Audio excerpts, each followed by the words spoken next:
Greetings, ladies and metalgens, and welcome to my channel, where I like to make audio narrations of various stories across the internet. In this series, we'll be focusing on a web novel called There Is No Epic Lucha, Only Puns, and in this video, we'll be doing chapters 1 to 3. As always, I hope that you enjoy. There Is No Epic Lucha, Only Puns, Chapter 1, Smashing Start. There was a name. It was hers, but it had been traded away. A second chance that she was promised by a small, pleased child. But he wasn't a child.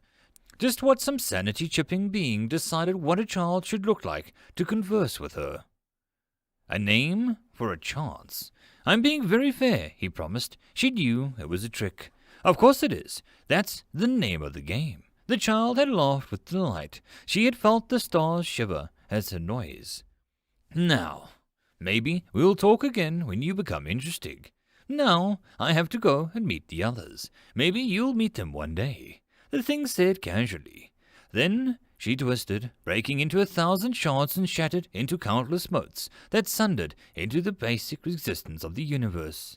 Then she snapped together with little care and left the smallest, darkest room. She turned and stared up at the single tunnel that was quickly digging itself until it stopped and sunlight pierced her.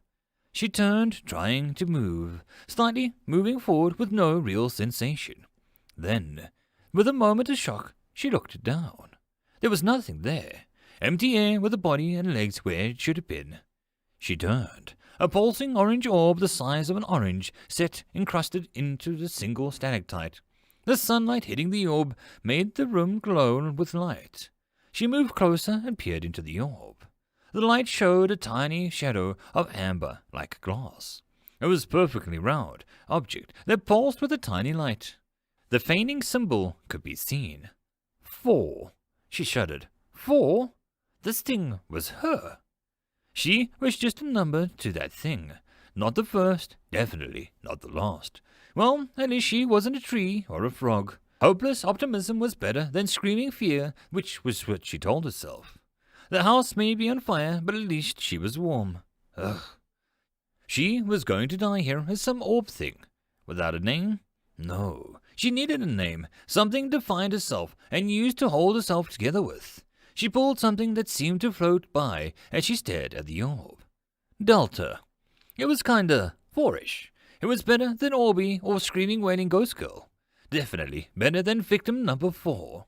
So she, Delta, got to work on the next problem that she had to tackle. Mostly, why did the creepy demon-looking child thing think that she was going to be interesting as an orb? Delta looked around and she saw the walls were hard-packed dirt, loose stones and not a lot else. Charming. She was underground, a ghost, and bound to an orb. Delta tried to march right up the tunnel, but with a small pause saw a completely white wall where the sun was a moment ago. She took 10 steps back and envisioned some dense grass hills appeared. Delta took a step forward and the outside world vanished. 1 step back and it reappeared. Delta inhaled and then swallowed a light scream as she promptly turned around and floated back to the orb. So, she couldn't even leave here. She had to stay underground, stuck in some void state to hang about with some ominous globe of eerie light. She was either a vampire, a ghost, a goth in the making. Delta hoped for a goth. She could really use some anger right now to keep her from going insane. Well, it's just me. And me. Delta asked aloud, and the orb pulsed again, but went quiet. I can't leave. This is the only room, and you're the center figure. Logic dictates that you are the key to my problems. Logic also dictates that I should have legs, but let's ignore that little factoid. Delta spoke to the orb with a serious tone in her voice. I can't move you. I can't bash my head on you. You're not exactly stimulating with this conversation. I must admit, I'm kinda lost on what the frick I'm supposed to do with you, Delta yelled. The orb remained smug in its silence. Fine. You know what, orb me? You're a jackass, a mongrel, a lowlife, a charlatan, a hoax, a poser, a bad move knockoff prop, Delta hissed. The orb pulsed, maybe in anger, but Delta pushed it, needing any form of contact. You, good me, are the worst orb that I have ever heard of, Delta sniffed. The orb was glowing fully now. Your father was a cow and your mother a goblin with warts and no tea. Delta was cut off as the orb let loose with one final pulse, as if sighing with relief. The glow fled from the orb and swirled around the room. The comet of orange dust and light encircled one corner and took shape before Delta. It was small, hunched, and green.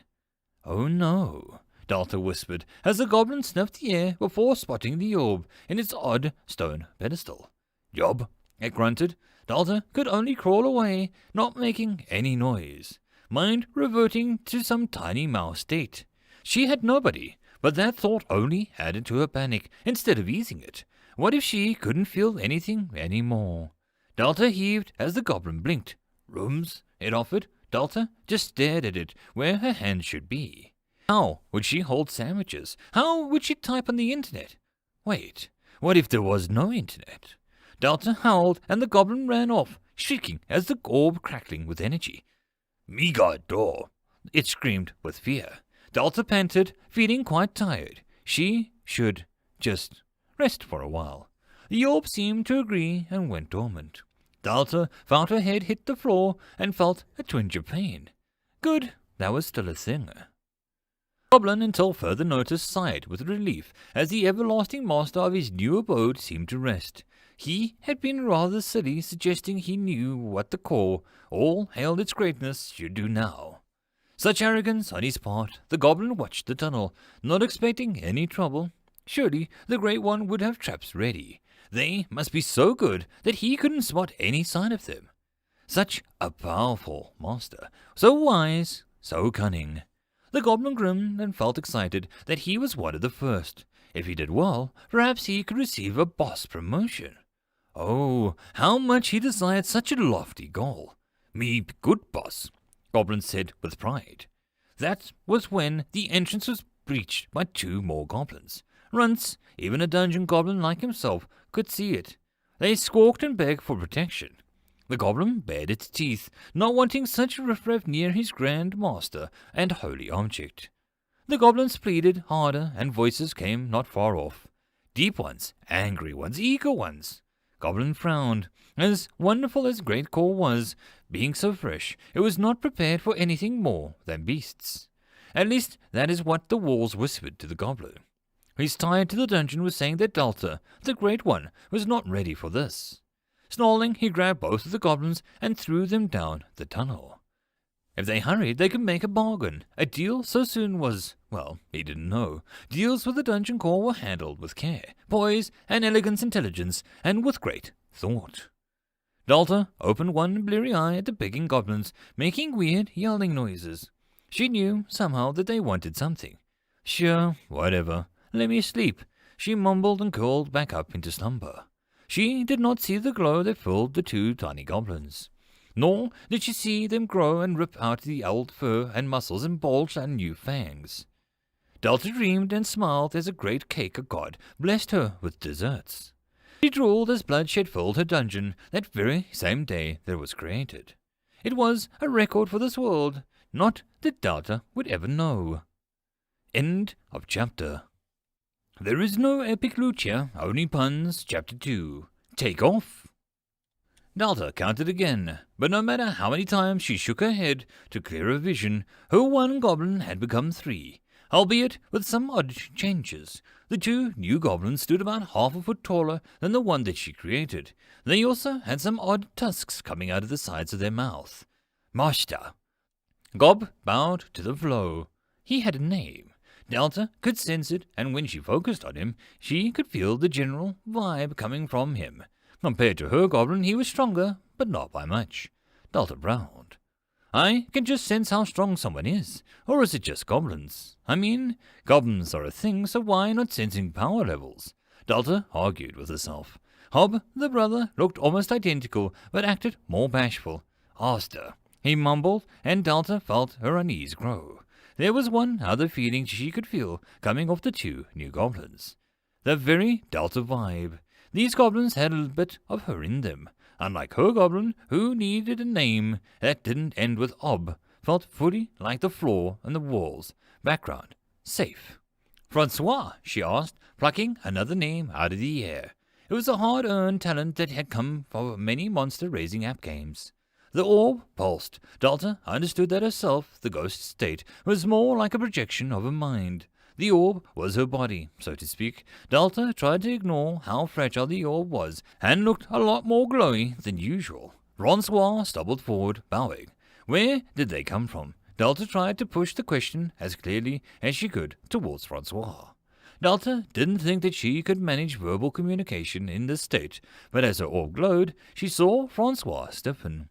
The ghost girl watched a vague slight orange glow fade from the goblin's head. Some light seemed to simply slide off of the power, couldn't find a suitable enough area to fulfill its purpose. What was Delta's lack of experience, or the goblin's mind was just not able to convey her message? Francois idly kicked at the dirt around the floor, and looked a little nervous. "Saved from mans, wanted to serve, so send them down," Francois explained with a nervous hand wave. Hob and Gob nodded enthusiastically. Delta blinked. Mans? Humans. Where are they now? Delta wondered, wondering if any of them could help her. "Done dungeon food," Francois boasted, which made Delta pause. "You, Francois, what did you do?" Delta asked, a heavy feeling making her body freeze. Francois looked puzzled as she spoke. "Me and Gob smashed intruders. Save master," he reported as if sheepish to forget such a thing. "You killed them," Delta translated hollowly. She moved up the tunnel, but saw nothing but a few bits of fabric just outside of the tunnel entrance. A bit floated in, and the dungeon ground it touched slightly glowed, and the fabric melted away. A tiny mote of light floated up into the X-piece of cloth and blinked out. Delta felt a little tingle of flow through her mind and felt a little ill. "Man's smash crystal, or make it work like grunt grub," Francois tried to explain. Delta just looked at him, seeing with one eye through her orb. The double vision made her sick, so she closed both her eyes. When she opened them, she was back in the orb room. Her room. Francois's words finally pierced her numb mind. "Francois, what am I?" she asked quietly, and the goblin looked at his two new friends. "Dungeon Core, mighty core, what we protect," he answered with pride. Hob and Gob danced as that the idea was wonderful. Delta looked around the room and then at her orb. She had made Francois. She had spawned a mob. Delta swallowed back down some unintelligible noise and tried to hold on to something that didn't end up with her screaming on the floor again. "What happens to the humans when you, win?" she asked slowly. Francois looked unsure for a moment. "Loser, feed dungeon master. All not dungeon becomes mana for more dungeon," he tried to explain. Hob and Gob listened as if learning from the master. Delta connected the dots. The extra glow in her orb and the lack of bodies. Delta avoided delving too deep into that thought and latched onto another. Groups of people meant more people. There was a good chance that at least one of the people that had died upstairs had someone waiting for them, and that meant that if they came looking... Delta looked at the orb. Then she remembered how she got here from the place with the demon child. She was broken, then sundered. It wasn't a journey, it was a warning. "Francois, how do I stop people from smashing me?" Delta demanded quickly, and ignored how the internet had ruined that word. "Damn run." "Traps, monsters, tricks," Francois howled in delight. Delta frowned. "How do I know what kind I can build? I know I can build gobs," she trailed off, not wanting to say goblins unless she auto-made another goblin. She didn't know the rules that made the Delta edgy about spouting random words. If mana came in, it should also completely leave her and drain her dry. She had no idea of what having no mana would do to her. "How do I make what I can make?" Delta asked with a hope, and Francois paused. "Just know." He shrugged. Delta wanted to argue, but the little goblin hadn't lied yet. She took a few calming breaths and closed her eyes. What did she know? What did Delta, the dungeon core, know what she could do? She needed a list, or some semblance of a wiki. Delta opened her eyes and tried not to gasp. Her normal human vision had fallen away to reveal a complete 360-degree view. It made her dizzy, but in her moment of confusion, she saw it. A glowing button there in the space, but at the back of her head would be. She fumbled for it and let it loose in the jingle as it faded. Did the demon bastard hide it there on purpose? Of course he did. As a mind, she shouldn't be acting like she had human limits in this form. A lesson and a reward. Delta hated that child. The space to one side of her view opened up. Construction, monsters, traps. There it was. This was her power and her only way to stop people from, using her. If Francois was correct, then people would see her as a rare treasure to be used or destroyed. Delta would accept neither, lest she ended up in back like the demon child's hands. She had to live. She had to survive. Delta hit the trap button. Maybe if she made her dungeon scary and dangerous, it might be left alone. It wasn't like people seriously risked their lives for some petty treasures or fights, right? Delta was silent for a moment and felt the sob rise up. Of course they would. They used to make all of their adventures do it in her games. If goblins were here, that meant that people who remove goblins were also a thing. Francois, do dragons exist? She asked quietly, and the goblin nodded, as if it was an odd question. Hob spoke up. Big hill. Far away, big fire lizard. Heard man's talk about it with fear. He added, happy to contribute. Delta felt a little nugget of information settled into her stomach. If dragons existed, then so did unkillable system-abusing plot-protected heroes. Delta looked at her list. Current mana, 20 out of 20. Regen, 1 per day. Traps, low grade, pitfall, 5 mana. That was all she had. Delta had a little hole to stop dragon slayers. She banged open the monster menu. Monster. Goblins. Chosen beginner monster, 10 mana. Delta slid down the wall as the goblins panicked as the orb crackled with another scream. She numbly opened up the construct list. Construction. Corridor, 50 feet, 10 mana. Room, 10 long by 15 wide, 20 mana. Was she being handicapped? Was she being taunted by some unwinnable fate? Delta stood and the orb stopped crackling. The demon child had made a mistake. Delta used the thought to rise up off the wall and walked forward. He had put a girl that made a habit of taking terrible monster ranches, dying villages, space stations, and had rust on them, and ruined kingdoms that were built upon Cthulhu land, and leading to success. Delta knew one thing, and one thing only. When there were terms such as the cost and regeneration that said cost over time, there were ways to utterly break the system. Delta walked towards the entrance of a tunnel. Challenge accepted, you little dick, she shouted to the heavens and to the hells. Wherever that demon child was, she would find him and feed him Delta's dungeon floor. The meal was going to be wonderful. End of chapter. There is no epic lucha, only puns. Chapter 3, Mushroom Farming. The soil floor had a slight white tinge to it, the same feeling of the barrier that stopped Delta from going outside. It was clear sign that whatever power that granted her these dungeon-making skills, that also prevented her body trapped from the first step to 10 into her dungeon. That posed a problem. Francois, can you leave the dungeon? She asked the goblin in a core room. Fran, as she took to calling him, shook his head. I dungeon make, can't leave. He answered, then before Delta could ponder further, he pointed at Hob and Gob. Contracted, lose power, but Gobs can leave for a small while. He scratched at his large green nose. Delta turned her attention to the two brothers. Great. Guys, I need you to go fetch me something from outside. Plants, insects, anything that's got mana. Delta directed to both of the goblins and bowed, Hob falling over entirely before scrambling up and out the tunnel outside.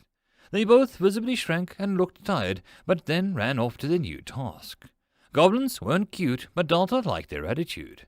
Sighing, she turned to the single long tunnel, where one could easily see her core. 3 problems jumped out of her. A man with a gun, or a bow and arrow, or, hell, even a fireball could snipe her from the entrance. 2, it was unprotected from any advancing melee fighters. And 3, she felt naked. Like standing near the window with no clothes on, she had no choice. Delta needed to protect herself from the space until she had more. She could stuff the tunnel filled with goblins, but something told her that that would only draw people faster. Walking down, Delta stopped midway and tried to puzzle how she was going to plan this. She had an awareness of the entire dungeon, where everything was as well as whom. It was a tiny, and for the first time, Delta felt a hint of shame at how basic her layout was. Was that a dungeon thing, or just herself latching onto anything to get her mind off her current predicament? She tried to close the tunnel leading to her core, cutting off any entrance to her core room, but there was a resounding error in her response. Such a thing was impossible. Delta grabbed her head and she squeezed her eyes shut to ensure the sudden headache. After a moment, it passed. That sucked, she said slowly as the pain ebbed away slowly. Lesson learned, there had to be a route to her core. This was some fundamental rule that Delta couldn't ignore. These rules were becoming annoying. Rule 1, entrance must be safe zone for some kind. Rule 2, the core must be reachable by all that enter. Delta snarled at the iron rules that basically meant that she couldn't just hide and build up a sizable power base. If someone came and they wiped out her goblins, she was frecked. No, she had options. And the idea had hit her. Where was her dungeon exactly? Fran, where are we? She asked suddenly, and Fran paused. Fran, his new name. It asked, and Delta hummed in agreement. The dungeon rumbled a little, and above the goblin's head words appeared.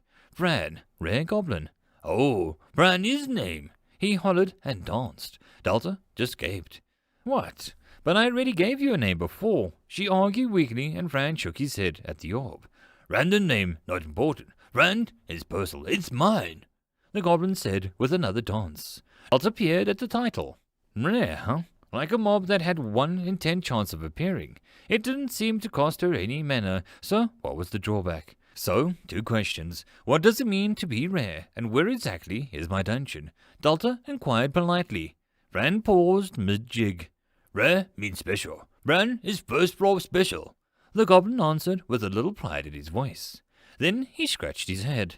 Dungeon is near forest. Hobgob said so. He tried, and Delta mentally drew a tree symbol on her mental map. Forest was good, so mostly grass hills and forest somewhere nearby. That means plants, small animals, and maybe some big animals. If she just needed to get to die in her dungeon to gain the mana, she can move a lot quicker in getting her core somewhere safe. Then she could figure out what it was going to mean to exist as a dungeon core to lure people to their deaths. For one, Delta didn't want to simply be known as a murder hobo dungeon. She wanted a little more than that, a theme or something. The useless planning for her future was nice. It let Delta's mind wander as she stood in the middle of the tunnel and pushed with her power. The soil in front of her just broke apart and vanished as it moved further down the tunnel, big enough for 2 men to stand side by side. It went so far and then just stopped. Delta examined her map and wondered if she had carved a tunnel. Oh, she could. A little narrow near the curves, but it worked out as she spent at least 10 mana that she had on connecting her new tunnel to the core room. With a little effort she appeared in the main tunnel and, with a little tremble, closed the space between her core room and the entrance. It filled without a problem. It took no mana to remove her space and grow smaller. The sight was beautiful. Delta grinned, and a sudden tiredness was quickly making her eyes droop. Then Hob and Gob returned with both of their hands full of mushrooms each. 4 mushrooms. They looked at each other and seemed puzzled by the lack of core room, but they suddenly bulged and grew back to their Delta forms. A tentative name. Naming things made her feel better.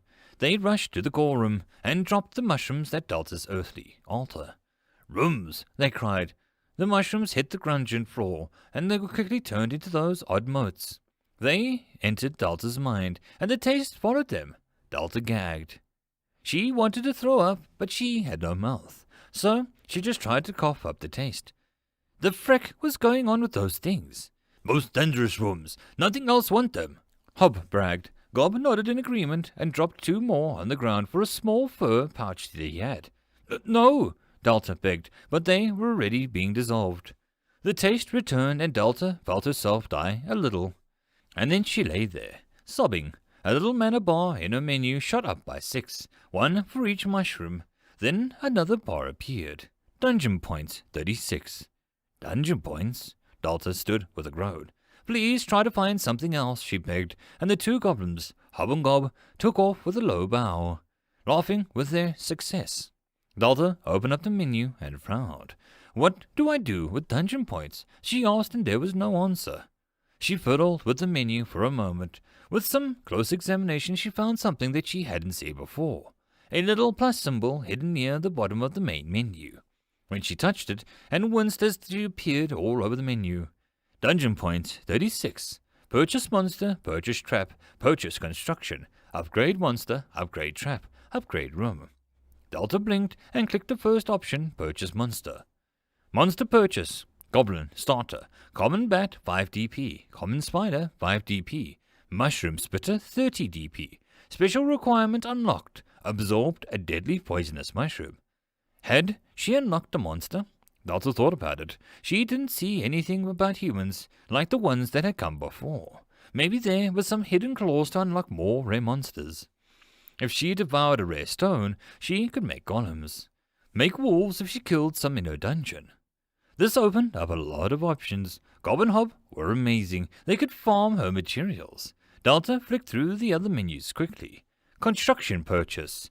Layer 20 DP, 1 per level. Next level locked. Boss room 40 DP, 1 per level. Trap purchase. Sticky floor panel 10 DP. Weak trapwire 5 DP. Falling rock weak 10 DP. Upgrade room and monster were grayed out for the moment.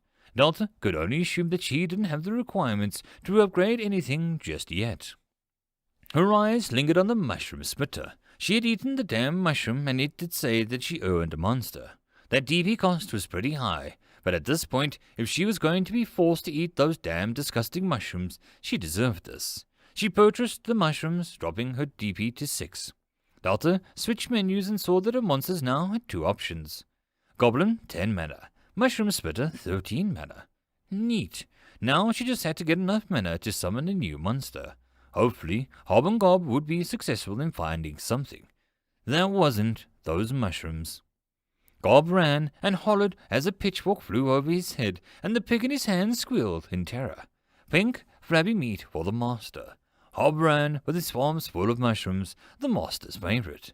She had gasped and was speechless when they had given them to her. She'd love more. The master just wanted a side meat to go with them. But first the city mans were closing in, and the dungeon was coming near. Pigs for the master. Hob found another room and picked it up as he ran past. More rooms for the master. End of chapter. Chapter 4, The Piggy in the Middle. Delta didn't have to wait long for Hob and Gob. They announced themselves with a screech and an oink as they barreled into the dungeon.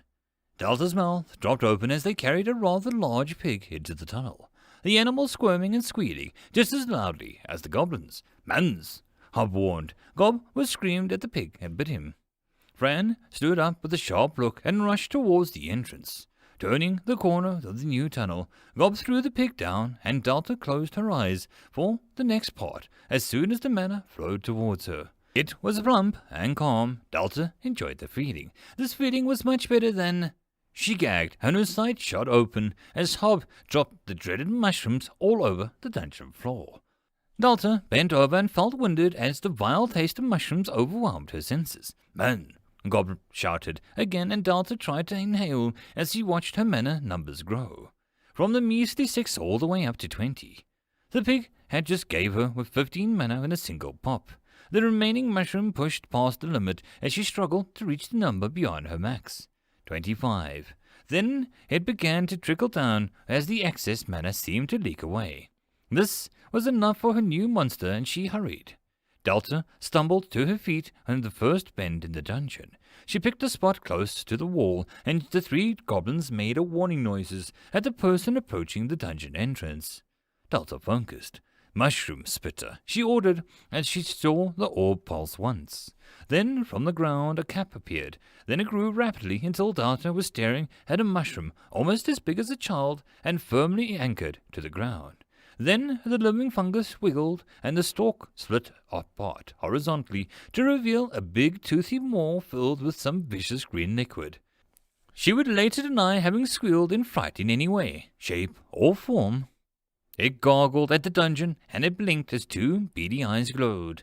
It seemed to send some mental, "I live to serve" feeling to her before it focused intently on the corner where the goblins seemed to roar. Dalta ordered them all back, curious to see what her new mushroom could do.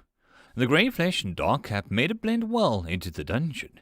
It was then that Dalta finally noticed that her dungeon was almost pitch black beyond the first turn. Didn't dungeons have eternal torches with glow bugs? Did she need some UV or night vision? Mana vision? Mushy, she deemed him, wiggled as his goblin ran past, understanding them as dungeon, letting them past, albeit with a sense of annoyance to him. Dalton knew, just knew, and one of them had bumped into it, it would have chomped down with a vengeance. It didn't seem to really like anything other than its damp wall. "Blasted gobs, just get back here and give me back my pig," the man shouted, his voice more angry than afraid. He turned the corner and Dalta blinked at the man held a small gun.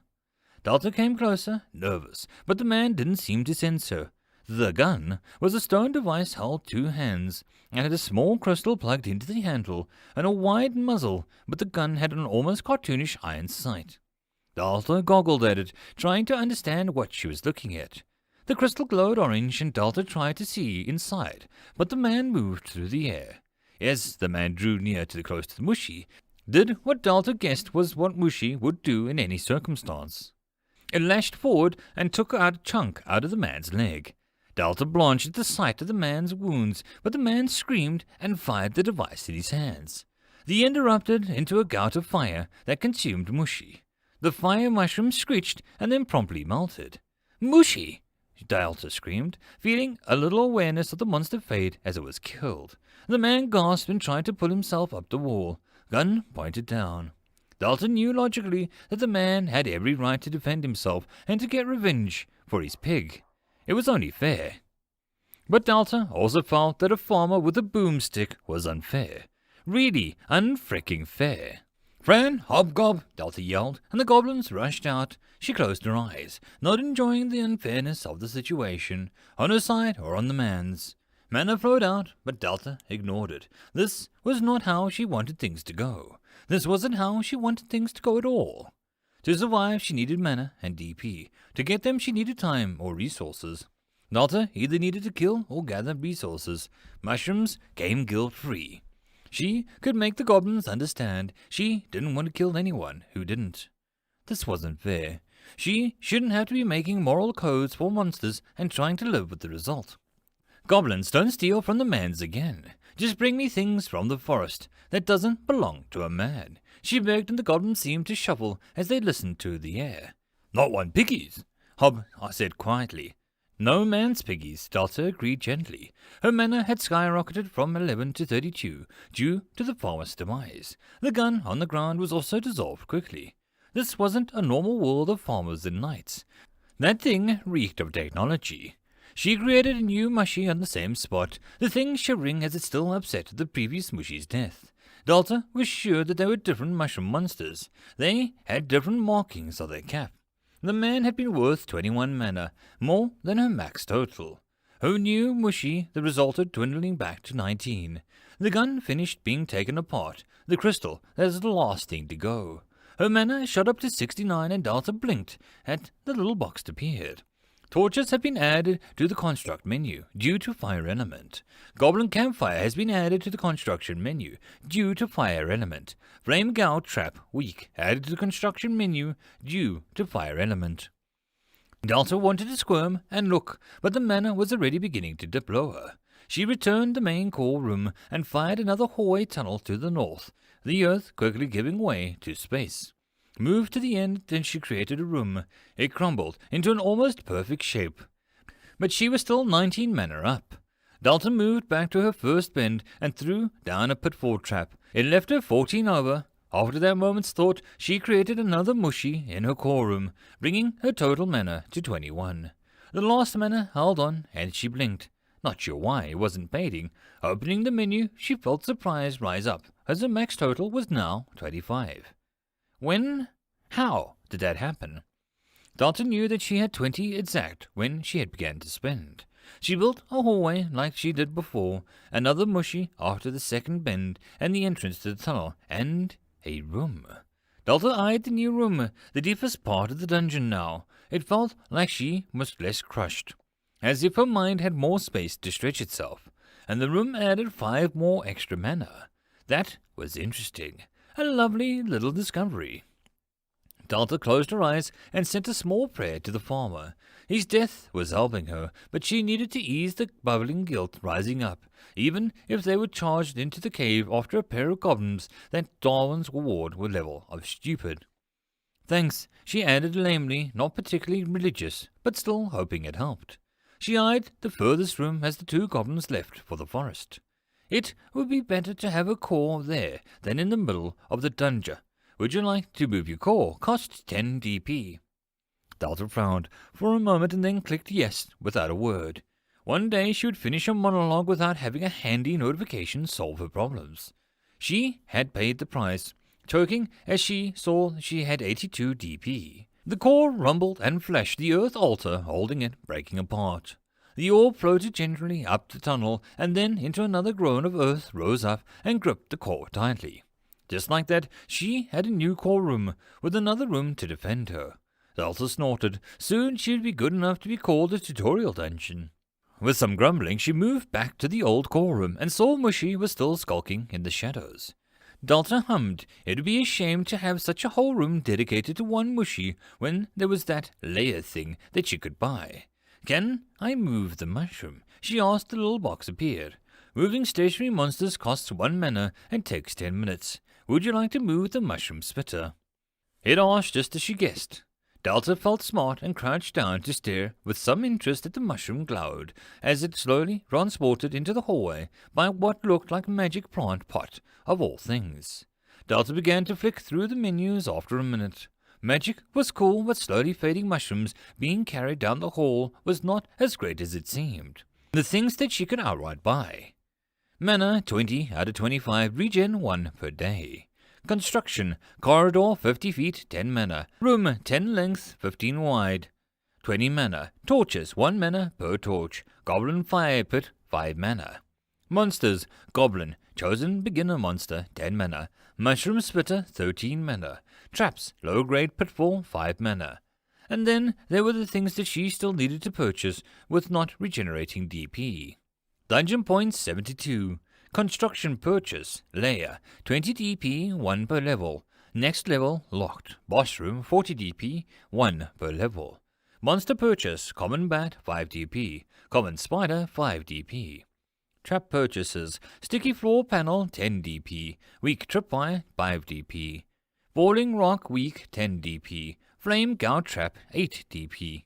Delta saw the evolution menu was unlocked, but she decided to hold off on the temptation as the mushy was finally moved.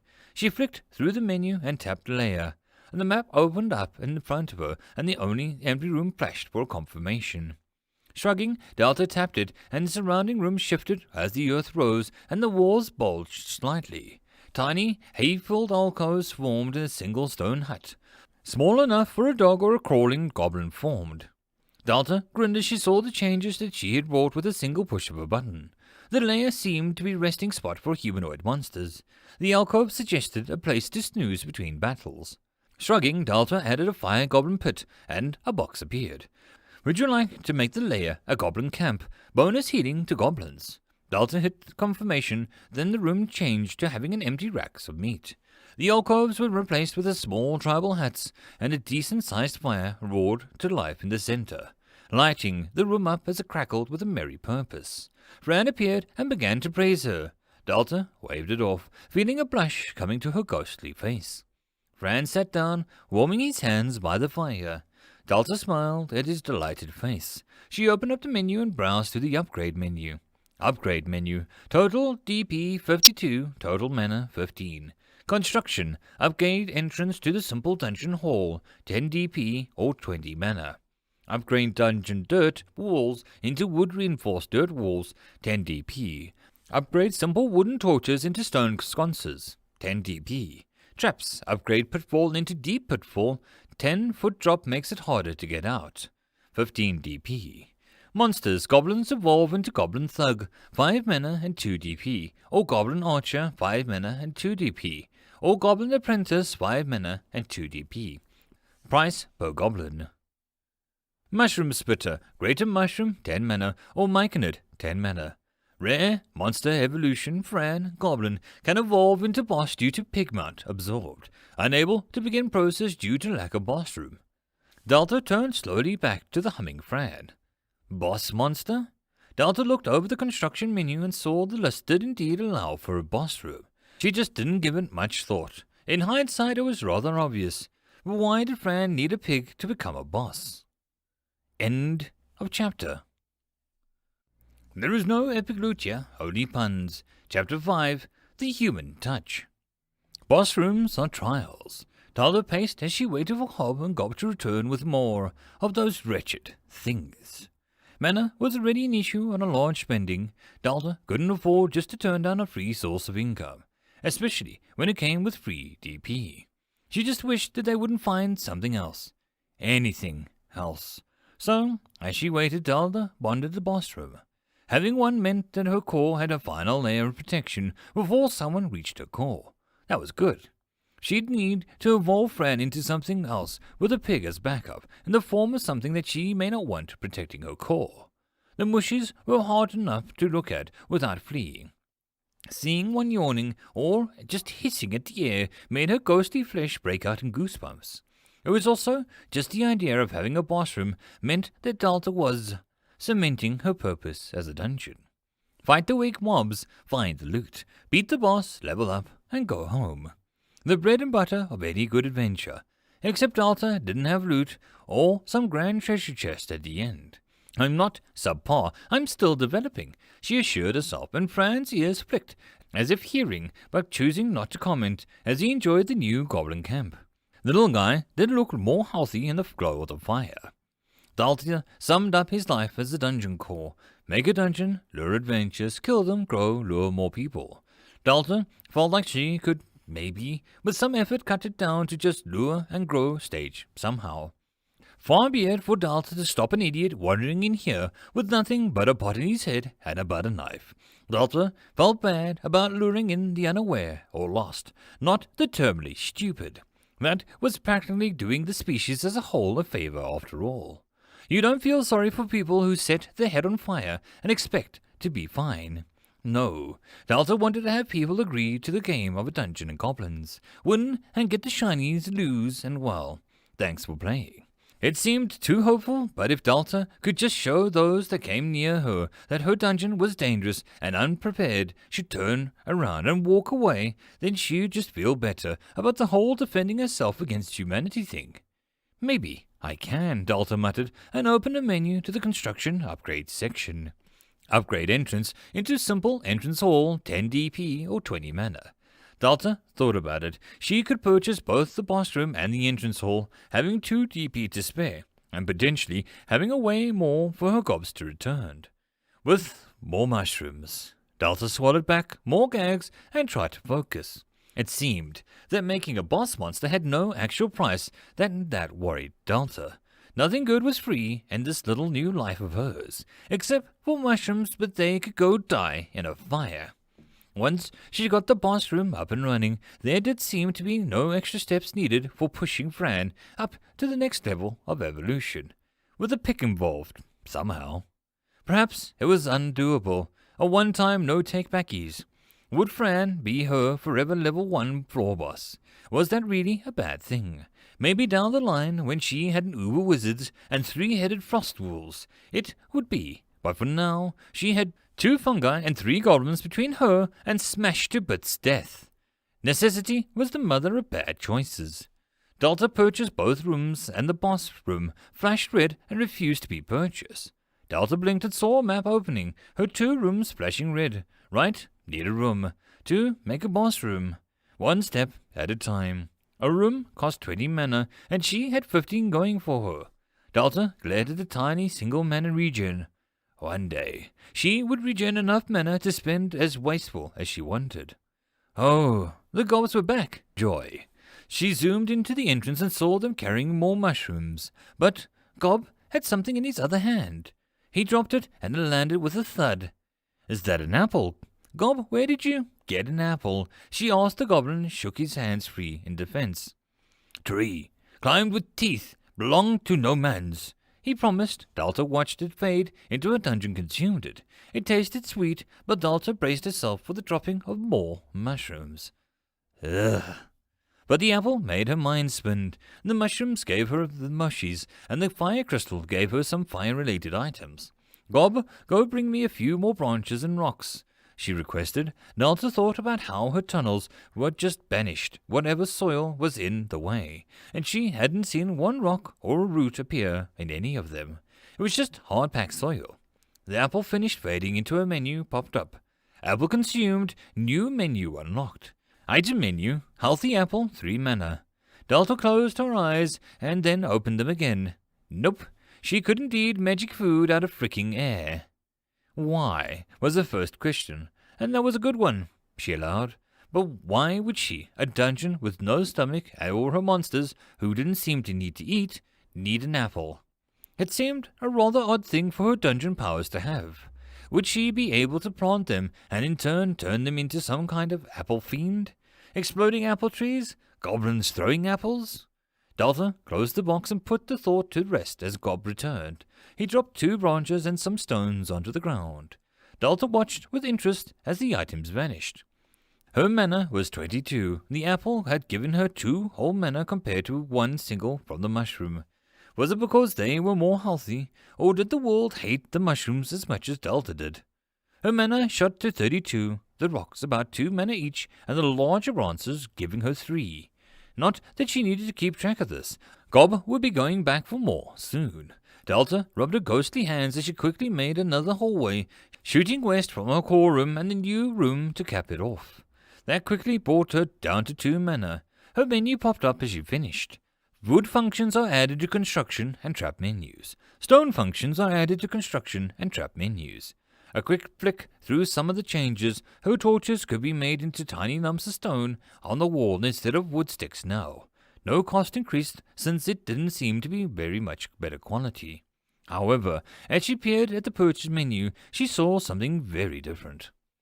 Trap purchases: sticky floor panel 10 DP, weak tripwire 5 DP, falling rock weak 10 DP 10 mana, flame gout 8 DP. Stake trap, 10 DP, covered, sharpened sticks designed to ruin boots and hurt feet. Construction purchases: upgrade entrance to simple entrance hall, 10 DP or 20 mana. Upgrade dungeon dirt walls into wood reinforced dirt walls, 10 DP. Upgrade dungeon walls into rough rock walls, required reinforced dirt walls. Upgrade simple wooden torches into stone sconces, 10 DP or 10 mana. Simple wooden door, 5 DP. Item purchases: moss, 5 DP. Delta looked at the list and saw several options. Before that was DP cost only, and now had a mana cost as well, allowing her to choose to spend mana instead of precious DP. Did supplying materials ease the burden of creation? By choosing to gather resources instead of simply waiting for a mana to build, did she circumvent the one-time cost with a mere effort? Delta wanted to giggle at the absurdity. Fran made her feel like she wasn't the only dungeon around. Did other dungeons do this? Surely. Did they? Then, again, how many had access to contractor goblins and a forest? She hummed as Hob and Gob ran back out. Something other than mushrooms, she called, but wasn't sure that they heard. Ah, well, who knows, maybe they'd find burgers, or some soda. A girl turned to dungeon call, good hope. She quickly paid the fee to move her core to the new room, and felt a little tingle of excitement grow as the orb floated gently down to the new tunnel. From the 69 DP to 59, which left her with plenty to play with. As she waited for the core to fully move, Delta spent 10 DP at the entrance. It made her giddy, almost ecstatic to see the world shift at her command. Delta liked improving, she liked growing. She had to wonder how much that was built into her, and how much was a human mind trying to understand the sheer impossibility of her current existence. The simple cave entrance was bulged and became more like a doorway. Arched and high, the tunnel immediately closest to it hollowed out on either side, making the space big enough for 5 people to stand comfortably. The ceiling domed up a little, making the space feel open and letting a bit of a breeze float down. The little chamber shuddered and 2 wooden beams formed on either side of the door, and then across the top. Delta's eyes glazed over as she saw from a distance. The outside of the new entrance had a single space above the hall. An impromptu Delta said to add something. Words. A warning. Delta shuddered as she focused on the words that she wanted to be carved into the wood. Well, here was a world. Dungeon Core Delta. On the outside, challenging the world, the tiny hole in the ground had 3 words carved into the wooden plank above the entrance. It simply claimed, one time, Here, be danger. Thanking the 2 gobs, she sent both of them back out. They seemed to enjoy gathering missions, so Delta left them to it. Besides, she was excited to do the next project. Before Delta left, she made 2 torches on either side of the little chamber, her last 2 mana gone. Like running water, the soil ran down and out before it hardened into a simple wooden sticks. Then, as if some deity spoke, the tips burst into a weak flame that lit the chamber up enough just to show how dark the tunnel ahead was. Delta likes them. If the warning and the creepy darkness didn't keep people out, then Mushy deserved some fun. Speaking of doing a great job, she praised the first Mushy wiggled. I had listened, and then, after a moment, hesitantly thanked her for the praise. It felt gruff and rather startled by having to actually talk to her. Okay, right, Delta said brightly, fleeing down the tunnel before she had to force more interaction with it. Delta wondered if she could ever make a cute monster. Not that she disliked mushies or her gobs, she just wished that she could have something that didn't look like it was designed solely for ripping throats out of people. She came to an empty room and flexed her fingers. Delta was honestly more curious about anything about what would happen. Would a door appear? Would the intruders need to find some skeleton key to gain an entrance? Delta clicked purchase and watched her DP drain, and the room pulsed before it stilled. Delta blinked. Where's my boss room? She demanded, and the map opened to cheerfully show the room now had a skull symbol on it. That meant boss room, apparently. So, this is what I get. Nothing happened, Delta skulked. She opened up the menu to see that Fran was able to evolve due to the empty boss room. Did any rare monsters have the ability to become a boss? Delta wondered what it took to make a rare monster in the first place. Hob and Gob were contracted, and she assumed that they were somehow voided of their power. What about mushies? If she tried to get over the mushies' gag reflexes and got onto the well with one of them, would that change anything? Shrugging, Delta hit the evolve button. Fran came zooming into the room, yelping as if he was pulled in by some invisible magnet. "Master, I serve!" he yelled as he landed in the middle of the room with a crash. Delta winced as he picked himself up. Then the room shuddered. It shook once, and then it didn't stop shaking. Fran looked around in amazement as the ground under his feet glowed. "Aye, boss?" he asked with a faint voice. He sniffed as the light traveled up his body. "I serve you until I dust," he promised, and then he was swallowed by the light and the room followed suit. Delta closed her eyes and the light grew brighter. Then there was a sound of oinking, and Delta blinked her eyes open. Her boring room was now far bigger than it should have been. As the dust settled and Delta could make out the details, she opened her map and saw that despite the fact that the room seemed to have grown about 3 times the previous size, the map claimed the actual space had not budged at all. "I broke space?" Delta choked. The bare soil ground and the walls had gone. The floor was rough, coarse dust or sand, mixing in with the soil underneath, but never truly spreading too far. Then the walls seemed to ripple and spread out of the room stretched. Only now did Delta see that all the corners had gone. There was some circular arena now. It even had a very rough seats for lost audiences or her gobs. On the far side, Delta saw a crack in the wall that stood out from the perfectly round room. "Fran?" she called, and she found the darkness came 2 red eyes. "Master, I serve you," came a much deeper voices than Fran's. The yoinking returned from the shadows of the new lair, and came a giant boar that slowly walked out as if nothing wanting to startle Delta. The long white tusks, the dark brown fur, the black hooves that all looked ready to inflict serious pain. But it was the red eyes that peered out from the single piece of rough armor that covered the pig that made Delta pause. Those eyes did not belong to a wild animal. On top, almost missable upon first glance, sat an armored figure. The slight gaps between the hands and wrists, body and neck showed a green skin. In one hand a giant crude metal spear, and the other a black leather reins to direct the pig. The goblin wore crude plate armor thick enough to actually protect from ranged arrows, and the most basic blunt weaponry, and the occasional sword swing.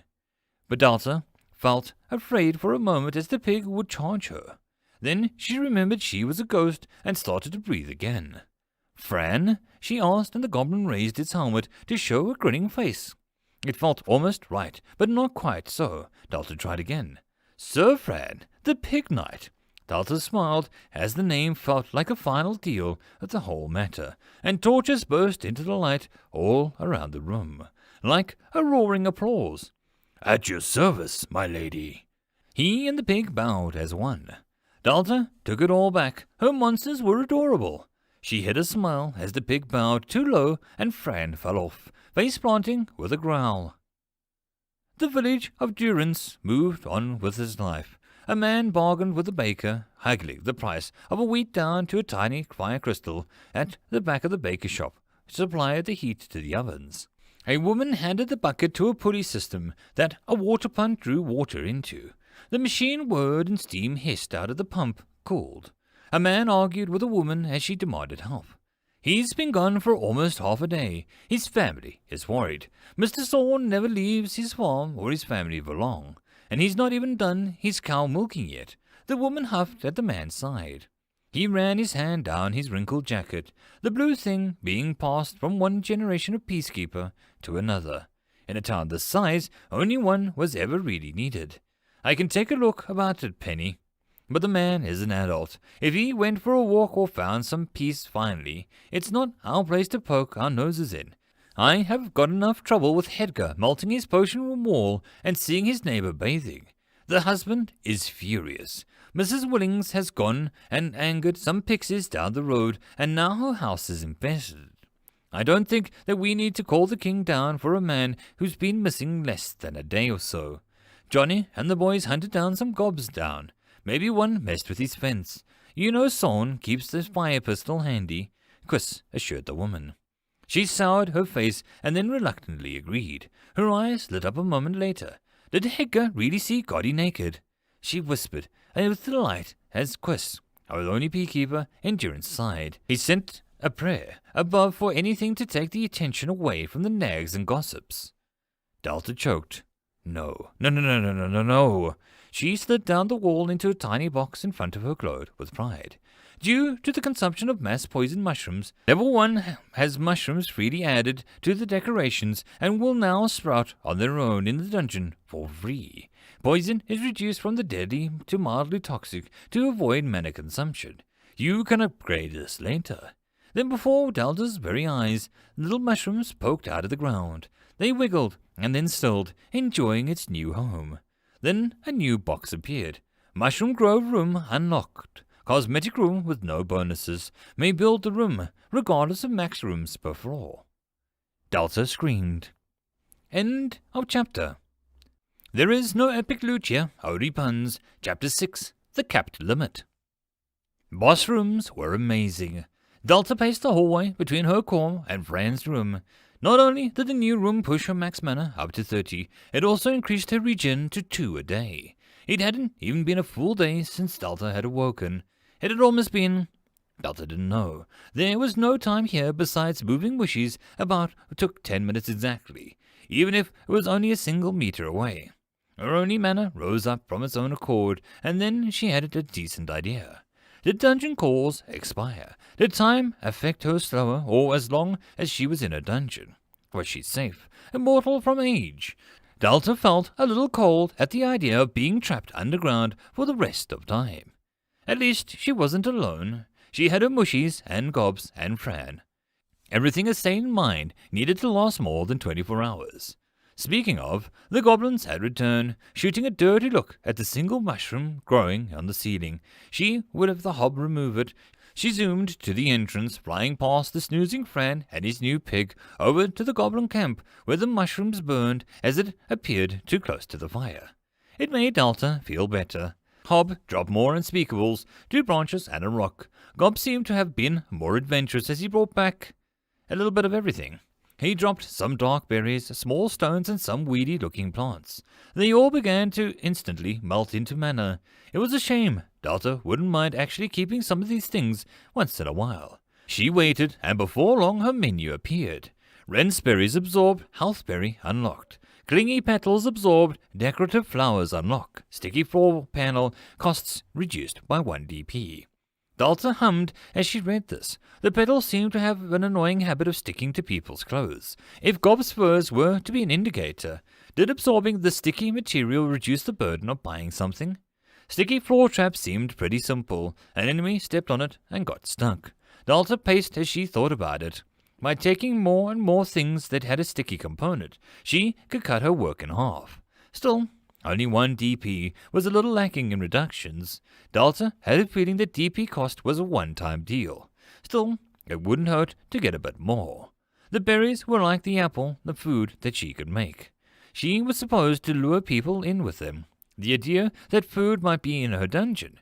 Eyeing her 25 mana, she hesitated and then created another goblin. It formed with a swirl, growling as it formed into the tunnel. Hob and Gob looked unbothered by it, and the goblin also looked rather shocked by the sudden existence. Keep this tunnel safe and watch out for mushies. She added the goblins and lumbering off, going deeper. Delta thought about naming it, and then shrugged. There was going to be so many of these things eventually that it was going to be impossible to keep up with the demands of names. Having a goblin between the entrance and the boss room made the dungeon feel a little bit more professional, which left her with 15 mana to play with. She curiously made an apple to see what it would do. The red, glossy fruit appeared, but it seemed translucent as if not made solid yet.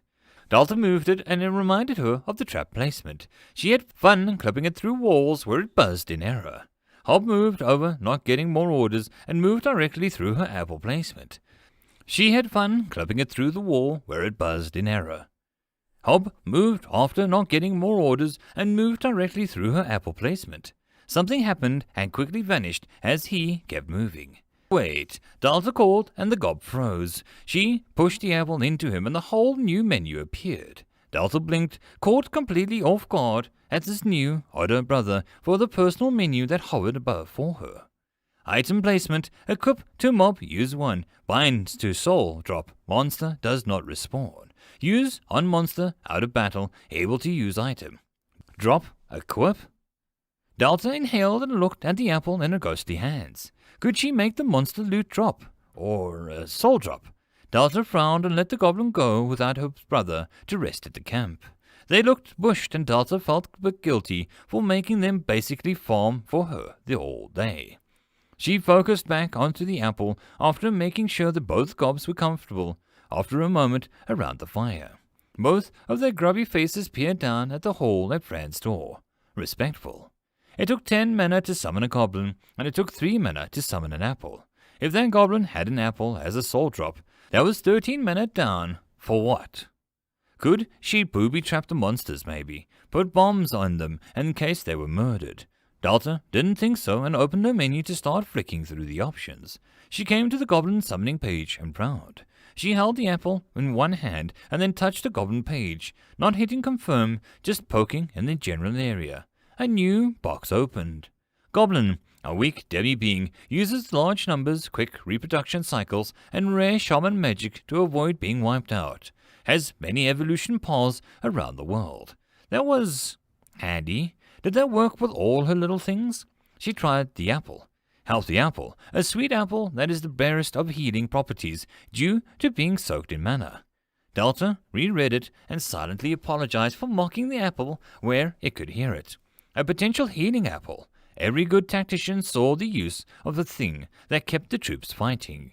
Looking through her menus, Delta spotted a tiny change that escaped her notice. On her purchase menus for items, a tiny button existed next to both the apple and the berry. Delta tried touching the one next to the apple. Would you like to please set the apple to be summoned with a monster or container? Please select which monster from the summons menu, or please choose the chest on the map. Delta felt the blood rush as she discovered some new side of her power. She touched the goblin section and the two more options appeared. Equip as an item. Goblins may have one weapon, one armor, one consumable. Some cost +2 mana. Bind as a soul drop. Goblins will drop this item when it disperses on a chance. Some cost +1 mana.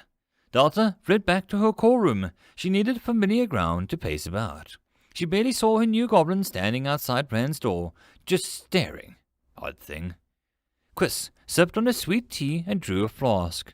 He would prefer something stronger. Nibs had just got a casket of stumbling minotaur. Quiz sighed wistfully. That stuff had given him some memorable and not so easily remembered moments. Sweet dew would work for today. It gave his work a bit more of a mellow feel. Now, if he worked in a city that had more than 200 people, he'd be diligent and hard-working. But Durance was not those cities, and he gave up being serious after his first year. People took care of themselves here.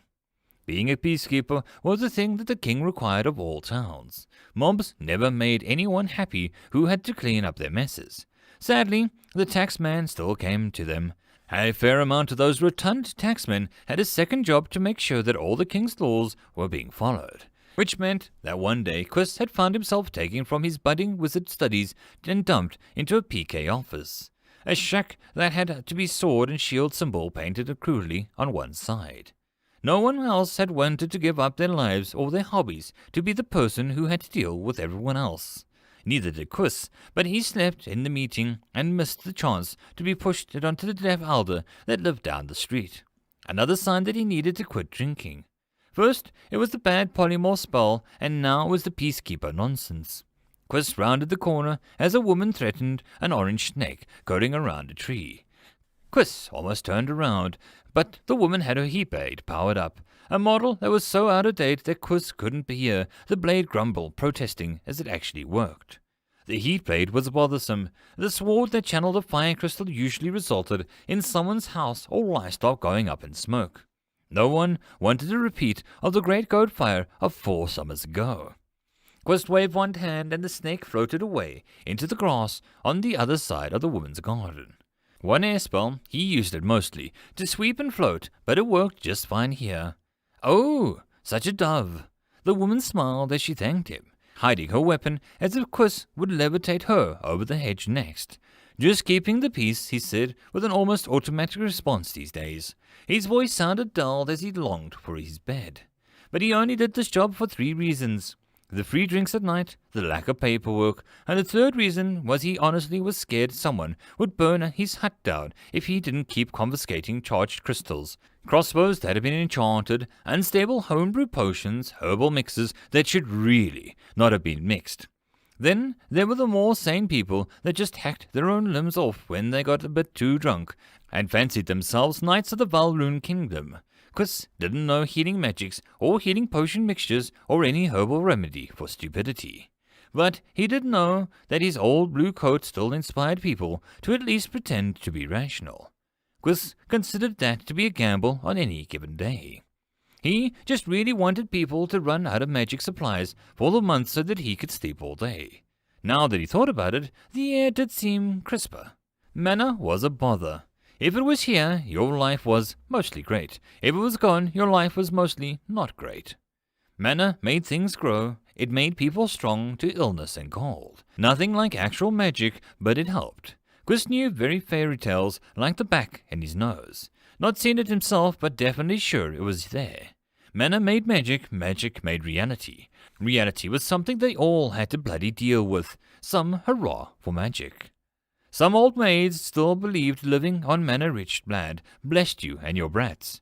Quiz also knew that the dust of weapons that haven't seen the light since his own grandfathers went gob hunting never really went dry of power. So, now every June Horn, Quilla, and Nib were blasting magic out of their asses like it was going out of style, which made his job harder, which meant he had to find out why, which meant he could not sleep. Chris hoped for whatever was making mana rise was having a good enough laugh at his expense. "Leave me alone," Delta cried as the mushroom invaded her core room. Hob picked it up and shoveled away. Delta thanked him before she went back to her menu. Decorations were, well, pure pretty things. Things to make her dungeon feel less like a randomly generated dungeon, with those super familiar textures and rendered hallways, and more like a unique place of mushrooms and weeds. She hadn't quite figured out how to turn it off, but she was eyeing that mushroom grove room. She sighed while she went over what she learned. Delta could work loot drops into her monsters. This was interesting in its applications. By binding, say an apple, to a goblin's blueprint, for a lack of a better word, she would summon goblins with apples equipped or bound as soul drops. Every single goblin would get an apple. However, it costs more for the goblin to equip it and use it against the adventurers than it would be for intruders to kill her monsters and farm them. The system was biased and Delta would burn it. Until the long way a day, Delta saw that the goblin and the apple were 13 mana. A goblin with an apple with a soul drop was 11, and one with a quip was 12. It didn't mean much. 2 mana was not the end of the world, but this was a symbolic number. This was going to grow as she bound more important items to far stronger monsters. A dragon and an orb of immortality would be better combined than summoned separate, saving her a few billion mana. The system wasn't stupid, however. Delta could not remove the item once it was bound. There was no costs coming here. Delta could not spawn an apple goblin and take the apple away to save 2 mana. The system barred her and gave her the worst kidney punch for it. It was a well and good, but the overall question was brought back to why. Why did she reward people for killing her monsters? The obvious answer was, of course, to lure more. Good at killing, make me a buck collecting a dozen rusty swords, and here is a pit, Delta sighed. It made sense from her point of view. The core that used to be on the side of raiding dungeons. But now, as a person who really didn't want people to down here, because the idea of people finding her core sent such waves of dread flowing through her that it physically hurt. It baffled her. Yes, humans gave decent mana, but she already ruled out mindless murder. So was there any point in making her place look appealing to the stabby-happy heroes? The question ordered her, and it was the same one that rose when she couldn't seal off her core room. Why did she have to let humans have a fair chance at winning and getting rewards? What did she get out of it? Delta rose and paced, the mana and DP her lifeblood. It was all the sole purpose that she had mobs and traps, to farm those elements. Why? To grow and become more complex. Why? To become famous for not being beatable or to repel invaders. Why? To let her legend grow and let more challenges come. Why? Because what's the point of being a dungeon if there were no people? Delta slowed to a stop. Her dungeon suddenly seemed very quiet. It felt suffocating. The walls that made her feel safe now made her feel entombed. "Boss!"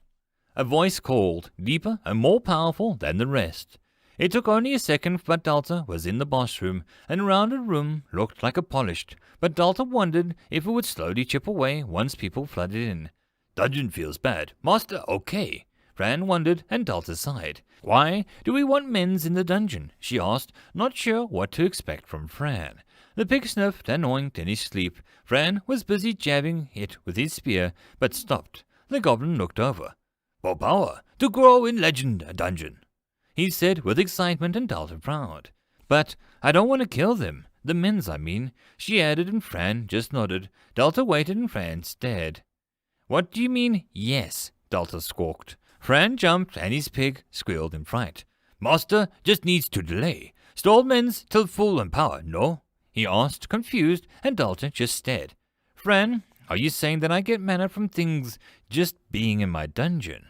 She repeated, and Fran nodded with enthusiasm. "Men's give good mana. Some dungeons have inns in middle to keep mana coming. Hob and Gob tell me stories. They heard from Jamal," he added. Delta sat down heavily. "I don't need to aim to kill. I just need to make them have an adventure? Do I need to loot block them long enough to leech out the mana from them? I don't have to be a murder hobo dungeon. Delta demanded with joy. He seemed to have a good idea where she was. The other mobs just looked up. Delta wanted to hug the little green deadly pig rider. She then noticed something about the room. "Fran, why is there no mushrooms in here?" she asked lightly, and Fran looked around and his pig snored lightly. "Bacon sees them and gets hungry," he shrugged. Delta loved bacon. End of chapter. Chapter 7, Innocence and Gobs. Gob picked up another room as they wandered the forest, a few more sticky flowers and a few branches in his arms. Master Delta needed more rooms. Her dungeon was becoming filled with them, and that had to mean that she loved them that much. Except in her special room, Gob understood, the Orby room that looked impressive. Maybe it could do with some paint or a sheep's skins on the wall, but Gob was not one to suggest silly things to the master. Gob dreamed of a giant mushroom holding the master's orb. Such roomness! Gob sighed, his tusks making a squat face look delighted. A branch broke and Gob turned, branch in hand, and he snarled at his brother, Hop coming running, with a large rock in hand. They paused as a little man stared at them. A long hair and puffy fur it wore made a man-child look like some lamb. Hop hesitated and then looked at Gob for guidance. "Man see us," he said, clearly unhappy about being snuck up on by the man-child. Hop grunted. "Smash?" he wondered, and then the man-child made a mewing sound and fell back as she tried to turn too fast. Normal Gob culture would dictate that if hungry, man-child was food. If full, it was toy. If this was no longer about Gob ways anymore. A new element existed for them. Delta ways. I don't want to kill people. Delta, the safe protector and the rescuer of him and his brother, did not want the man blood in her name. "No smash, let go. No time for games," Gob reminded, and quickly gathered up more forest bounty. Hop snorted and made a dismissive growl towards the lamb-child. It got up and ran for the break in the trees when the forest ended and the fields began. It stopped and looked back at Gob and gave it one last look before he ran off towards the dungeon. He heard another man calling. Where there was man-childs, there were plenty of mans. One-on-one, they made the Gobs look weak. To beat a man, a Gob must be clever, quick and ready to die, or at least bring lots of other Gobs. Gob grinned as he ran into the dungeon a few minutes later. To beat a man in a dungeon, a Gob only had to collect rooms. Delta pondered that she kept missing the changes in her menu due to short attention span. She hovered over the boss room, watching with pleasure as Bacon swallowed another mushroom. Her feelings towards these ignorant fungi was quite odd, but Delta just accepted it. Aside from the vile taste, the mushrooms gave her an ample target of focus her anger on, targets that she could actually affect. So, after focusing again, she looked at the new upgrade purchase that she had missed. Upgrade the core room to reflect the status of having a first floor boss, 20 DP. Upgrade the core room to reflect the status of consuming many mushrooms, 20 DP. Only one upgrade from floor 1 can affect the core room. The other option will be locked. Oh no. Whichever choice would Delta be forced to pick? What grand choice would she be forced to give up? Delta smashed the boss upgrade button with a furious scream. Death to the mushrooms, the vile little demons. Delta would only spare her mushies. Fran just shook his head at her voice. Delta felt her face go pink, and she quietly left the room as she had forgotten Fran, as well as her monsters could hear her. The crawl room was grinding and shifting as she approached. It didn't take long to settle into its new decor. A singular earth sphere that held her orb was now replaced with a pillar rising from the ground and another reaching down from the ceiling. The two pillars met at her core and sealed it into place. The orange light glowed slyly, looking like it had been unearthed by the stone platform around it. In the middle of the room had been erected around the pillar as if to worship the orb in some manner. Only 3 steps separated the platform from the soil. On either side of those steps was 2 medium statues of Fran atop of Bacon, holding their spears above the steps like a door arch. One had to cross under. The 2 statues, like mirrors, perfectly similar down to the Delta could see. The details weren't amazing, but it was good enough that Delta had no trouble making out Fran's eyes in the slits of his helmets. The pillars holding her orb had 6 sides on the side facing the stairs. The title, Sir Fran the Big Knight, was carved clearly. It still had left a lot of names on the other 6 sides, more if the top pillar could also be had names, and almost endless amount of names could share the same space on the side.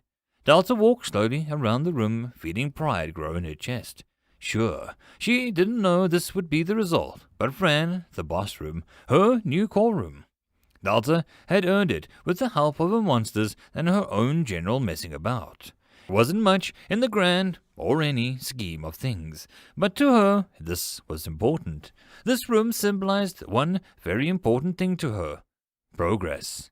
Delta slowed and sat down on her new stairs, trying to pretend like she was hugging her knees. Progress meant that she hadn't given up. Delta hadn't sat down and waited for someone to find her and end her. Delta hadn't cried, too scared to do anything while Hob and Gob never got into contracts. She hadn't stopped trying to even when the mushrooms made her feel ill. Maybe the room didn't mean progress. Perhaps adventurous. It would be the ultimate progression. The end. But to Delta, she stood and stretched out her arms as if refreshed by the room. It showed how brave she had been, how silly this all was in the end. That wasn't important to hold on to. Delta saw how easily she could lose herself. Delta, the Dungeon Core, had become Dungeon Core Delta. The same words, different girl. It was almost intoxicatingly wonderful to create and expand, but Delta looked at her orb and inhaled. Progress for progression's sake was pointless. This all had to mean something to her. Or she could go mad, or crazy, or turn into some machine that saw little kids barely into the teens walking bags of mana. Delta walked out of the room, determined to see what else she could do. Determined to ask why to each and everything that she built, mutated, grew, forged, unearthed, summoned, and designed. Because she would take a hammer to her own core before a kid was reduced to walking mana batteries in her eyes. Delta felt the mana roll and barely even choked up as Hob and Gob returned with more branches, berries, and mushrooms. She really needed a glass of water or something. Delta blinked and then an idea appeared. Water. But she had no buckets. Wait. She had wood and stone. Why doesn't she have a bucket design? Delta opened her menu, and her menu beat her to it. Wooden bucket has been added to the item menu as a quick design. 3 mana. Delta closed her eyes and counted to 10 and gave up at 5. Are you telling me I can make things if I know them? She tried to throttle the menu and it vanished with an alarming ding. Stone spoon, Delta yelled. Spoon being added to wooden clogs. Wooden clogs being added to wooden sword. Child's toy has been added. Chair. Wooden chair has been added. Stone goblin figurine. Stone goblin figurine. Delta twitched when she opened her eyes. She was laying on the ground. Something throbbed, and Delta assumed that it was the leaky remains of her brain after her menu seemed to have a nervous breakdown. How? She groaned, and Hob yelped as she spoke next to his snoozing form. Delta made a very subtle mental note not to rush the system that governed her existence, to the point that it was needed a glass of wine before its husband came home. Delta rose to her feet and saw her mana growing from 12 to 24. A decent amount. Delta grumbled as she moved down the tunnel. It was time to do something that she was somewhat dreading. This whole, discovering how things worked that she went was nice, but it left her suspicious of everything. So just before entering the lair, Delta flicked her hand to the side tunnel of the room, dug itself out of the dark space inside waiting to be used. Delta felt a little sick, but she spent some time on her large pool of 73 DP to fill the room. She filled it with mushrooms, a whole grove of them. Mushroom Grove has been built. Gut rot mushroom automatically added. Special features unlocked when inside this room. Due to Sir Fran, the grove gains honorary boar as an elite guardian. What? But the menu said that it was decorative, just something to look at. Delta frowned as another menu opened. Due to a variant of mushrooms heartily enjoyed by the core, potent mushrooms have elevated this room to a functional room. She could swear her eye twitched. The room began to smell of dampness, the walls looking like a runny as the soil became a mulch and moist. The small pond at the center was a bit rank. Then, one by one, as if summoned by some hellish devil, mushrooms sprouted out of the soil. All those gut-root ones. Delta backed away from the room and seemed to stretch again. Space promptly washing its hands of the room. The dampness gave away as a ball, smaller than bacon, but mean-looking, prowled past. A few of the mushrooms tangled up in his matted fur. Delta flicked through the menus until she found a special menu for this room. Mushrooms, produce, develop. This wasn't the grandest of menus. She opened up the produce one. Gutroom mushrooms, 10 mana. Delta felt hatred burn in her stomach. It cost 10 mana to produce these frigging things, but she only got one in return when she bit the bullet and ate one. Delta closed the menu and paced as she angrily sniffed and snorted like the new boar in the room. After a moment, she opened the second option. Mushroom development. Develop edible mushrooms with better taste, 5 DP. Develop mushrooms with a weak hallucinogenic properties, 7 DP. Develop mushrooms that glows in the dark, 3 DP. Develop mushrooms with deadlier poison, 50 DP. Delta pursed her lips. More mushrooms, more mushrooms. She opened her mouth and then closed it at the thought of her mushy's feelings. If it could hear her. She had a feeling that it wouldn't be able to enjoy these nice-sounding edible mushrooms since she was the one making them. Or would she? Something chimed in her manner and rose by 2. Oh, a day had passed. Maybe her nap had taken some time away from her. That was concerning. Delta saw that she had 11 mana left. With a quick command, Hob and Gob went out with a new wooden bucket. She held her breath, but the object didn't seem to vanish as it left her dungeon. Yes! She jumped with excitement. Her first loot to leave the dungeon was a bucket. Delta stopped dancing and stared at where her feet should be. Legendary knights and wizards would come from afar to raid her loot, only to get a bucket for their trouble. Delta had a heavy mood settle over her as a mushroom poked through the soil. Delta, the dungeon of mushrooms and buckets, the stuff of legends. Maybe she could add a few mushrooms to the bucket, like a crappy gift basket. No, really. Delta insisted that all adventurers got a free mushroom, or more. Take them all. Delta begged someone. Well, if things got boring, she could mix in the apples and berries. She wasn't sure how valuable the apples were, but it had to be better than the gut-root mushrooms, right? Delta perked up and went off to see her new nameless goblin talking to Fran. Fran was making friends. Good on him. The guild followed her as she soon quickly started to develop some edible mushrooms. What's next? Gourmet mushrooms. Delta snorted and wondered what smuck wanted these rooms, which a quick check on the grove. Delta froze. She expected one mushroom to be forming. The ground in the middle of the room was growing between 7 and 10 mushrooms at once. No. Too many. She waved her hands with a shrill noise as she checked her DP. It still happily said 63 DP after her purchase of the grove and the development room. Did the room actually mean she could make or produce these little monsters in bulk? Then how many more gut-root rooms would she get for 10 mana? Oh, God. Delta felt sick at the thought of mushrooms on every surface of a dungeon. Delta splurged 5 more DP, and a shoddy-looking wooden door appeared, and she used it to seal her nightmares behind 5 planks of wood and a cracked metal door handle. Delta prayed that these tiny hinges would keep the demons back. The new goblin rounded the corner and blinked at the door. "Boss, name's Francois. Fran said I have old name," he said aloud, looking a little nervous. Delta looked at him. Delta felt her mind latch onto the idea as mushrooms inside continued to develop on the other side of the door. In her heart, she agreed to Francois, but in her cold, mushroom-hating, calculating mind, she called him a second name. Delta's homegrown food taster. "Francois," she sang, and the goblin showed a surprising intelligence as he ran away as fast as he could, but Delta just beamed. She was very ground that he walked on. She knew all the dead ends. If she could make someone else take over the mushroom-eating duty, she'd gladly been seen evil witch by her little gobs. "But, Mama, I saw them, the little green men with big teeth," the girl whined. Quis waited for his poached Sunburg eggs to be cooked by the barman. Nubs was a greasy man, but it wasn't a bad quality. He seemed to slide between people and move away from caring about people's problems like a man who was secretly trained by the river scale eels. Quis envied the skill of the girl's voice rose higher in the pub. People wolfed down gamey meat and a shimmering steamy fish. They were collecting those bad mushrooms and branches. They saw me, she said with another sigh. Goblins eat little girls. No goblin saw you, or they would be in his belly.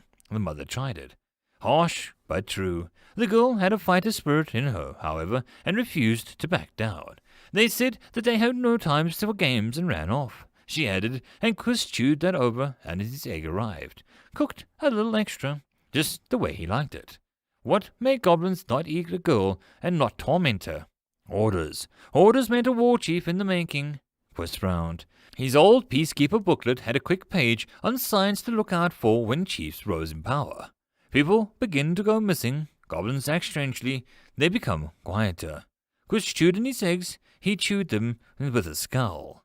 This was beginning to sound like actual work. Chris Fire Smasher stood. He shrugged on his wizard name like an old coat.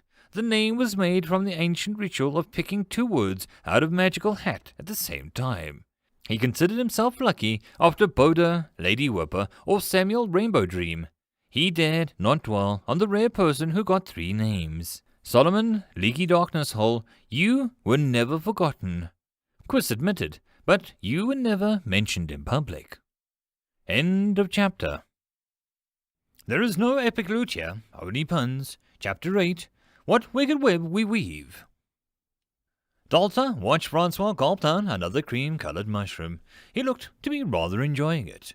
The mushroom had taken a little over an hour to develop, but when it finished, a little kitchen timer in Dalta's head went off.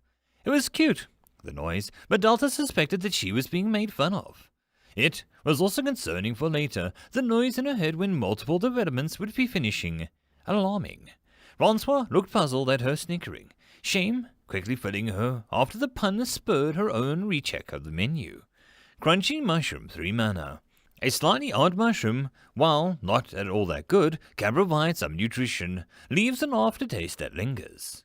These mushrooms were just a pale and featureless, unlike Gutrot, which were evil. These mushrooms seemed to make her little goblin happy as he chewed.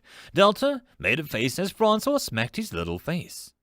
Though that might be due to more of the simple-mindedness of the goblin mind than a refined palate. Leaving the goblin to eat the rest of her harvest, Delta went to ponder what her dungeon had and didn't have. Gob and Hob still hadn't returned with the water, and she hoped that they were all right. Sure, they were her only means of collecting resources and cheating the system, but Delta was more concerned about them just coming back. The brothers seemed, Delta shook her head, that there was no denying it. Hob and Gob were important to her in a way that if they decided to never leave the dungeon again, Delta would provide for them, regardless. She cared for the little guys. It wasn't something that she felt shame or annoyance over. The Gobs had asked for nothing and saved Delta from a very tedious start to her new life, providing something to look forward to each time that they left and returned to tell her stories and fetched quests. It was such a normal act that the greeting of a friend to talk that followed that she felt more than a little grateful towards them. Shaking her head for such thoughts, Delta decided to do what she did best to pass the time. Mess with the menu and hope for the best. With only 4 mana, there wasn't much that she could do. The mushroom grove had proven more than its weight in cost. Way to develop less poisonous mushrooms and maybe some more interesting strains. What other options did her less interesting purchases hide? Her fingers hovered over the spiders and bats. Delta held her finger down. Common spider. Simple black spider creates 5 spiders per summon. These little hand-sized creatures can add atmosphere and some free decorations to your dungeons. As a basic creature, they cannot evolve unless some unique element or being is absorbed by the dungeon. Common bat. A simple brown bat creates 2 bats per summoning. The average size of the bat hangs about your dungeon to give out atmosphere and freak out the most easily startled of adventurers. As the basic creatures, they cannot evolve unless some unique element or being is absorbed by the dungeon. Basic creatures was a new item. Delta felt like some cliché popular girl as she read them aloud. Such a basic spider, she said to herself and then snorted. Delta paced the hallway, nodding to Mushy as she passed. A basic creatures were classification between monster and decoration. Not really what you wanted to protect the core, or something to create a dungeon that might be able to use some excess mana to make their dungeon look more, spooky. It seemed that a little waste, but Delta had learned her lesson after the upteenth time since waking up, dismissing nothing. Everything was permitted. The line made sense in her head, so Delta tried to imagine the use of these basic creatures. Could spiders make some webs to slow people down? Then the bats could scare people? So, just like what her menu said that they would do, Delta mumbled as she turned and walked back down the hall. The pacing was great. Pacing let her feel like she was some CEO of a Dungeon Inc. Mr. Cyclops, fetch me 10 a.m. readings. Dear Satan, Mr. Werewolf, have you seen these figures? Our goblins are doing a protest. They want 3 more mushrooms a month. Delta mimed, throwing papers in the air. Laughing to herself until she calmed down, Delta sighed and tried to imagine taking any of this seriously, to the point that she got upset over spiders and bats.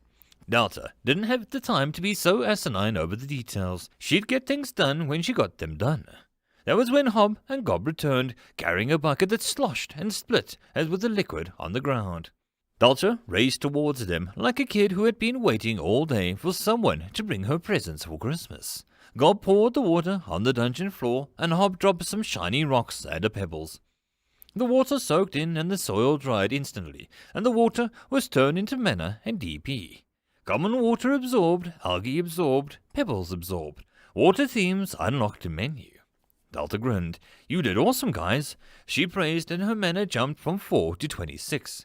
That water was pretty good for the mana refill. The DP was now sitting at 85, and Delta was starting to feel like a hoarder. Hob and Gob, best gobs. Hob boasted, and Gob enthusiastically backing him up with nodding. Delta let them go and was about to turn with a small cheer before another menu popped up. Mushroom Grove will now develop all mushrooms at faster rate for 1 less DP across all options due to water element. Delta waved the menu away. Away, demon, away with you, she hissed, and flicked, and a new pop-up took its place. Goblins upgrade unlocked. All Tier 1 goblins can now be summoned with a bag of rocks to throw at the targets, 5 DP. Now that's what I like, Delta cheered and shrugged, purchasing the upgrade to spend it on something. She zoomed over to Hob and Gob to see that the bag appeared to the sides. It bulged with both the Gobs looking inside. Rocks? Gob asked, and Hob grinned. Rocks, he cheered, and he threw one at the bushy in the tunnel. Delta gasped as the mushroom snarled, more filled with green liquid. Both goblins ran screaming as bits of sick-looking spit hit the walls and splattered down. Well, Delta never accused them of being smart. It was pretty nice, however, that the basic goblin upgrade extended to her contracted monsters. She had a feeling that she was not truly catching on to the potential of the contracted monsters yet. Aside from being able to leave the dungeon, there had to be something else. Delta would have to keep waging a war with the menus to tease out its secrets. A quick look at her menu showed her a few things. Pond room, a room with a medium pond where fishing can take place, 10 DP. That was neat, except for strapping wooden fake shark fins onto her goblins. Delta had no fish for the people to fish for. Still, options never hurt until they trapped her in a spiraling trap of unable to choose what to purchase. But for now, she was rich in DP. Delta rubbed her hands as she saw the new tab unlocked in the menu. Research menu. Irrigation. Study how to use water more efficiently to reduce the costs of crops when requiring water. 10 DP. Basic wooden equipment. Be able to create weapons and basic armor of wood for loot drops and contracted monsters able to use weapons. 5 DP. Basic stone equipment. Be able to create weapons of basic armor of stone for loot drops or for contracted monsters to be able to use weapons. Research was a word that smart people messed about with, Delta knew. As a modest shut-in, that research meant that part of the game where you were able to take old, boring units or buildings and make them into somewhat still relevant pieces in the later game, or take early parts of the game and using it to stay alive. A grove might be able to produce more for less, for example. Delta pursed her lips. She thought came down to how she reduced the cost of a room. A whopping 20 mana was still a bank drainer at this point. Core improvement mana generator. She asked aloud. Her menu didn't respond in any fashion. Yeah, figured that would be too easy. She agreed amiably. Delta didn't begrudge the system for not letting her take such an easy route. Delta had the tools to carve herself a way to sustain herself in her monsters. And it was just before her eyes in some fashion that Delta was in no rush to do something stupid when there was no direct danger yet. Instead, she decided to fill her dungeon with spiders. Delta would later regret this decision on many levels. Looking at her mental map, Delta decided that she needed to mix things up once she had more mana. A new tunnel and another room. For now, she created a room that connected to the first tunnel in the dungeon. It hollowed out, and Delta took a small walkabout, admiring the almost perfectionist level of soil removal. She then flexed her fingers. She purchased the spiders with 5 DP, and 5 of them things scuttled out of the hole in the middle of the room. The first thing that happened was that Delta vacated the room without a word. Perhaps it was a new life or a stolen slew of memories, the excitement of her new powers, but the fact that Delta did not like spiders seemed to have escaped her. She peered into the room, and the spiders sort of just moved around in interest in some of the new space. Maybe this wasn't so bad. They almost looked cute. One of them turned towards her, and Delta fled. 8 eyes of death and nightmare stared into the Cory's soul. Delta knew that she should have started with bats, but the idea had just gripped her. With a very big shout, she ordered the spiders to begin to nest. It was the worst thing that she had ever suggested since the phrase "Mushroom Grove" had left her mouth. One by one, the spiders began to web around the corners of the room and danced threateningly at each other as they fought for space. The silky white threads quickly growing as the spiders didn't catch any food. Delta tried to project a command to the spiders not to web in the middle of the room, leaving 2 parts of the walls bare of web. It was all part of her cunning plan. Delta felt pride rise up, but it was quickly sent running as the spider poked out of his room to see where the crackling was coming from. The eyes. Delta wilted and fled. One day, Delta would make a monster that didn't want to make her cry. Maybe something fluffy. Delta would regret that thought on all levels. End of chapter. There is no epic loot here, only puns. Chapter 9. Quissing the Dungeon. Well, it wasn't a war chief.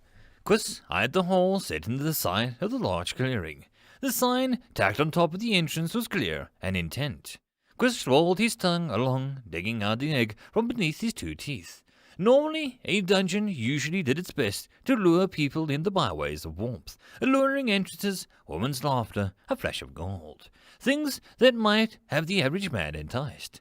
Quiss had never quite heard of a dungeon telling people to piss off. Then again, that would be clever. Nothing made a man, a little drunk after a long day, angry like an inanimate object telling them to keep out. Seldom did men being told what to do by innocent objects in Quiss's questionable education that he found that the dungeon was unusually one thing: trouble. Well, it was being unfair. The riches of the hill grass around him, the blooming flowers hiding it just out of sight in the underbrush. It was screeching noises and animals trying to bed one another, usually in a dangerous fashion, and even the clear babbling noises of the nearby rivers sounded out. Dungeons were good for the land. It was akin to a blackout that sucked up the crappy mana and the object that leaked out a much better mana over time. Like a strict husband or wife that took in a lout of a man out of the gutter, bedded him, wed him, and cleaned up his act. Perhaps that was what Quiss's own personal perfect logical thoughts on marriage shining through again. But he dismissed that thought before he shot the happy singing bird not far off. Dungeons also had a high mortality rate. Quiss didn't even find it funny anymore. Idiots waited in lines for months for a turn in the slimy dungeon, and instead of training, they would sleep and gamble away the grandfather's rusty set of mithril armor that definitely would have saved their lives. Quiss honestly found the dungeon culture to be a bit of a mess. Valruon had a handful of things. A great city had been built around one once, and then it promptly collapsed as they failed to take into account that such things as trade routes, seasonal changes, general meaning of what it would take to keep a city running, or for random chance loot drops and chests that may or may not kill you. Last he heard, the city had decided to downgrade to a heroic villa for adventurers to spend the day in a spa before heading off to strike mediocre riches or die from the slime that looked like a mundane slime but was actually a royal jenny. Common mistake, not one people often made twice. His research into the deepest, darkest tombs and scrolls that had revealed the way to discern the way to tell the difference. The royal jelly had a tiny crown and oozed with elegance. Quist turned and, without much hurry, walked back to the village. He needed to call a town meeting that meant waking up Haldi. Quist's features soured to the point that he felt ill. Why did he have to wake Haldi? He sighed as he patted his navy jacket. Peacekeeper duties at their finest. He briefly entertained the idea of letting the dungeon be and ignore it until problems cropped up. But it sounded like it had already eaten one hunting party and a farmer, and maybe a pig. Those were problems. Quist rolled his tongue again, and his eyes on the forest at the far side. The thought came into his head despite his protests. The monsters in the forest would be drawn to this area. Goblins, unreasonably large spiders, lizard people who decided to kill other people, and angry bushes. Quist hoped that the bushes stayed in the forest. He'd rather not fight them again. His allergies acted up in the worst of times when he had to casting his spells. A fireball was not meant to defy the natural order like it did the last time when he sneezed mid-cast and burned a goblin into a duck.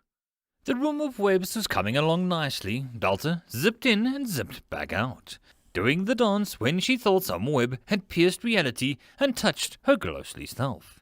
She rubbed her face, the area feeling itchy, and there was an oddly wavy line which one could traverse without getting a thick webs in the face, but even to her eyes, it took an aerial view to see it clearly. The adventurers could burn it all, but Delta had planned for that. In the middle of the room was something that she hoped would stall the idea of fire. Delta cackled as she suggested the idea of her powers, and it came back positive. The berry could indeed germinate into a berry bush, and it seemed with some additional mana cost, she could just pick up and skip the growth stage. The only off thing was that the bush came without berries. Healthy berry bush, a bush that can grow healthy berries over time. Cost 10 mana. Sure, it was costly, but in the midst of the entire white web, the shimmering shape of the green and royal red berries would entice the adventurers. Delta definitely was proud of her little challenge room. Her face was wide with a pleased look, especially since she wanted to make the spider room unavoidable as she messed the dungeon up. Hob and Gob went back out with a bucket, and Delta asked them to go back to the river and find her some fish. She would have to make them some bags or a fishing pole, but she lacked some of the materials. Despite the fact that her spiders could make the web, her dungeon didn't register her to have ability to make a fishing rod. Or did video games lie to her?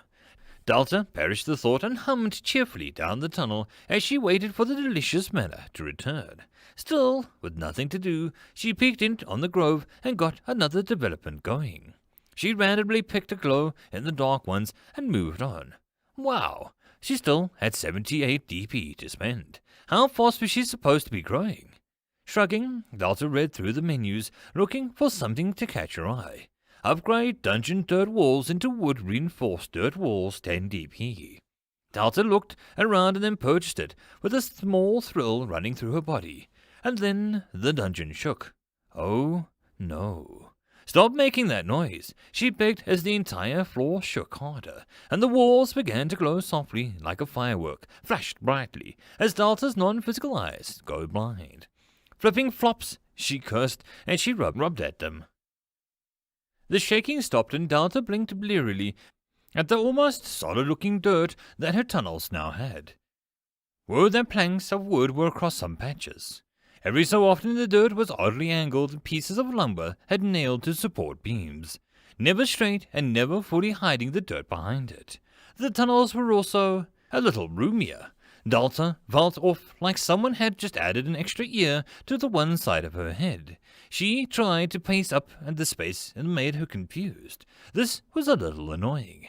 Her depth and spatial awareness were now shot to fudge. She paced and tried to ignore the extra foot and a half with the tunnels that I now had. Delta paced, trying to find her stride, forgetting to purchase anything else for a while. "Haldy," Quiz called into the deep darkness.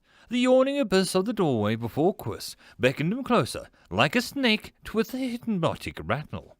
Quiz refused to parley with the darkness, ignoring it like the ex-lover that had spilt wine on his favorite Mad Magician's Monthly and expected him to hurry up and get over it.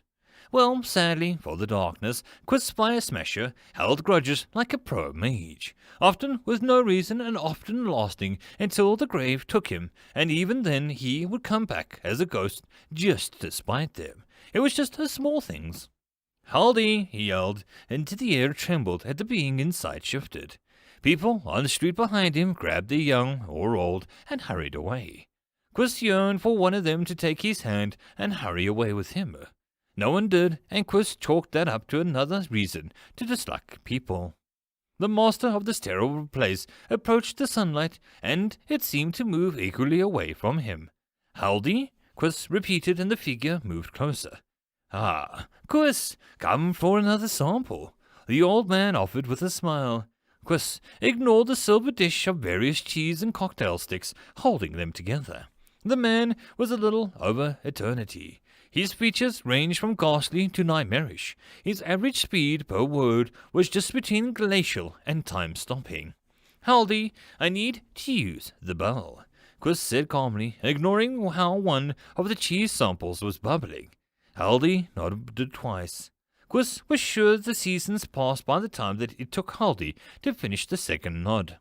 The smell of the building wafted out. It wasn't cheese. No, it would be normal for Haldy to be a cheesemaker. No. The smell that leaked out of Haldy's shop seemed like a forgotten space between the second and third layer of the abyss. Out of the 142 layers, the first 20 weren't so bad in terms of dying. So, people just felt mild discomfort when shopping here for cheese in this town. No one talked about it and its implications. No one really cared enough, or had enough willpower to face Haldy in a conversation longer than 5 minutes. The one conversation that did last long had been the legendary, and the Archmage had died on the spot, his ghost fleeing for the hills. Haldy had been ruling with the cheese fist from the darkness, by accident. He was actually just a very nice man, but Quiz wanted to cry. He was so boring. However, when most men were still presumably in the evolutionary stage of bacteria, Haldy had purchased the oldest church in town. He was the only church in the town with a bell. And the durance law, the covenant of the pact, overruled by agreement between 3 wizards, was overturned by the barbershop quartet from the Dark Ages. Town meetings could only be forced by the ringing of the church bell, by standard practice still held today. So Haldy nodded and then opened his mouth. "I learned the most interesting about cheese last month. Did you know?" Haldy began, and the stairs at the far end looked blocked off by the cheese crates. They would need to be moved, but something had leaked over them, making them sticky to the touch. Warmed by a basilisk and then fondue can actually leak out of the sweet stick. Haldy went on, and Quiz grew weak. He must hurry before the cheesy abyss took him. End of chapter. Chapter 10, Hole in the Ground. Delta watched as Francois bought a bucket of mushrooms for bacon. Delta grumbled as she flicked through her menus, looking for some way to turn the damn fungi growth off. But she was the dungeon core, and she should have authority to do it. If she could just find out the right screen or option, Delta, having no other options, just kept feeding them to bacon to stop them occupying every little corner and wall. The only place that didn't seem to grow was the spider room, and Delta was not poking around in there to look for any reason why. Hob and Gob would be returning back soon with their bounty. Their last haul had some interesting results, namely that while Delta asked for fish, the goblins had brought back a crayfish. There was something fishy about that, but the goblins didn't seem to see the problem. As far as Delta knew, crayfish didn't live in a forest, ponds, or lakes. Or did they? Dalta didn't even know where the nearest water source was. Maybe there was an ocean just over the river bend. To be honest, she knew that a crayfish could fit into a fortune cookie. Or maybe they did via magic now. Dalta pondered the idea of crayfish just living wherever they damn well pleased in this world. Terrifying, but power to them. Having a few dissolved in her dungeon gave more than a pleasing result, along with more mana, rocks, and berries. Crayclaw has been unlocked in the monster purchase menu. Crayclaw 10 DP, a large arthropod monster that lives in the water. About the size of an average cat and a slight oversized pincher it uses to remove fingers and to tear food apart. Requires water features present in a dungeon to summon. The new monster was always a potential goldmine. She could only get the ability to summon a Crayclaw, and not balls from the pig was a question that she kinda wanted to be answered. But Dalta let it go when all that she had the theories and guesses. The water part made sense. Dalta could even see how such requirements would not really be asking much. Did you get a crayfish? Great. Now don't be an idiot and scoop up some of their habitats as well. Dalta did have a pond room so she could use it if she really wanted the monsters in her dungeon. With a shrug, she flexed her mighty pool of 25 mana. Dalta felt that it was time to put her dungeon into working order, and hopefully all that it could take in a hallway and some rearrangements. Dalta opened up her map and tried to drag the hallway about. Moving a hallway requires 5 DP. Moving a room requires 10 DP. Dalta hummed and juggled the cost around to 87 DP. What if she just wanted to move everything back? No actual cost for shifting her dungeon back. The hallways looked wonky at the corners, however, as they stretched temporarily. Dalta assumed that there was a trick and a way to break it over her knee, but she just shrugged and got to work on her new dungeon layout. One tunnel that connected to the spider room from the entrance, and then one tunnel that connected from the spider room to everything else. Then Dalta shrugged and pushed everything back. The lone tunnel collapsed, and left only the way to progress into her dungeon was through the spider room. She quickly shifted the confused mushies into the new hallway with the usual cost. Thankfully, it had only been pushed to the erasure of the tunnel by the nature of the system. Her dungeon returned to normal proportions, and Dalta waited for the new tunnel to begin to empty itself of soil. Planks of wood formed along the wall, and the dirt became hard-packed. Everything was going swimmingly. Dalta felt like a proper dungeon core person, growing, and she even had a good reasons to challenge the weak world to get past the spiders and to stop them from meeting actual dangers. The tunnel stopped, and Dalta's mental map began to scream in abject horror. A space, a non-rectangular room appeared, tacked itself onto her map. Dalta stumbled as if she fell to her knees, and the space filled the spot of a room. She felt the mana rise and fall, and the room became a dungeon. It was some small cave with half of the room submerged in still clear water. Dalta stumbled into it and stared at the space that she hadn't created but just claimed. The deep part of the water glowed, and Dalta froze as she saw a very familiar white light near the bottom. Another entrance to her dungeon. Hesitating before slapping herself for being silly, Dalta walked to the water and examined the small hole, and then seemed to vanish into complete darkness.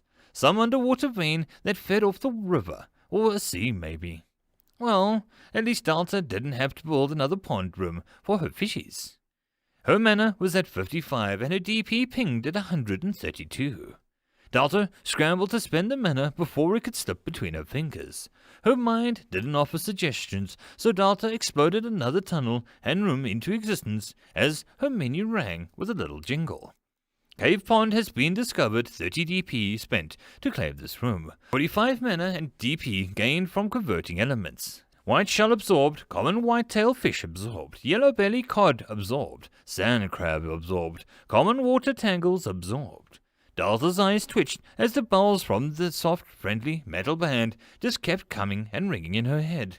Mushroom spells and underwater sea caves with too much going on.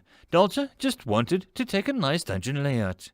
Having only 25 mana left, in her mind racing, Dalta just stared at the pond. If she could run into a harmless cave, what else waited for her under her very feet? The silly dungeon core dug too deep, she said in a only half-joking voice. Delta waved the thought away when she examined her new items. Oh, she had fishies. Delta had always wanted an aquarium, or at least that's what the missing piece of what she was before being Delta suggested. She opened the menu and found the relevant page. Room upgrade Cave Pond. Upgrade to spawn and respawn common whitetail fish, 10 DP. Upgrade to spawn and respawn yellow belly cod, 15 DP. Upgrade water to spawn and respawn crayfish, 13 DP. Upgrade water to be purer of freshness, 5 DP. Upgrade pond to spawn and respawn sand crabs, 7 DP. Delta beamed. This has potential. What good adventure cliché would she be if people couldn't fish? Another little jingle sounded out. Lumen mushrooms have finished developing. Cost 2 mana. Delta looked around her cave and decided, just this once, some mushrooms wouldn't be amiss. Delta giggled and ran her finger down the purchase menu, and the menu asked, almost concerned, if she really wanted to buy all the upgrades for this room. Fishing minigame is a go, she commanded, and the menu dinged once and seemed to fade back with shock as the pool room shook as the mana filled the air. A dungeon, the old lady Josie repeated with interest. Quist nodded, and the people gathered with the local library. There was no ancient law requiring that they did so. The library just had the most comfortable seats. Far out of town, a 15-minute walk, at best, he explained. As people muttered, the mutterings wasn't anything actually important. People just made those noises because it was a proper thing to do in such meetings. Is it a dungeon like Castrum's? Or the dungeon like Wallop's?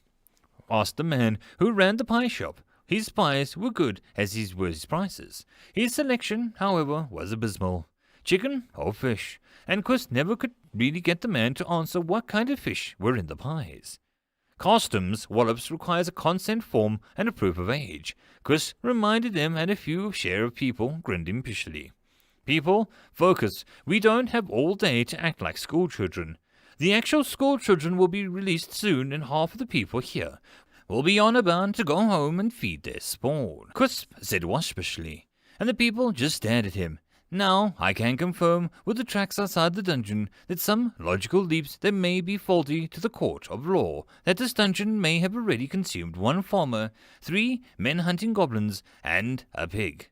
As always, we must refer to our most logical and wisest elders in these times to suggest how we proceed. Quist nodded at old lady Josie. The empty chair where Haldy should have been, and a man who was snoring. Haldy must have gotten stuck in his shop wrangling an ornery cheese. Quist had no idea how a level 5 lawman's locking spell had ended up on the man's door exactly as Quist had left the building, but Quist promised to look into the incident if Haldy tried to leave before the meeting was done. Can we tax it? Josie asked with narrowed eyes. People mumbled appropriately. Quist shook his head. Due to the growth of ancient laws, dungeons are non-taxable. A man with the narrow glasses threw in. Quist agreed and ignored how the man was too pale to be healthy. Poor Von hadn't had so much as a banker of durance, and he sort of sat around recounting some gold coins that came in and left each and every day. The snoring man snorted and blinked. Huh? What you want? He asked rudely, and then his eyes dropped again, but Quist managed to jostle the man's chair to make him stay awake. Dungeon, sell it to the Fair Play Company. Everyone does. He grumbled and went back to sleep. Elder Pick was not one for people, speaking, or effort, or generally doing anything. Quist aspired to follow this man's steps one day. As Haldy isn't present, Quist began, and people seemed to send a thankful prayer above at this bit of news. I will speak on his behalf. I feel like we should at least see what classification of dungeon that we have on our hands. I spotted goblins, but that doesn't tell us much. Before we even begin to think of letting the kingdom know about this, we should confirm what we can and then decide on what we should do with the information. Otherwise, we could be giving away a potential moneymaker, and if we had more money in this town, we could hire more peacekeepers, and I could stop worrying so much about this town. Quist smiled politely as people looked like they might agree. Old Lady Josie hummed. A town with a dungeon has been in fashion for the last 300 years. I would love to finally be on that trend. Tell my hellspawn sister she can shove that insect dungeon up her. So, As we all know, or should know, but I don't have much faith in this community education system. Dungeons come in many flavors. We don't have too much in the way of records and other countries' dungeons. How we class this dungeon is important. Monster types would be easy. Goblins only would be in this goblin dungeon. There is only about 15 of them in the world, so I hope that this dungeon has aspired to be a little better than them, Quiz said with a wistful sigh. What about the item drops? A younger man that reminded Quiz of a dog that has had its face smashed by the crush spell and then dropped off a cliff, added an insult. Another way to class them, yes. If all monster drops crystals and herbs or spellbooks, they could be classed as loot dungeons. We won't know until we go check, and unless the dungeon has some odd entry requirements, like Hulika's dungeon. Quiz trailed off, and the room went silent, a little quiet. Well, at least one way of knowing if the purity rings that they make their kids wear is working or not. A woman smirked, looking far too comfy in her fur-lined coat with a long knife attached to her leg. Really, don't you have a cute rabbit to go gut? Quiz asked stiffly, and the woman yawned, showing off a tight muscle in her arms and the collection of scars. Quiz, don't you have some child's birthday party to piss on with your sour mood? She fired back casually. Ruli was the closest thing to the town that had for a resident active monster hunter and jerk, and Ruli excelled in both with minimal effort. Quiz disliked her for many reasons. Shoving a fire crystal into his pants was one, scaring him mid-spell while casting was another. Ruli most likely disliked him for making all of her weapons flop like props in some play, setting her hair on fire and making her prey turn into ducks near the end of a hunt. Which is why they ended up hanging out together to drink and complain about everything together and annoy each other. It was the most stimulating thing Quiz could get out of this town most of the time. So, I'll skip the pussyfooting around. That you like to do. Want to go dungeon spelunking? Ruli asked, teeth like fangs. Quiz gave a large sigh, and old Lady Josie nodded in agreement. You two can go. Anyone else here just doesn't have the time to adventure. The woman smiled tightly. What? Would that ruin your afternoon of complaining about fences and walking the same 6 streets over and over, while we all pretend that we aren't all going to all snap one day and have a stake burning of the most annoying people in this town? Ruli asked innocently, and Quiz agreed, but watched silently as old Lady Josie stood. A little bit of power crept into the woman's form, and the wolfbane of Durance stood before them for a moment. A being that could cut them down and make the small talk at the same time. The legend was gone, and old Lady Josie just smiled. I have pies to bake, she said with a calm tone, and Ruli nodded. Pies? Important, she agreed, and lifted Quist with one hand as she quickly exited the building. Come on, Fire Dancer, we're going on a quest, she said with wide eyes. Quiz just scowled at the wrong name and wondered how on earth Ruli kept annoying the town where most of the retired people shuffling about could break them with a finger. Haldi was nice, but he was also a wanted for 43 different provinces for his deeds as cheese alone. Just because no one was brave enough to follow him here didn't mean Quiz wanted to see what would happen when the man was mildly disgruntled. End of chapter. There is no epic lucha, only puns. Chapter 11, Fishing for Compliments.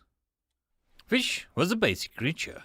Delta watched flat on her back in the small bottom of the lake as fish swam above her, the lumen mushrooms growing softly on the ceiling like blurry stars. Delta really liked this room, spending 4 mana to populate the room with lumen mushrooms, while the once dark room now had a soft ambience that Delta wished that she could claim that she had planned. Able to see the dark shadows of the elegant fish, larger ones, and a few crayfish move about, seeing them mimicking normal crayfish habits, like taking fake snaps at each other, made Delta feel true peace for a brief moment. Her creatures did not need to eat. In a world where one did not starve, life became playful. Delta knew that there was some deep thing that she could say, but she decided that she was already deep into the pond as it was, at the bottom of it, in fact. Really, she should have been studying her menus to target her upgrades, plan the next purchase, aim for the next unlock, grind those numbers, and then what? Delta didn't care about any of those things at the moment. She was just wanted to enjoy the creation that she had brought about. Why rush off and make something else when she hadn't even seen enough of what she had done right here? The fish swam past Delta's, held out a hand near it. The fish, a little bit of resistance as it passed through. She couldn't touch her creations yet, but she liked to think that they would enjoy it if she could. As pure, logical thought, the pond would draw explorers to fish and stall in her dungeon. They would be fishing, and over a certain period of time, the pond would naturally fill its taken quarry. It would result in mana farming. As someone who wasn't a machine that crunched numbers and didn't see everything as a way to make her dungeon into some hyper-productive factory, Delta freely admitted she just really wanted a pond with fish in it. There was no real ulterior motive behind the act on Delta's side. She walked back to the beach. Part of her knew that she had to add a few more crawlers eventually, but decided to let the space exist peacefully for now. Besides, she had a whole new room to have fun with. Stuff cost mana, and Delta had an idea that she wanted to try. The plans came together like a crayon drawing in her head, but her powers did not protest. The room needed to change a little for it to work, however. "How do I lower the floor?" she muttered, hoping the question would be answered for her. Her prayers were answered as a menu appeared. Editing the room's size will cost DP. Lowering the floor to a meter would be 1 DP. Basic room cannot exceed construction sizes by more than 5 meters in any direction until further upgrades are found. "Oh, thank you," Delta said, and the menu vanished without a word. Opening her map, she tapped on the room and held it. The menu appeared to focus on the room. Room customization. Size adjustment 1 meter, 1 DP. Add room feature, grove 1 of 1, pond 1 of 1, layer 1 of 1, boss room 1 of 1. Add room reset function for added traps of weak quality. 1 trap per room currently, 10 DP. Delta swallowed. That was a lot of numbers, and she reread it again to sort of got most of it. A special room could be inserted if they didn't exceed her limits of her room, could have a special trap that might reset per use instead of a time limit. Delta inhaled and shrugged. She would just have to do her 3 Ps later. Progress, purchase, and pace. She lowered the floor by 2 meters and then spoke aloud. Mud. Mud has been added to the construction menu. "I don't know. I kinda like the balls it has," Ruli commented as she read the warning above the door. Quiz sighed it slightly, sloping down the path into the slightly larger tunnel opening than he expected. "Well, don't speak too loudly. We don't know what will set off this dungeon. One wrong comment and we might be facing down a horde of who knows what," Quiz reminded, and Ruli pulled out her knife. "Quiz, I know how to keep my yap shut inside of a dungeon, unless we're already on dungeon ground and this entrance is a forked trap. I think that I'm safe. Once we're in, we use the 1 to 2 words max and use gestures as best we can. Every second we're inside, we learn about the dungeon, but it also learns from us. I don't want some monster learning that we're getting curious about it. I also don't want some innocent boulder core being scared because we're yelling about a dungeon cause and murdered villagers," Ruli said as she cleaned the blade, despite the fact that the blade was cleaner than some medical tools Quiz had seen in his time. "I forgot that you were part of a circus troupe of adventurers, the Bird Feathers, or some such," Quiz said distractedly, knowing full well the name of her ex-group. "The Hawk Claws," she said with a snap, making her dark face turn ugly with a snarl. Quiz didn't think about the attractiveness of Ruli's face or such. He just decided that she was uglier with a snarl. "Right, them. You're right, of course. We could be unlucky and strike one of the forbidden dungeons," Quiz grimaced, and Ruli actually recalled slightly. Forbidden dungeons were a special type of dungeons that Quiz had only seen twice in his journeys. Plague dungeons and abomination dungeons. "I forgot. Is undead still on or off the list?" Ruli asked lightly, and Quiz jumped at the chance to distract himself from thoughts that he was having, and also to feel smarter than Ruli at the same time. "No, they're legal again. The Dark Church of Urethian petitioned and managed to remind the people that the Church of Light and the gods can have unbiased dungeons, then so should they, since the Dark Churches does not force their believers onto the angel spirit nature dungeons, and should be respected in the same manner," Quiz recalled. Undead were always an easy topic to play with. A plague dungeon used viruses and plagues as a main method of killing people. The problem was that it was not content to sit and wait for victims to usually ended up wiping out towns off the map in its haste to grow. All it took was one idiot to come out with the spores in his lungs, and then the kingdom was gone in a week. Abomination dungeons were broken. They started out just fine in some manner, and then either through someone taking the core or cracking in some manner, or the core losing control of its senses, the dungeon became a whole of amalgamations of monsters. The mana went in, but no mana came out. People who went in often came out gibbering madmen, or so broken that death was a mercy. If one was found, then one was eradicated, and the land under it was eradicated. The people who had interacted with it were treated as the most gentle manner possible before their brains just gave up. Quiz saw one being removed. The saint had called down the wrath of his god, like an angry fist from the heavens. The hole in the ground screamed and leaked the vilest things that he had ever seen. People had just been spliced with things and left partially unformed and mentally undone. People had just stopped being human. Seeing his pain exploded over his face as Rudy lowered her fist and face hard. "We don't know," she said softly, and her eyes softened the touch. Pity, and that brought Quiz back to reality faster than anything. "Really, did shaking me escape your boorish brain?" He grunted as he ignored the glint of relief in Rudy's eyes before she snorted and stalked down into the dungeon. "I shook your world once, never again." She cackled, and once Quiz narrowed his eyes. He had a perfect shot at her hair. One little fireball and she'd leave him alone for a week before trying to gut him in the street when enough of it grew back. Quiz followed her down into the dungeon, chanting the spell for butterflies, just in case the temptation grew too much. The room was almost finished. The mud had taken a little over 15 minutes to fill up to her liking, leaving her with 10. Hobgob should be back, but she wasn't worried. Delta had asked them to go a little further than normal to see what they could find. So, with the last 10 mana, she made around 10 wooden platforms in a spread-out pattern one would have to jump on to get from one side to the other. 4 of them were not big logs like the other 3, but small floating pieces of wood that if jumped on would instantly sink and send the jumper into the muddy pit. Dangerous? No. Challenging, humiliating, and potentially time-wasting? Yes. Delta was proud of her work, so proud that she was suddenly scared her hubris would be done something to strike out at her, as well as the menus closed down and the dungeon took on the feeling that she had never felt before. Life, that she had no insight into, had just walked into her dungeon. Delta was alerted to the fact that her monsters feel it too, but Delta could see it with just a something is here feeling, and then the feedback Delta got. She moved to the entrance and froze as a woman in furs and a dark skin and a wicked-looking knife entered, followed by a man in his 30s with a perpetual scowl. His long blue jacket, blonde hair, and beard made him look rugged. His eyes held a depth that made Delta feel shy about staring into them for too long.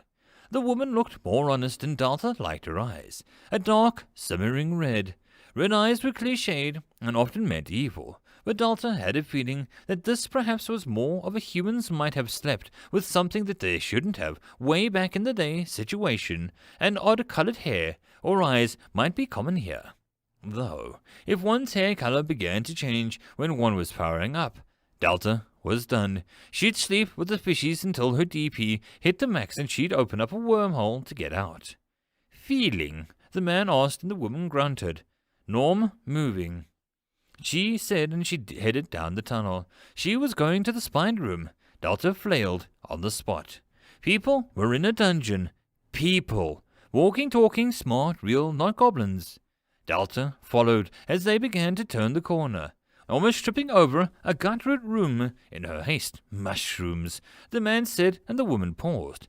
"Gut rot. Kill the man in a day if you eat them," she warned and kept moving. Delta froze. Kill a man? These freaking mushrooms are man-killers. Delta had been forced herself to eat the murderous mushrooms. "Slow webs," the woman pointed out, and the man snorted. Yes, I can see the huge swath of white web ahead, he replied, and the woman scowled in response. I'll push you into them. Don't tempt me, she warned, and moved carefully into the maze. Her berry bush laid at the center, but Dalta watched as they held their breath and the hunter woman took a look around. Excitement filled her. Could this first challenger traverse the sticky maze? Dalta almost screamed as the woman just examined the web, not moving as her eyes flicked to the spiders that had fled. Top quality here, she muttered, and Dalta's excitement turned to confusion as the knife in the woman's hand held a slight red edge. The woman cut down the web in front of her with a slight hiss, and it fell to the ground. Folding in on itself, the woman hacked away at the sides, holding it up. She took out a backpack and began to roll up the web into the small sticky bundle. Dalta was numb. Really? Really? The man asked in exasperation, and the woman began to cut down another section. Quis, this stuff can make nets, good fabrics, makeshift bandages, and all kinds of magic stuff. The fact that you aren't wizarding a chunk of it for yourself is just sad, she accused. Dalta felt faint as she just looked at her ruined maze. Her plans gone in the woman's satchel. The man eyed the bush at the center. Want some berries? He mocked, and Rudy snorted. Mana-rich berries are too sweet for me, she inclined. The man, Quis, popped a few into his mouth. They could be deadly, Rudy said without much concern, and Quis smiled. He patted an amulet on his cufflinks. A mage cart is always prepared, he said simply. Dalta eyed them and saw two tiny glowing symbols, or was the symbol made of other symbols? The longer she looked, the more her head hurt. So mushrooms and webs. We could have a nature dungeon on our hands, Quis said, and Rudy cut down more webs. Each cut was a blow to Dalta's pride. Useful, rare game to hunt, and plenty of herbs that can bring a man back to death or worse, a hangover. Rudy agreed, and Dalta felt a pink blush crawl up her neck. She didn't have rare herbs. She had... The hell in all of its layers is that? Rudy asked as one of her mushies flexed into the darkness. Rudy's eyes seemed to have no trouble spotting it. Dalta was sure that it was cheating on some level, unless it was a mixed racial trait. Then Dalta could only follow them with a drag to walk.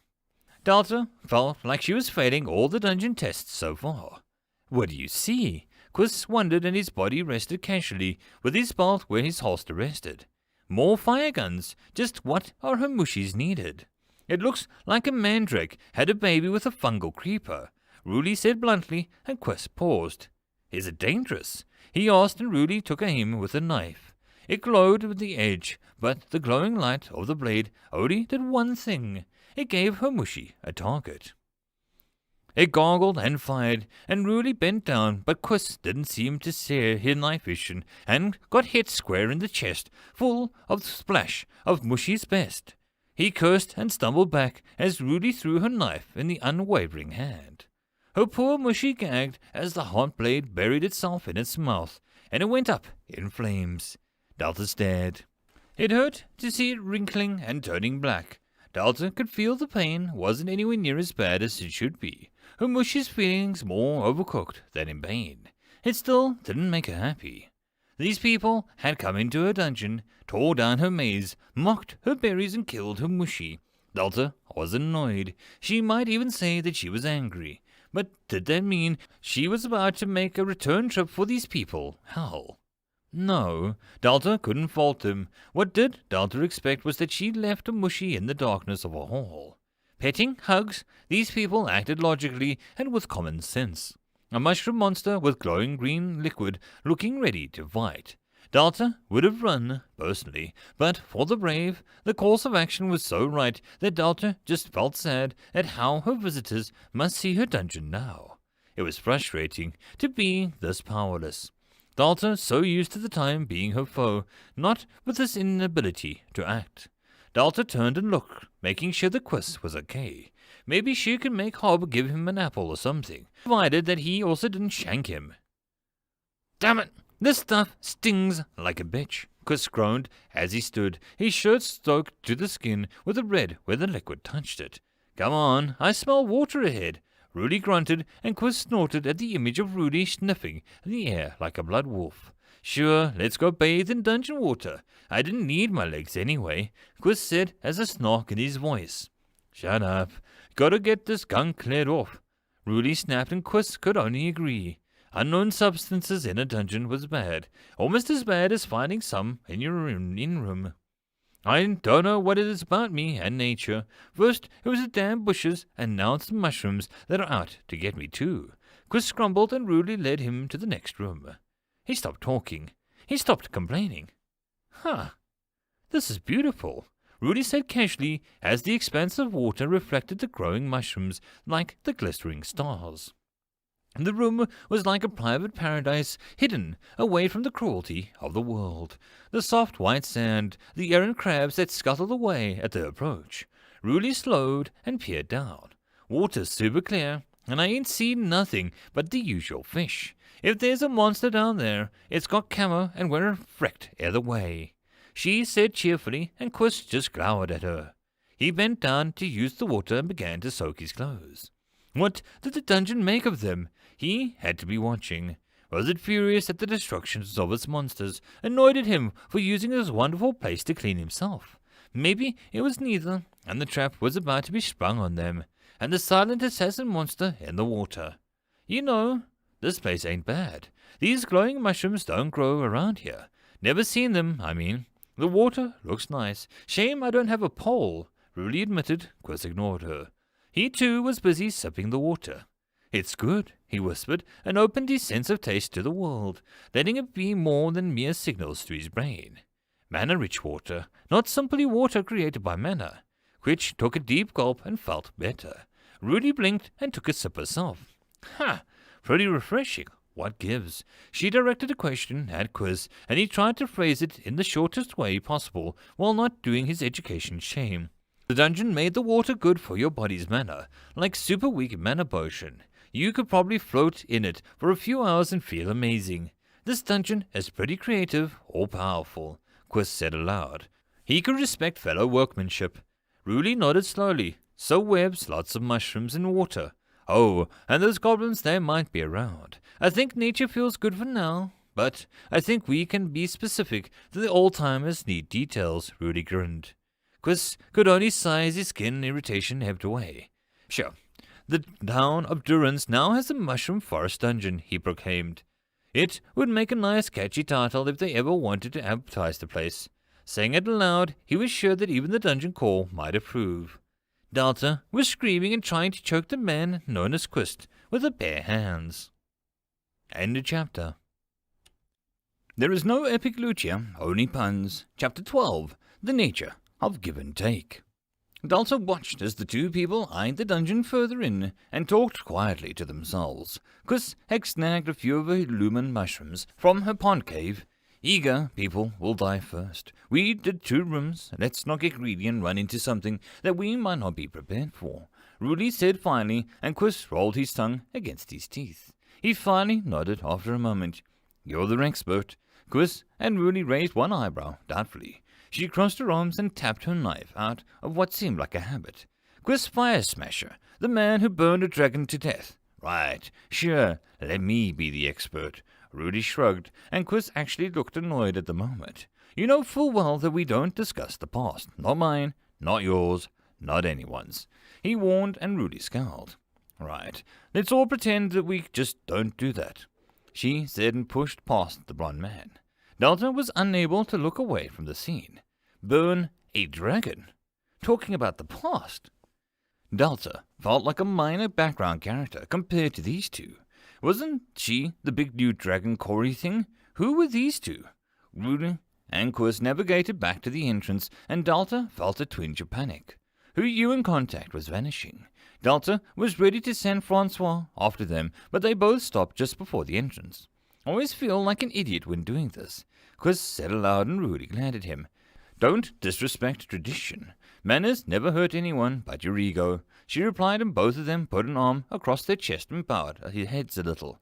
Thank you for the adventure, they both said. Rudy was louder and clear, and Quiz mumbled it. Delta felt warm. She didn't feel any mana rise or DP appear. This was entirely a human emotion. Relief. Didn't they just think that she was evil? Quis wasn't cursing her existence. Rooney wasn't spitting at her. Dalta wanted to shake hands and bow back, or something. Dalta shivered, and from the depths of her dungeon a warm breeze floated up past Quis and Rooney. Rooney beamed like she had just been proven right, and Quis scowled harder. I think that felt like acceptance? Appreciation? Felt like I was right. Rooney mused, and Quis waved her off. It was goblin gas, hot air, and superstition. He turned and walked out. Rooney rolled her eyes and then peered into the tunnel of Dalta's dungeon. Ignore him. You're pretty decent for a new dungeon. Keep up the good work. Rooney saluted casually and followed Quis out through the white barrier. Dalta stared at the space. Don't leave me, she whispered, but they didn't reappear. Dalta must have spent some time just waiting, because Hob and Gob appeared some time later with 2 buckets filled with things. We return, master. Hob called and began to empty his bucket. Dalta squished her feelings of human isolation down into a tiny hole and attempted to sound cheerful as she expected the items. Well, the gobs had gone far, it seemed, even got some interesting new things. Wine tree acorn absorb, rabbit corpse absorb, corn swallow egg absorb, black brambles absorbed, old rope has been absorbed. Dalta rubbed her hands with delight, watching her mana skyrocket. Having Quis and Rule in her dungeon had been enough to push her mana up 30, and these items hit 50 easily. Her max mana, with the 2 new rooms on top of her base, was 55. Dalta was slowly but surely surpassing her limits. Gob shook his bucket and a few tiny things fell to the ground. They wriggled and burst open. Tiny spiders the size of pennies scuttled about, and they seemed to all try to head towards the entrance. Hob growled and stomped one. Black forest spider hatchling absorbed. Upgrades to common spiders have been unlocked. Hob grumbled as his foot now covered in green slime. Gob tried to get another bucket that they moved quickly, hissing in harmony at the goblins. Dalta blinked, surprised by the angry emotions of the spiders as they escaped. Where did you find them? She asked, and Hob looked puzzled. Damn webs, thought they were berries, not eggs. He promised, and Dalta stared at the exit where the hatchlings had scampered out. The babies were about the size of the spiders in her own old world.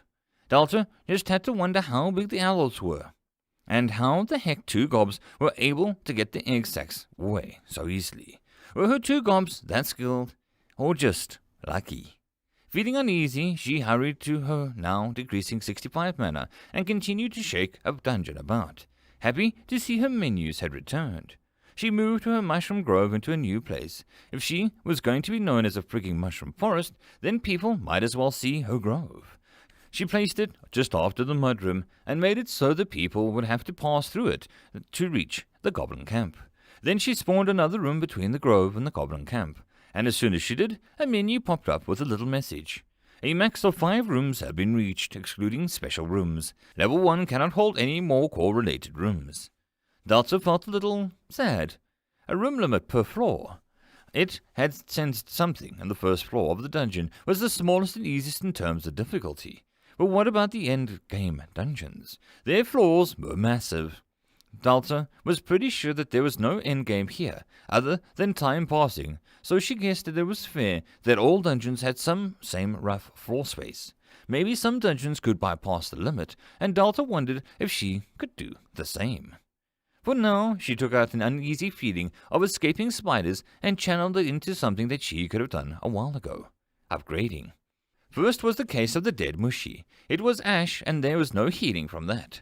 It was going to be super annoying. Dalta decided that if she had to personally respawn every trap and every monster each time that came through. No, there has to be a trick. She decided and flicked through her monster menu. Not finding a respawn option, she decided to try the construction rooms. She found some odd things, like she could move things in one room without much cost, or how she could attach a sound to a particular room. Dalta had no idea how to make a sound that could be attachable, so she moved on. Finally, she found something at the Goblin Camp menu, the formerly layer of her floor. Layer, remove Goblin Camp upgrade. Set monster respawn list, 5 monsters per level, 5 DP per monster added. Set monster respawn rank, rare. 3 rare monsters for the first level, 10 DP per monster rank added. Monster respawn to contracted monsters, 100 DP per respawn. Delta thought her little eyes might have popped out of cost to bring back Hob and Gob. If one, or she cringed at the idea, both of them got killed, then Delta would be very poor, but very relieved at being able to summon them back. Delta just decided not to have them die if she could help it. Still, this menu was the very key, and she felt the sheepish that she didn't question why a layer was something that she should build from the very start. Bostrom, self-explanatory. Layer? A space that respawns her monsters to avoid her. The core, from micromanaging the whole process. Delta liked it. She liked it a lot.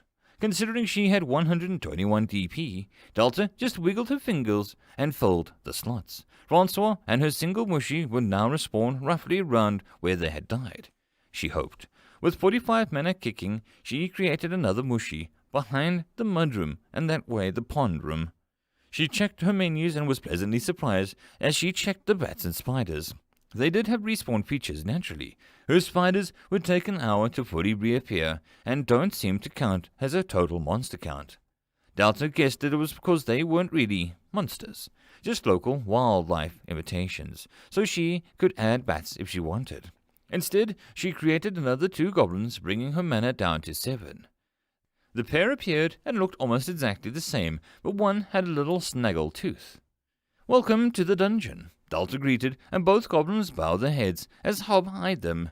His height was making him appear more dangerous than her new gobs. Delta decided that she would save the crane claws for another level. She wanted her fishing pond to be blood-free, a place of peace, her little paradise. Delta registered her new mushy and goblins to the lair and alerted to being unable to spawn any further monsters. Delta giggled as the goblins chased each other around the dungeon. It was good to have a noise in the dungeon that wasn't mushrooms bursting through the soil or spiders hissing at one another. Speaking of, Delta sat down and began to browse her menus, eager to see what upgrades she could mess around with now. I declared the new dungeon to be fit quality and not the forbidden type. I also stated this dungeon seems to be very cooperative and even bade us farewell. If legends are to believe, I further state that we, the town of Durance, may benefit from the resources that the dungeon may create. Chris said, and Elder Pick, Rudy, grinned. Place was pretty cool, she added, her endless wisdom to Chris's report. Pick eyed them, and I rolled back to go to sleep, and then he's staring through them, as if seeing something not quite of this world. Nature, huh? A little common, but that's not a bad thing. Mushrooms are interesting. Do you think that it'll develop in ways that suggest a plague? Gut rots aren't the most friendly of things, and we all know what happens if they catch fire, she said, and with a low grumble. Old lazy Josie frowned. Dungeon creations may not act the same. It doesn't matter until Seth is done examining them. As the head of the pesky pests and disastrous biology, he will have been able to tell us soon, she said, and Chris wondered how wise it was to have a man in charge of both benign threats and life-ending threats. The pixie nest did not require infernal fire from the 67th layer of the abyss, but Seth very much used the stuff to do everything from cooking toast to murdering infectious shadow beasts. Seth was a very basic man with very little inclination towards learning the meaning of moderation. He'll most likely just suggest fire to be safe, Chris pointed out, and Josie laughed. His cliff notes will be enough. I'll warn people to use magic lights or crystal lightning lamps. I do not want to cause another cut rod burning, she agreed. Pick slid his false teeth about. Chris hardly noted that he was using his set made for meteor ore today, good against scales and ghosts. So, what do we tell the king? Rudy asked casually, and the room went quiet. We must report the dungeon, due to the way that it inherently increases the kingdom's wealth. It'll be a crime to do otherwise. However, as soon as we do, the Fair Play Company will come, the guilds will come, the merchants will come, and... Josie looked visibly pained for her next words.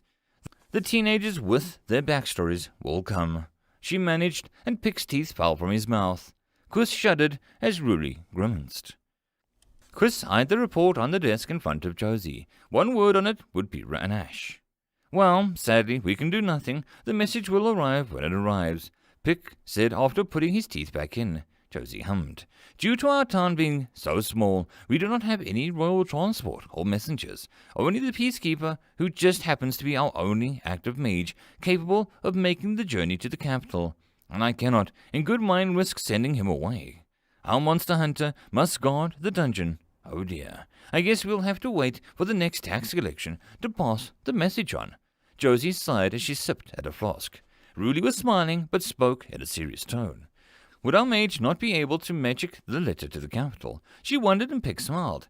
Mail via magical means is outlawed, she informed her. Quiz blinked at him owlishly.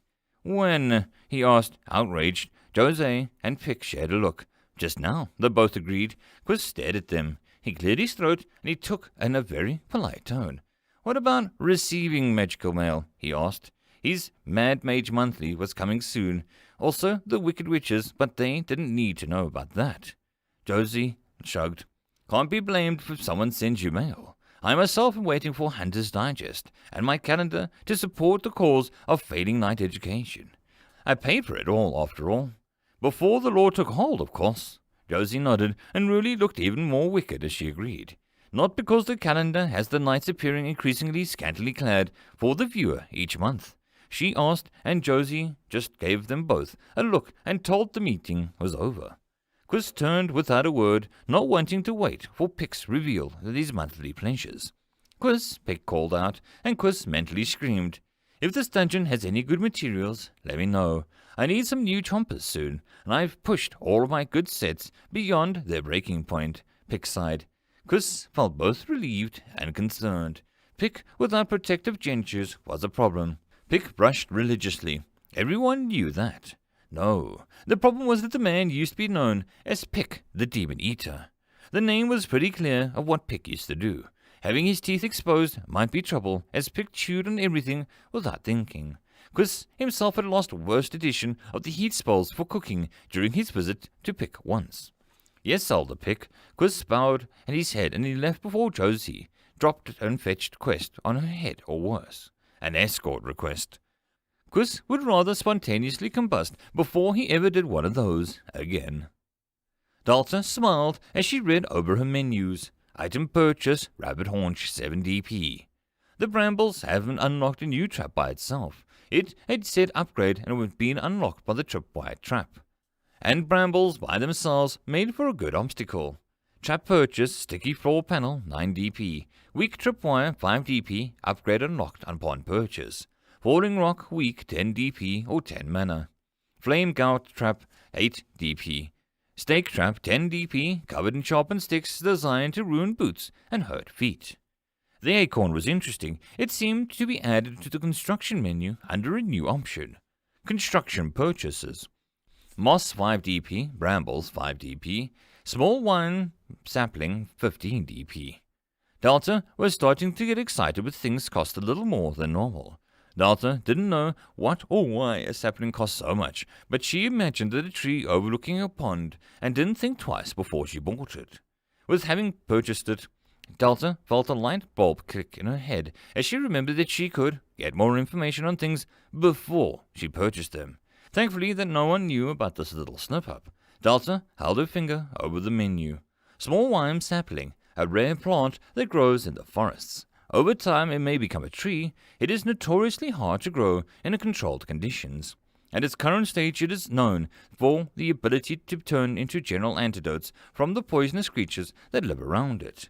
Delta was impressed by what Hob and Gob had managed to find by sheer talent, skill, hard work, and maybe luck. The egg she didn't seem to unlock anything, but she shrugged. The Gobs had brought her more, and she maybe got something. Until then, she'd just get to make the egg. Corn, swallow egg. An egg of the corn swallow. This egg will never hatch due to being in the dungeon. However, the taste is pretty good. Delta tried to ignore how she had bacon, in a sense, eggs, mushrooms, apples, and fish. She was only a few meats short of a full breakfast. Delta tried to imagine how the poor souls would feel down on the line to beat her epic dungeon boss to get a hearty breakfast as a reward. Delta would love it, but she could see how people might get miffed. The rope was some research, perhaps into her traps, or maybe she could make them for an item for people. Delta looked at a research menu and felt like maybe it should start buying some. Research menu. Irrigation. Study how to use water more efficiently to reduce the costs of crops that require water. DP10. Basic wooden equipment. Be able to create wooden weapons or basic armor of wood for loot drops or contracted monsters able to use weapons. 5DP. Basic stone equipment. Be able to create weapons or basic armor of stone for loot drops or contracted monsters able to use weapons. 15DP. Understand the best methods to use rope and various features. 10DP. Delta shrugged and purchased them all. Her 81 DP dropped to 41, and Delta could have stockpiled the points and waited until she unlocked some uber-epic upgrade, but that just seemed pointless. Hob looked confused as Delta giggled to herself. Rope researched, purchased. All traps and construction using rope, and rope itself, cost 1 less DP. Irrigation research purchased. Rooms that grow crops and crop monsters cost 2 less DP for their functions and upgrades. Basic wooden equipment now able to be made. Basic stone equipment now able to be made. Delta hummed, fingers wiggling as she grew curious. Wooden sword, she called aloud. Wooden sword added to the item menu. 2 mana. Delta purchased it and gestured to the space near Hob. She winced as it clonked the goblin on the head and rattled to the ground. Master? Hob groaned and blinked in a few times at the object. Sword for Hob, he whispered and picked it up. Delta blinked as the sword shrunk a little into the cob's hands. Her items can be perfect sizes. Delta smacked herself. Of course they did. Otherwise random drops would become hellish. Did they lose the ability outside of her dungeon? Or did all clothes resize themselves? Delta stared off into space and the mere idea. No, wrong size clothes. What heavens of a world!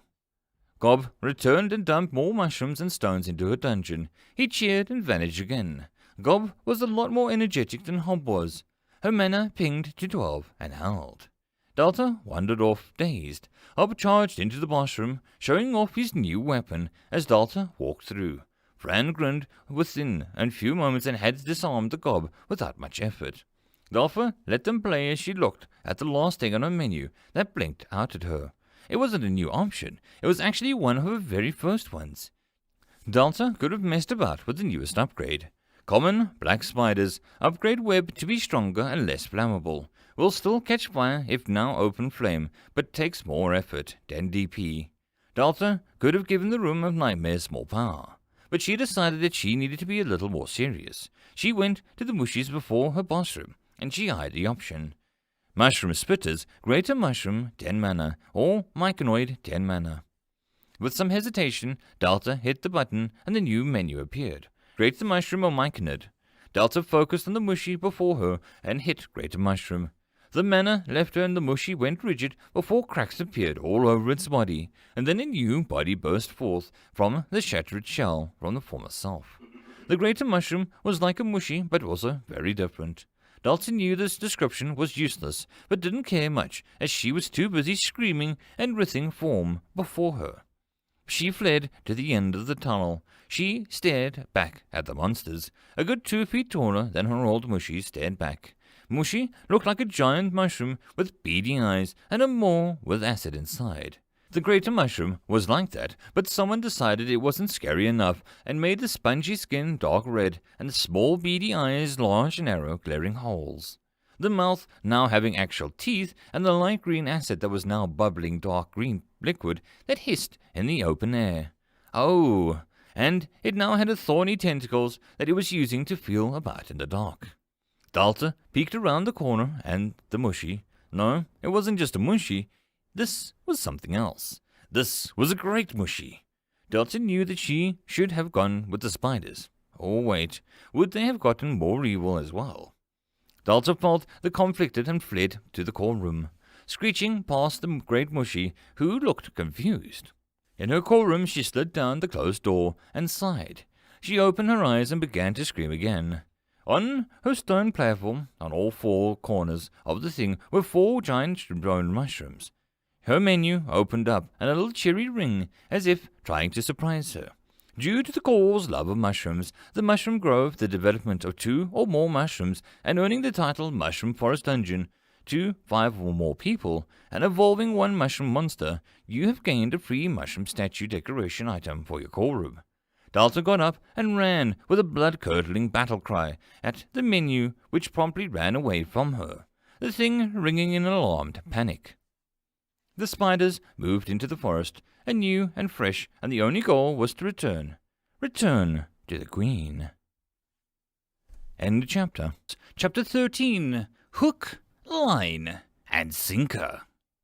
Delta edged closer to the great mushy. It danced back and forth as it was still unsure of its new shape and size. She was just going to touch it and walk away. Delta could do that much. Just one little touch. Closer and closer, Delta neared the death plant. With her trembling fingers, Delta reached out. This was silly. She was the dungeon core. She shouldn't be afraid of over half the things that she made. The great mushy gargled its acid, and Delta turned and fled. Screw it, she'll grow a spine later. Grumbling as she walked down past the spider room, and praying to whomever was listening, purchased the spider upgrade. She peeked around the corner at the manor rose, and the spiders shivered, and the little white lines appeared around their parts, and that was it. Delta cheered and watched as the new web coming out of the spiders seemed to be more silvery than white. It was the little bead points that were the webs connected was pretty, like snowflakes caught in a web. Delta hoped that people would like the web if nothing else. The woman Rudy seemed very pleased that the normal web, so this should be good, right? Delta pondered what else she could do with the floating down the hall. For the first time in forever, her DP was only at a lowly 31. Heading into the grove, she peered around and then opened a menu. Grove upgrades. Have edible mushrooms grow in their own in the room, 5 DP. Have lumen mushrooms grow on their own in the room, 5 DP. It was a nice touch. She could just have some unknown number of mushrooms she created spawn on their own over time. Develop. Develop mushrooms with weak hallucinogenic properties, 6 DP. Develop mushrooms with a deadlier poison, 49 DP. Her previous purchases hadn't unlocked any more, and Delta would be damned before she would help the gut rot evolve past their annoying existence into true threat. The other mushroom felt interesting, in a I really shouldn't kind of way. Scrolling, Delta wondered what she would have to do to unlock better mushrooms that didn't make her want to scream. Just because she had a vendetta against the things didn't mean that she wanted people outside to miss out on the potential life changer. Delta wasn't that petty. Thinking, she looked around at the mulch and soil. Her finger hovered over the wine plant in 15 DP. That would leave her 16 DP, which was more than enough to evolve one of her goblins. Delta pondered the options. The plant could potentially give antidotes, and maybe, being near the poisonous mushrooms, it would produce better antidotes. Medicine was never a wrong choice when it came to non-harmful testing. Evolving one of her goblins? It would have to be one of the new pair that she had made, possibly Francois. Hob and Gob were rares and seemed to work on another system entirely. Delta, again sticking to her code, asked why she wanted to evolve the goblins. First, as friendly as she wanted to be, she couldn't put her safety in the hands of strangers. Having more powerful, if she needed it, was being sensible. Delta didn't know anything about the world. Who ruled it? What was the dungeon laws? How could Delta make sure that she wasn't invaded and used like some magical vending machine until she was insane? Evolve some firepower. She felt a little bit unsure about it, however. What if evolving a monster made her dungeon appear as dangerous? There was no answer. When there was no answer to be had, Delta did what she always did and decided to play it by ear. One step at a time. She placed the plant in a small clearing and partially hidden by the large mushrooms in the grove. The plant appeared from the ground, growing up in a speed-up fashion, until 3 healthy green leaves flopped out from the stem. It was a pretty, normal plant, besides the odd yellow stem. Delta jumped as the ordinary boar of the grove walked past and sniffed at the new addition. The mushroom-loving pig dismissed it and walked off. It quickly blended in between the fungi and vanished from sight. Delta knew where it was, but it's still surprising to see how easily it disappeared from view. Delta opened the menu, but no option to have the plant respawn appeared. She frowned and she moved on. The mushroom grown must be fine-tuned to mushrooms only. She should have figured out a way to keep the plant respawning, as the 12 mana to summon it wasn't cheap. Delta was about to move over to Francois to begin his evolution. That was when all the menus vanished and that feeling returned. Delta spun, and what was the entrance a moment later? Her heart fluttered with an excitement as Rudy appeared whistling. Over one shoulder was a fishing rod. Her black hair looked tied up, and her full jacket seemed replaced by a simple shirt. In her other hand was a large burlap sack. "Hey, Dungeon, sorry to be back so soon and stuff. I hope you aren't busy. I came here to fish, and I brought this little gift for you, for being here, and not, adventuring," Rudy said loudly, and she dropped the sack down and left the dungeon for a moment. Delta stunned. Tribute? Rudy knew that her menus didn't work. The sack melted, and soon as Rudy was out of the dungeon. Bent fork has been absorbed. Leather book with a hole has been absorbed. Tiny wax candle has been absorbed. Soak red diary has been absorbed. Cracked arrow has been absorbed. This was, Delta coughed and tried not to feel confused as Rudy basically fed Delta her trash. It was super useful for Delta, and sure her menus were going to be amazing after this all. But still, this was a little rude. Rudy came back in. "So, I've loved that fork. Saved me from a not quite dire wolf. The leather book was good, but I lost the other one during a trek into the Demondo swamp, and was filled with these gators like you would not believe," Rudy said brightly, and started to walk down the tunnel. Delta followed, ogling the strange woman who was just talking to thin air as if Delta could understand her existence. The candle was the last of 100 or so. Saved my life in a cave spelunking accident. Diary is kinda sad for me. Lost a lot of good memories when that jerk Quist soaked me with rainwater. You can have it. Maybe you can read it. I hear that some dungeons can do that. The books are split out perfect copies and things into the book. Rudy kept talking and paused as she entered the spider room. "Damn, you work fast," Rudy called, and she eyed the new web forming in the room. "Thank you," Delta said, feeling horrible about her comments towards Rudy's tributes. Rudy didn't hear her, but she moved on. She readied her knife and then stopped as she saw the mushy hadn't returned. "Sorry about that. Hope that monster doesn't set you back too far," Rudy said with an easy smile. Delta wanted to hug the strange woman and never let her leave. Human contact. It was like water when Delta didn't know that she was thirsty. The lack of proper contact was driving her mad. Kinda curious. Mind if I go take a look down the hall?" Rudy asked the wall, despite Delta being behind her. "Sure, just watch out. There's a mud and you have nice hair."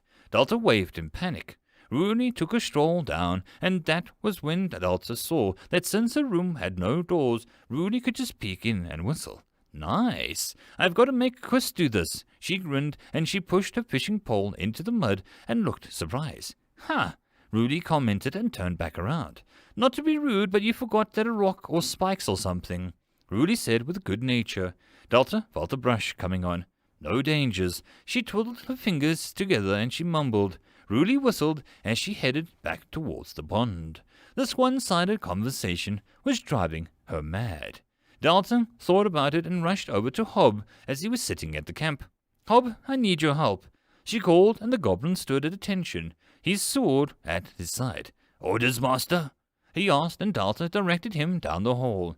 If she couldn't speak directly to Rudy, then she would use the dime mouthpiece to do it. Hob looked at the mud room, and his face scrunched up, and he took the first jump.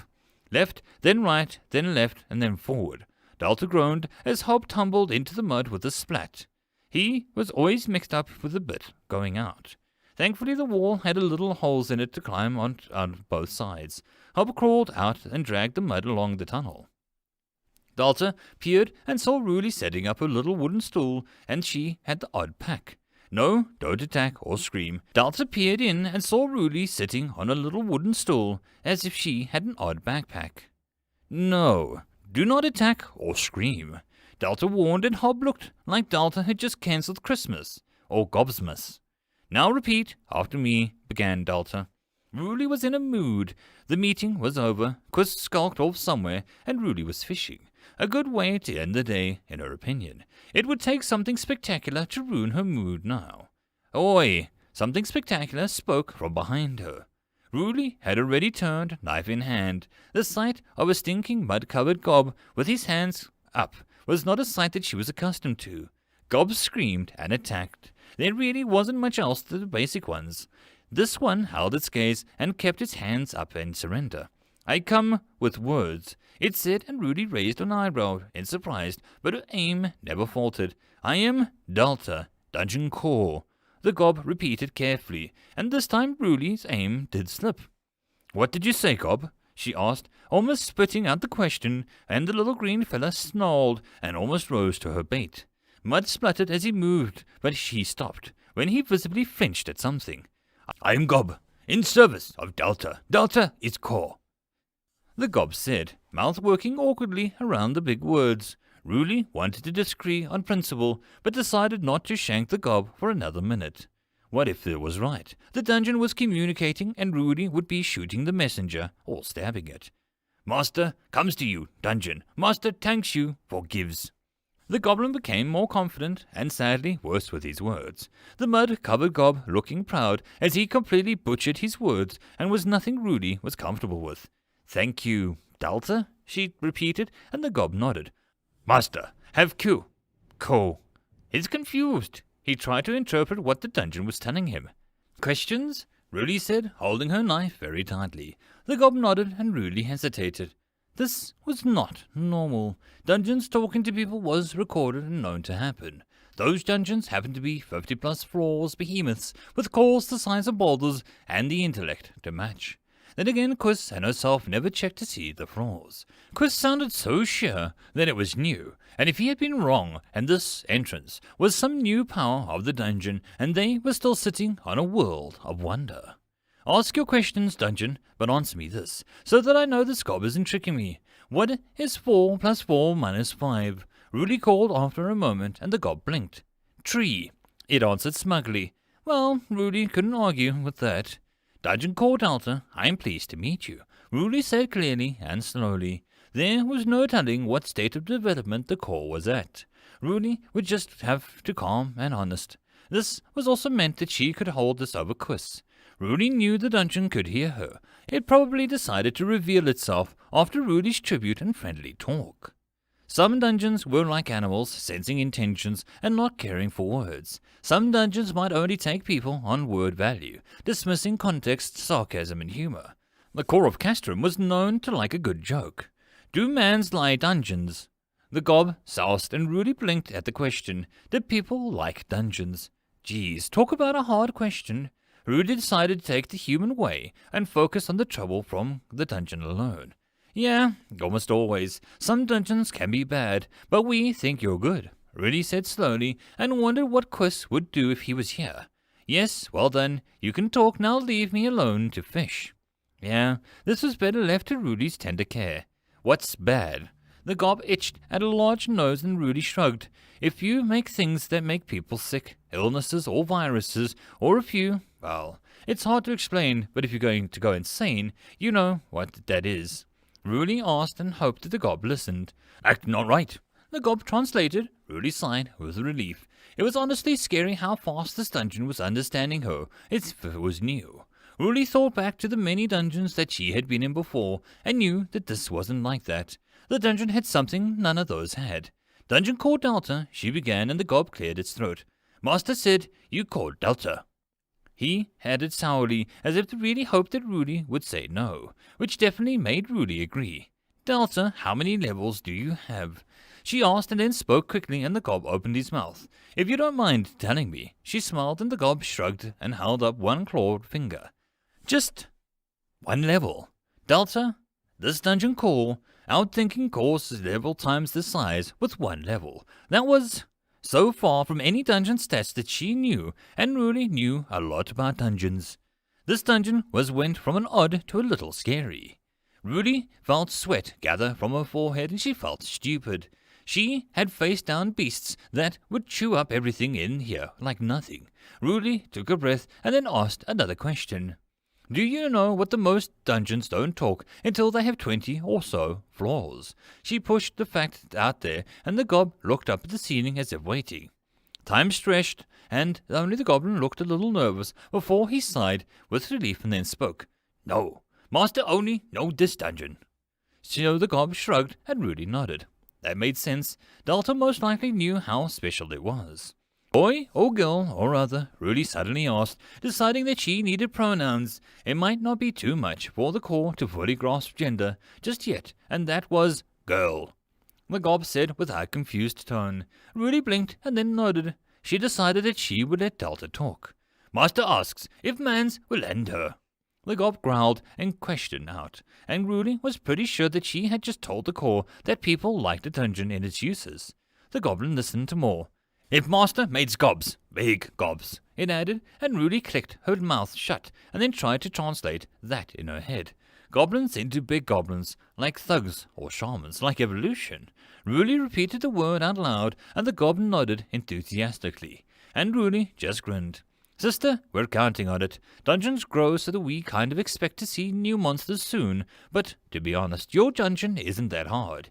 You need traps and stuff, Rudy said with a carefree voice, and the gob winced. It looked a little lost for words, but at the moment it repeated the core Delta's edict. Master, not one kill. Master, not one death. The goblin whispered. Delta didn't want to kill. Delta didn't want death in her dungeon. Rudy inhaled, and for once in her life, she felt speechless. Rudy tried to think what the world would do if they learned of Delta, a pacifist dungeon, and she gripped her fishing rod so hard that she heard the word creak. The Fairplay Company, the girls, the merchants, the teenagers, and the monsters. Delta would be devoured and turned into a quivering shell as if this world used her. Rudy dropped her fishing rod and looked at the gob. Delta, please don't trust humans. This world, we humans enslave dungeons for profit. You will be gouged out and built around by people who see you as a wonderful place, as nothing but numbers and loot drops. You can't not kill. Rudy pleaded and the gob shuddered suddenly. Must be way. The gob almost sounded human for a moment. I don't know. I've never heard of a dungeon that cared about life enough to try. Rudy admitted, and the gob looked up. Master, make sad sounds. He called, and Rudy watched the goblin, looked at her, and ran away.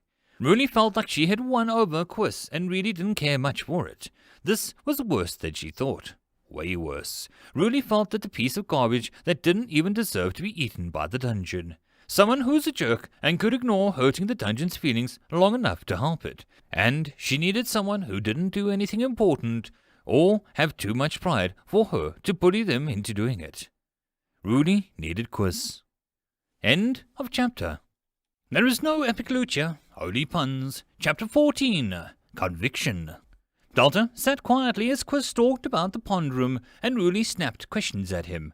She hugged her knees, lacking any sort of physical limbs. It was mostly the sort of feeling, really.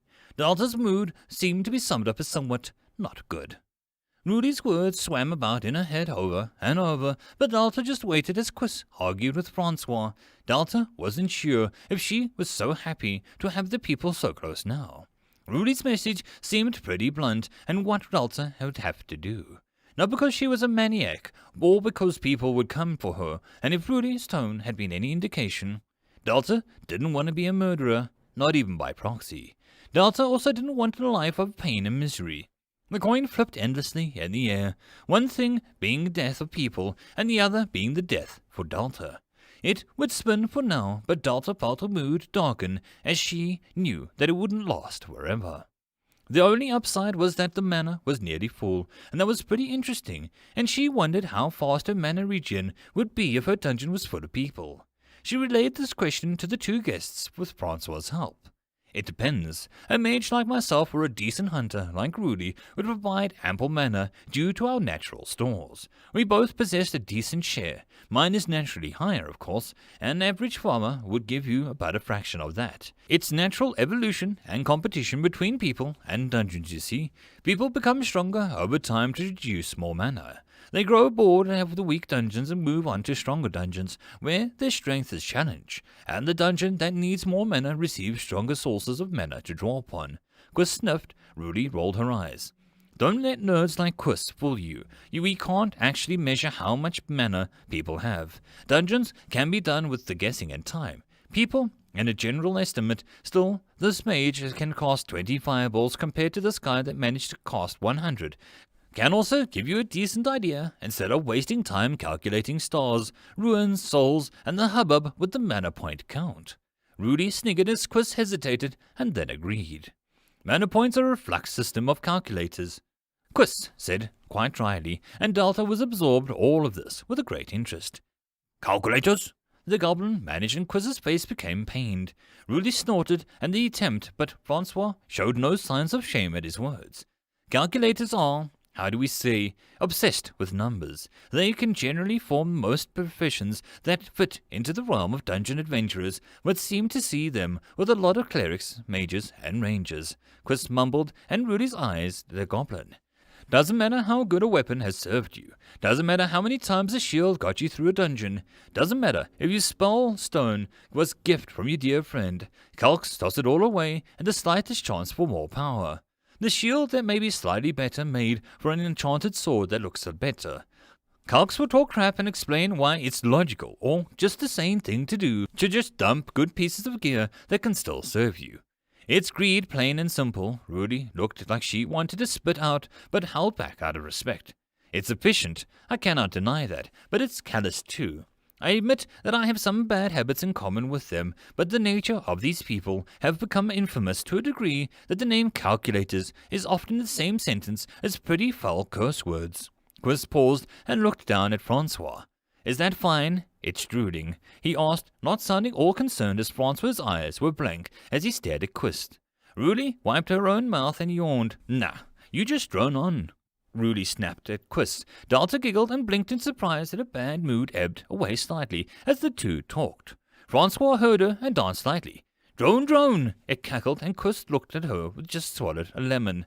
Delta snorted and couldn't help the fits of giggles that kept coming. Rudy looked around and felt something. Quiz looked annoyed. This is going to take too long. I cannot honestly help a dungeon crawl sometime in this life if her translator is at the reading level of one of Holdy's cheeses. Actually, thinking about it, Holdy's cheeses might be better from what I've seen. Quiz retorted, exasperated. Francois sniffed, tasting the words as if he was not liking them very much. Well, as far as I know, there are no gob shamans here. Rudy stretched and Delta paused and opened a menu. Goblin evolve into a Goblin Thug, 5 mana and 2 DP. Or Goblin Archer, 5 mana and 2 DP. Or Goblin Apprentice, 5 mana and 2 DP per Goblin. Well, there was no Shaman, but there was Apprentice. What exactly was that? Goblin Apprentice, a goblin who has been educated in the basics of magic and is a little smarter than the average goblin. Tends to set things on fire if not careful. Delta wondered if that would help things on her end by upgrading the goblin. Francois took some time, but in the end he managed to convey Delta's wishes. Quiz and Rudy shared a look, but then they left the dungeon, but rather quiet. Delta's menus appeared the moment the last flutter of Quiz's coat left the entrance. Delta perched the upgrade while focusing on Francois. Unlike the mushy, her goblin simply sat down heavy and closed his eyes, and then Delta waited. Her mushy had been almost instantaneously, but her goblin seemed to be taking some time. This raised a simple question. If her monsters evolved and adventurers came in, what would happen? Delta had a feeling the image of her monster mid-evolution and some creep killing the poor gob while it was defenseless. Delta was almost confident that she didn't possess a B button to spare her monster from such a fate. Delta moved over to the entrance and slowed as the barrier appeared. Instead of a white and cloudy, the barrier was orange. That was new. Abruptly, the orange faded to white, and Quiz and Rudy walked back in as if the orange barrier was not such a strange sight. Delta zoomed back to Francois and saw him climbing to his feet. The goblin looked different. The gnarled staff that he held in one hand looked like it was roughly carved out of a still, had small branches, stems and leaves on it. The loincloth and the rock bag were replaced by a small robe, almost like a wrinkled poncho. Delta stared at the tiny circlet made of fangs and shiny stones rustling as Francois moved his head. He opened his eyes with a glimmer, and her normal gob showed, but it felt more focused somehow. "Master," it greeted as if the feeling of her approach. His voice was less squeaky and slightly gruff. Quiz walked with Rudy trailing behind him. And now the gobs have magic, and if I didn't need a reason to dislike them more, Quiz said without a hint of shame. Francois snorted. Man had magic for a long time. not seem any better. Francois fired back and Rudy chuckled. Oh, look, it's Goblin Quiz. She guffawed, and Francois and Quiz snapped their heads to her. Their faces did actually have the same look. Go get eaten by a bear, Quiz replied eloquently. Delta moved and then nodded as she approved of her monster's appearance. You look good, Delta praised, and Francois bowed his head. Master is kind. I am happy to serve. His voice was lost its gruffness, and Delta felt happy as Francois' tone became warmer. Her goblin still liked her despite having cool magic. As everyone got comfortable, Delta reminded herself to check the menus but the monster summoning. She kept forgetting to check before, but Delta really needed to see if she could summon evolved forms of the monsters or not. It had saved time. Now let me see if I can make sense of why you're so against living, Quiz called as he sat down on the ground with a little regard to his trousers. Delta tried to ignore Francois' staff as it glowed with a red at the tip. Delta was too busy focusing on a little Quiz seemed to be worried about pissing her off her new magic-using goblin. If that goblin hit him with a fireball, Quiz would regret his cavalier attitude. Sure, it wouldn't kill him, but Quiz was partial to his hair. The goblin seemed to fume before it sulked. Goblins may evolve, but they seemed to keep the same spectrum of emotions pretty consistently. Master wishes not to be a killer, the goblin said. Quiz sent a little thanks to the core, Delta, for upping the number of vowels in the goblin knew. It was likely to make him cry or drown Rudy every time she smiled at his annoyance. I get that, but she must understand that the choice may not be easily made. Our village can store the news, but people will detect the new dungeon that is growing as fast as your master's, Quiz said, and lifted his fist full of sand and dropped it slowly.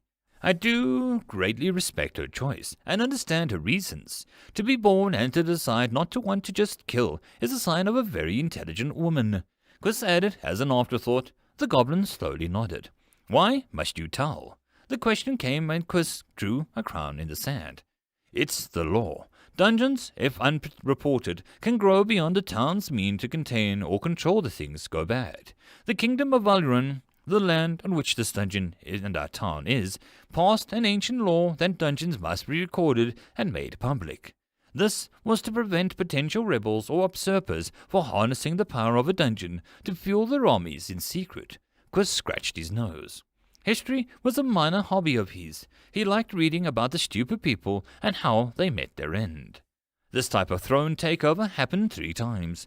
The last prince was driven off in the dead of night by some ugly uncle or aunt stole the throne, and the 3rd child returned 10 years later with an army with twinked-out knights and mercenaries wielding +6 hate blades and chugging greater health potions all night. One queen wised down the line and made the law that all dungeons must be reported and manor experts were employed as taxmen and sent around the kingdom to sniff out hidden dungeons, and, well, to collect taxes, of course. The discovery of the dungeon cult of Banyup was still talked about today. Master wants to know, what legal rights do dungeons have? The gob asked, and Rooney thought about it. Dungeon core destruction carries a life sentence. Unless the dungeon is forbidden, then it is a duty to destroy it.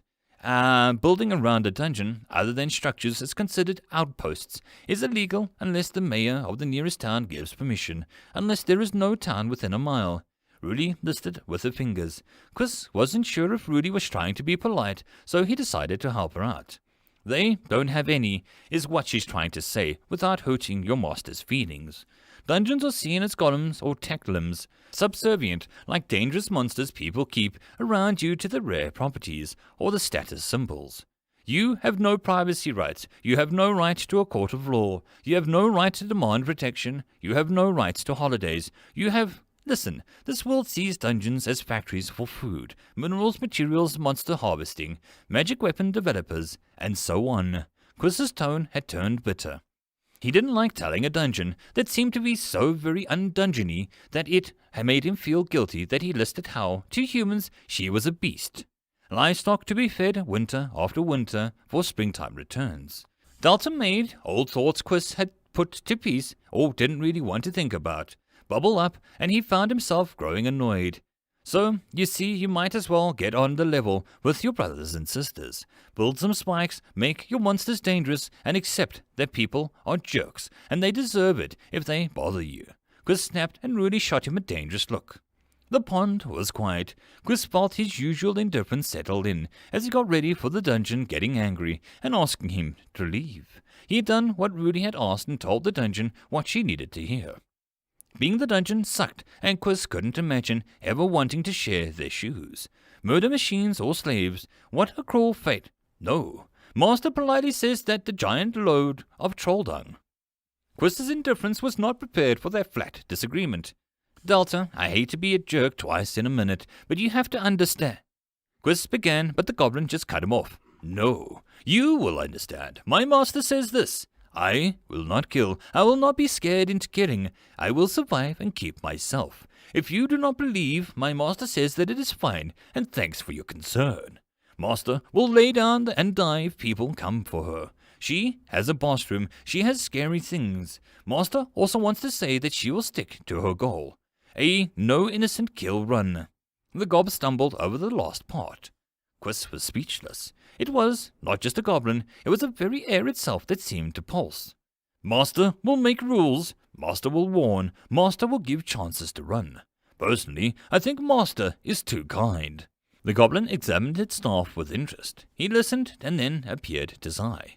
Master wants the dungeon to be a place of wonder and adventure, this dungeon of life and learning.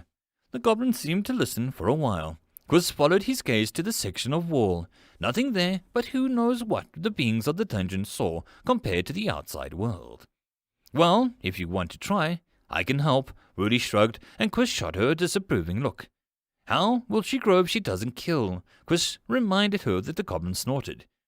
You think that dungeons are free, Master? No, little trinkets, goodwill. The goblin seemed to cackle. Rudy then raised an eyebrow. An entry fee? I don't think people will like that, Rudy said carefully, and the goblin looked at her and smiled. Quiz felt a little chill go down his spine at the look. Good, then men's will have to think carefully about being stupid, he hissed. He looked back at the wall and then nodded. Come, Master wishes to show you her domain. I shall guide you, and you give Master hints. The goblin moved forward, using its staff like a walking stick, like a novice manner. Come into my web, said the spider, Quiz muttered, and Rudy slapped him on the back. Don't be silly, Quiz, we already went past the spiders, she said cheerfully. Quiz disliked her. He disliked the goblin. He felt uneasy about Delta's decision, and why did he not like the look that Rudy's face as she walked slowly behind him as he approached some wet-smelling room? You know, I think you need something for your skin, Rudy said innocently, and Quiz gripped the sun crystal gun. Oh? He answered without much excitement. Yeah. Ever heard of a mud bath? I hear they do wonders. Rudy almost whispered into his ear. Quiz hated everything as he saw the room ahead. He tried to move, but Rudy, while weaker in magic and intellect, was superior in physical department. He hit the mud with a splat, and he stood up while wiping the gunk from his eyes. Master said she has no towels. Go back to the pond, please. No mud in the tunnels ahead, the gob called, sounding as if he had learned this phrase by heart. Quiz felt the fireball spell from his lips, and with a force of will that changed at the last second. A confused duck appeared next to him, and then quacked furiously at him. It wasn't the first time Quiz had summoned this particular duck to avoid losing his temper. So what do you think about Delta's trap room? Rudy asked with a sugar-sweet voice above him. He almost threw the duck at her. The fireball spell came so naturally to him that he often miscast it to summon a duck spell to avoid removing any annoyances in his life. And when he finally made it to the grove passing another of the strange acid-spitting mushrooms on the way that did not attack but gave him an old stink-eye, he knew that he would not be the last. End of chapter. There is no epic lucha, only puns. Chapter 15, Delta Ducks. Delta waved at her visitors, as Rudy and Quiz left the dungeon. Delta got as close to the barrier as she could. Well, sad to see them go. Delta did feel better. Her menus popped up and she nodded with determination. Delta didn't have a clear goal right now, but she did have something to aim for. People would come for her, ones who simply wanted to experience the thrills of the new dungeon, and those who sought to ransack her for everything that she had. So Delta needed to make it so that she might get the most of people's visit, while not letting them get very far, and hopefully not die either. Delta needed to build herself a stall deck, and play her best cards the few first turns. She opened up her menu and eyed the notifications that had been waiting for her since Rudy's tributes. Delta liked Rudy. The tall, fierce woman had a talent for calming Delta, despite the fact that neither could talk to the other promptly. Quiz was funny. Watching him get annoyed at her grove and her mushies was funny. His reactions were the greater mushy.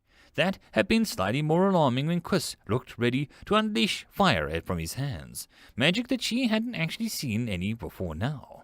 Delta was a little worried, but her dungeon-wide cease command meant that all her monsters had left 2 humans alone. Handy, that. Watching Rudy lift up thorny tentacles and poke the monster and Delta's heart jump in her throat. Rudy just laughed at the hissing and forced snaps. The woman was treating her evil mushrooms like a cool bug that she just found. Quiz just stormed past, with a string of ducks following him like some sort of duck king. The boss room did have a door with a menacing pig motif and everything. Delta had just learned to ignore the floating through it, and the angry pig eyes on the metal door glowed red, and a line appeared down the middle, making the door split open vertically, as the 2 sides slid open from the wall with a rumble. Arena style, not too bad for a first level. Quist had said, and Rudy looked ready to drool, licking her lips, the size of bacon, as he appeared with Fran on his saddle. Delta was worried, but the Fran just looked sullen, and he wasn't allowed to fight the 2 guests. Are they a combined unit? Quiz had asked curiously, and Delta could only answer through her menu. Sir Francis Bacon was all that she could really say. They had both declined to enter the core room. A part of Delta was glad, but another part was confused. To enter the core room without a tribute or prayer is heavily frowned upon by the respected adventurers. Usually in a new dungeon, when you beat the boss, you wrap it up and find a teleporter, or just hoof it back. Entering the core room otherwise shows that you might have plans for the core. Quite a few bits of magic crap can be used on cores. I think most famous of the mana drain spell. Old mages that can't get their ones up anymore go in for a pinch from cores, Rudy said, annoyed, and Quist looked away. Dungeons do provide ample mana. A bill passed said that a core can only be drained every 3 days with a proper permission, he said quietly. Delta guessed that she should be happy that there was a 3-day limit, and mages only needed to get some papers stamped. Delta shivered, thinking that some powerful mage or witch coming in and touching her core, making her mana that she had earned and needed, because the magic users didn't see Delta as anything but a battery.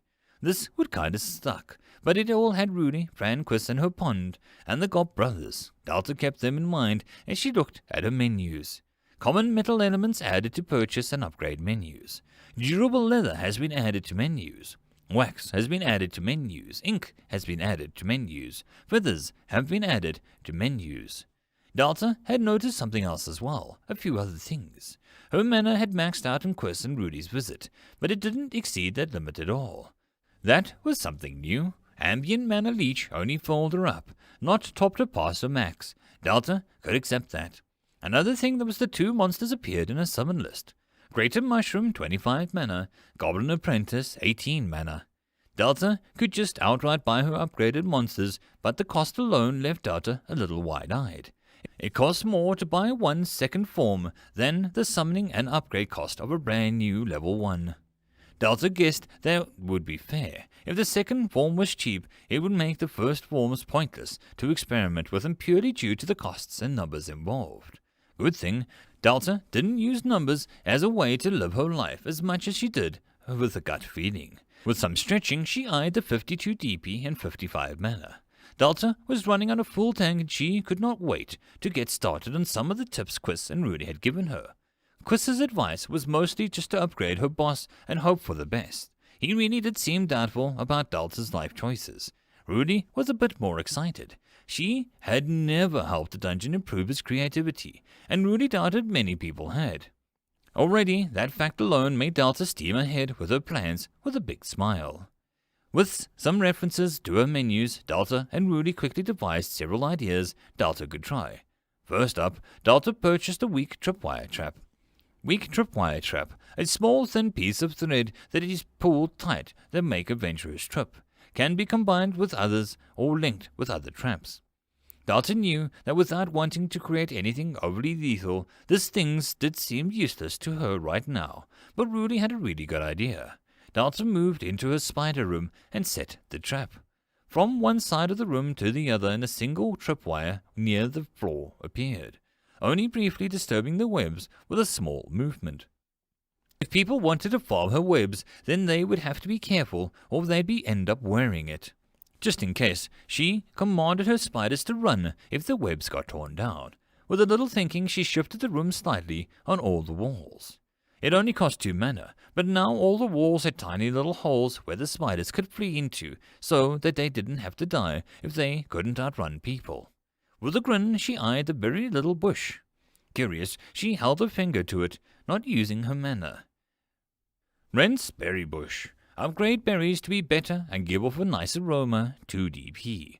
Upgrade bush to grow berries faster when berries are harvested, 4 DP. Upgrade bush to grow poisonous berries as well, 5 DP. Upgrade bush so common silver spinners may produce dyed web, red, 10 DP.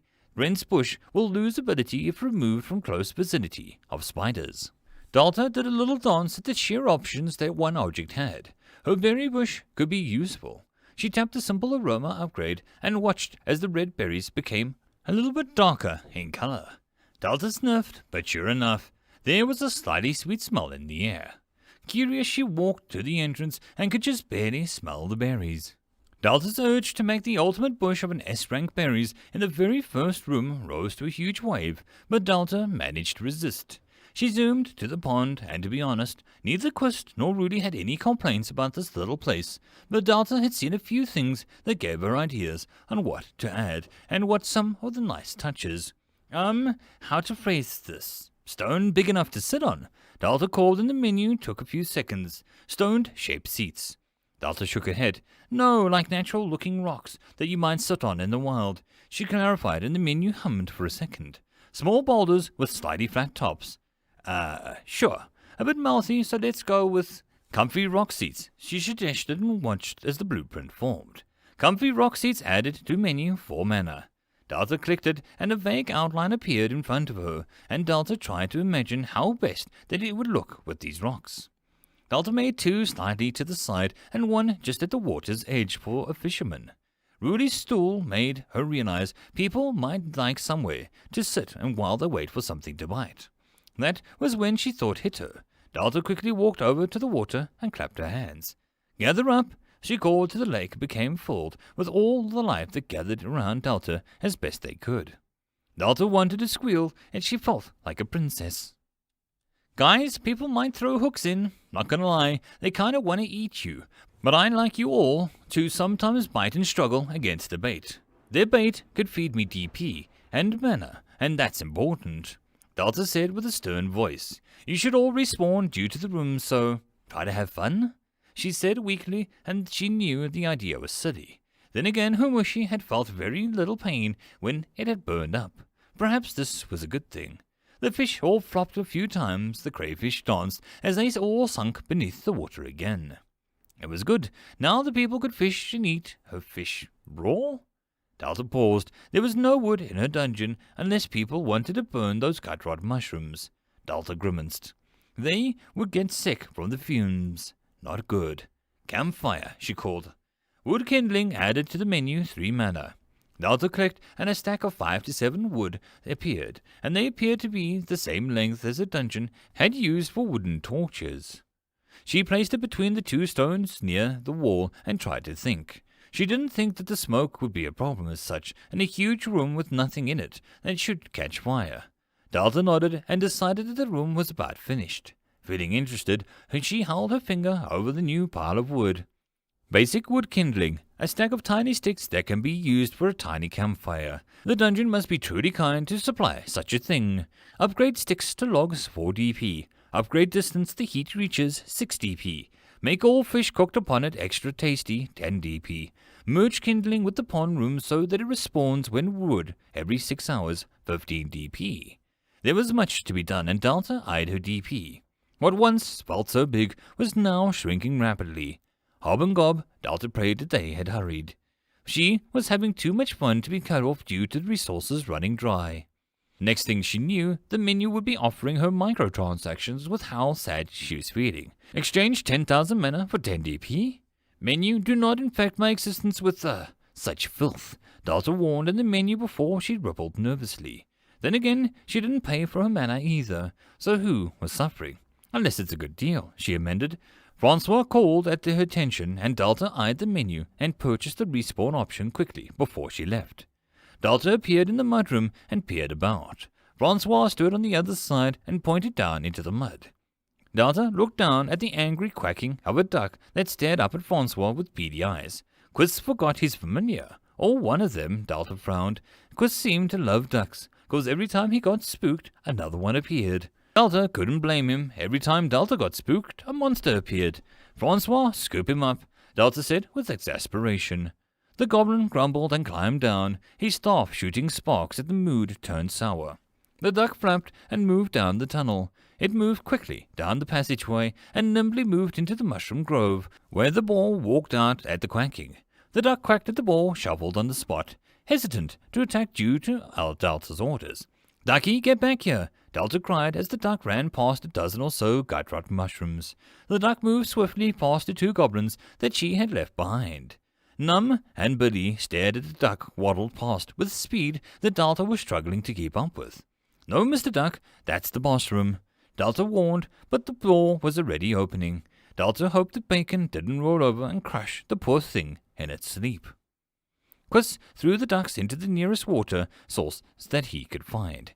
Quist detested duck meat. He had it so often that he began to hate people that ate it. After the dungeon visit, Quist was feeling a little lost. His books didn't cover nice dungeons. His magazines and his collection of spatial combat books didn't record any stories similar to this. Sure, there were many novels about epic wizard warrior necromancer who ended up sleeping with a sexy dungeon avatar as many fairy helpers. Chris got bored after the 500th nigh identical one.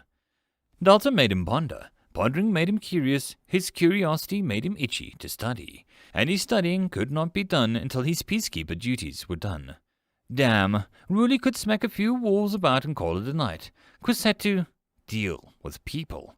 "Oh, Chris, this is just terrible. I was doing some gardening and a terror root ate my tomatoes," Mrs. Dabergast complained. Chris just prayed for strength. Terror roots require 2 cups of blood, a pinch of sulfur, and a bedtime stories a month before you reach enough power to leave their spots. "Do you have any of these sound familiar?" he asked tightly. Mrs. Dabergast shook her head and looked innocent. "I just kept cutting myself and the gardening tools, and I used sulfur perfume. And you know, I love telling stories to the last hour of myself in the middle of my garden when no one can see me." She laughed, and Chris made another duck appear. This time it was on purpose. "Very well, I'll be right back." He smiled tightly, not wanting to be rude to the mother of 3 children, local gossiper, maker of the best apple pies in the kingdom, and an ex-dark green witch of the Bloodthorn Forest who took part in the major battles during the month of the dead. "Such a dear." Miss Dabergast smiled and pulled up a wrapped piece of pie. Chris's mood lifted at the sight of it. This would either grant him 3 extra years of life, or would really well with warm milk. Chris climbed into the garden and faced down the growing domestic plants that Mrs. Dabergast. While Delta had those mushroom monsters, there was no doubt that they were bad. Mrs. Dabergast's stickle thorns, ebon fangs, and dragon snaps with actual little dragon heads all waited for him to come near. Delta and Mrs. Dabergast must never meet. Chris vowed this, but not out loud, as he didn't want to be held to it by his magic. He hated being held to things by his magic. Makes his stomach turn, it did. End of chapter. Chapter 16, Duck for Traps. The duck had found her core room. Delta watched as the bird eyed her core. There was a lot about this duck that Delta was a little worried. For one, it had almost zero reaction to Fran and Bacon, other than more angry quacking. So now Delta had no clue what the duck was going to do. Some ancient duck ritual to drain her of mana? Delta hoped not. She didn't need this duck to turn out to be some evil demon. The duck quacked once. Delta blinked at the menu. Summon duck number 3981 would like to form a contract. A max of 3 contracts can be formed until a new level is formed. Current contracts 2 out of 3. Delta eyed the yes button and the waiting duck. Quiz and Rudy hadn't spoken about the contracted monsters or what was okay to accept. But Quiz had summoned the duck himself. How could it be? Delta frowned. The contracted monsters seemed like godsends, but there didn't seem to be any downsides to them as far as Delta could puzzle out. Except for the expensive resurrection cost, of course. Menu, what bad things could a contracted monsters bring? Delta asked aloud and the menu hummed into existence. Contracted monsters, by forming a contract with the dungeon, the monster gains power from the contract that the dungeon cannot control. Contracted monsters also can leave the dungeon and take a tiny portion of power with them. Contracted monsters need a huge amount of DP to respawn and do not have to follow orders. The dungeon core cannot force a monster to break a contract while it is alive. Costs a lot, doesn't need to listen to her, and Delta can't force it to leave until it gets beaten by adventurers. Yeah, Delta could see that could be a problem if she invited the wrong thing into a dungeon. Sure. Welcome to the dungeon. Delta hit the button that she saw, and the duck glowed and changed. Delta watched as the brownish feathers turned to a patch of black and shook itself once. Quack! The duck seemed happier. Delta watched as it waddled off and the menu dinged again. Dark Drake, a simple duck that has simple needs. Due to ambient magic power left of its feathers, this duck can now curse people to have a bad time if they annoy it. That raised a question of its own. What curse? What exactly made up a bad time? Delta didn't know and hoped no one would be stupid enough to try. Still, she now had a duck, and she knew exactly where it was heading. Not outside, sadly. Delta had a feeling this duck marched to the beat of its own drum. The pond seemed to fit the dark drake just fine, and Delta quickly hollowed out a little edge near the back of the pond so that the duck could nest there, or something. She wanted to improve the pond even more now that Delta inhaled and reminded herself that she had an empty room before the goblin camp. Delta just couldn't have been an empty space doing nothing.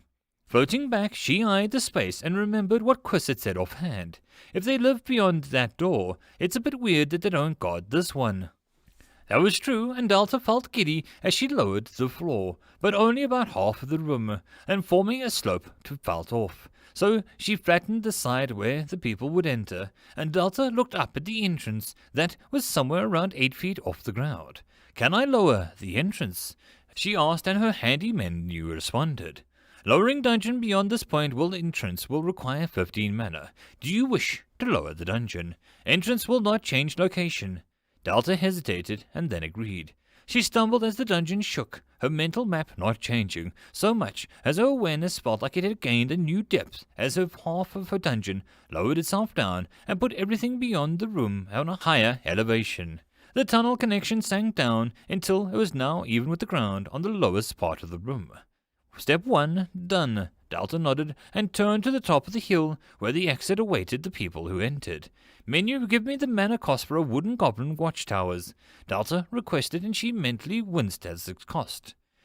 Wobbly wooden children's tower. A tower that is more suited for children playing than any real defense. The slightly sharpened stakes at the top might hurt a little. Need proper research and spending to have a real goblin defenses. 10 mana. Each tower did reach up to 7 feet, which might explain the cost, and when adding to the hill elevation, they were pretty good towers for her gobs. It wasn't complicated, and Delta could replace them in a pinch. Delta knew that it wouldn't take long for the people who just rush up the hill to do battle there, so she also needed a method to slow down the advancing party. Making sure her new friend Waddles, the Dark Drake, was fine, she hit yes on the menu to confirm the name was fine. Delta opened up her menu and considered her options. There was something that she could purchase to help the room be somewhat challenging. Sticky floor panel, a square panel that is about 3 by 3 feet. The magic in the strap makes those who step on it stick to the surface as if it was honey. Delta hummed and then purchased it. More traps for the dungeon. More annoyance for the adventurers. The actual mana cost was only per trap, which was good because Delta was running a bit low on 18 mana. Her menu buzzed, and Delta eyed the trap purchase menu with a surprise as the new trap appeared. Slide trap unlocked. Due to having stick, trap, and ink. Slide trap, a surface becoming slick with a substance that makes it those who step on it lose their footing, and if on a hill, slide down. A dungeon may find it handy if rooms had hills. 10 DP. Menu, you beautiful piece of fudge. Delta grinned at the menu, did a little jingle before fading. Delta eyed the room and saw how she would place the 3 sticky traps along the hill, and the 3 slide traps above them. Not too close. Maybe a pitfall at the bottom if she managed to avoid the sticky trap. Yes, Delta could see how merely climbing the hill would be a problem for people and adding hob and gob with their new stone ammunition. Delta felt evil with a non-lethal room.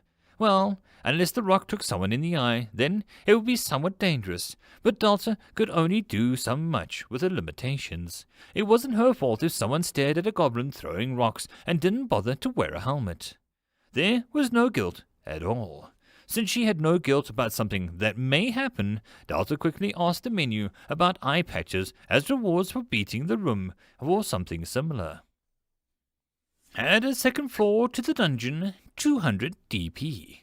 This had been a thing that had tried not to look at too hard, and when she had finished the boss room, it was an option that she wasn't willing to consider until her first floor had some beef to it. Even then, the idea hadn't been solid until Rudy and Quiz's visit. What would she do with the second floor? Delta at the time could only imagine more death and blood, but now, thinking of all the space where she could challenge people, invite people to harvest nice materials, or just relax in some safe room as they fished, napped, bet on the chicken races, or something. The problem was that Delta became more competent at her menu ability the more things that she found that she wanted to mess around with on the first floor that required DP. Delta felt a familiar annoyance at the time and resource management. Delta loved it, but she was impatient. Back in the good old days, she would cheat in money just so that she could build. Then, when trophies became a thing and achievements, that dictated that she needed to play fair.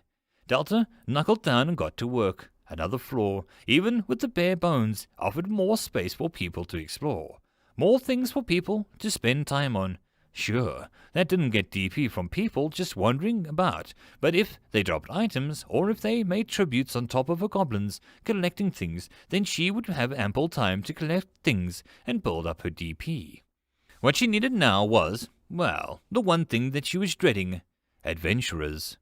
Delta could be the innocent, pure dungeon that all she wanted, but without some of the traffic, Delta was stuck eating mushrooms and rocks. Until she got more mana, she decided not to buy the traps for her fort room. Instead, Delta wanted to get something done and cement her opinion on this whole dungeon is a murder house thing.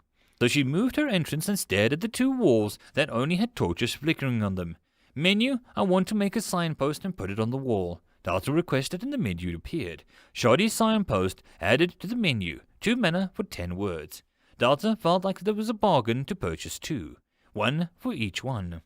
Would you like to add text to the signpost? Delta smiled and hit yes. She only needed 10 or so. For the time to come, all those who had entered the dungeon entrance of the Mushies and Pacifism would encounter these 2 signs. The quality of material would change over time, but the words mostly remained the same. The ones left the board read as followed: those who enter, please say forfeit to leave the dungeon alive. This was perhaps the most controversial thing a dungeon had ever allowed. A death was a gift to the dungeon. For one to allow such a sweet power to slip away, their soul must truly be pure or hiding a dark and dangerous agenda. People would discuss this matter for years. The second board was shorter than below, and it had a simple box. Please leave donations so that I may grow and become helpful. This was the dungeon's answer to sparing life. To enter this dungeon, one may part with the spluff in one's pockets and the holy objects of destiny. All was welcome. Those who stole from this box would be remembered, often hunted down by the unofficial guardian. Maybe the most famous thing about the signboards was, despite how often one scoffed at them, the earnest tone never faded. But first, before any of that became important, there were spiders. There was lots of spiders. End of chapter. There is no epic loot here, holy puns. Chapter 17, Along Came a Spider.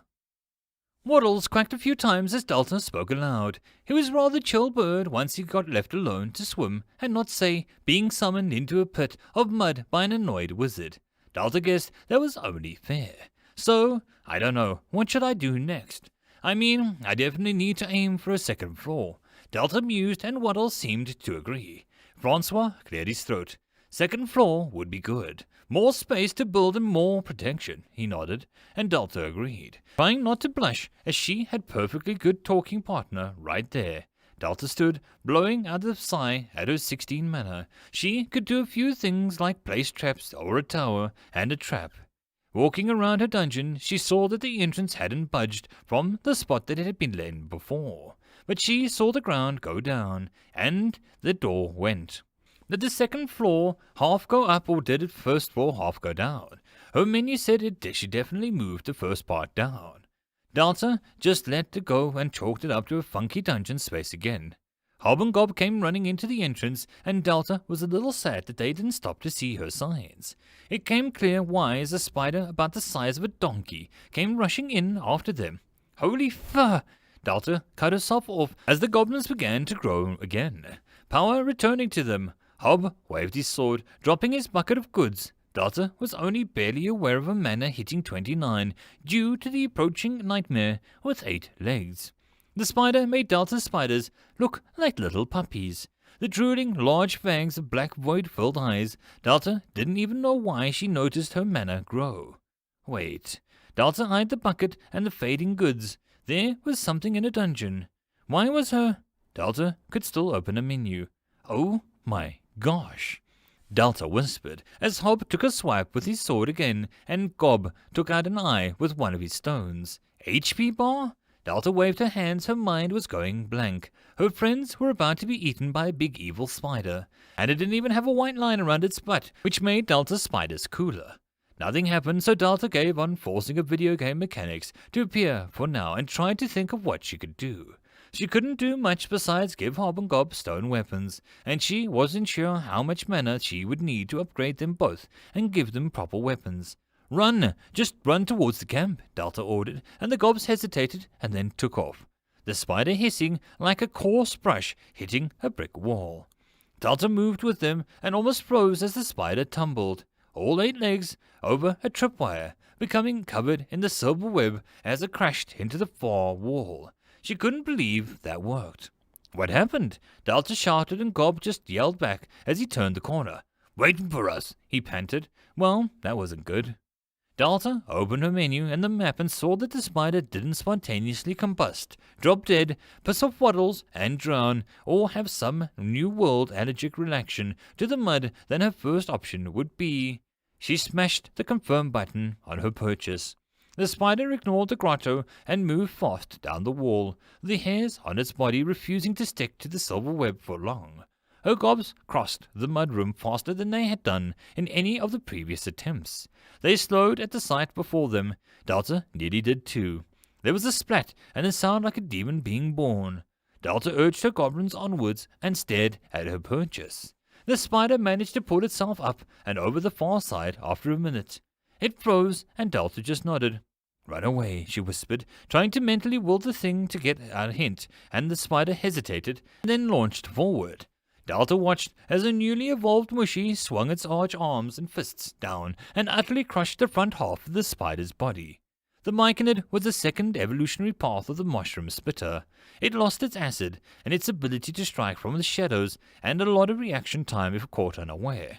In return, it grew short, strong legs and a rather beefy arms, and they were effective beyond Delta's expectations. Standing somewhere just short of 6 foot tall, the large mushroom had a round, soft-looking belly and no longer had a mouth. Instead, the beady eyes became soft and curious as it lifted its hands and tried to shake off the green goo with it quickly melting away. Oh, it also seemed that in return for physical power, the Mushy lost its hatred for everything and became somewhat fascinated by its instead, evidenced by the way that it was poking Gob curiously. Delta was trying to take this all in, her mind supplying little things to keep her mind from the screaming. Perhaps the fact that she had been invaded by the thing did not want to talk. Maybe because it showed how powerless Delta could feel until they hit her mudroom. Or maybe it was, despite all of Delta's big talk, violent still was the end result. Maybe it was because she hadn't seen anything bigger than a bird die before her eyes.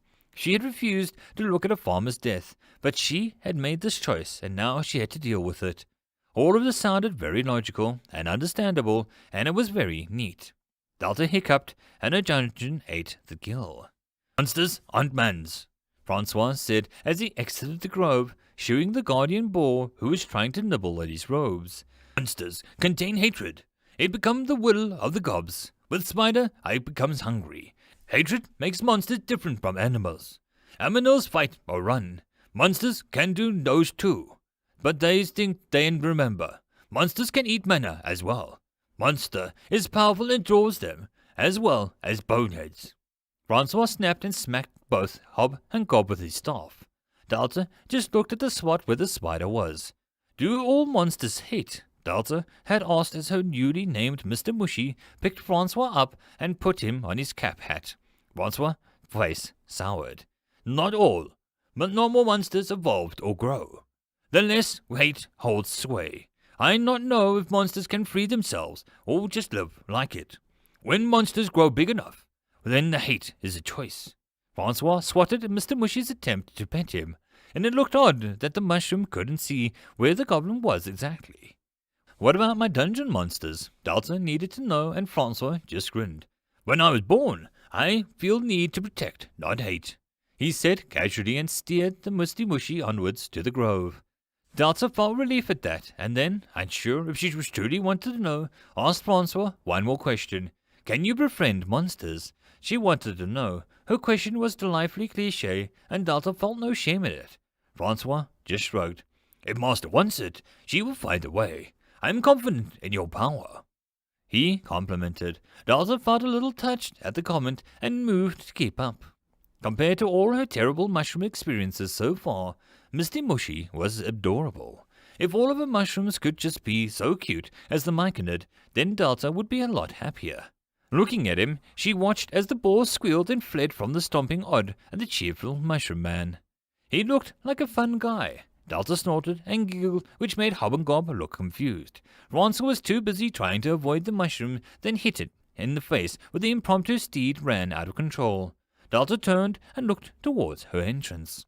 This wouldn't be the last time that she would have to kill.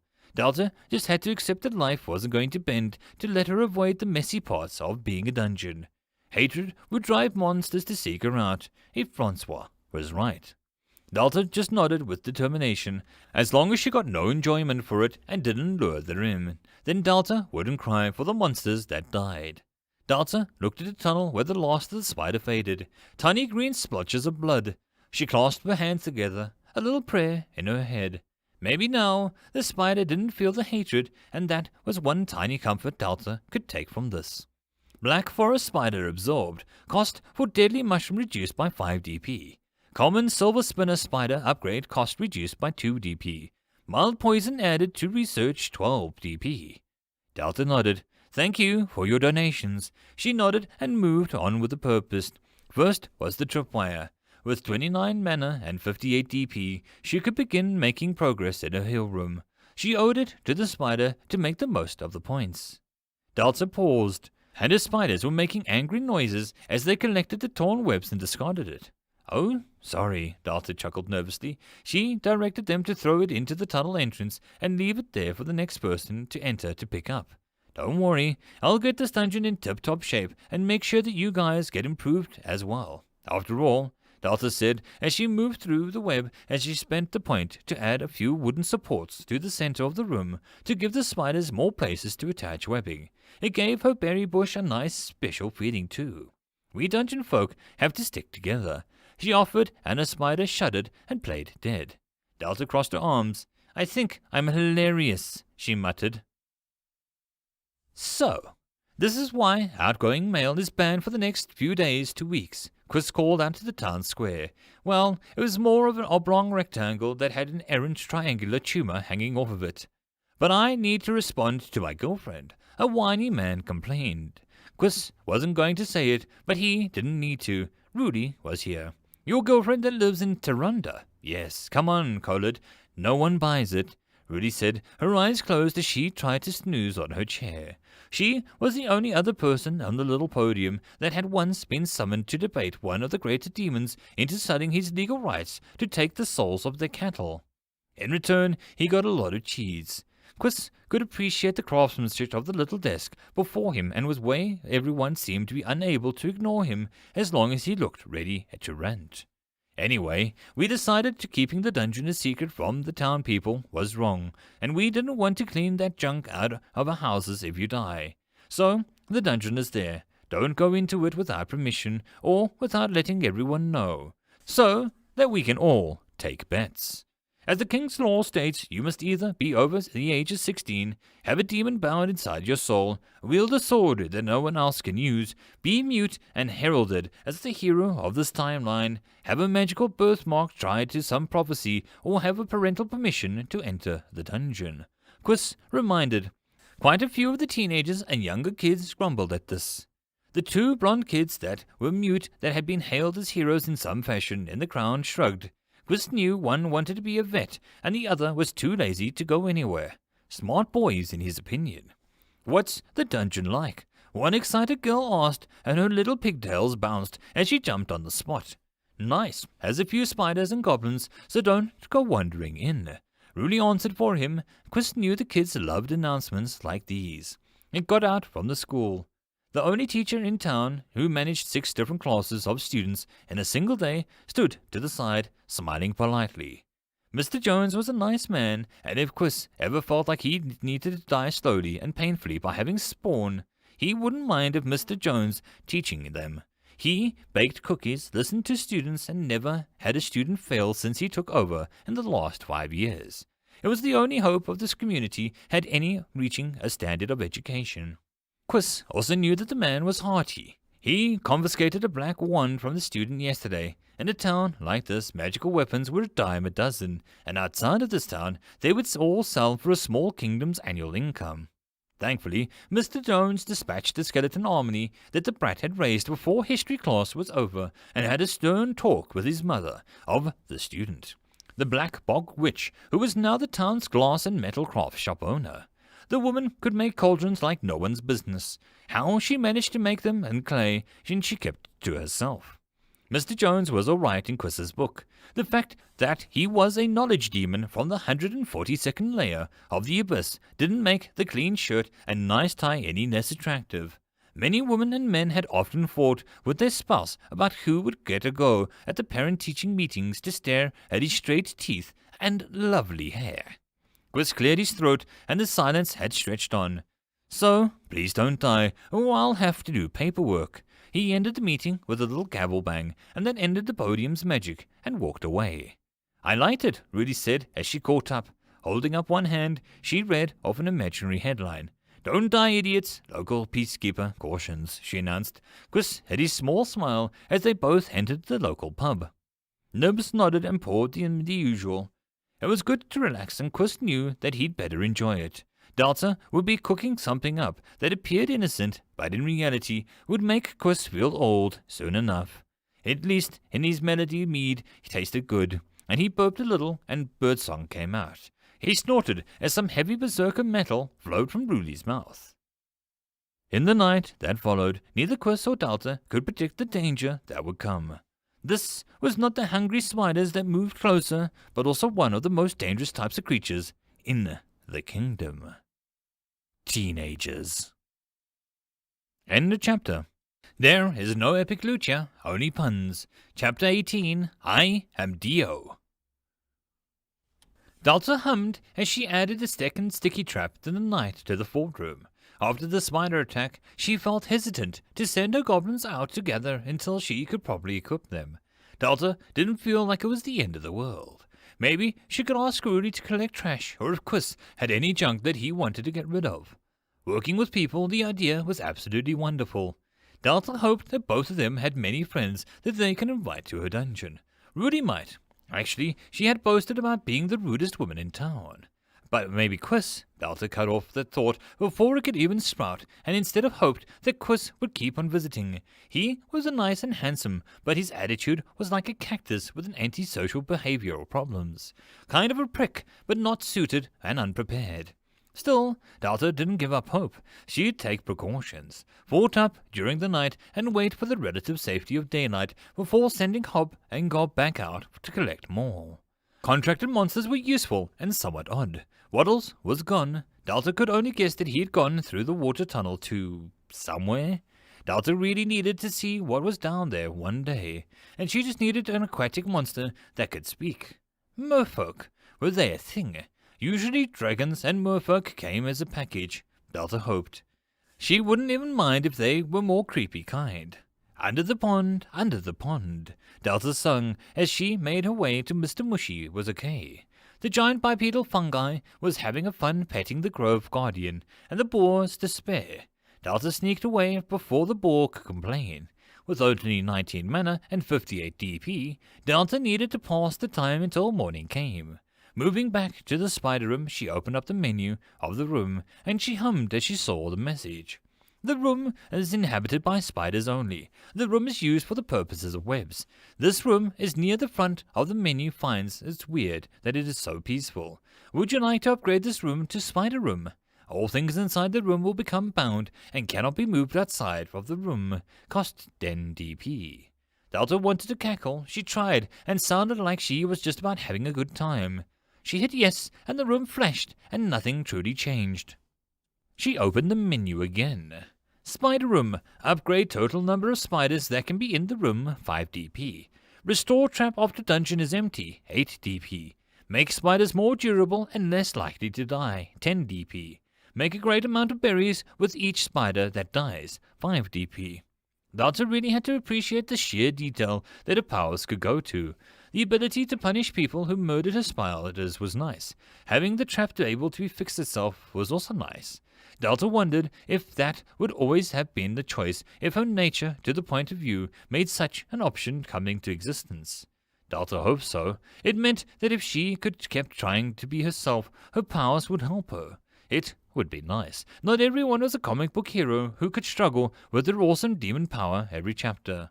Delta kinda liked her menu. It had spunk. She purchased the trap replacement and berry punishment options, reducing her total DP to 35. The tripwire made the twang noise as she pulled it again. Delta cheered as her first homemade room became even better. I should hope that many first-timers have a great trip into my dungeon. Delta bent over and snorted hard as she tried not to laugh. Her cheeks hurt and her lungs protested, but Delta managed to avoid her spiders roll away in disgust. Delta wondered if the puns were some form of sanity-protecting coping mechanism, and decided that if they were, it was the only right that she kept on enjoying them.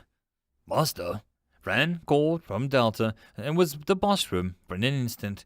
Fran was kneeling and looking nervous. Bacon the pig was also bowing. Master, I heard from Francois.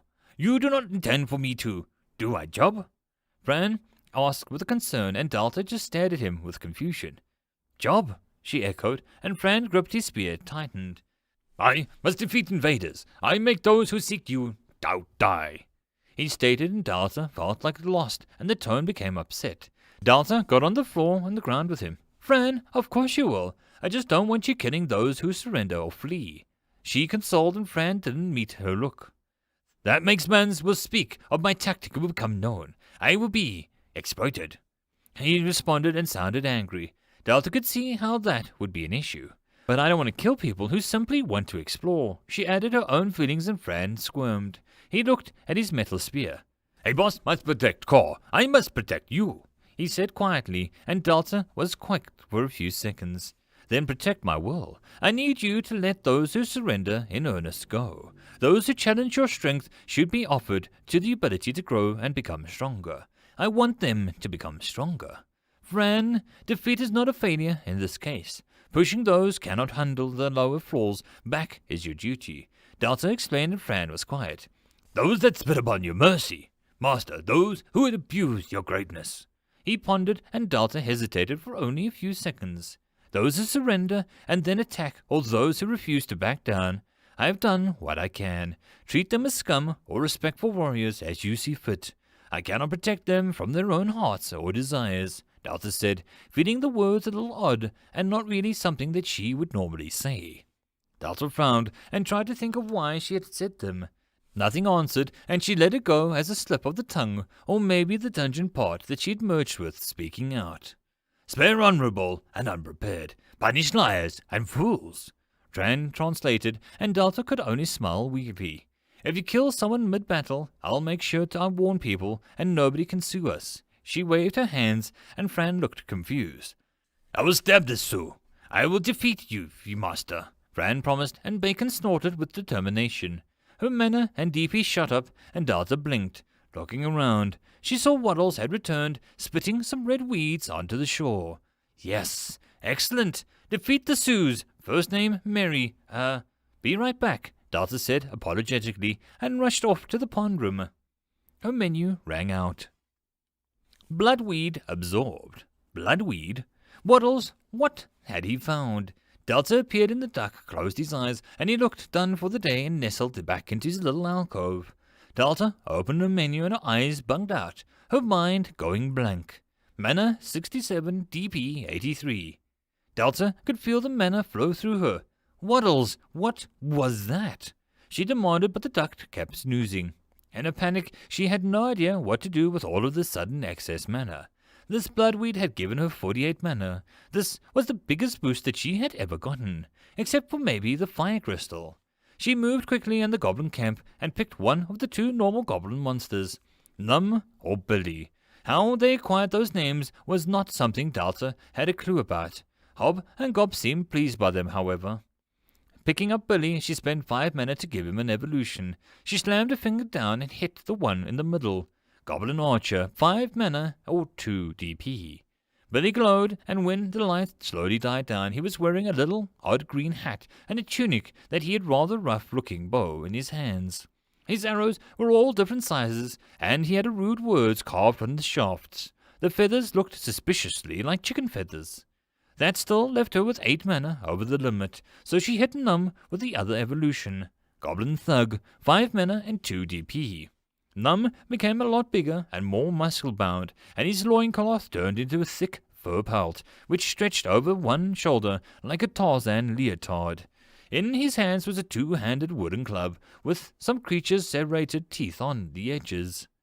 She spent the last mana of summoning a random healthy apple, sighing with relief over not wasting any mana. Delta watched as Num swung his club in the air, and Billy picked his nose with the back end of one of his arrows in the quiver and promptly sneezed due to the feathers. Mana well spent. Delta opened a menu and looked at the item that had done this. Bloodweed, a rare underwater plant that can be applied to wounds to hasten healing, stronger if wound is fresh. Delta frowned as she hadn't got any upgrades from the gift from Waddles. Menu, why didn't I get something from this? Delta asked, trying not to sound ungrateful. A window opened up to her left. Ingredient is beyond anything that the dungeon has eaten before. It'll take a few digestions to gain proper rewards. Delta nodded as it faded, like some games that required repeated collections before the things became available. Unlocking super awesome weapons with only getting one of each material was a bit weak. Like collecting enough things in the Mythal Slime Spear or breeding a gold amount of the best sword. It took effort, and Delta accepted that if she wanted to get good things, she needed to put in the effort. Sadly, the effort wasn't exactly up to her, but to Waddles. And Waddles looked ready to call it a night. But Delta could complain about how she couldn't control contractor monsters and be ungrateful for the effort Waddles had been done in for her so far. She could spend a few mana and DP points with glee. Choices. Well, Delta had never been one to duck out at fun times. Delta snorted and had to take a few seconds to collect herself before she moved off to the mudroom. Make the room into a mudroom. All elements will be bound to this room and cannot be removed out unless destroyed 10 DP. Delta almost couldn't hold back her excitement as she hit the confirm. The room flashed and Delta opened up the menu. Mudroom. Make the logs appear from the wall and knock down hesitant jumpers 10 DP. Make the mud reappear if removed 5 DP. Randomize position of logs every 3 days 10 DP. Make traps in this room freeze for whomever the core wishes, 12 DP. Delta shivered at the cruelty of the menu and loved it deep down. She purchased the wall logs and trap freezing options, leaving her with 57 DP. Thinking of the second floor, Delta hesitated, and then thinking of Bloodweed, Ruli Quiz and her goblins purchased the rest. It was wait. She was already used to that one. Delta fumed for a menu, emptied out the upgrades for a second. Delta struggled for a second. Like a circle, saving points is pointless? Delta tried, and then sighed. It was the same punchline, and she only watched the holes appear in the walls from when the wooden logs would appear with a fading interest. Nothing could make her feel better about a repeated pun. Nothing. People entered her dungeon. 3 people. Delta threw her puns away and smothered down her invisible dress. Guests have arrived and she wasn't ready. Delta hoped that they were friendly, hoped they were nice, hoped they were clever. IDO shall conquer this dungeon in one run, the young man screamed, and Delta felt her soul freeze, as if Karma laughed at her. The boy was a fiery red hair and ginger stubble. Why am I here? The girl to his left sighed, her pointy hat so comically large. Delta couldn't see her features very well. Her blue cloak and slightly magical wooden spoon glowed with the entrance hall. Dio, as he had said, laughed as if this was hilarious. Don't be shy, Poppy. Dio will need your black magic to win this dungeon. The boy's voice was loud and Delta winced. He seemed unable to tone his back, the eardrum bursting. The boy was left sniffed in annoyance. And me? I don't even like you. He snapped and Dio just smiled and the kid looked ready to write bad poetry. Friend Amonster, I need your white magic to heal me. Dio spoke and the boy grimaced. I'm actually a first-level necro, the began, but Dio just laughed. Life magic works both ways. Dio will be your warrior, he promised, and the girl Poppy sighed. Yay, she muttered and held some necklace in her hands, with an odd symbol on it. The other boy sniffed again. Are you going to remind him that you're not a black mage, but just have a bad reaction to sunlight? He demanded, and the girl sighed. Nah, I can cast some magic. Mostly blue and purple. She sounded so done with this already. Delta was stunned. She couldn't tear her eyes away from the group. The red-haired boy, Dio, held up a broken brittle blade into the sky, and it went ting. A chip fell off the tip of the blade and hit the ceiling, and Dio looked like he didn't even notice. Delta would only stare at her first actual adventures. This was bound to be interesting and really embarrassing. End of chapter. Chapter 19, Dio and Friends. Chris was just finishing his last patrol in the town of Durance. So far, he had argued with one night demon, sent a hag home, and made Mr. Coppergold pay a fine for illegal mining in another man's yard. Chris scowled as Von, the banker, stalked into the dark of night. It was his nature, so Chris let him off with a single glare, but Von wasn't affected. Being a 400-year-old vampire, the banker had more than enough trouble just keeping up with the new currency of copper and graves, copper pieces, and that had more value than gold due to the government mandate. That was cruel, but soon the economy would move on to pure mana-based currency, where people only had to handle paperwork to claim that they owned. One grumbled about it, but the man had a habit of accepting blood money to look the other way with small matters, or just blood really. Quis once bribed him to remove the weekly wicked warlocks from the public list of purchases. His enjoyment was his own. A peacekeeper had to be open and honest, which made them rather easy to remove from the community found them lacking. In this town, simply being dismissed was beyond a career crippling. One old bored woman could make a couple of elder mages dance to her song and crumpets, and it would make Quis's goal of burning the world tree harder than needed. If one asked, Quis did not intend for the tree to die, but only to remind it that it could be. And Quis definitely did not have a backstory that involved such a tree, nor did he invest anything and everything in such a goal. World trees made mana more abundant, which made burning one rather odd goal for a mage. Quis sniffed and shot a look at the barrel goblin that switched hiding places as people slept. Barrel goblins were protected under legal law that stopped more harmless pests from being slaughtered wholesale. These particular pests would hide in chests or barrels and scared those who opened them. They were usually more mischievous than harmful, though the occasional cold codger in the kingdom did die of a heart attack, but that was rare. Like a wool tree, Quiz could burn them as he spotted them, but only the kind word of the law prevented him so. Rudy got a kick out of them as well, which didn't affect his actions one bit, but he did let them live for no other reason whatsoever. Quiz turned on the spot as Fig walked out of his home. His true name was Raccoon Fig Mortis, but no one liked saying Rack or Mortis, and the man was only half something. It was a fancy way of saying no one had any clue what his human parent fell in love with an outside niche community. No one really wanted to know. Fig had 3 arms and 4 eyes, and his height towered at 8 foot, with a wicked energy leaking off of him. Fig was nice, and he ran the local Thabspade charity. Thabspade had been invented when Fig had insisted that no one argued when one of his 4 eyes turned black and people fell flat. It was some day between Tuesday and Thursday. Quiz didn't want to meet him due to his need to have long lectures on Quiz's alcoholism and his own piety. It was annoying, and Quiz wasn't sure that a fireball would have any effect on the half-human, half-thing. He was a nag and rather unlikable one at that. There was a comic cruelty that ebbed with those facts. Quiz turned down the street he'd rather avoid and ran into someone else entirely. The man held up tiny random chests that could hold anything between some copper or a lost Bible of Yakmishkakon. 5 copper for 1 chest, 3 gold, you get 10. The blind Edgar Adams offered, and Quiz stormed past him before he got his remaining joy in life locked behind some paywall. He moved past the smoking woman. Quiz, you have a she began, and Quiz ignored her with a growl on his face. I know, tell me how to avoid people, and I'll pay you, he snapped, and the woman glowered. You may live in interesting times. She spat, and Quiz turned to her with a full, dark, abysmal glare. The woman ran away into the darkness, and Quiz looked around to the rest of the soothsayer alley.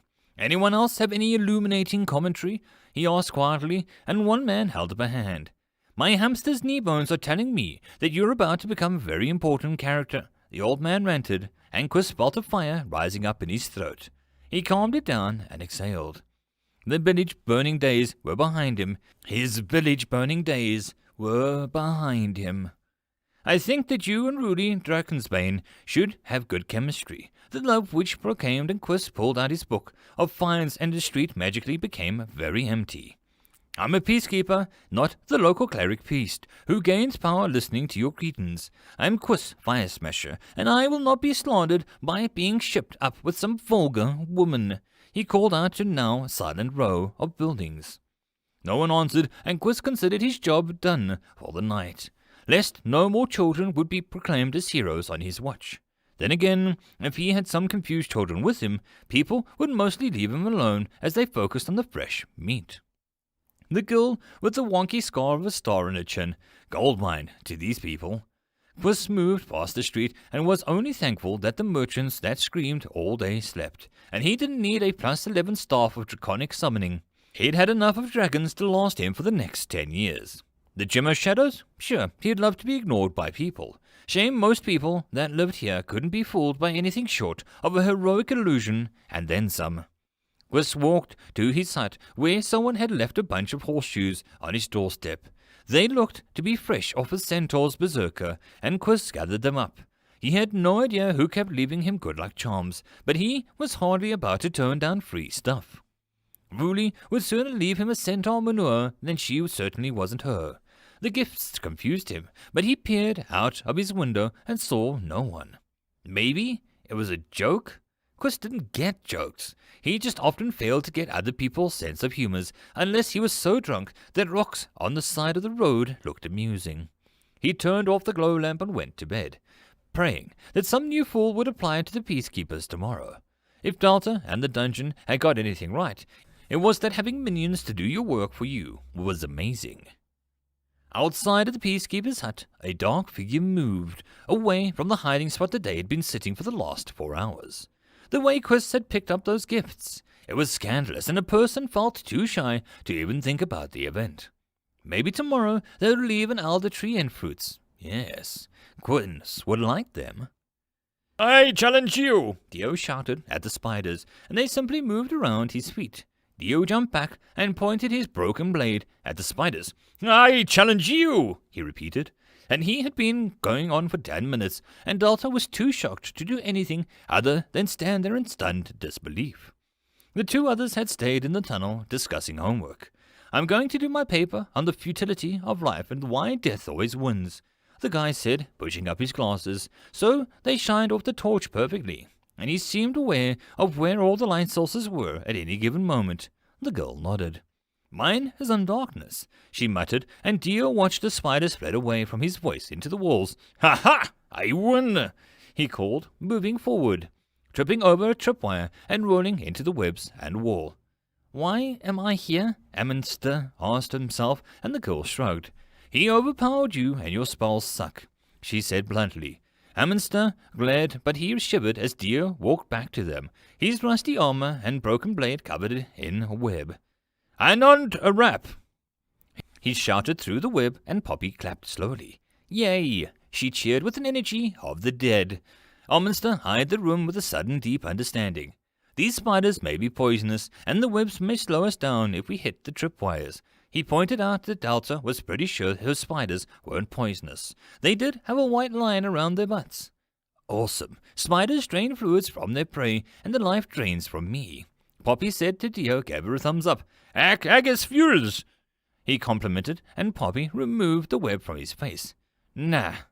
Now you need to stop talking and keep going, she ordered with a lack of emotion, and Dio turned on the spot. I will beat this dungeon, he yelled, and rushed out of the room. Amundsen sighed with relief and picked up the web with one hand.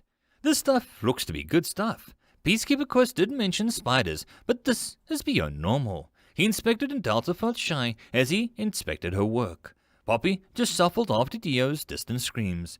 One of courage, not fear. Come on, take some berries. They smell nice. Poppy sighed and shoved some into her mouth as she passed. Maybe we can use these for some durable armor, or perhaps they can form a unique potion to resist the sticky traps, or maybe we can turn into spiders and blend them into the local biosphere. I'd like to make a spider skeleton, but this will do. He shoved some of the web into his pocket, and Delta guessed that was nice. At least one of them liked a web. She shook off her shock, and for now, and moved on down the tunnel, and saw that Dio was in the pond room. Face me, demon of the water, he called, and the Waddles eyed him his guests. Poppy walked in and then paused. Yeah, maybe don't bother to duck it, she began, but Dio jumped into the water and then seemed to sink. Can he swim? Amundsen asked, and Poppy sighed. Delta hoped so, because she didn't think what to do if someone had tried to swim and couldn't swim. He said that the main characters can't swim and never learned. Hold on. She looked more annoyed than concerned about the screaming Dio. She held out one hand in an odd way and closed her eyes. Water suction, octopod style, Poppy mumbled, and she inhaled, sucking in the pond water towards her mouth, where it turned into a whirlwind. The water was dragged onto the land and hauled into Dio with it. Delta blinked at the odd wording of that magic that had happened. Octopod style, that just screamed monster magic. I challenge you to a water duel, the young man finished saying as he hacked up the water. Poppy sighed and lowered her hood in annoyance. Amundsen turned to the left. Spiders, ducks. This dungeon is lame, he complained, and Delta froze. Lame. Her dungeon was lame. Delta felt the word clunk around in her head like a heavy lead ball. Lame. A monster! Are you blind? This duck is truly rare, dark drake, a monster of myth. This dungeon is amazing. Dio yelled at his friend. Delta watched him with wide eyes. He knew what Waddles was. Dio thought that she was amazing. Yeah, dungeon sounded like trouble, but this one is nice. Poppy yawned and moved out of the pond room as Dio turned and bowed to Waddles. I respectfully bow out of this duel, fair duck. He laughed and ran after his companions. Delta felt touched by his words until she remembered what room was next. Oh no, that was exactly what she had planned for. Delta rushed out of the room as Waddles eyed Dio. It closed his eyes and nodded. Dio didn't see how it glowed with a soft light, and he saw that the coat of the rude one had narrowed his duck eyes. Amundsen never saw how he glowed with a dark light. Dio wasn't an adventurer. He hadn't completed any dungeons before, but with the dungeon just appearing outside of town, he knew that it was his chance to finally become one. Dio had always wanted to explore a dungeon, and exploring one that no one else had done would be the best thing ever. So far, there had been spiders and ducks. That was so cool. Not many dungeons had those combos. Dio felt lucky that his town had gotten a cool dungeon. "Allies, I see mud ahead," Dio spoke, and he turned to look at his friends with a big smile. Poppy's lips moved, but it was hard to see that they were a hood. "Bother, platforms, jump." He was sure she said. Dio looked at Amundsen. "Lish, jump, one from another, boring, duck." He might have said, and Dio shook his head. "The duck was powerful, and this will be fun," he said calmly. Being completely deaf didn't numb the excitement that Dio had towards exploring. His mother was a bard, and his father was a classic warrior who had used special battle shouts. He had no idea why Amundsen was dragging his feet. This was once-in-a-lifetime opportunity. He leapt onto one of the wooden circles, and then he stumbled and fell onto the one to the left. It held as the one he aimed for had dripped slightly. He grinned and praised the quest gods for their gift of good luck. He also had a small prayer to the dark drake. One could never be too careful. He turned to see Amundsen sharpen his aim for the wooden platform furthest away from him, and he flipped completely and amazingly. Healer ended up in the mud with a rather impressive splash that hit the ceiling. The man looked to be yelling in excitement and waved his arms to invite Poppy. She looked about shy away, and Dio jumped down to yell. "I shall join you," he yelled, and Amundsen's face didn't look pleased. Dio picked him up and hauled both of them out of the pit, as mud stuck to them both. Putting him down, Dio looked at Amundsen and was speaking. "You, Mud, where and drop my Poppy is over gap," he explained, and Dio nodded. He turned to Poppy, inflating like a balloon, and just floated over.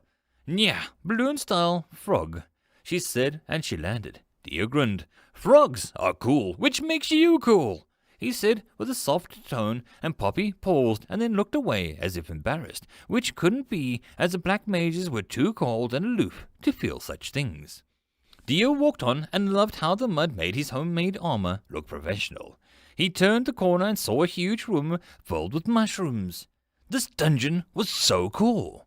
These mushrooms grew in big, and Dio wondered if he could duel any of them.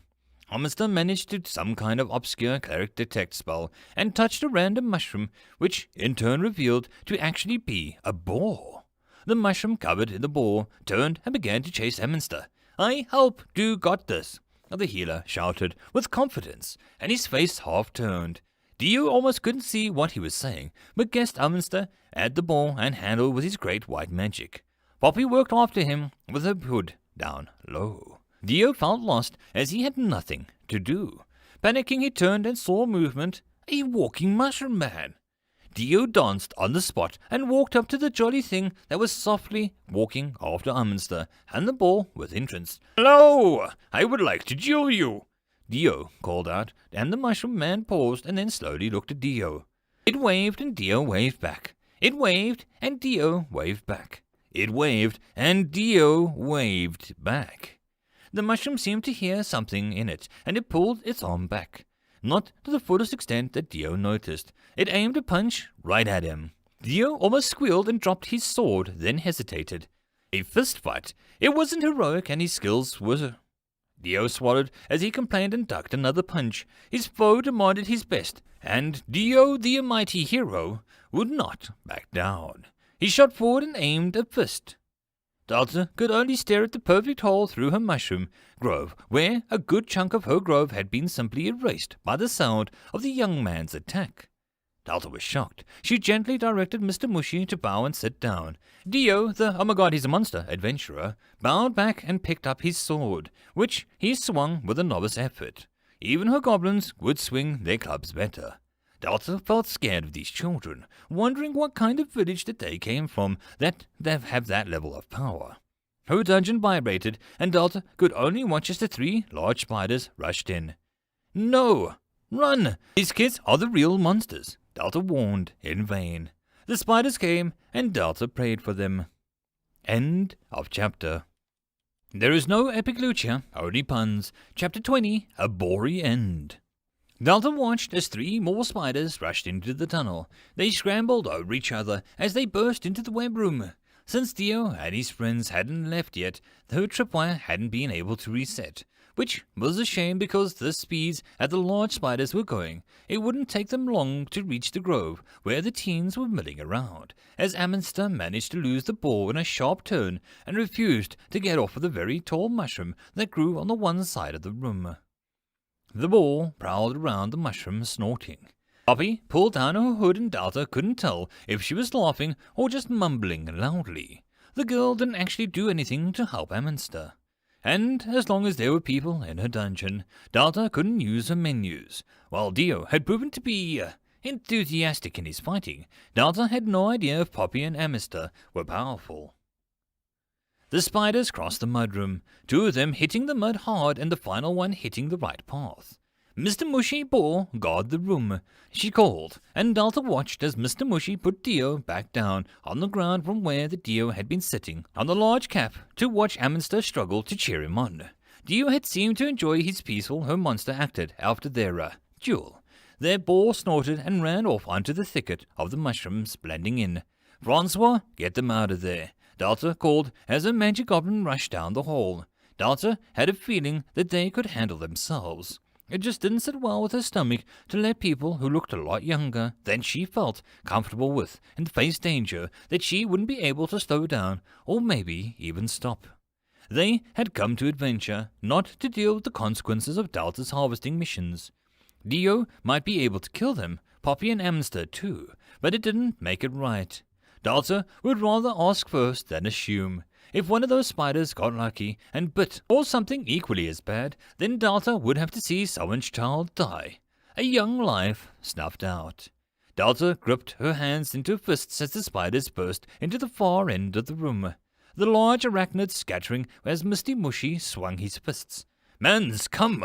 Francois called to the room, and all 3 of the teens turned to the noise. "Poppy, it's a gob," Ammonster warned, and Dio rushed forward, hesitating as he stared intently at the large fang-filled mouth of Francois. "Hail, Poppy! What is it saying?" Dio shouted, and Poppy's hands were glowing softly. "Hands! Master, call wants you to run. Come!" Francois said in a huff, and he ran back down the tunnel. "It wants us to follow. It said the dungeon said so," Poppy said with a sigh as the spider flew overhead and vanished into a patch of rutcot. Delta wondered if Dio had the trouble listening to things or he was just too excited to understand. "It's a trap," Ammonster said in refusal, and Dio looked down the tunnel. Delta tried to shoo them mentally as her boar tried to tackle the 2 spiders ahead of them, and caught one in the side with its tusk. It turned, and Delta winced as it buried its fangs into the boar's face. Her boar squealed, and they both crashed into a mushroom. "Yeah, those spiders are fighting the dungeon monsters. Something isn't right," Poppy said, and walked down the tunnel. "We have to go this way, goblin or not." She shrugged and vanished. Dio pointed down the hall with his swords. "Onwards to glory!" He was cut off by a 3rd spider that had been missing for the last few seconds, burst out, fangs leaking a clear liquid at the exposed neck of Dio. Delta screamed, but the insect glowed with a dark purple color and dropped onto the ground as it twitched. The purple energy flowed to Ammonster's outstretched hand. "I hate this place." Ammonster waved his hands and looked over the grove and, after hesitating for a moment, sent the purple energy at Delta's stumbling boar. The puncture wounds on its face healed over, and Delta watched with amazement as her boar looked a lot better. Nothing makes sense. Why are monsters killing monsters? And why is this place so weird? "Where is Poppy?" he demanded louder as Mr. Mushy calmly grabbed the spider, biting his face with one hand. He eyed it, and Delta waved her hands. Hug it, she yelled, and Mr. Mushy made a pleased noise and began to hug the spider, who flailed. Delta knew this would normally be an odd thing to request, but she had a feeling that Mr. Mushy didn't quite understand how to control his... The spider popped like a hairy balloon, and Delta covered her mouth in shock as Mr. Mushy looked confused at his now empty hands. Her ball was charging his spider again, and his face was covered in a web that made him stumble. He tripped over a rock, and the spider jumped onto the boar, biting hard. Dio looked ready to rush in and help, but Amundsen dragged him down the tunnel, ignoring the loud protests. Mr. Mushy, help him, Delta begged, and the spider took another bite before the boar stumbled into a standing position and then toppled back down as the poison in his system seemed to hurt him. Mr. Mushy swiped at the spider that Amundsen had attacked and stood up and rushed down the tunnel after yelling Dio. The second spider made a break for it, narrowly missing Mr. Mushy, grabbing at its legs. Go, please help the humans, Delta ordered, and her large monster lumbered off. Delta wanted to follow, but she sunk her knees next to the boar. It snorted weakly, and Delta tried to pet it, but she didn't feel its fur, nor did the boar react to her touch. Delta longed to feel the touch of another creature, especially now when her grove guardian wheezed as its body shuddered.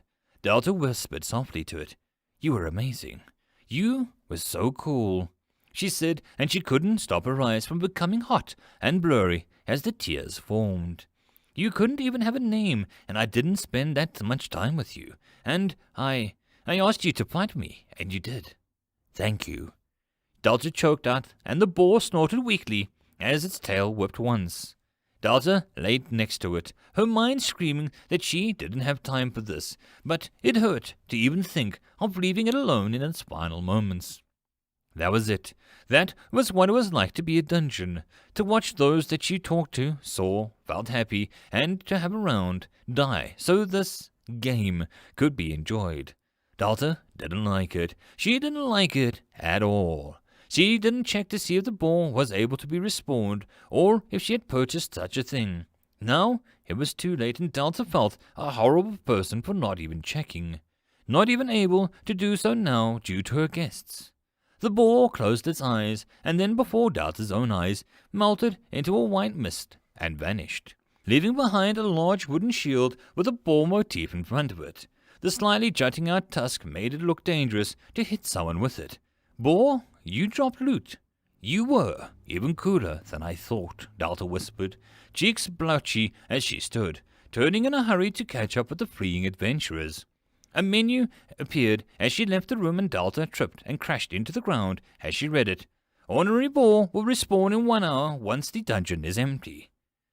Delta lay there for a moment and wondered why the menu waited until after she had her heart torn out before telling her this. Still, Delta prayed that she never had to do that again. She promised that she would check all the monsters for respawn options after this was all over. Even if she had to go to the second floor in 100 years, Delta would rather keep her friends and crave critters. Shiny upgrades and sprawling second floor just wasn't worth the pain that she'd feel losing her friends. She got up and zoomed down the tunnel.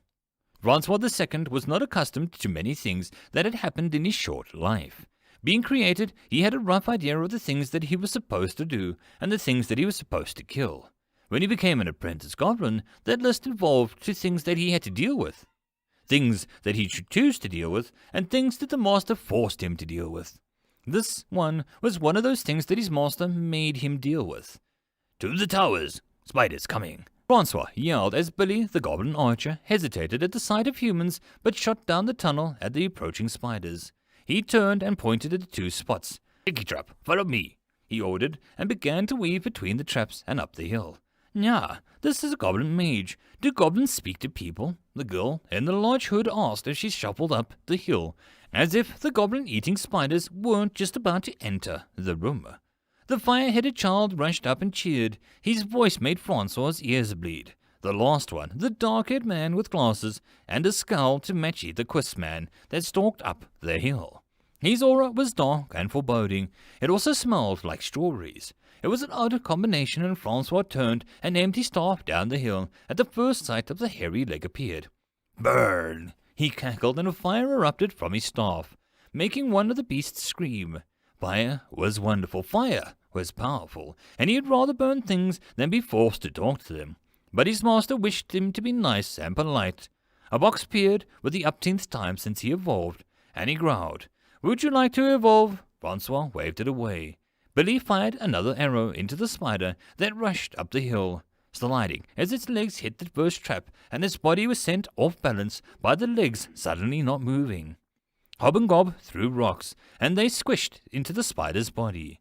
The second one used the first spider to jump and reach the tower with an agility only a truly desperate creature could manage.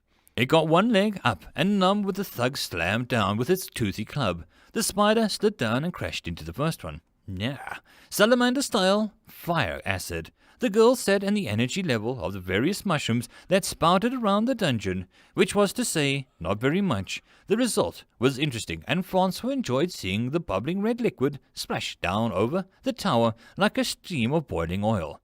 "Poppy, that was amazing, right? Ammonster, we're working with goblins." Firehead pointed out and the dark child, who just gave him a look that Francois could respect. A loathing, annoyed, offended, and a pinch of done. Francois could really respect such a look. He readied another fireball as his master's voice came to him. "Ucking dramatic menus. My cheeks feel puffy." She sniffed and Francois stood straighter, trying to show how powerful he was to his master. One of the spiders, missing a leg and looking to form around the eyes due to the fire vomit, jumped up again, and Francois engulfed a firing explosion midair. Okay, that was cool.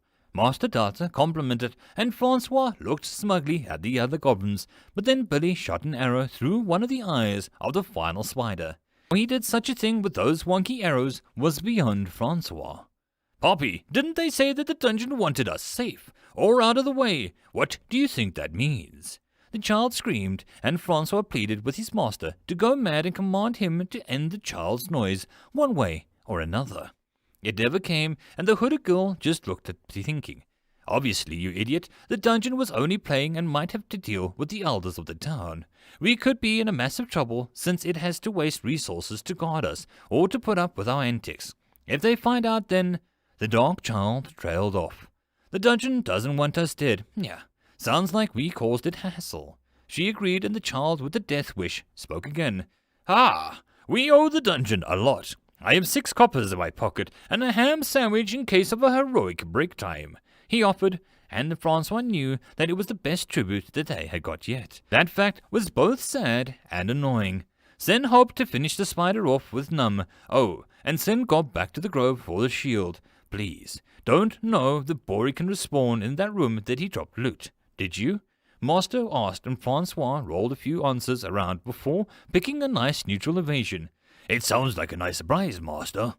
He bowed his head, and Delta sounded pleased. "Sorry for making you do all this work, but I really wanted to make this place a kind of place where people can learn and grow and not die because they were used as meat shields."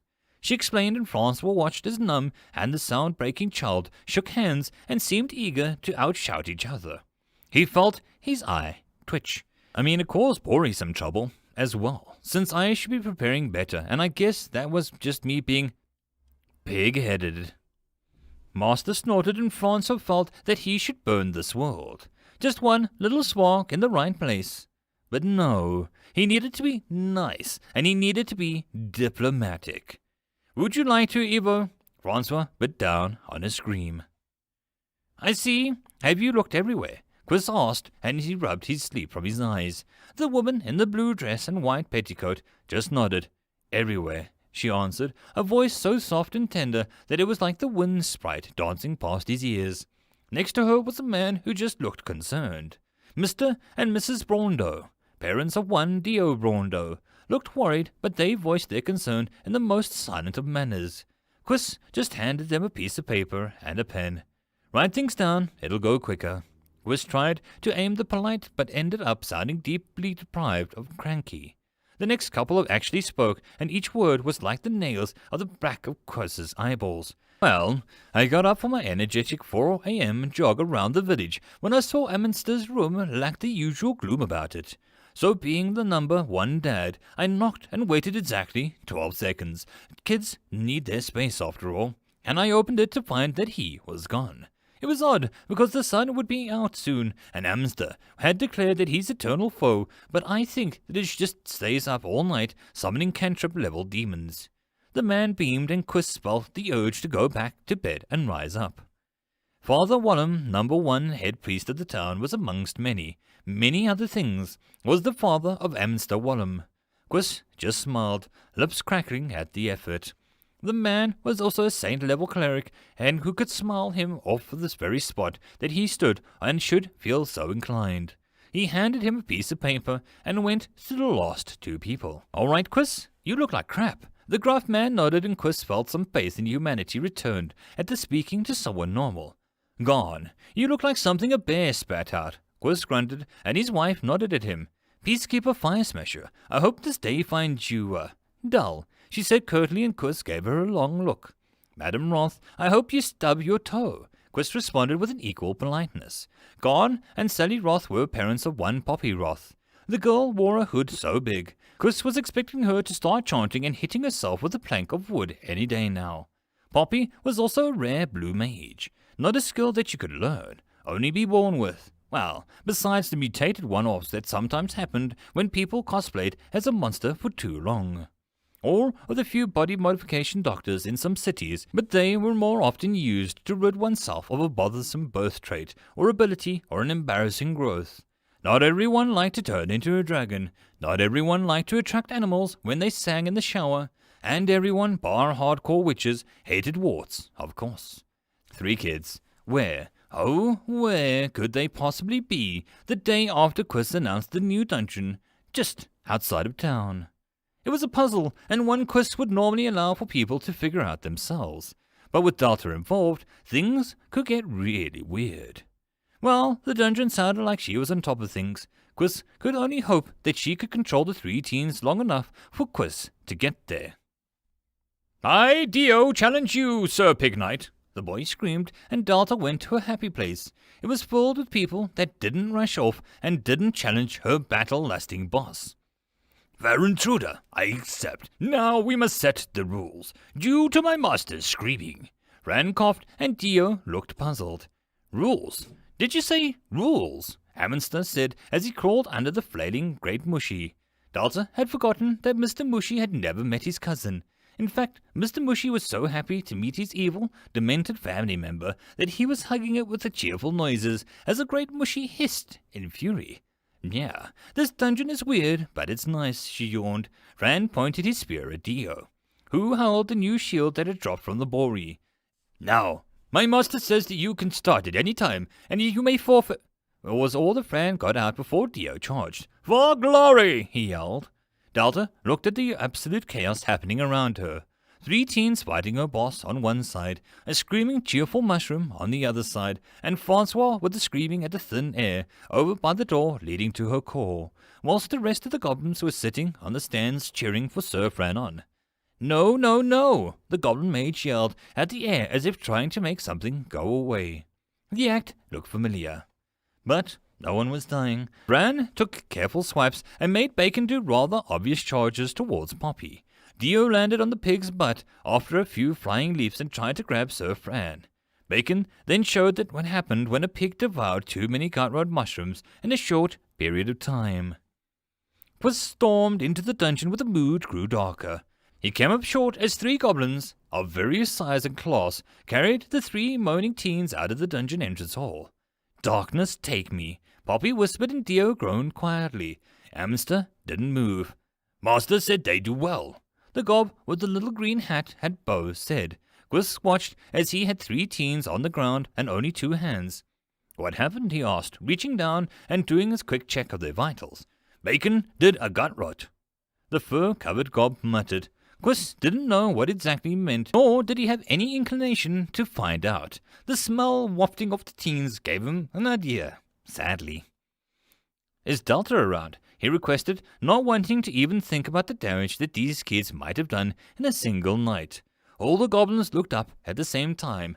"Master apologizes and says she did her best at watching them." The arrow gob shrugged. The usual mouthpiece Francois didn't speak. He appeared to be sulking and glaring at something. "That shield?" Quiz nodded at the wooden shield Dio refused to let go of and drifted in and out of awareness. "Screaming man earned loot, and master congrats him." Francois grumbled and turned to walk away. "Hey, do you have any cons or something? I can't carry these 3 teens on my own." Quiz lied, and Francois' ears twitched. "Master of a hobgob. They leave dungeon, if promised to keep him safe." The goblin added slyly, and Quiz raised one eyebrow sharply. "Delta has contracted monsters?" he questioned, impressed, and Francois just grinned and walked away. "Master has 3, thanks to you." was the last thing Quist heard before the goblin turned the corner. Well, if he hadn't had 3 teens to look after and a deep desire for his bed, Quist would go after the smug goblin and shake it a few times to find out what the hell the bugger meant by that. Sure, I'll keep your gobs from trouble the best of my ability as a peacekeeper. Quist promised he wasn't very good at being a peacekeeper, but he prided himself on doing well in the glare of intimidation department at least. 2 goblins ran out and looked at him. You are, Quist began, and the goblins nodded. Hob, gob, they said, and Quist liked their quick-to-the-point attitude. Gob grabbed the dark one and the beginning to twitch. Hob grabbed the one who's still talking in his sleep, and he ordered and he picked up Poppy. Just bringing 2 contracted goblins back to the town that had at least 3 retired goblin slayers seemed safe enough. Quist guessed that it couldn't hurt. Who knows, maybe he could get the little green guys to do some of his work for him before they had to return to the dungeon. Contracted monsters changed everything. It explained how Delta was forming so fast. Still, the gobs were most likely unaware that they had never breed or even noticed how no longer had to eat. He definitely bet that they hadn't noticed how much they felt the need to protect Delta when the dungeon had people in it. And most of all, Quist bet that the goblins were not aware of how many monsters, crazy people, animals, demi-beings, lost golems, and depraved lonely men would kill to take their place. Being a slave to a dungeon held a certain appeal to a lot of weirdos. He just needed to talk to Delta before any humans offered themselves to her contracts, and he had to make sure that she was aware of the danger. How much the Delta could influence them, and how much they could change her in turn. End of chapter. There is no epic lucha, only puns. Chapter 21. Flaws and Thorns. Perhaps it was the silence, perhaps it was the after effect of Dio. Delta couldn't say, but the dungeon felt more empty after everyone had left. Hob and Gob had gone to help Quist carry the teens back home to the nearby town. As soon as they had gone, various things began to be absorbed. Broken metal sword tip absorbed. 3 times black forest spider absorbed. Ham sandwich absorbed. 6 copper coins absorbed. Delta felt a little spoiled, but she was just happy that none of this came at the price of one of the teens' lives. It took her a moment for her menu to form up the results of her gains. Low-grade steel equipment has been added to the research menu, 18 DP. Ham sandwich has been added to items, 4 mana. Copper enhancements have been added to the research menu, 13 DP. The following upgrades have been unlocked by the common silver spinner spiders. Leap. Give the ability for your spiders to leap small distances, 3 DP. Devour. Able to make webs much faster after eating, 8 DP. Cannot be food made from the dungeon. Delta felt bloated as her mana soared from 54 to 79. Now normally she would be panicking, running around like a chicken who has had the fire and maybe about to also explode. But not today. Delta knew exactly what she was doing and going to spend her mana on. It was a clear weakness in her dungeon. Something the spiders had used to their advantage and something that Delta just plain wanted. Frigging doors!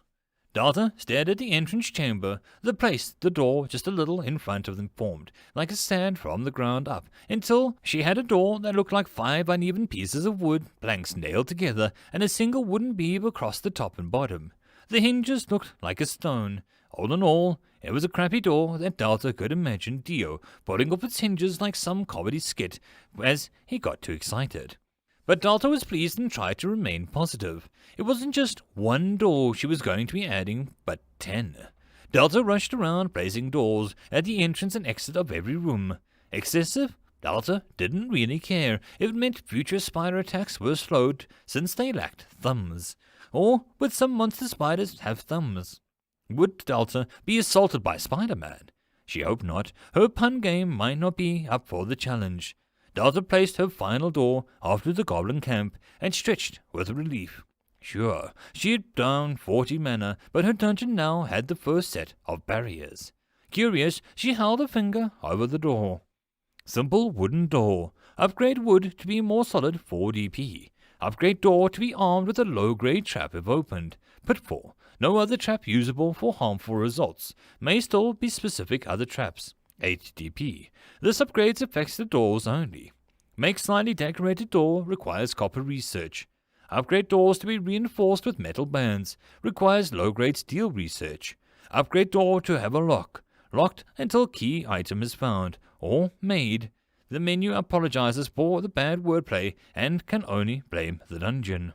Come on, I'm hilarious, Delta argued, but couldn't help but enjoy the little comments being added to her lists. She paused to think on that. Menu, what are you? She asked aloud and the window appeared. I am a mana-enhanced notification utility. Oh, well that explains nothing. Delta flicked her menus as she hummed. But why are you helping me? She asked a moment later. The menu paused for a few seconds before answering. This dungeon is rather stunted. It lacks common knowledge and the ability to operate the most basic of mana procedures. If the dungeon were a living being, it would not know how to breathe. I'm here to help you. Thanks. I'm glad you're here. Do all dungeons get a menu? She asked brightly as she eyed the research list. Locked doors sounded useful for later. I do not know. If we meet another dungeon, I'll inquire for you. Now please purchase something. Your dungeon points. Delta points. Delta grinned as she argued. It just felt nice to speak to someone without a mouthpiece. Dungeon points is the correct term. Delta points are better, plus I am Delta, not the dungeon. Delta remained and the menu flickered. Remaining Delta. You have 82 DP. It is advised that you spend them in preparation for the next attack visit. Delta wasn't sure the menu knew how to deal with her chosen method of human interaction, so she purchased both the copper and low-grade steel researchers. That opened up a lot of things. Copper decorations are now able to be formed instead of wood or stone. Copper locks and keys are now be able to form. Copper coins may be created. Copper tools may be created. This menu will sum up all of the done. Delta may do a lot with copper. Low-grade steel researched. There's a lot of upgrades here. This menu will store them appropriately into the proper menus for you. I will list the important features. LGS weapons and armor can now be formed. LGS items decorations can be formed. Steel spikes added to the trap menu and may be added to future traps and more upgraded traps. Delta smiled at the menu's added comments. It was odd to see the text gain some semblance of personality, but Delta just took it as a sign of how little she really knew of this world. Looking down at the list again, she would be hard-pressed to see where she could use spikes. Outside of normal usage, Delta couldn't find any. Maybe as a deterrent in the front of the core room. It had to have a floor if no adventure could really pass it. She put her nosy finger to it. Steel spikes added this trap to a wall or floor will cause the foot-long spike to shoot out and pierce the clumsy or slow. 10 mana. Delta made a face, but hesitating she spoke aloud. Menu, can we use the trigger for a trap? She asked and a window appeared. Pressure plates, tripwires, time running out, lack of key item, sensors, destruction of an object, number of people, breaking a rule. There may be more, but this menu lacks more information. Delta was impressed by the sheer ways one could trigger a death trap, but thinking back on her gaming days, she could remember all of these happening in one game or another. There was one that stuck out. What's the rule? She pointed out in the unsure voice. A rule is a special enchantment that may be placed on a room.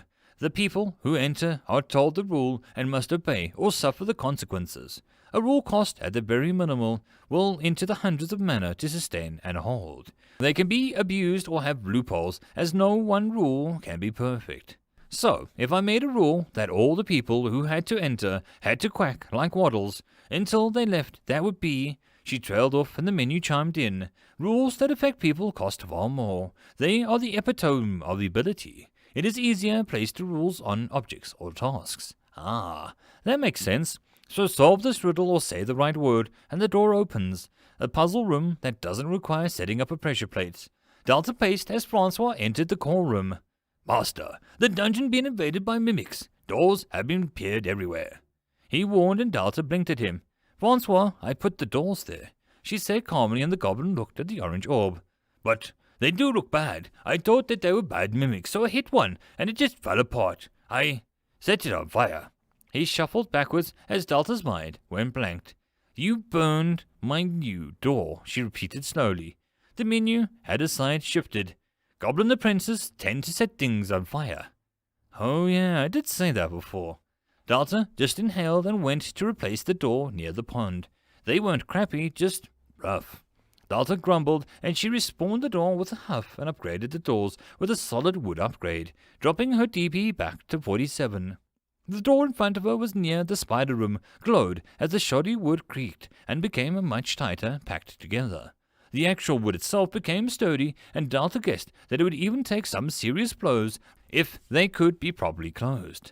Dalta put her hands on her hips and smiled, pleased by the result. There, now Francois could stop. Master, door, change shape, I protect you. Francois screamed, and the smell of burnt wood filling the dungeon once more.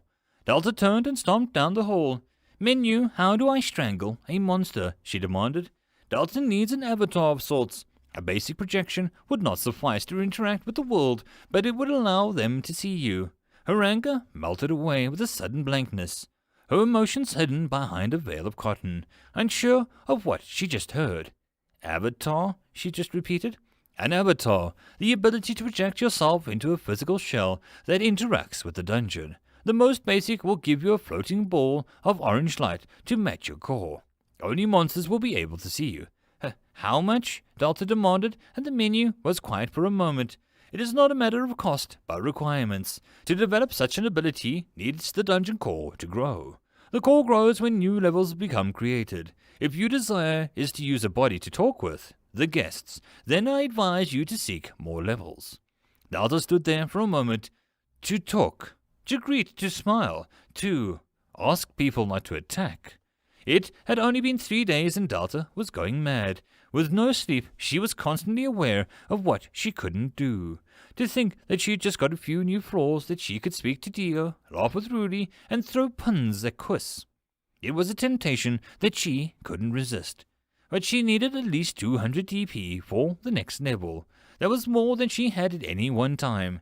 Dalta wasn't worried, however. She clenched her hands into fists and marched forwards. Dalta was going to be the best damn dungeon in this world. The best, safest, friendliest dungeon in the world. The first, she needed to stop Francois from burning down her dungeon.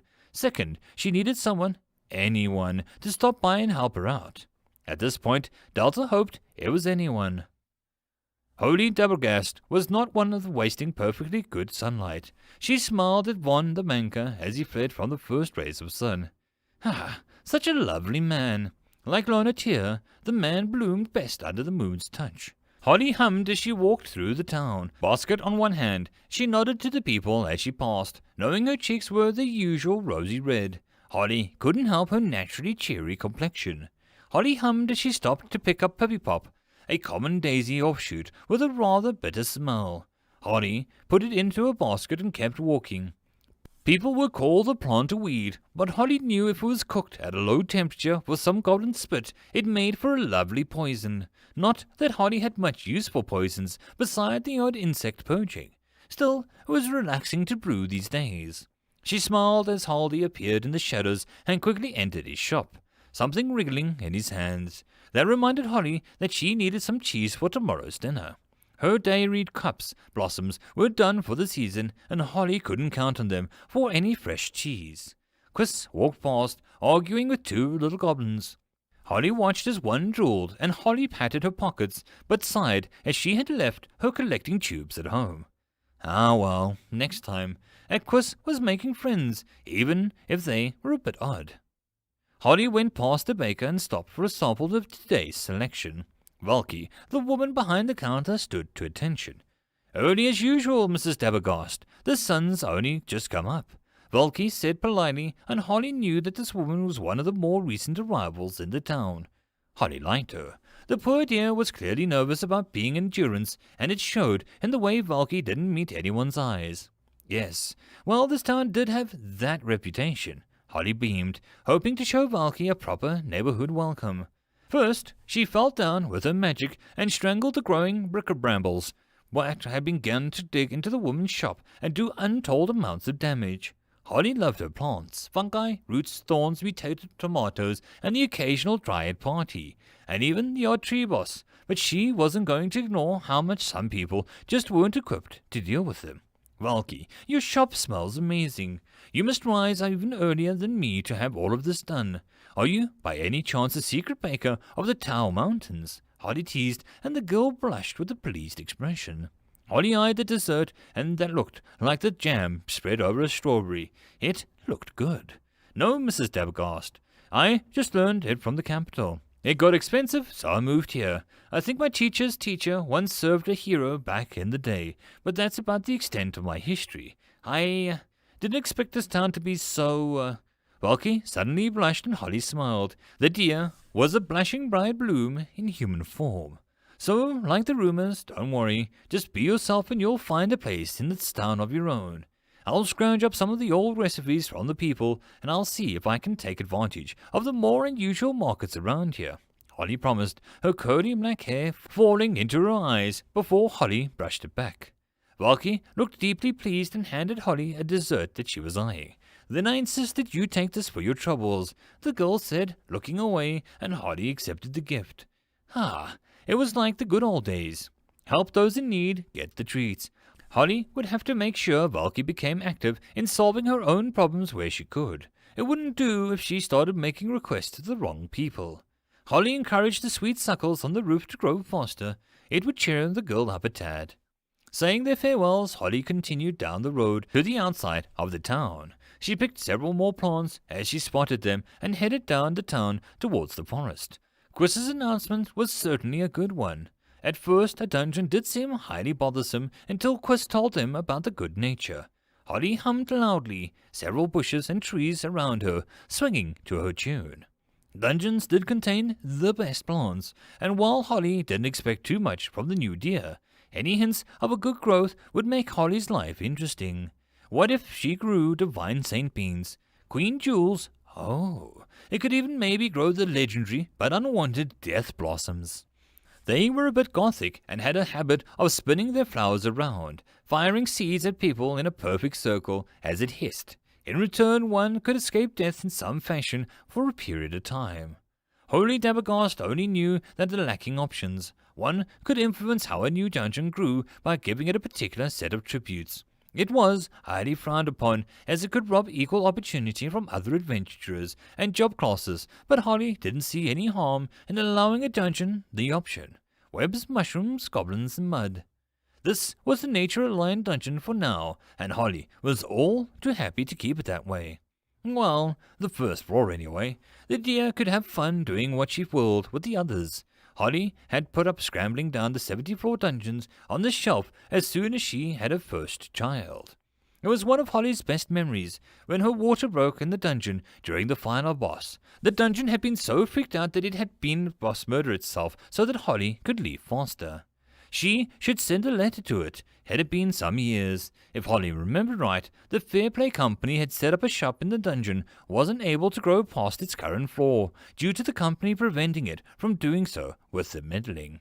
Holly let a frown appear and the nature went quiet around her. If one man never left the dungeon or took shifts, then the dungeon could never improve itself. The bosses respawned regardless of people being there or not. The company took advantage of that.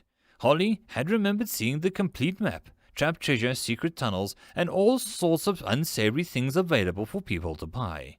People flocked to the building like flesh flies to dung. Holly sniffed once and then tried to let it go. The dungeon was still there. It hadn't broken itself in frustration. Holly could only hope something happened and the dungeon kept people out for a long time. The sheer mana pains and the poor thing must be in. All that mana and no place to use it. It would be hell. Holly paused, and she looked around to see that she had been surrounded while she was deep in thought. 10 or so black dire wolves. Holly looked over her shoulder and saw another 3.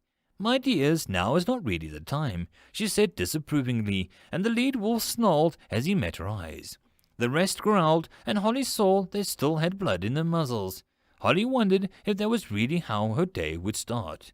But she looked down and saw that a rare fetid bud.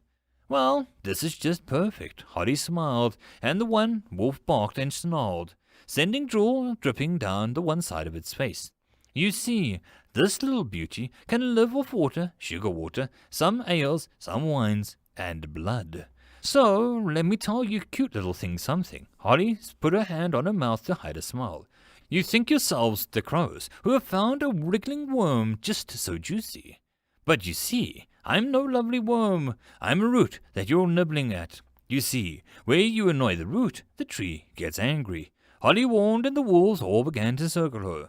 And you wouldn't like my tree angry, she said, voice sugar and poison. The wolf lunged and a solid wood spear pierced up through the ground and out of the other end of the wolf. The ground rumbled as Holly's garden, ever throwing and ever silent, broke free of the soil. Holly bent down to stroke the rare plant as it became very well watered. After a moment, she hummed and walked off to the dungeon entrance. End of chapter. Chapter 22. The Greenhouse Effect. Delta took a moment as her manner jumped up because of the new day. Until she had a clock all sent to hob or gob out to watch the sunrise, Delta just had no idea what time it really was. With a decent haul of 41 mana, Delta could really dig her teeth into some ideas, but she took a moment to sit down and just relax.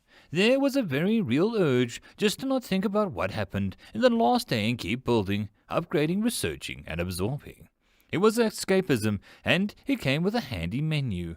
Delta turned to her bathroom and just gave some company to Fran and Francois. Swaz talked. Swaz was bragging about the spider that he'd set on fire, and Fran was laughing his little butt off when he listened. Delta smiled, happy that they were just doll-like creatures who stood around until there was time to kill. It made Delta care about them and feel better about just taking a break. If she just kept rushing blindly ahead, things could get worse in many ways. First the spiders, she said quietly to herself, as Fran began his own tale of the bacon explosion. Hob and Gob took their eggs, thinking that there were berries or such, and they had hatched and escaped, possibly telling the other spiders. Delta could see how that could look bad, and even show Delta that attacks may be warranted out of fear of some need to protect their young. But there was something Swa and Quis had let slip over the last day. Monsters were drawn to dungeons, and Delta didn't really know why. Menu? Why do monsters attack dungeons? She asked, not sure to the extent that her aid's knowledge of the outside. I can only speak of the spiders that you have defeated. They were not feeling vengeful or furious, merely hungry. Even in a short time, the ambient mana in the air around them was less. If they had stayed long enough, they may have begun to devour your mana points. I suggest eradication of extreme measure upon the next visit. That was, well, for one, that's dark. 2, monsters, not my ones, but actual monsters feed off mana. Delta felt like someone had said that to her. I can only hypothesize on the events that transpired. Even the hatchling spiders used their mana-rich air to hatch quicker. It was rather interesting timing of the spider hatchlings just as the goblins brought them into the dungeon. It would ask the guests now, as Rudy and Quis, they have knowledge. Normally, I do not think this would work, but you are strange and do not operate on logic. It is vexing, and it is interesting. Delta smiled and leaned against the dungeon wall. I try, thanks, Nu, she said and stood as Bacon's eyes lit up as the lumen mushroom popped into existence. There's a handy little things were beginning to grow places as well. Unlike the unspeakable evil. They were super handy. Nu? Do you know? Me, Nu? The name, everything? It's a coping mechanism for the fact that I have no mouth and must pun. Delta declared proudly, honesty was the best policy.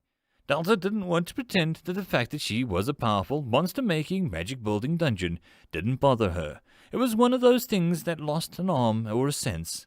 This new existence was heavy, and Delta could only unpack things one at a time. There was a lot that she had been forced to give up thinking on them before she was ready to deal with a good idea. But as long as she didn't lie to herself, she was good. She would find some peace one day. If something else didn't break her first. It had only been a few days after all, and Delta took it as a passing test of character that she was doing so well already. All right, now the people. She began to pace and felt better. Rudy, Quist, Dio, Poppy, Amminster, and the supposedly whole town of people, how did those affect her?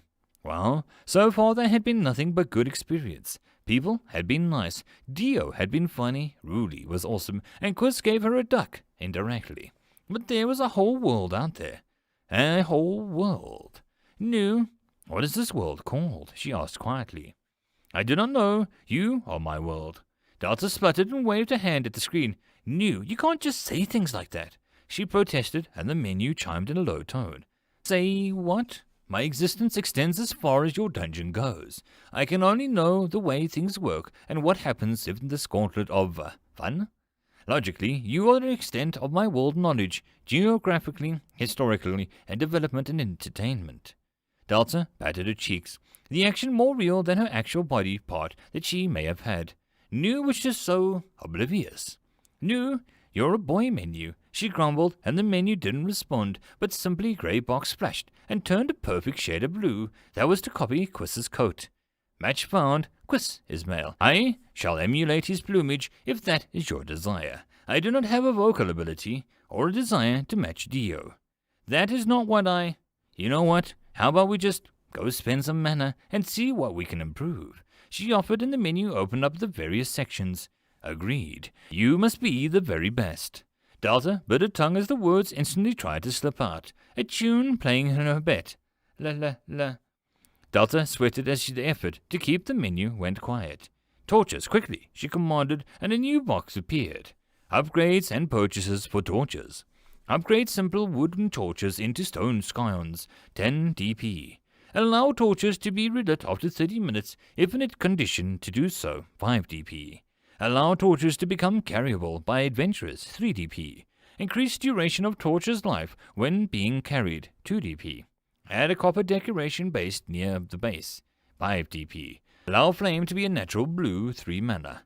Well, a lot of this was for DP, and it made sense as DP was one-time purchases, and mana was the ability to reproduce the effect or item as many times as Delta could or wanted to do. All in all, Delta could easily split her menu into 2 sections. Purchasing for mana spending, upgrades menus for her DP purchase. It had an odd feeling to spend DP quickly, outshining the mana in a short time until Delta remembered one thing. She only had 1 level, and there was only so many rooms. Having no monster slots left, Delta was basically wasting mana on small things which made it feel subpar.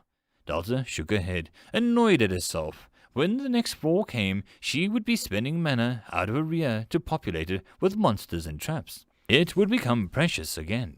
Then it would roughly decline as she hit her max monster cap and room cap, and then she would build up, get the next floor, and... Well, mana actually didn't seem so bad once Delta gave it some thought. She went to the grove and spent some mana on making more edible mushrooms. Delta smiled, and she left the room. As time went on, more and more special rooms would appear, and they would take mana to make things. That was something that Delta was dismissing far too easily, simply because it was just mushrooms. Special loot, rare potions, it may all be much cheaper in these rooms. Following that thought, she opened the menu to the flat cost of summoning edible mushrooms. 4 mana for the same amount if she used her menu, but only 2 if she grew it via the grove. Dungeon system. Meet Delta's friend. Her name is Breaking the... Delta tried to crackle, but the sorta ended with a clearing of her throat. Until Quiz came back, Delta had no idea if more people would come adventuring. It was sad because Delta wanted to make a coin purse with some coins, but... something made her stop. It wasn't a video game. Monsters dropping endless money would destroy any economy in the long run. How did this kingdom have any currency if they used coins? Delta pondered for that moment. Maybe the dungeon coins had a tell. Maybe they just kept investing and building new towns and spread the money thin. Maybe people left it in chests in random places in the world that kept things in balance. No, how different is the real money to money that I make? She wondered, and Nu appeared with a chime. Coins made by the dungeon are mostly perfect. That may be a tell. Another is that the mana level of the coin is... Nu vanished, and Delta felt a mild panic until the awareness of her life. Someone had just entered the dungeon. Delta turned and rushed to the entrance as a jolly woman whistled her way into the entrance hall. "Hello, dearie. My, such a lovely scent already. I can tell that I'm going to like you." The woman laughed, her rosy cheeks making her look like she ran some dozens of tundra toy factory. Delta had swore, rushing over already, slowly by the fact that he had to open all the doors without burning them. "Well, let's see." The woman read the signboards and put her hand on her cheek, a soft smile on her face. "Oh, by the sweet roots of Mother's Nature, Quiz was right. "Oh, I can't wait to see what you have in store for me." The woman laughed, and Delta felt herself smiling back as Swa slowly approached the tunnel. "Oh, hello there, my good goblin." The woman greeted, and Swa cleared his throat and nodded. "Master, welcome guest to dungeon," he said, without Delta having to tell him to do so. He was improving. He seemed to swat at something like a fly that Delta couldn't see. The woman peered at him. "Dearie, if it's bothering you, just tell the dungeon to turn it off. I met a talkative ant once who had a life of me, couldn't stop playing with fire. He had the same problem. A hobby is a hobby, not a life commitment." She laughed at Swa and the old lady friend who had been around since forever. Delta looked at Swa with confusion. "Turn what off?" she asked, and knew might be handy right now. Quace growled. "Box wants me to evolve," he admitted, and Delta blinked and then smiled as the woman waited patiently. "That's great, right?" She tilted her head, and the goblin tapped the ground with his staff. "I don't want to be a diplomat," he mumbled, and Delta took a moment to piece it together. It was odd that her menus were unlocked but Swa's wasn't. That stank of potential game breaking for Delta, who moved on quickly. Her goblin had unlocked a special evolution that wasn't in her menus. Delta could only guess that it was due to all the talking that she was making the goblin do. A diplomat goblin sounded handy, and if Swa became one, then she could get one whenever she needed it.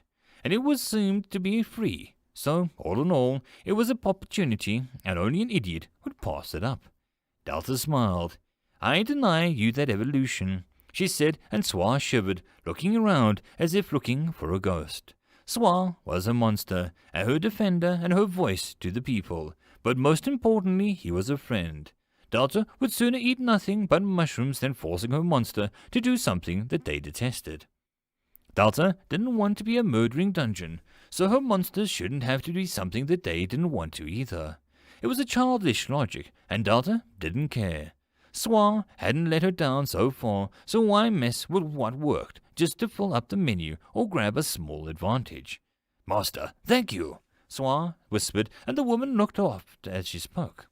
"This dungeon is truly exceptional. I have forgotten my manners. Please allow me to introduce myself. I am Harley Dabergast, wife, mother, gardener, good neighbor, lover of life, and, less impressively, an ex-archdruid of the Bloodthorn Forest. Please allow me to enter your dungeon."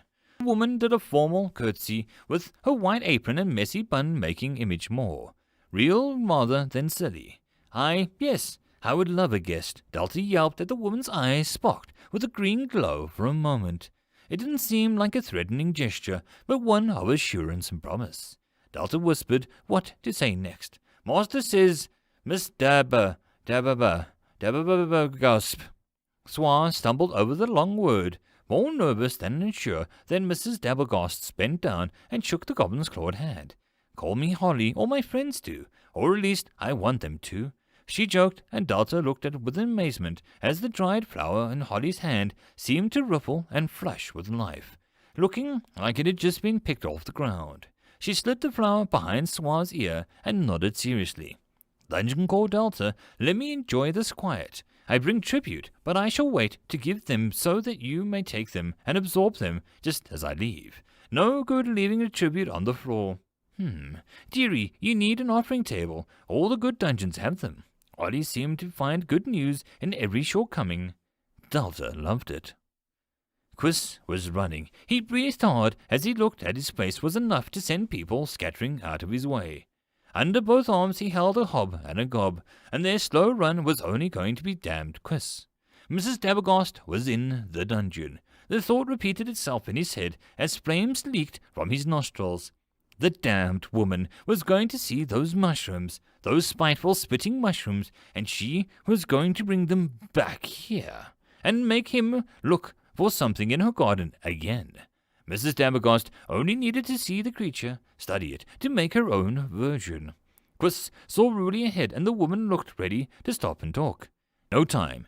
He put his foot down, and the earth under his feet shot up, and he sent Rudy into the air, where Quiz caught her with the aid of a wind spell and some luck.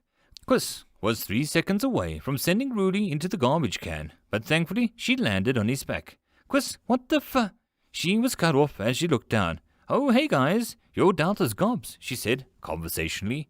It was to Quiz's shame that this was not the first time he had kidnapped Rudy due to an emergency. The goblins were new, however. Dab, gasped, dungeon. Quiz shouted, and Rudy pushed off his back and began to outpace him down the road. Holy fricking damn!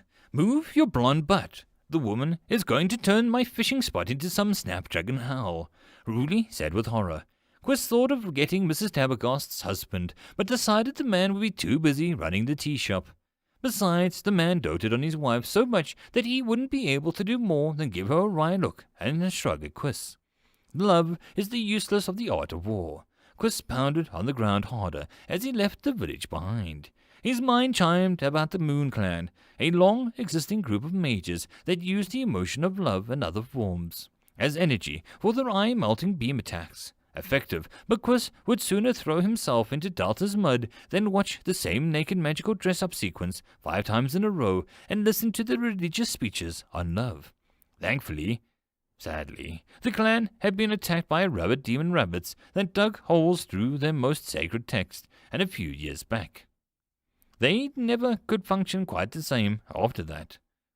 Who needed love when one had beer, a bed, and fire spells to practice, and Rudy to annoy? Life was perfect.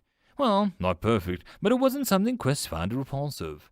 Then came Delta, and so far, there had been a lot of problems Quiz couldn't set on fire, mostly due to guilt as Delta badgered him for the rights of innocent questions of this world.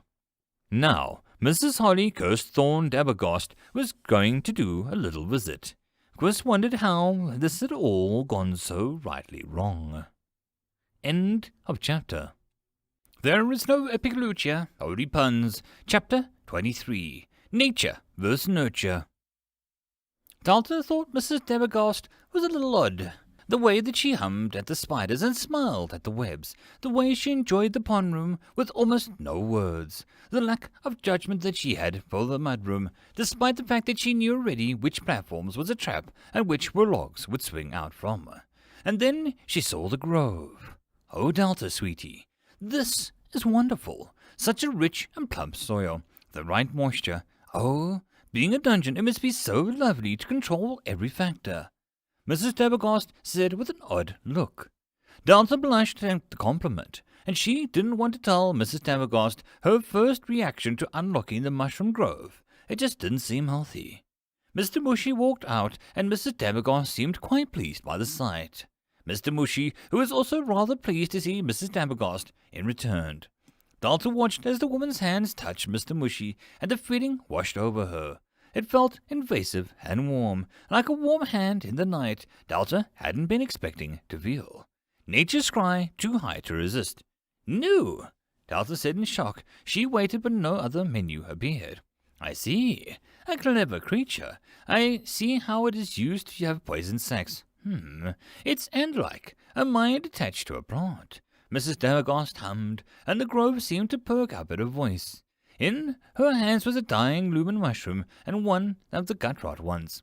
Master says that she made them from the small mushroom splitters. Swa added, and Mrs. Dabbergast nodded, as if this was expected.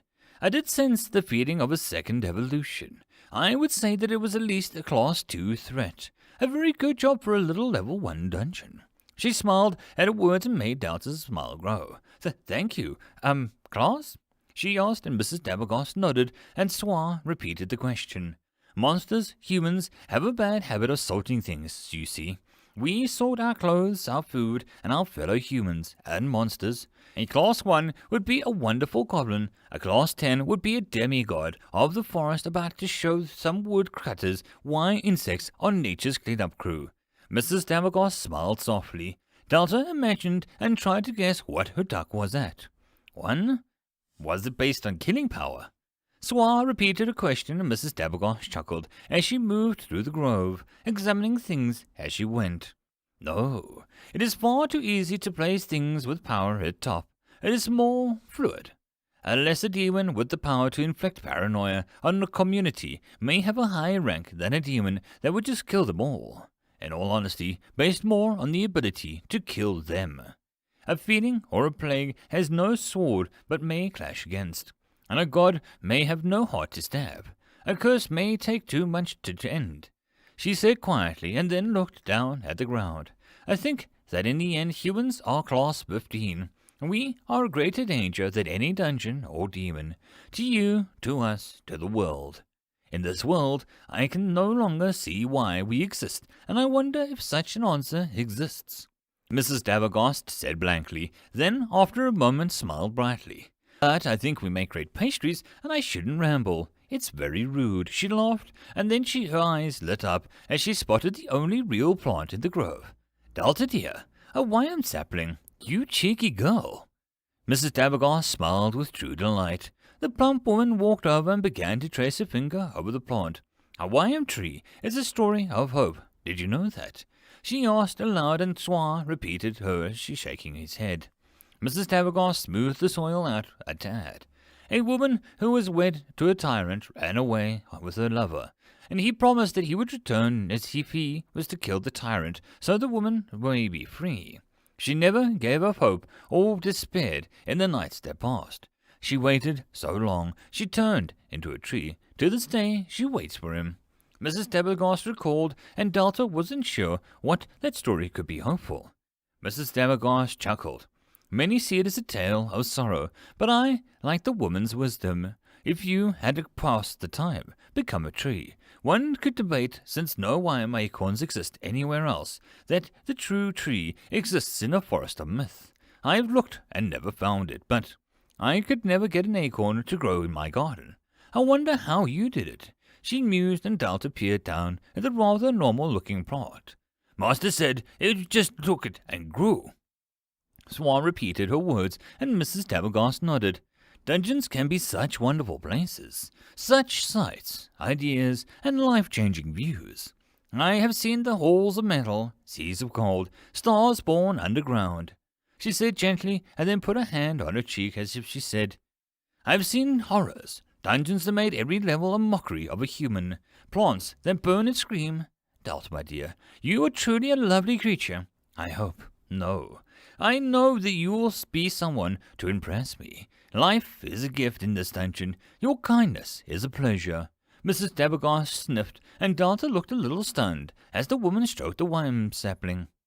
How can you see us humans and choose to befriend us? I cannot thank you enough. The woman said with a thick voice as she stood. Humans are great. They keep making me happy, and they keep talking to me. I really like people. Swan repeated her words again, and Mrs. Dabergost eyed the dungeon ahead and turned back. Allow me to sound like a woman who talks too much for a moment.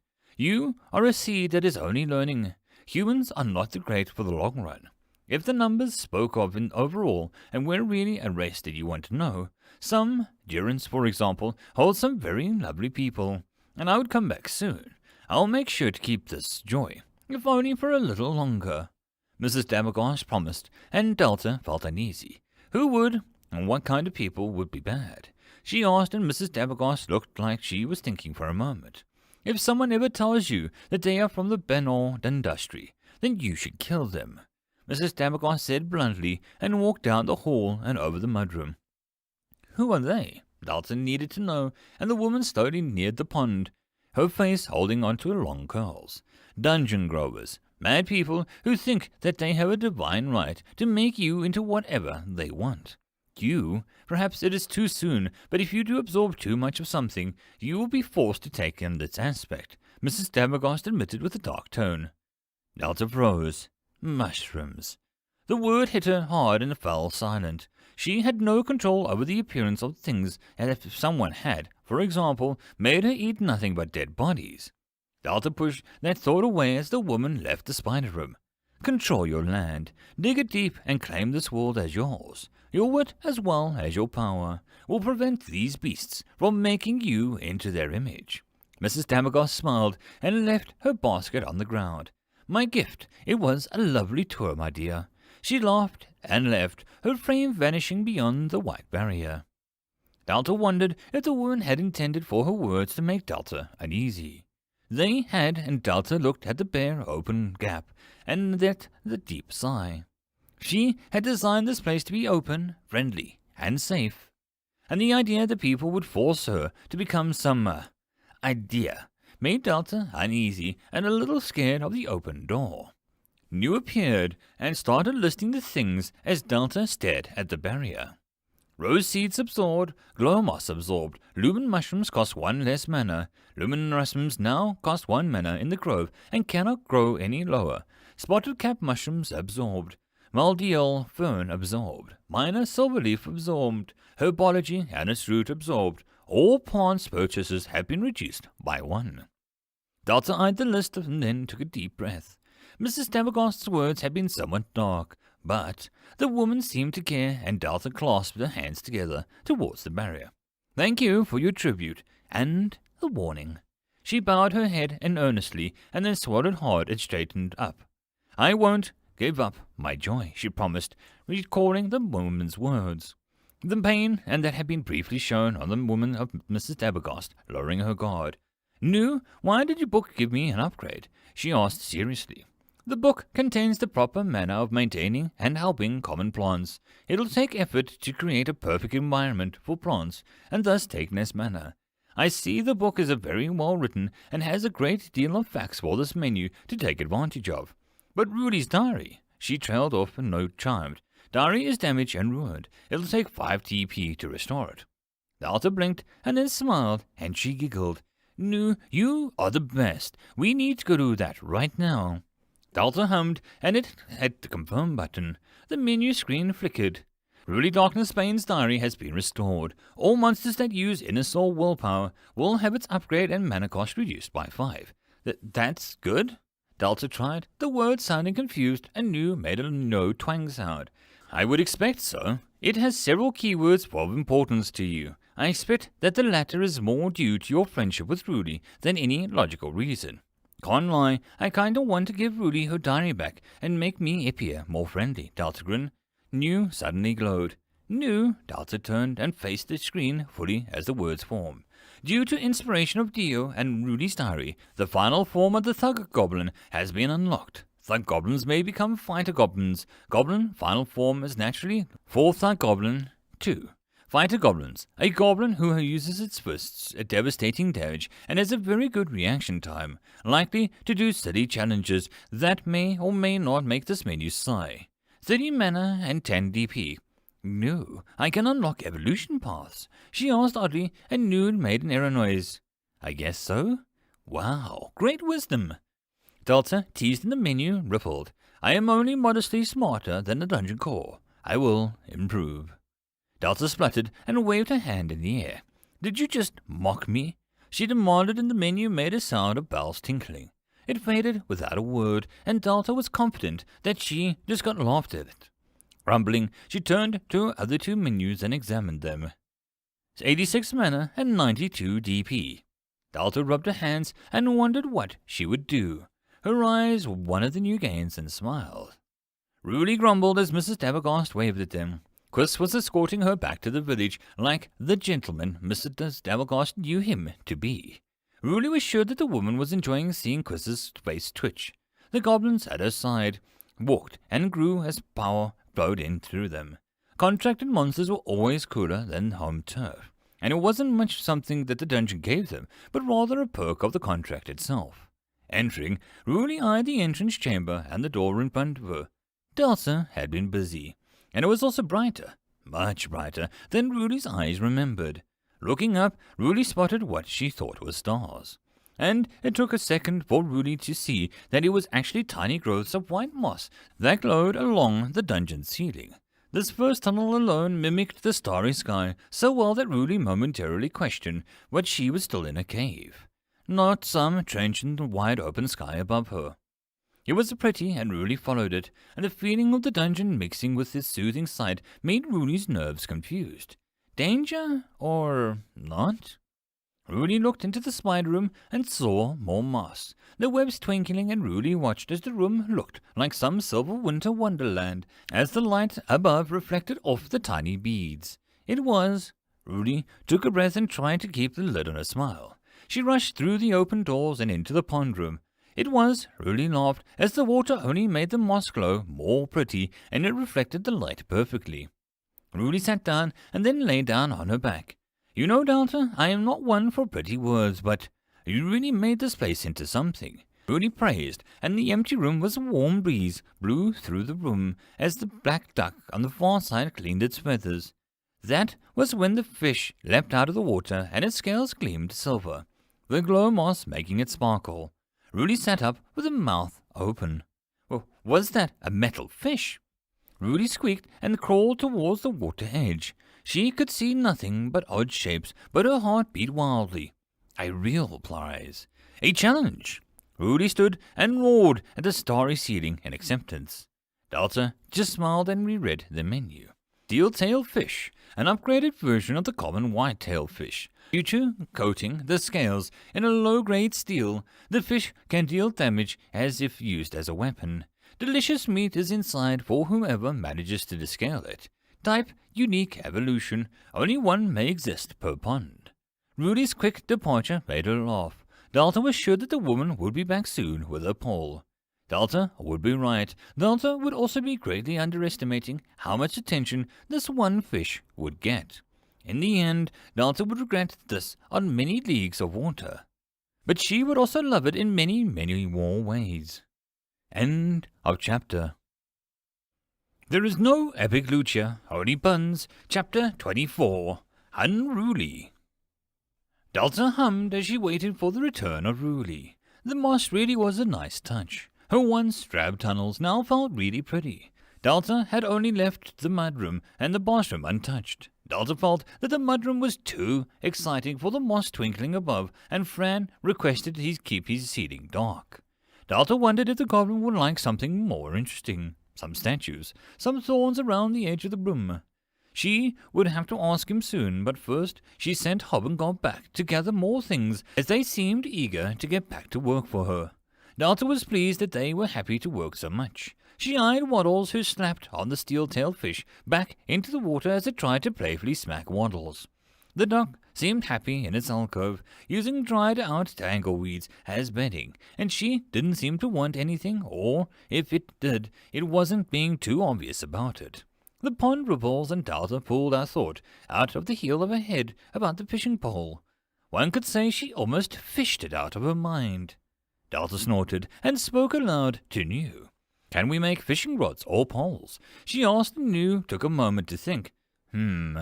Not the standard of actually taking any pressure. This menu lacks the method of making a proper rod, or how to use what materials we have as a line.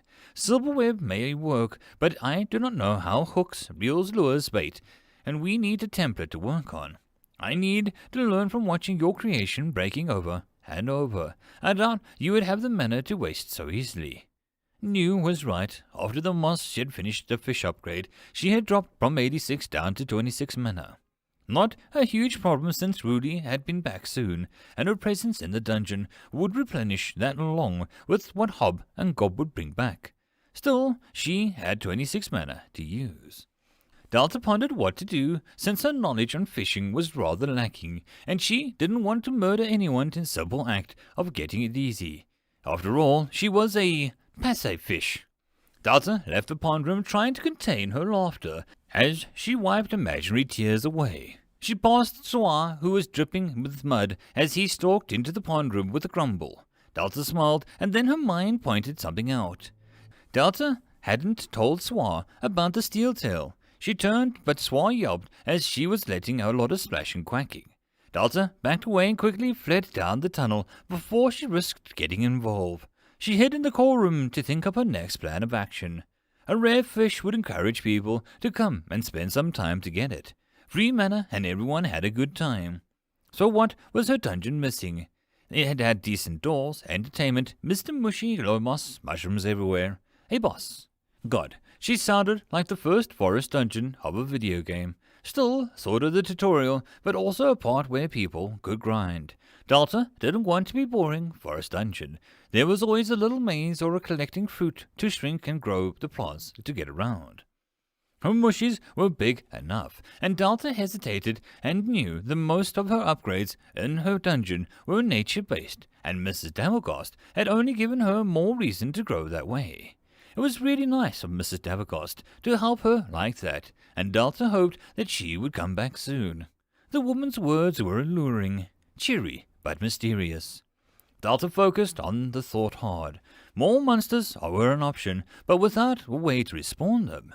Delta would just worry over them if more spiders came or people who weren't so nice. Delta wasn't holding her breath on being in some magic land of nice people.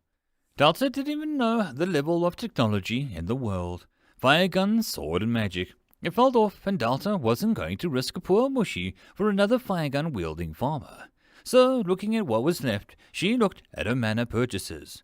Construction, corridor, 50 feet, 10 mana. Room, 10 length, 15 width, 20 mana.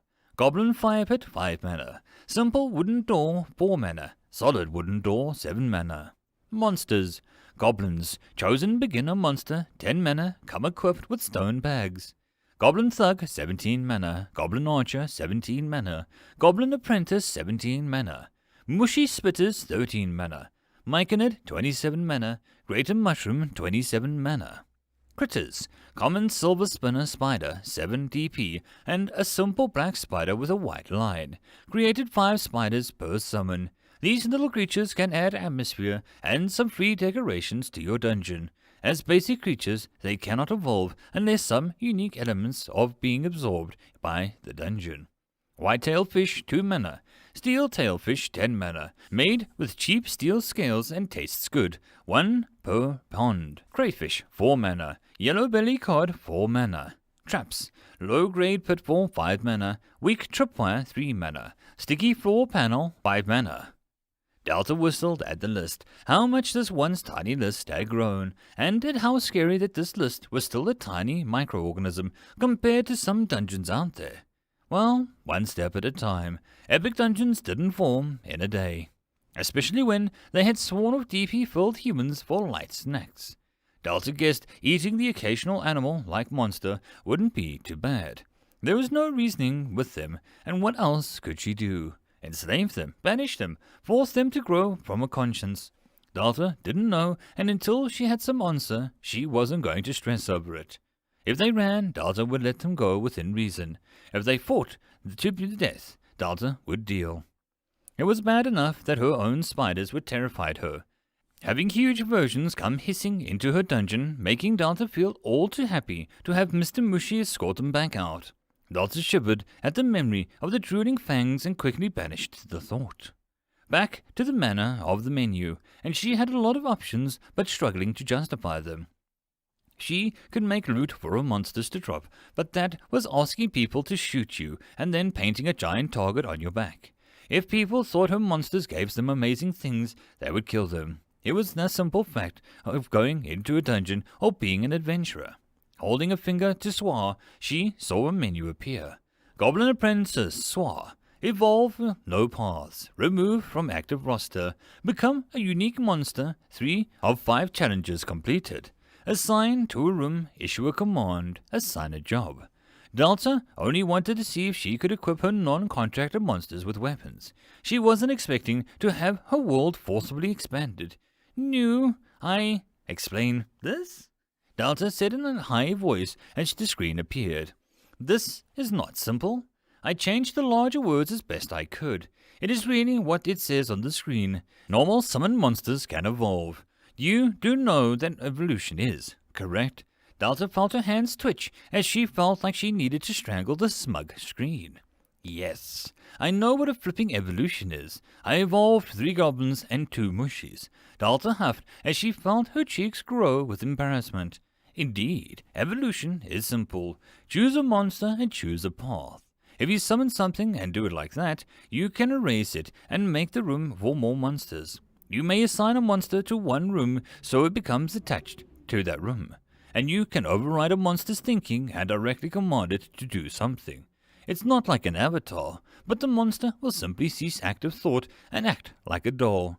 It cannot carry out the orders of the impossible or beyond its ability, like speak in perfect replica of your voice or your vocabulary.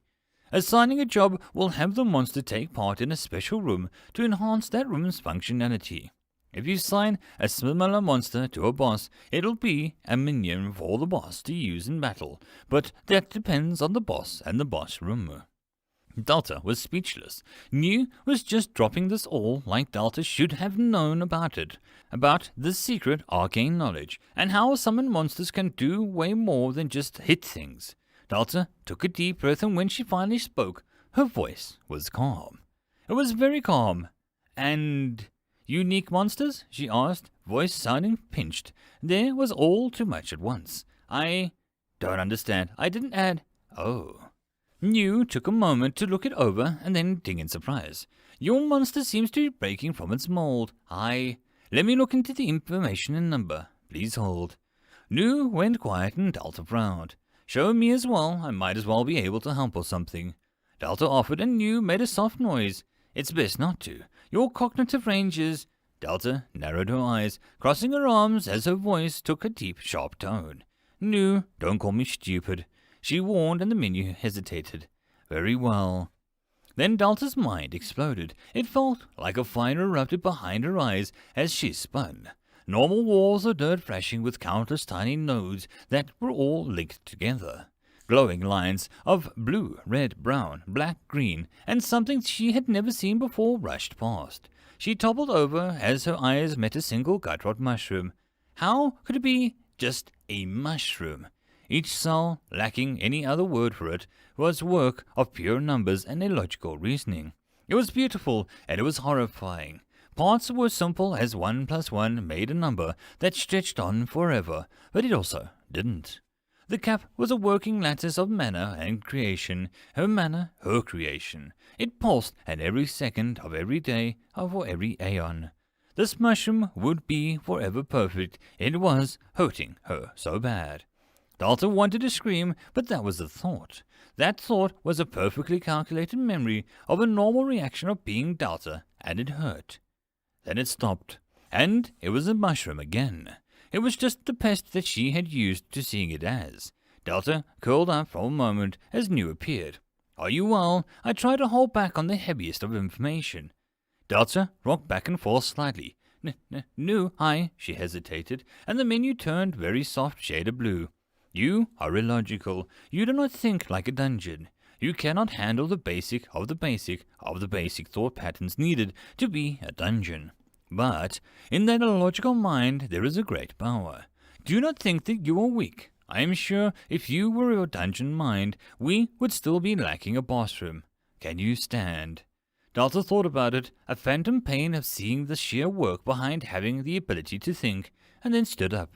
Thank you for turning it off. She smiled weakly, and the screen returned to its normal royal blue. I am your menu, your New, as it were, and I am here to help, because you are too sad of a case to be left alone. I will study my good name to help you for a little longer. Delta giggled, and slightly pompous words from the menu dinged away. What a good name! I named you. Delta argued, and the no screen appeared, but Delta heard a distant dinging noise that New made when he laughed. Let me know when you know what's up with Swa. Delta said quietly, looking at Swa's menu as the goblin looked nervous at the air. Master, are you hurt? He asked, and Delta cleared her throat. My own fault, please don't worry, she said. Voice relaxed now, and the pain was fading. She closed the menus, a little wary of the sight of them now, and she decided to have fun with her manner. Taking it so seriously would only drive her back to those numbers and those, not numbers. Delta also didn't want to look at that one command. Issue command. It translated to Delta as turn your monster into slaves. If they were too stupid or you had no patience, then just hijack their mind and get on with it. It was sickening, it was horrible, and Delta tried to look at Swa and imagine doing that to him. Watching those relieved eyes at Delta's apparent good health and how she would feel if they just went dark. The cocky walk and the smile of the real joy as sparks flew out of his staff. Gone, like a candle snuffed out in the wind, and Delta shook. It was wrong. It was so wrong. She jumped, and New appeared. I can remove it off the list if you wish. The function will remain, but you need not face it every time that you open the monster edit menu. Delta nodded, and then felt silly as New didn't react. Please, she agreed, and then before her eyes the menu appeared, and it was gone. No more command option, like a bad dream. New had just made it go away. Delta felt her heart stop hurting, and she felt like she could smile again. Hey, New, before you go, how many tunnels can I have? I know rooms are maxed. Delta trailed off, and New flashed once. Double the room number. You may have 16 tunnels. You have 7. You gain a tunnel if you also unlock a special room. You only did have 5 rooms available at the top of your core, but then you unlocked the grove and the pond. 9 more tunnels, and she had 26 mana, which could come about. You can currently make 2 corridors. Delta felt ideas pop into her head, and New vanished, and the guest emotion rolled over her head. Delta turned to see Rudy return with a large rod over her shoulder and a metal case at her side. Delta was speechless as the woman had some sort of abominable duck cap.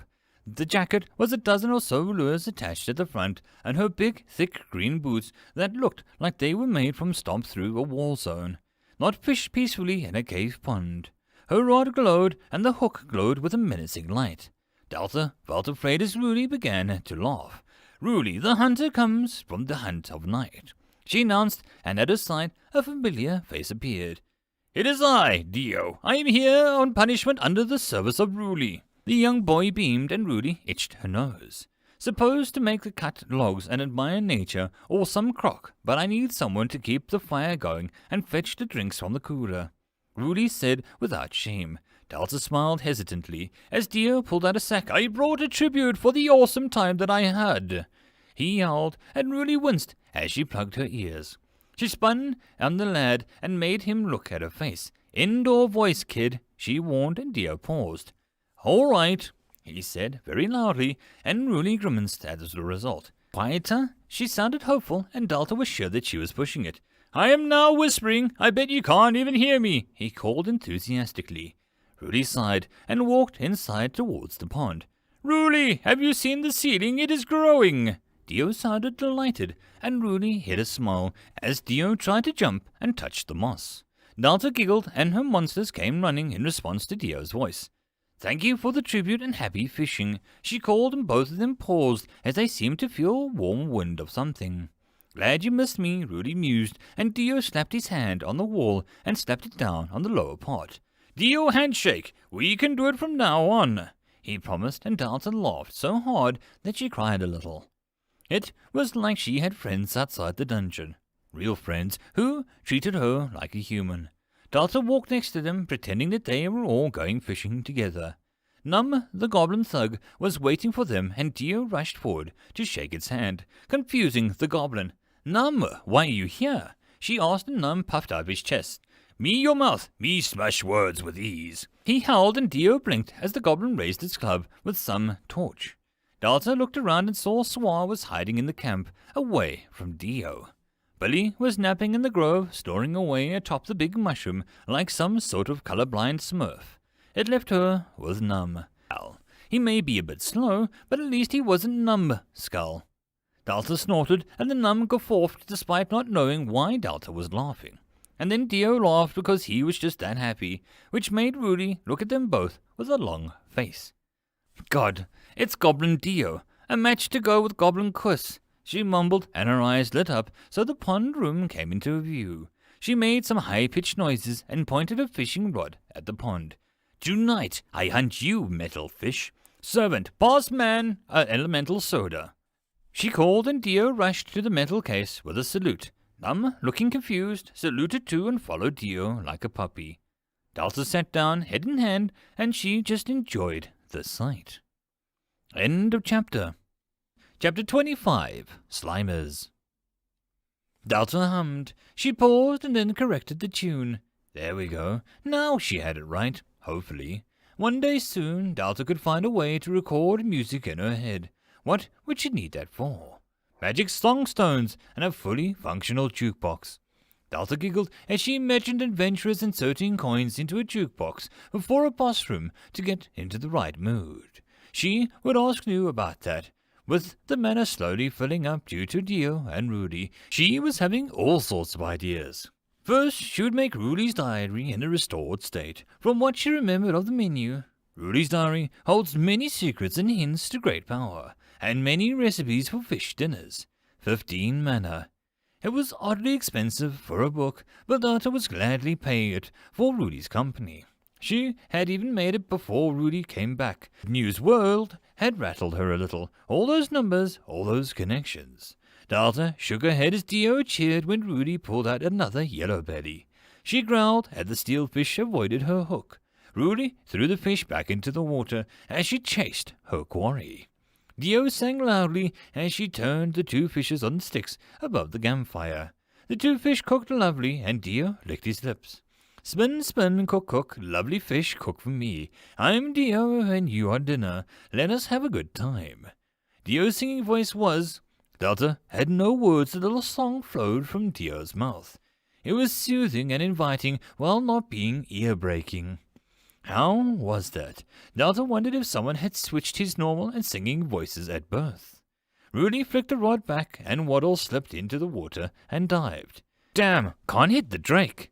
Rudy sighed, but then aimed for the other end of the pond, where a flash of silver briefly shimmered. The hook with the lure dipped in, and the water with fresh of feathers, and the hook vanished. Damn! Rudy cursed, and the rod's line quickly began to disappear into the water. Damn duck just kidnapped my hook, Rudy said loudly, and Dio rushed over with two fish sticks. I can dive in after it if you want. He offered, but he bit off a huge chunk of fish meat. Rudy peered into the pond and then actually stuck her head into the water. She appeared a second later, long black hair drenched. There's a flipping entrance down there. Jeez, Delta must have found this room when she was digging. Rudy spit some of the water out as she spoke. Dio looked puzzled as Rudy took her fish stick and rod and the ground still unraveling. Delta was staring at the rod that wasn't running out of line. Why do you think that? Dio wondered with another chew. Rudy tapped the fish stick against her chin. Dungeons can't build entrances unless some serious stuff happens. It's one of the Weissing rules. She winked and Dio looked confused. Weissing? He echoed and Rudy sighed. Weissing with an E. He was the one who... And then she stopped as the rod scraped against the ground slightly. It suddenly stopped and Rudy paused mid-chew. Something tugged and Rudy grabbed the fish stick with her teeth and yanked on the rod. Delta was getting worried at the force of the tugs as Rudy's arms pulled back hard. She was dragged forward a little, and Rudy's eyes went wide with excitement. To Egna! She yelled through her fish stick, and her legs spread out with a muffled yell. The rod began to glow. Then Rudy yanked, and something big came rushing down the tunnel. The pond erupted as water rained down as the large form was pulled from the water. Numb began to scream as something almost crushed him. Dio picked up the goblin and leapt away from the campfire, went out with a hiss. The moss glow kept the room alight as things got to its feet. It was Delta's head as the odd lizard turned with a large maw of teeth. It was an alligator, or something similar, and Delta could see that it was more like a newt that had emulated Godzilla and got stuck halfway. The round head and the coral-like whiskers moved back and forward as it sniffed the air. The blue body and black tongue made it look like a monstrous than Delta cared to admit. On its head, two glowing orbs on the end of the antennae suddenly blinked, and one room became lit up. The black eyes locked onto the two humans. Rudy walked forward, rod on her shoulder. Wow, a lure lizard, she muttered, and then suddenly looked downcast. Lizards don't count in the fishing contest, she complained as Waddles resurfaced and hopped back into his alcove where it watched with interest. Delta's heart was pumping like crazy as the biggest monster that she had ever seen just came out of the second entrance she had dismissed. What was that tunnel connected to? Run, Delta yelled, trying to imagine how she would get Mr. Mushy across the mud pit, and it couldn't jump at all. Numb tried to repeat her words, but Dio was holding him like an affectionate pet that he watched with interest at Rudy. The lizard lunged and snapped at Delta and screamed as she turned towards Rudy. The woman strung her fishing rod once, and the metal hook grew big enough that it could hook a car. Lizards don't count, Rudy growled, red eyes flashing, and she took a hook of the lizard's open mouth as Rudy swung so fast that Delta couldn't see it move. The lizard was lifted off of the ground and smashed into the wall. Delta shook as the impact hit her hard on the walls. Rudy yanked. The lizard was pulled back on the ground as the hook tore a large chunk of flesh free, and Delta closed her eyes as the blood began to pour out. She felt sick at the sight, but she risked a glance, and the noise died down.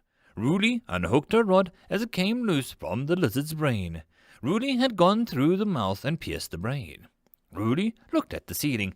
"Sorry, I spilled blood in here. I know I said I came for fishing, but I had no choice." She bowed her head and patted the creature. "You can have this. I wasn't after it." Rudy grinned and pulled the fish stick out between her teeth like a cigar. Dio was cheering. "Awesome! That was the most amazing! Your fishing rod is at least legendary!"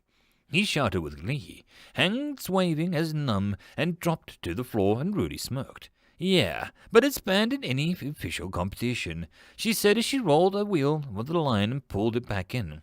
Hook shrinking again. Delta was looking at the dead lure lizard. It was it a monster? Delta looked at the entrance of the water, and Waldles wasn't gone for long. Was that lizard just a tunnel near her entrance? Was it going to come in when Rudy was gone? Delta looked at the sleeping Waddles. "Did you save my gobs from that lizard?" she asked, and the dog just kept sleeping. Rudy began to back up. Delta looked at the lizard and Rudy. Rudy was amazing, and Delta swallowed and remembered how casually she had Swaz speak with her the first time. Rudy could have killed him before he even had 3 words out.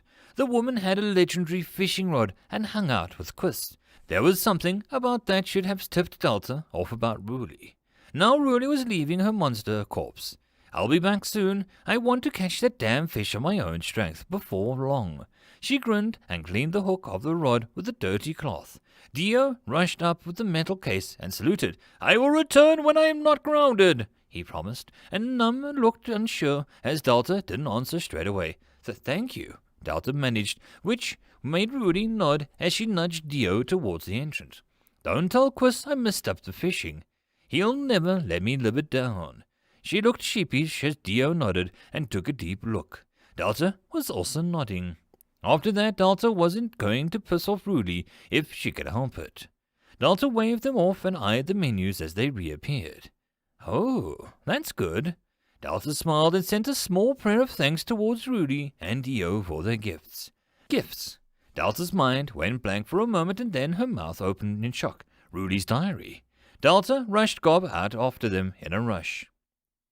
Old Lady Josie, or Mila to her fellow warriors, inhaled. Her pipe lit up, and it seemed to be the only light in the dark of the night. She was waiting near the gate entrance of the village. The town had 2, and they were, after much debate, called the Gate of Trouble and the Gate of Monsters. Mila liked it. It was simple enough to remember.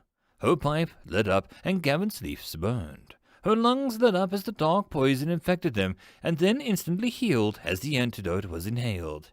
It was the beauty of the leaf. It both killed and healed, and Mila was all about enjoying the most expensive time with the cheapest cost. Like being a village elder, she had all of the perks but none of the real problems. She sat down, made a choice, and then went home. She didn't have to enforce the rules, didn't have to write them down, didn't have to remember them, and best of all, didn't have to follow them unless her fellow elders made a fuss. Corruption it may be, but no rule really stopped anyone here. Mila inhaled, and her eyes stared into the distance. Power stopped by foolishness. Quist could stop Rudy. Elder Pick could stop Quist. Elder Haldy could stop a lot of them. Mila pondered that for a moment. This town was a happy accident. Mila could stop most of them. A select few could stop her. Mrs. Dabergast had the advantage, but if Mila struck first... that was over. It was the old killer inside her still struggling to surface. The Wolfbane of Durance was her name. It explained nothing to those that she met, or newcomers. Sure, wolves were a problem. It was always a pleasure to see someone's face turn pale when Mila said that she had never hunted wolves. The gate's 2 lumps, so dim, moved in the wind. Mila looked down in the road and saw her daughter return with a wild child, Dio. Woodcutting and nature enjoying, yes. Rudy looked like she hadn't done either. Her rod had lingering magical energy, and Rudy had used a weapon recently. She moved the pipe to the other side of her mouth. Rudy Darknessbane was her daughter, and yet the girl was the most disrespectful to Mila of the entire town. Maybe leaving the girl in the abyss for a year or two was harsh. Rudy talked loudly as she mentioned to the angry man-child, "Quiss." In her hands was a book that Mila knew was a girl's ruined journal. It looked good. Mila smiled as she moved into the shadows without a sound. They both screamed so wonderfully as she cleared her throat. Delta moved quickly and with a menu dinged. Mana 64, DP 117. Her mana had 79, but after gifting Rudy her diary back, it dipped slightly. Her plan was now going to be to put into action. Delta laughed with a cheer as the tunnel just got outside of the pond room began to empty out. It stretched and twisted up. She hummed as Swa and Num watched with interest as the ground just vanished. While Delta waited for it to finish, Delta explored her gains. Lure Lizard absorbed. Lure Lizard monster unlocked in the monster summon menu. Unable to summon unless the level is specialized. This is new. To the head of your question, a specialized level is a level dedicated to the theme or element. This monster requires a high level of water to exist, as it lives mostly underwater. And the pond room will not hold such a creature. I suspect that the first level is free of any such title, however nature-like it appears. Slingshot absorbed. A gift from Dio. Rubber unlock. Special upgrade for goblins unlocked. Fairy tale book absorbed. A gift from Dio. A small knight statue made of wood absorbed. A gift from Dio. It seems well loved. Delta smiled at the gifts. Dio was really a sweetheart. She was going to make this dungeon somewhere Dio could explore and have a great time. Her goblins were friendly and her mushrooms were aplenty, and her boss farted, and nothing was going to go wrong. The tunnels finished forming, and something flopped out of the cave on the tunnel hadn't ran into. A room, which made another room for Delta to claim. Enemies detected. The room cannot be conquered until foes defeated. New warned, and Delta looked down confused as something oozed out of the room and over the other moving slime thing. It wasn't cute, it wasn't round, and it wasn't slow. The wet-looking corpse covered in slime shuffled back to its feet. Delta backed away from the empty eyes and mouth and made a tiny shrieking noise.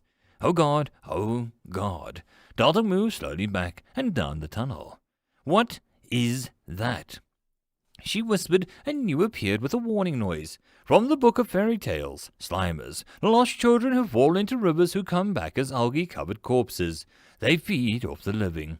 Due to Hob and Gob, I sense a feeling of hatred inside of these Slimers. These are monsters. We can eliminate them. New sounded eager, and Delta turned, running past, screaming. The corpses were moving down the tunnel with a shriek, and the noise hurt, and Delta needed it to stop. A fireball hurled past her, and the shrieks turned into pain noises as Swa screamed at them. Master does not want you. Master not see you as guests. Burn, burn, burn. He laughed with a mad glee. Delta looked at a goblin with disshame, and she ran behind him, scared. The Slimers kept coming, and Delta's eyes went wide. Were those things able to breed? There was way too many of them. Delta watched as another burned, and an arrow flew past by, and Billy the Archer landed with a narrowed expression. Master says, begone. The voice was raspy for a goblin. Another arrow struck the Slimer's knee, and it fell over. Delta felt hope bloom, and Num waved his toothy club with a wild look in his eyes. Her monsters were going to defeat him. Delta stood up and, with a single finger, pointed at the disgusting things. Defeat them, keep my dungeon safe, get rid of these things for my friends. She begged, and her goblins all roared in response. It was these things, or the next person who would enter her dungeon. Mad monsters or human life. The ones who wasn't listening or communicate, or who treated her like a friend. Emotions inside burnt like a Slimer's in front of her. End of chapter. There is no epic lucha, only puns. Chapter 26. Special. Delta watched with a little fascination as the last of the Slimers fell into the mud pit. It didn't take long for her to notice the small algae-covered monsters weren't exactly bright. They scraped the walls with Swa and were rather tired. blasting it with fireballs that were noticeably smaller than the previous ones. "Don't push yourself," Delta cautioned, and Billy growled as he ran out of arrows. Delta knew that they would respawn, but not for a while. The dead Slimers were already vanishing into the resources, and New was charming every few seconds. "I do believe that I have enough information on these monsters to complete a report. Your goblins have killed 7 out of 13, a respectable count." New sounded pleased. It was understandable. Delta could also feel the niggling of pride in her friend's battle prowess. Hearing the Slimers scream, even after they had long gone silent, had blackened her mood. Slimers are not dead children. The fairy tale book was wrong in that regard, but in the source of the monsters, they shriveled corpses are in fact adults, but a real monster is algae. It is controlling the body like a puppet. It sucks in the moisture out of the flesh of corpses and replaces it with algae. My conclusion is that many children may have indeed fallen in the river, only to come back as Slimers, some with still recognizable faces. This inspired the story, If You Look at Your Mud. New's words were both relieved and confused Delta, but she obeyed and looked at her mud. It took her a moment to see that the mud was losing its sludge element and turning into a thick, solid ground. "They're draining the water," Delta said in a tight voice. "Indeed. I believe this is how they kill, draining moisture of their victims and using the husks to increase their number. I believe that we were just unlucky to run into a nest. Also, I do think that they can breed as well. 2 of the corpses were pure algae, not remnants of people were inside." The maws of black mouths and eyes looked up at the goblins, and there were hissing noises, no more like a sucking sound. Delta could hear, but the snort of the Slimers was stuck in the solid mud as they drained it with water. "Master, I have no more arrows," Billy said regretfully, and Delta turned. Menu opened. "Sorry, I can't upgrade your weapons. New, what can I do? Should I just make arrows for him, or is there something I should do first?" Delta requested seriously. New seemed to think about it. "As for now, the summoned monsters attempt to use another weapon other than what they are summoned with. It'll simply switch out to the summoned weapon. I do believe that if we have such a room like a weapons shop or a blacksmith, we could increase summoned monsters' items. For now, I suggest fire." Delta blinked. "Swar is all tired out. I'm not sure what you're getting at." Delta said as a Slimer had a leg off and to escape the mud. It would still need to climb out, and it didn't seem too great at it. "Slimers burn very well, as you may have noticed. We need not to think hard, just anything will do. You do have 79 mana as of now. Oddly, it is not decreasing. I will look into that." New seemed to get distracted, but Delta had gotten the message. She turned and spread out her hands. Delta closed her eyes and breathed hard once. This was needed. She just had to do this to survive. Delta wanted to live, and she also wanted to be a good person. Dead people couldn't do any more good. It was a flimsy logic to hide behind, but Delta felt fear to make her fingers shake. These Slimers scared her, their sucking noises and empty eyes. What option did she have for this, other than to defend? "Nu, do you have anything for monster capturing, or something? Anything that we can use to turn these things into something that we could use?" she asked quietly. Nu hesitated only for a moment as if seeing Delta's trembling hands. "No, I am sorry. I know this pains you to be a killer, but this world is not kind enough to listen at times. I'm not seeking a contract nor you to accept them all." Delta nodded once. She opened her eyes and then clenched her fists. She looked down into the pit and saw all of the Slimers were not gathering in some mini hill to reach the edge. With 6 left, it wouldn't take much. "Thank you for your tribute," Delta whispered, and filled the pit with torches, spending her mana per torch. 20 of the flaming sticks rained down around the screaming returns. "Please be free of hate. Please come back somehow, and I'll make your time fun, I promise. If I can come back, maybe you can. Maybe things can be different." Delta called till the pit of noises died down, smoke rising up to begin to vanish. The rising mana and DP number only added to the weight as she left. "Please don't hate me." The dungeon was brighter than it had ever been, but Delta didn't feel warm. Delta watched as the steelfish did some funny dance. Delta gave it a small smile. She was sure that it couldn't see her, maybe just feel her presence in the pond. Num appeared, and looking out of his element as he tried to sink into the bottom of the pond. His bulging cheeks and nervous shooing of the curious fish made Delta sit up with blinking eyes. He opened his mouth to speak, but he choked and failed. She looked at the steelfish and sent it a command. It pushed Num out of the pond, who was still flailing on the sand. Hob and Gob laughed at the new equipment shifted. Having the excess of 89 mana, Delta knew that she shouldn't let it go to waste. So both goblins got a stone axe and a wooden shield. Some rough wooden helms and a basic wooden armor piece. It did not make them look slightly scarier, but it was 20 mana well spent. She was still 9 mana off due to her max being increased to 60, with the new room now conquered. So she filled the room with glow moss. New had tried to tell her something, but Delta needed time. "Master, room explored. Num look not fine times," he reported, and heaving chest. Delta bent down just eyed the silly goblin. "Thank you. You don't need to drown yourself. I can hear you if you just call out for me," she reminded gently, and Num saluted, sending a twangleweed flying into the face of Swar. It wrapped around his face, and Swar wiped at it furiously. "Master felt bad. Master need time. Swar said Master is good soul." Num repeated with a large smile and made him look innocent.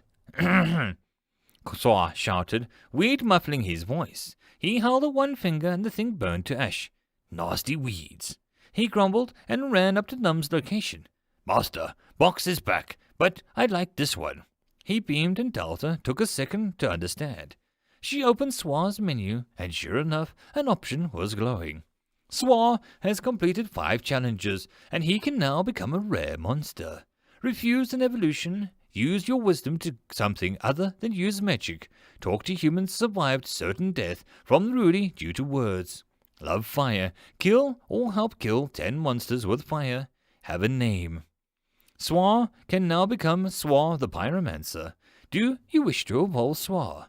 Whoa. Delta's dark mood was slightly lifted at the golden light.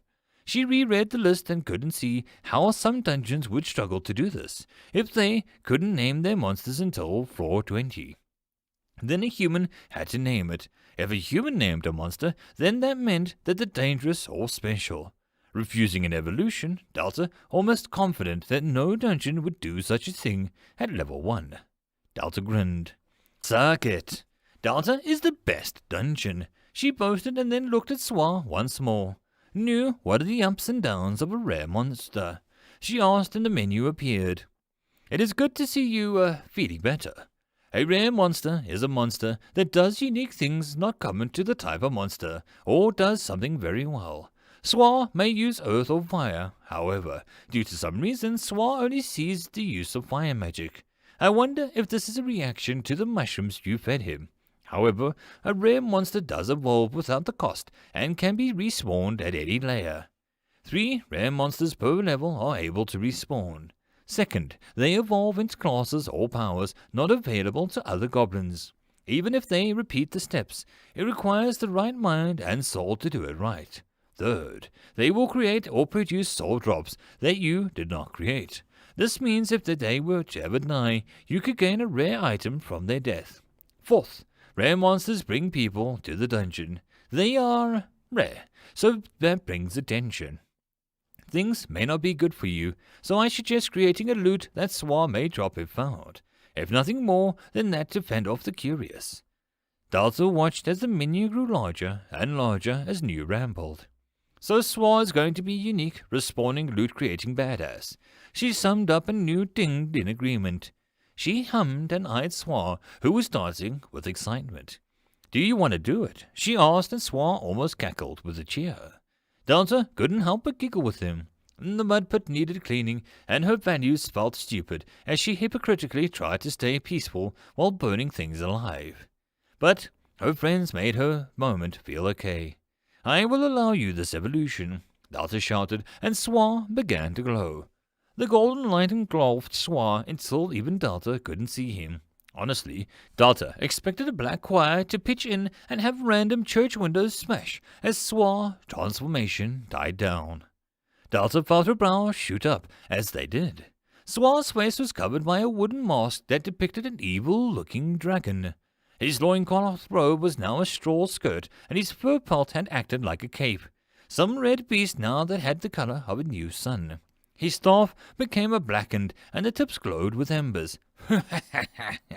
Power, power, power! Suar crowed, staff erupting with fire. And then the Waddles, rudely woken up from his nap, sent a wave of water at him with a furious flap of his wings.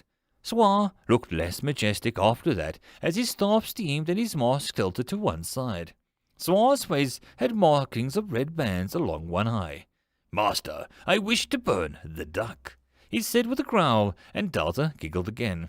"You look great," she praised, and Suar puffed out his chest as Num stared in awe at the mask while Billy eyed the staff with interest. Delta held one finger to Suar. Suar, the pyromancer, rare. Loot, ember staff, a staff made with lightning struck a tree and the goblin sitting on it. Mask of mild alarm, startled those who spot the mask out of the corner of their eye. Goblin potion of health, weak, a potion made of mushrooms as the key ingredient. People find it odd, I find it odd. Why mushrooms? It really was amazing. Delta followed her goblins as they headed to the new room.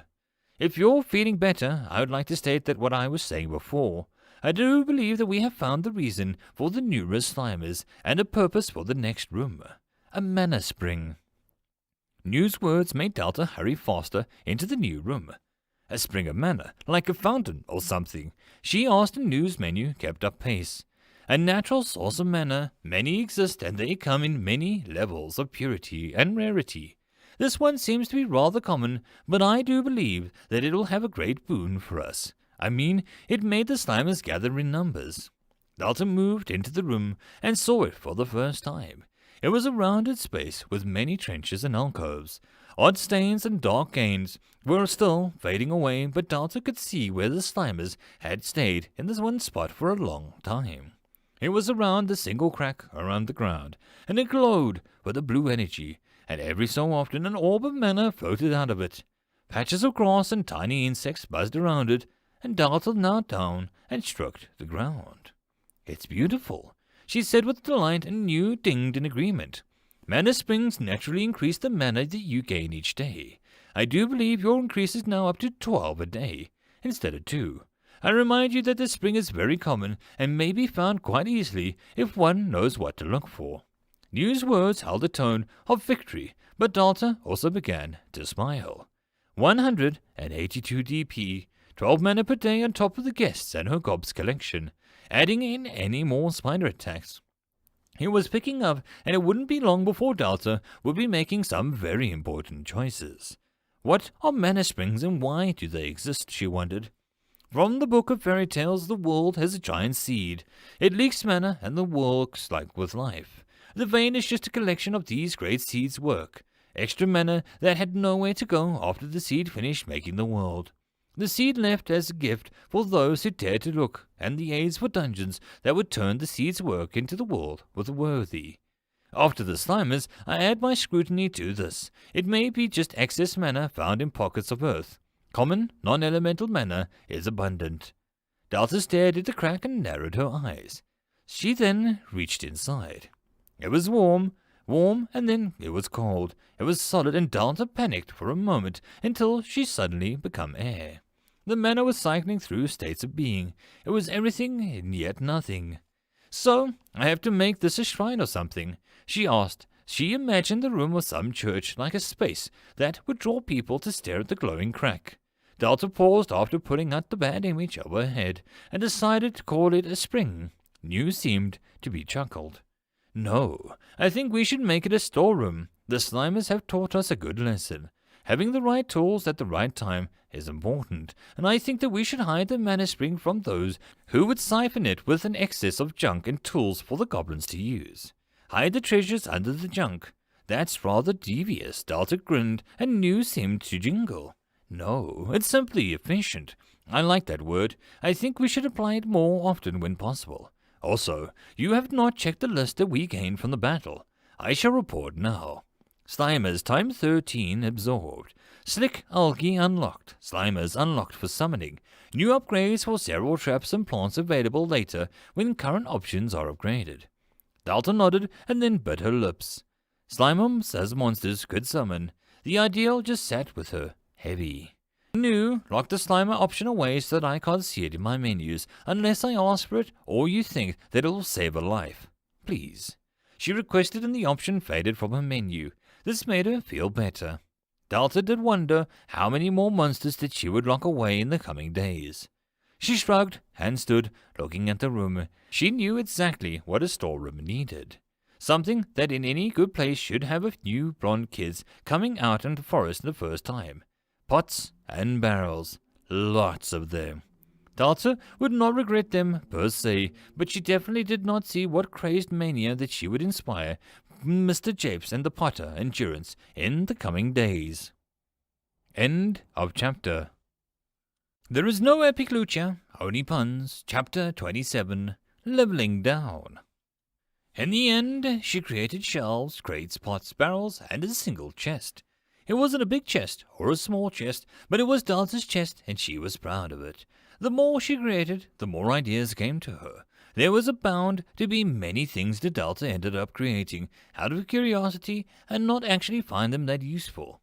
It didn't look like she actually needed to destroy an item that she created that wasn't considered construction or one of her monsters. Delta found out, with some help with New, that things like treasures, sandwiches, or even the odd club were unable to be destroyed once created. New seemed to think that that was a good thing, or too many new dungeons would end up destroying loot in belief that it was a clutter. So, short of throwing them outside to gather dust and rust, Delta just turned the mana spring into a storeroom, as per New's advice. The pots were just hardened mud with a rough texture, and her barrels and gaps in between the boards, and maybe the shelves weren't exactly even. But Delta felt the pride in her efforts. She felt to make the pot with fancy handle, and it came out looking like someone had taken the lump noodles and attached them to the lumpy pot.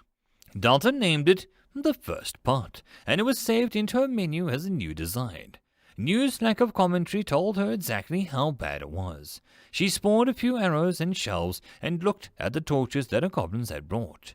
The downside of making it rain fire, that the torches were one of the things that she couldn't destroy. So she had no idea what to do with 20 extinguished torches other than dump them into one of her new barrels. She then had Num pick up her batch of edible mushrooms from the grove and pick them into another barrel. Any adventurers might need some food after all. And she dropped in a few of the mud, but Delta could fish them out again later. And she didn't want to improve each one to reignite when she needed the mana to do other fun stuff.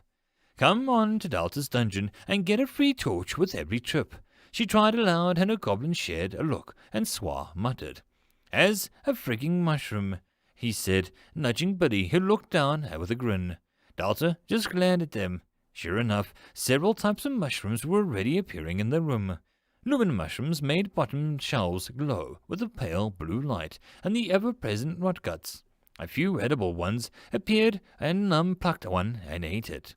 Delta grinned as she thought of Bacon eating the lumen mushrooms and shooting lasers out of his rear. But then Delta hoped he wouldn't. The first floor boss had to be fair, and it was just the rules. The room felt warm, and Delta, with a whim, added a small light sconce on the wall near the door, and it sparkled to life, and shadows danced along the wall. Not good enough to give them torches and nowhere to light them, she concluded, and then frowned. If someone burns my storeroom down, I'll be pissed, she added, and she eyed the room. She placed 3 healthy apples in a chest, be ashamed to leave it empty. If nothing else, Hob and Gob could run down that way if more Slimers appeared. Delta left the room before she filled into the brim with things for people to use in a pinch. Swa seemed to look back as if hoping that the room would catch fire any second. Delta gave him a look, not sure how happy she felt about Swa's love of fire growing hotter like this. Ah well, everyone had their quirks. Delta hummed as she walked down the tunnel to the mudroom and eyed the room. After it only seemed to catch Ammonster and the Slimers, Delta felt that it needed something else. First, she formed a tripwire just above the logs. Someone had to be above 7 feet tall to hit it, so Delta was sure it would be fine. This would catch people trying to take a flying leap with the magic or something. She had Num throw Billy at it, and the wire snapped as it slowed Billy down enough, and he landed with a crunch on a solid log. Delta nodded. She didn't need super-fast speedsters being decapitated if they did a Leroy. Still, catching a spider off guard was always welcome. Next, she took one of the sinker logs and applied a sticky trap to it. It flashed, and Delta honestly couldn't see the difference between that log and the other one. It wasn't dangerous, but it would add some risk to the room if people had fast reflexes. These traps weren't permanent until she tried them into the room, but as a prototype ideas. It was just worth testing it out until she had the DP to spend. The stick trap looked like it would have a few uses in it before it became despunct anyhow. That juicy 182 DP tempted her, but Delta shook her head, using her inner adult to remain stalwart in her goal for a second floor.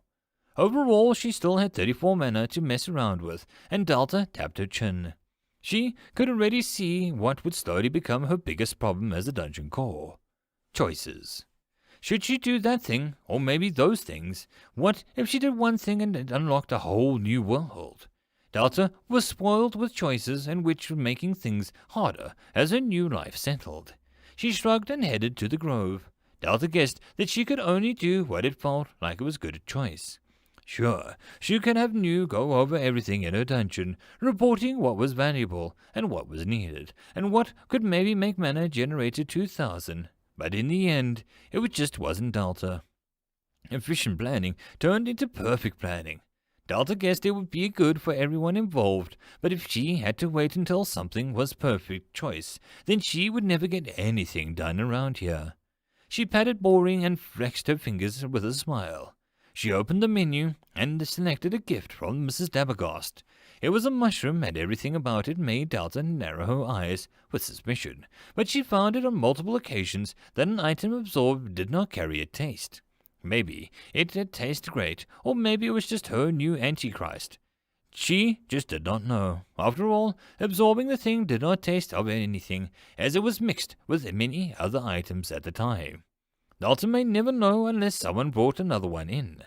So she spawned it. The thing only cost 2 mana, and it sprouted off the one side as she read the menu of it. Spotted redcap.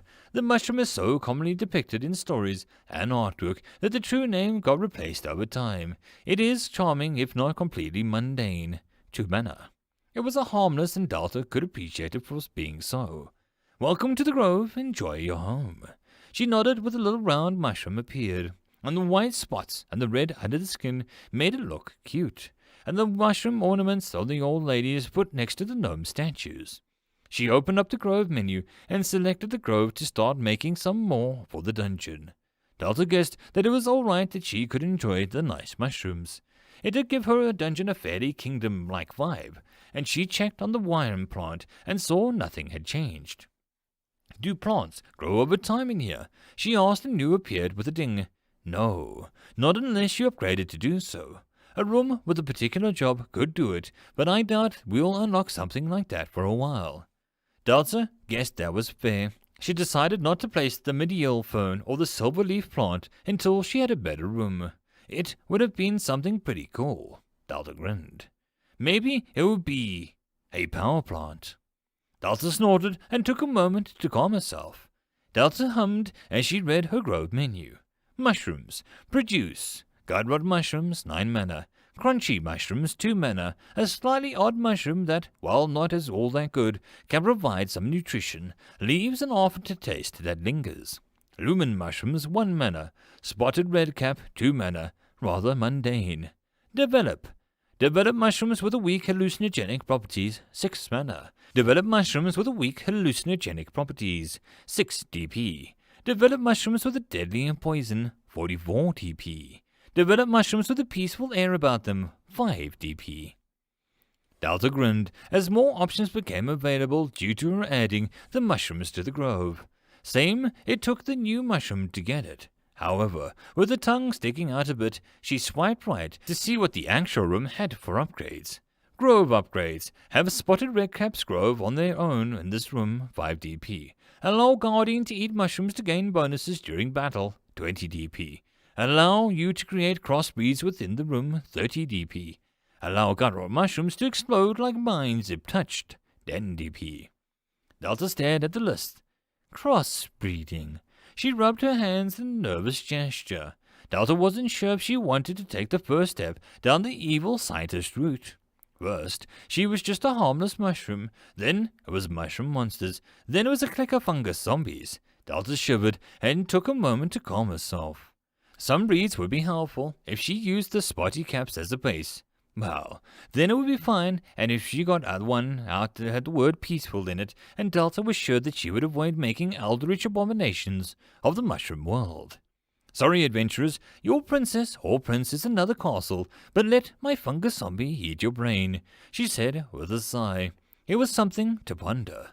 Besides, she had a great mushy and a mushita mushy, and she was already skipping towards a world domination via mushrooms. After the world ended, Delta would just have to say that she tried her best to stop it. Hobgoblin returned with buckets of items, and Delta rushed to see with excitement.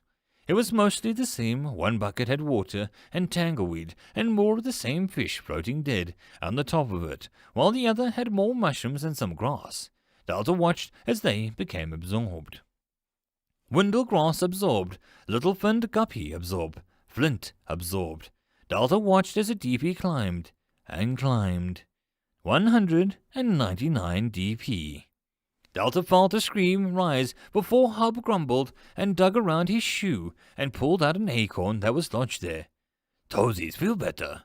He smiled and flicked the acorn on the ground. It dissolved. Elmish sapling absorbed. Delta held her breath as she focused heavily on the DP screen. The one slid down to show a beautiful 200. Delta screamed and laughed as she jumped about with her hands in the air. Hobgoblin looked confused, but cheered as well, as if that was what they were supposed to do. No, I have enough, she laughed, and Nu appeared with a triumphant noise. Excellent. No more waiting. Let us delve into our destiny. Would you like to purchase a second floor? 200 TP. Delta couldn't hold back her grin, and she hit the confirm and the menu vanished. Then shaking happened and Delta became lightheaded. She became rather tired. Sleep. This will be unpleasant, and I cannot shield you from it as far as you are aware. No? What? Delta began, but her eyes drooped as a buzzing filled her head. She winced as her head felt like something was beginning to draw into it, and began to hurt badly, and Nu appeared brighter in her face. Sleep, Delta. Sleep. Delta slid down the wall, and shaking became more pronounced. Then darkness claimed her. It was a blissful, pain-free, and Delta hummed into her sleep. Quist grabbed his drink from the pub, and Ruli looked around with an odd expression. Her red eyes met his grey ones. Delta was all that she had to say, but it was enough. It's too fast, even for her. Quist argued back, but the glass crackling slightly under his fingertips, Ruli just stood as best she could. One way to check. I felt enough floor tremors to know what this is, and it's Delta. Girl is clever and has gobs. You need to stop underestimating her. Ruli warned as Quist downed his drink and began to follow her as various patrons adjusted to the shaking and began to drink again. A buzz of excitement now filling the chatter, and all the discussions turned to Delta. This wasn't their first dungeon, nor would it be their last. It wasn't a rumble, then a roar, and then a rumble. The point of the Haldy's cheese was experimenting was going wrong again. Quist shuddered at that thought. Nor was it a rumble, screech rumble that would suggest Dabbergast. This was a rumble, grind rumble. And it was a familiar noise if one delved into dungeons long enough. A new floor appeared, and it had only been 5 days. This was beyond odd. This was now reaching bizarre territory, and Quist did not use that term lightly around here. He nodded to old Lady Josie as she climbed down the stairs from the second floor of the pub. Her posture was one of haunting, and Quist forced himself not to meet her eyes. He licked his lips and a nervous gesture and left the pub quickly, turning the corner so that the woman couldn't eye him as a fleeting prey. He rushed after Ruli, and he tried not to pay attention to the group of others that followed. Too many old legends get a taste of excitement again, and it is not a good idea. Any one of them could rip Delta apart if they got the urge. Gus pulled his peacekeeper badge out and stuck it to his coat. He hoped that Delta would appreciate the fact that he was doing his job with some iota of seriousness.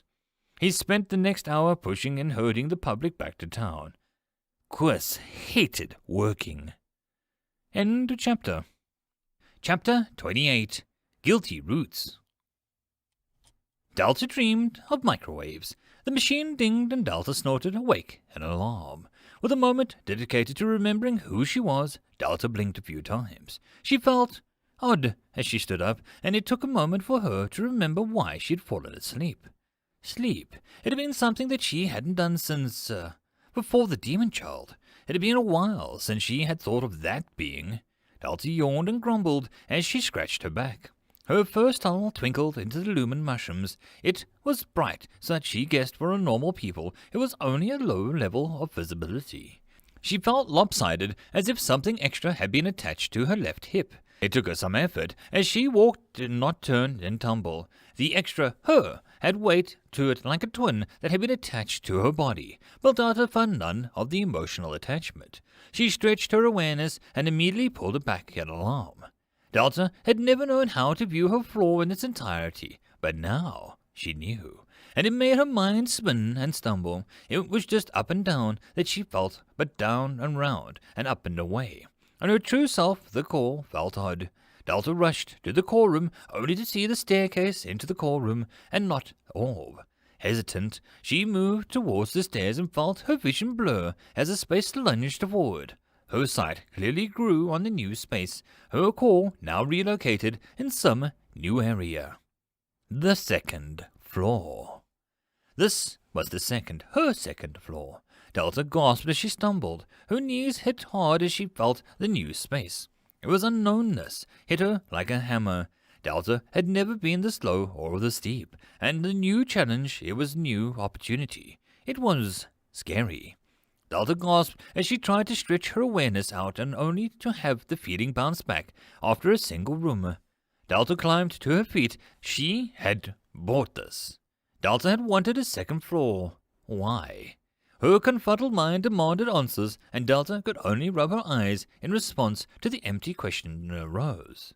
Delta inhaled and looked around the lone core room. She had wanted this, to expand her options. Delta wanted this because it was good for... What were the names? Gris and Cully?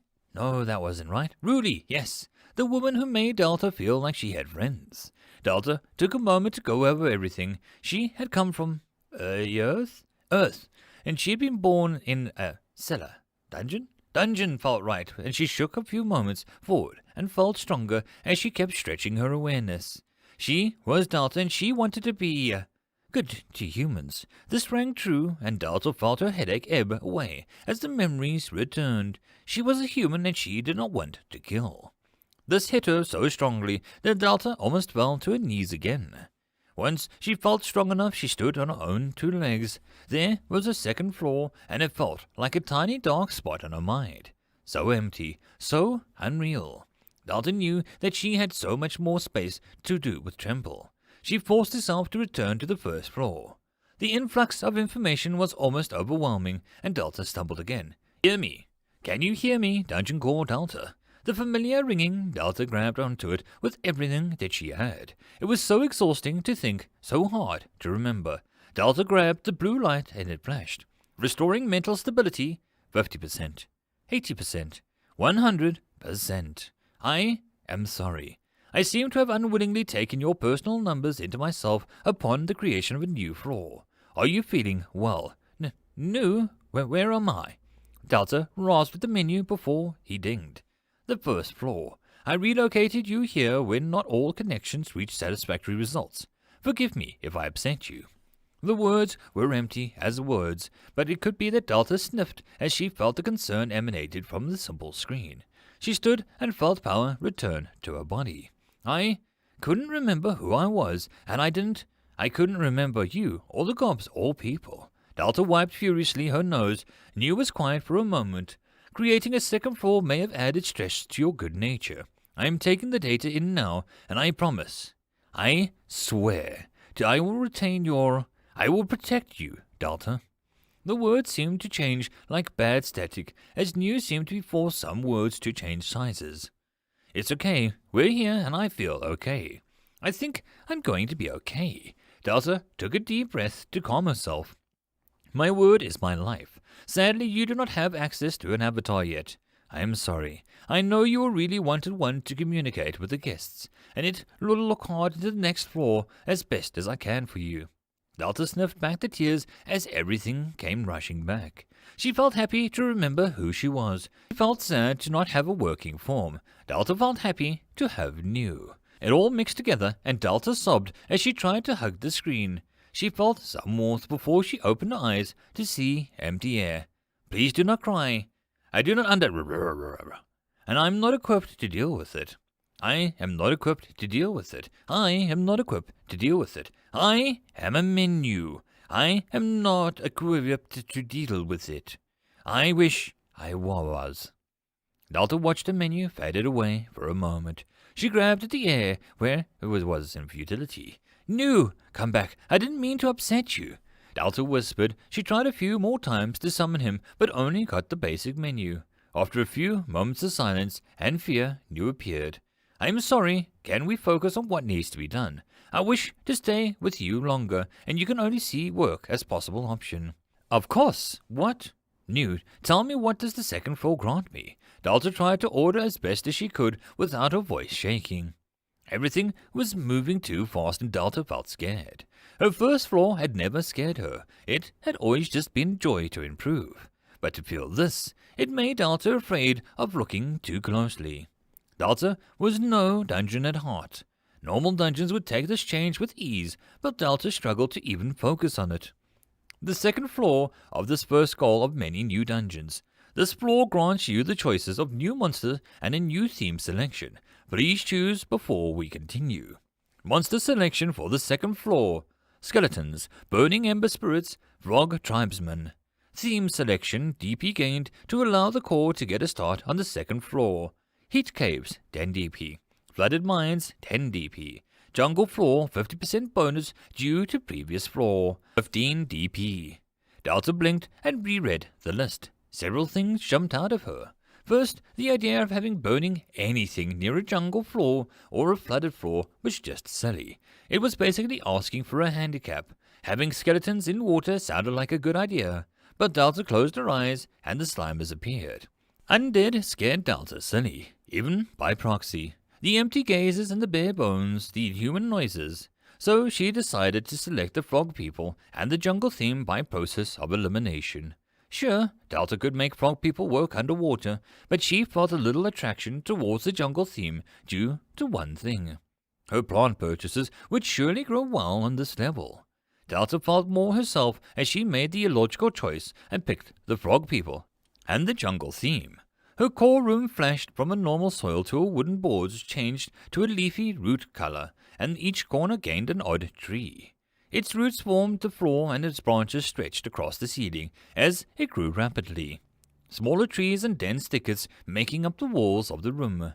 A fog spread around her and she could not quite see through it. But there was a feeling of distance. There in the luminous stones in the now very high cavern ceiling glowed with an almost looked like sunlight. Delta gasped as the heat rose by several degrees and a thinner, wispy mist formed over the floor of the room. Delta wiped her forehead as she felt her heat get to her. It was still good to feel something other than awareness and dirt. Delta bent down and examined the roots making up the floor on the room, and they looked sturdy beyond reason, and looking up, the ceiling looked very far away indeed. It made her feel so very big in her mind. It's some unknown part of herself had awakened. The mist, the trees, a benefit of buying this theme. Would the flooded mines have deep yawning chasms? Would the heated caves leak lava? Delta felt like she had purchased the right thing, and with excitement opened the menu. I'm glad that you are okay. Let me show you the gains of this floor purchase. There are quite a few. Basic frog tribesman, a simple frog monster with basic intelligence. It can leap and ambush foes with ease in the misty forest. 15 mana. Mist, a highly humid air. It makes things hard to see and is able to lure people into non-lethal traps. Jungle bee. These are simple-minded gatherers of pollen, and more plants and flowers on the floor, the more naturally these bees workers will grow in numbers and efficiency. The stinger may apply a paralytic poison. It will not kill 13 mana. Delta smiled as she opened up her map and menu. So much to do and so little time. Delta tapped the tunnel button and in excitement, and it suddenly vanished. Delta blinked and the menu refused to reappear. The noise came from above. Delta followed the noise with her eyes and found herself on the first floor. "Ach, you! Got here before me, I make you!" Rudy growled at the young man with a large rifle in his hands. The man looked furious at Rudy's attempt at preventing him from going beyond the spider room. His weak beard and rounding face made Delta guess that he was younger than he wanted to appear. "Miss Darknessbane, please move. This place murdered my father. He was stolen from us, and the goblins murdered him. He deserves justice." The man snapped, and Rudy curled her lip. "Your daddy knew what this place was. He came in here after a pig. He knew what a dungeon was and what it could be. Your father was an idiot to come in here with a pistol. This dungeon only just woke up at the time and is still learning. It didn't command your dad to die." Rudy pushed the young man back gently, but even Delta could see how much effort it took the man to remain standing. Delta covered her mouth as the man began to cry. "Please! He was my dad. He was my dad. He didn't ask to die. He didn't ask for his pig to be stolen. I don't want him to be dead." The boy sobbed hard, and Rudy stared him down hard. "Delta would never have killed your father if she could prevent it. Dill, just turn around and get out of here," Rudy begged, and Dill raised his gun. "I'm going to shatter her core, and I'm going to make her regret killing my dad. Move," Dill ordered, tears running down his face. Rudy looked down, hair covering her eyes. Her voice was blank when she spoke. "I can't let you do that, Dill. Your mama needs you, and your little sisters need you. Go before Quiz sees you here and hears what you're saying." Rudy snapped, and her black hair began to move in some unseen wind. Dill sobbed harder, making much sense with his gibbering on. Delta fell to her knees, looking at the young man. "I'm so sorry," she choked, never able to forget the man who came in after a stolen pig.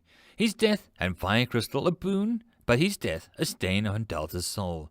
The warm wind blew through the entrance hall, and Rudy looked up, and Delta could see her eyes hard. "She's begging for forgiveness. Can you feel it?" Rudy asked softly, and Dill's gun wavered. He trailed off for a moment as he cried, the fire rifle in his hands looking so heavy that it might drop at any moment. "I'm so sorry. Please, I'm so sorry," Delta pleaded, and Dill just screamed as he fired off the ceiling in pain and anguish. Rudy let him, her hand on her knife going soft. Dill just kept screaming, "Don't say sorry, don't say sorry. I want my dad back. Give me my dad back," he screamed, and the fire crystal went dark after a few shots. Delta felt the bullets like a sudden toothache, so minor compared to the pain that Dill felt. Rudy moved, and Delta couldn't even see Dill slip into unconsciousness. His eyes slipped back, and Rudy's hand moved back from his neck. "Shh," she whispered, as Dill got go of the gun, and it fell into Rudy's arms. The dark-skinned woman looked up at the ceiling where the bullets had made large holes. I know you would do better. Give him time. I'm begging, don't judge us or him because of this. He's just in pain." She called and cradled Dill like a child. Delta could only mumble more apologies. Rudy nodded as a warm wind hit her again, and it seemed like she was extra sensitive to it. "Yeah, you're too nice for your own good. Listen, I'm going to get Dill home. I'll be back soon. I get it. I understand." Rudy smiled weakly as she began to move towards the entrance. "You're a dungeon, and people die, even with a nice dungeon like you. Don't take it personally," she said as she passed through the white barrier, but Delta was too numb to call after her. Delta did take it personally. She took it very personally. Dill. Delta would make it up to him. She didn't know how or how long, but Dill and his mother would never have to struggle again as long as Delta was herself. They deserved justice. Delta sobbed as the memory rushed over her. She had killed a man, and she had buried the memory under the progression and upgrades. The guilt had hit her hard, and Delta fled to her second floor, where things felt more numb. It wasn't until the next day that she could gather herself and put her redemption into action. End of chapter. There is no epic lucha, only puns. Chapter 29, The Jungle Room. For the purchase of her manor, Delta made a new signboard as she felt the manor rise up to 24-hour period. It was time to stop moping and start doing something. It was slightly escapist of her to slip into a dungeon mindset. Delta let out a slide for a moment as she let the feeling drive her forward.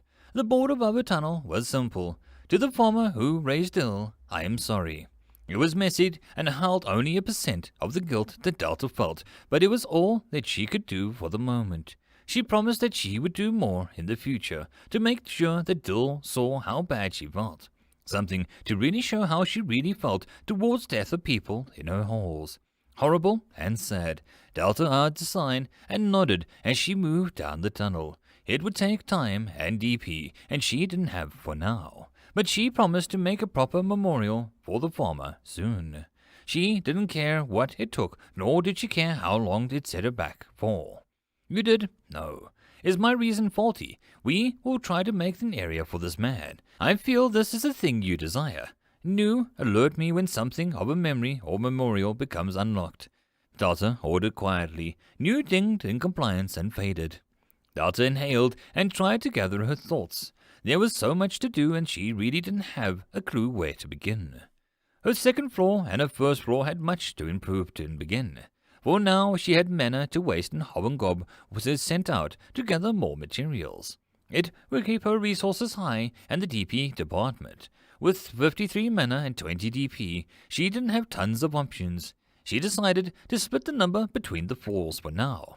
DP was the first and the mana for second. Delta moved to the second floor, where the only room was her new core room. The room which held her core before now became an empty, and Delta wondered what she could do with it. Standing in her core room, Delta opened the menu. Second floor menu. Create tunnel 10 mana. Create room 20 mana. Create main room 80 mana. This seems to be the main feature of the jungle floor theme. When purchased, you get a room several times larger than the normal ones, allowing for a massive amounts of space to decorate, place traps, and so on. Might make for a central hub area, a long great hall or an impressive entryway into the floor. Upgrades from first floor to be applied. Delta paced as she plotted, and her second floor only really had the mana cost for now.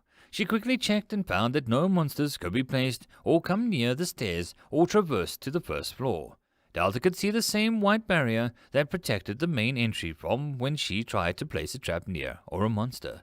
The main room was obviously interesting, but with the cost of 80, Delta could only hope that her cobs would bring back some decent haul.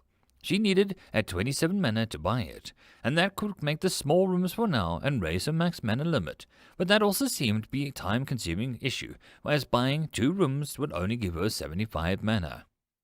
With 12 mana regen, it would be terrible. Still, she wanted to get a move on to make good on her words to redeem herself, and her bigger goal, find the demon child. Knew there may be more methods for finding mana springs, she asked in a business-like tone that New appeared with a flash. Not that I can see, I feel that those able to sense mana in its basic form could help. Even Swa is more likely to sense fire element mana than basic. Perhaps Quiz, he seems to be able to use magic. Delta hummed as she paced. If she needed to wait until she had 80 mana, then Delta would simply ask Ruli for some tributes or Dio. They both seemed to be likely to help her if she simply asked. Ruli especially if Delta added more rare fish to her pond. Until then, Delta looked up at the simple iron staircase that kept her floors separate. She would do good where she could. First off, her first floor needed some upgrades. Ruli watched as an old woman pulled Dill into the house. The farm was beginning to look a little let go. Ruli opened a mint rock into her mouth and turned away to walk away. She closed her eyes and Tug pulled at her cloak. Miss Ruli, where's Daddy? The young girl's voice asked, and Ruli looked at the young girl, who held a rather ugly goblin doll. It was ironic, and Ruli didn't waste a thought on why that was. Sorry, little one, he ain't coming back, she said bluntly, and the girl's face puffed up in anger. Mama said liars are bad. The girl accused, and Rudy couldn't even feel the kick aimed at her shins. Rudy let it happen. It was good for people to let the steam off. Rudy should know. The girl ran back to the house, throwing the goblin doll into the muddy puddle and tears leaking from her eyes. Rudy walked over and picked it up. The doll had already absorbed too much muddy water that to be held, but Rudy walked back to the front door and placed it against the door for when the girl needed it again. It felt familiar. "I hate you. He said he'd be back tonight." Too familiar. Rudy sniffed and walked down the path back to Durrance, where she could grab a pint and make a fool of herself where her mother could see her. Mila Josie Wolfbane deserved the shame. Rudy looked at her mud-streaked hand and decided that the girl would appreciate the truth down the line. Chris would have known what to say to get the truth across and not get kicked. Chris was an ass, but he was a smart ass. He could say one thing and mean another 3 things at the same time. People trusted him because he had an air about him that reeked of a reluctant helper, a quirk that refused to die in some heroes. Rudy didn't have that. She didn't have that at all. The girl's tears meant nothing. It was just a sign of pain, a fact that a child had lost a parent. It was a fact that Rudy raised to accept facts. Get a grip, you're brainwashed by that old cow. Rudy stopped in the exit of the farm and grabbed the gate with one hand. It cracked under her strength, and she forced herself to remain calm. "Shut up, I am not," she muttered, in a weak defense. Emotions were weapons, and if they weren't, they were hindrances. Rudy had been taught that, and she had embraced it when everything had gone wrong. Then stupid Quiz had come along, and everything had gone wrong. Rudy sighed and walked back down the path. She would be back tomorrow to fix the gate. It had been an old promise to herself that she fixed what she had broken. Sadly, Rudy had gone the wrong way that day and couldn't have stopped Dill and the girl's father from entering the dungeon in her usual hunting spot. It wasn't her fault, but Rudy accepted the blame when the children had no one else to blame. It really sucked to have nothing to blame but a dungeon, but it just led to more pain. "Oi, are you going to beat up more people? And don't make me remove you from the town again," Quiz shouted, and Rudy blinked. Her old mind snapped due to the question, and she couldn't help but grin. "The only thing I aim to beat is your backside in a drinking game," Rudy corrected, and Quiz snorted as he moved to walk in line with her. "Sure, you and what stomach? I beat you in the last 5 rounds. Besides, can't drink. Too many people wanting to explore the dungeon. Already sent Theo back 3 times. Quiz grunted, and Rudy smoked. "Kid's got balls to ignore you," she admitted, and Quiz snorted as he moved to the bush along with his leg, urging it back into Mrs. Dabagost's garden. It wiggled in nervousness, and Quiz checked to see if Haldy had locked it up for the night. The man often forgot to keep the cheese magic secure when he slept. It was a rather odd sight to see Von the baker suck the dairy out of the local cheese chimera. Quiz said something about her carefree attitude, and Rudy basked in the open challenge. It was so honest and clear. It didn't lead to pain or questions. "I bet I can spot more teens than you," she bragged, and Quiz smirked and then turned his usual pissy face on. "I hardly take fool's bets, but you can make it too easy." He mocked and kicked a tree where the girl fell out with a yelp. Rudy had to admit, when it came to ruining fun, Quiz was the master. Her mudroom had been upgraded to allow her traps to respawn whenever the dungeon was empty of outsiders. The tripwire in the air had a random stick and trap on it one end of the log platforms. It left her with 10 DP to mess with. Delta watched as the gobs jumped on the log with the trap on it and didn't activate it. A useful built-in feature. It didn't seem to work when she designed a complication with her room construction, such as the mud or the thin platforms. "Mr. Mushy, what do you suggest I do next?" she asked the giant mushroom man. It peered upwards in response to her voice. It slowly raised its thumbs up, and Delta beamed. "Thank you for your advice. I will do exactly that." She half-joked as it went back to chasing Bori around the grove. The mushroom man enjoyed petting the animal far too much, and it was better than the greater Mushy, who looked like it just wanted to eat everything. Hob and Gob returned, bickering over who had the largest haul. Delta moved to them with a smile as they dumped the same things onto the floor. Their wooden armor cracked, and Delta found the equipment cute in a way. Delta watched as her mana easily hit 85. Delta blinked and looked down at the only unique item amongst the mushrooms and water. It was a rabbit, but its fur wasn't the usual grey or white. It was red. The rabbit looked to be in some pain, as it looked like it had lost a fight with some animal. Hob clubbed it over the head, and Delta making a wince. Blood hair absorbed. Critter unlocked. Blood hair. Blood hair. The fast rabbit sheds its coat 10 times a year. No one knows why, but the coat does have some toughness to it. The coat grows deeper red the closer to the end of the year it is. It also tastes rather good. Delta blinked at the offering, and as her mana dropped to 84, she rushed to the second floor, yelling thanks to the gobs, who looked pleased and nudged each other in a pleased motion. Delta would be lost without them, and reminded herself to upgrade them with a slingshot soon. It was only fitting to have some birds for her jungle would be so bad. Some ridiculous dancing bird that moved backwards would be brilliant, and Delta grinned as she purchased a main room and built it just off a core room. Main room purchased plus 10 max mana. This room will naturally grow plants and trees purchased for it. The jungle room cannot be upgraded to a special room and will remain a jungle room. I suggest building off of the size from hidden rooms and challenge rooms if you wish, or build another room in the north for a better core room. Delta nodded, and the room came with its own entrance door. Delta admired the leap-style metal and root sculpted wood. Delta moved past it and saw the huge room before her. It was like a giant wall of mist that turned transparent as Delta looked at it. She could see the far walls covered in wooden trees. Delta ran forward and continued. It took her roughly 3 minutes at full sprinting speed to reach the far side, and Delta turned with a laugh as she pumped her fist into the air. Welcome to Delta's paradise in the mist. Please do not annoy the frogs. Delta called at the empty mist and opened a menu to observe the upgrades of the room. Oh, this could be fun. Delta looked at her options and saw that she had quite a few plants to begin her reign as a peaceful terror. Sending her gobs out again with a respectful tone, Delta wondered what the silverleaf and wine plant would do in this jungle. Delta could hardly wait and to see what would turn out in a few days. She tried to cackle and just sounded joyful. End of chapter. There is no epic lucha, only puns. Chapter 30. A Gentleman. Mr. Mushy flexed a thumb. It was a funny thing, a thumb. Without one, he could not grab things with his hands. Being a mushroom meant that he didn't really have to grab things. He was a mushroom, he was fine. But now that he'd grown these legs, funny things those are, and he couldn't bear the idea of going back, sitting in one spot until his cap grew wrinkled and his mind returned to the earth. His best brother, Great Mushy, disagreed strongly on this matter.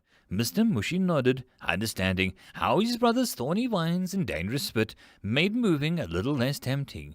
So Mr. decided that he would just tell his best brother everything that happened near the front of their home. Mother Delta moved past, her unseen form, but her voice loud and cheerful. Mr. Mushy wiggled from his funny thumb in the direction of her voice vanished down. And Mother Delta had been busy. A second floor. He wondered what it was like. Mr. Mushy used his wonderful fingers to itch his cap in curiosity. It was a being on the first floor. He should not be thinking of other floors, but the thought stuck to him like a gut-rot mushroom spores did when he sat on them. He found them funny, but the little goblins ran away, covering their noses at his approach. He tried the other mushrooms, poking them until spores came out, and he rubbed them on his body. Hands were very useful for poking. Vines where his brothers could only ensnare or choke. Maybe pull if brother was feeling nice. Mister tried not to feel too prideful of his hands and feet. It was so odd when he saw the little mans, and was more excited to touch them than hurt them. He did not remember everything from his time as a mushy. Things had gotten lost and the world became bigger. But he remembered the hate. The desire to kill, the desire to hurt any that came near. It was a sickly feeling like a sweet flower of water. So easy to drink, but hard to stop drinking. Then Mother Delta had taken that hate away and given him fingers. And for each finger he had, the hate had become quieter. Mister didn't miss it. He enjoyed chasing Bori and cuddling the hairy thing. He enjoyed falling into the mudroom and splashing about. He liked when Mother Delta was happy. Mr. Mushy carefully moved across the mudroom. It took some luck, aiming and failing, but he managed to reach the far end. Mr. lumbered down the room and waved at the nice spiders. Not like the one that had to smash. One wave back before it continued its webbing and weaving. Mr. tried to think of what would be like to make a web with your fingers or hands. He'd be some rare monster. Spider mushroom, the mushroom that swung through the dungeon on huge things. Yeah, that image pleased him greatly. He waddled into the pond room and waved at Wattles. The duck stared at him and then nodded once before it went back to swimming lazily around the pond. Mr. wondered what it would be like to be in the water. He knew water was good. He was a mushroom. Water was pretty good. He did wonder if being in it too much would be bad. It was a thought that he would poke in later, and he waved goodbye to the fishies and made his way down the tunnel to the new room that he hadn't seen yet. The little ones called it a storeroom, and he did not know what that meant. As a mushy, he had no need to store or wondered, with his wonderful hands, if he needed one now. It was worth a look, and he did love looking.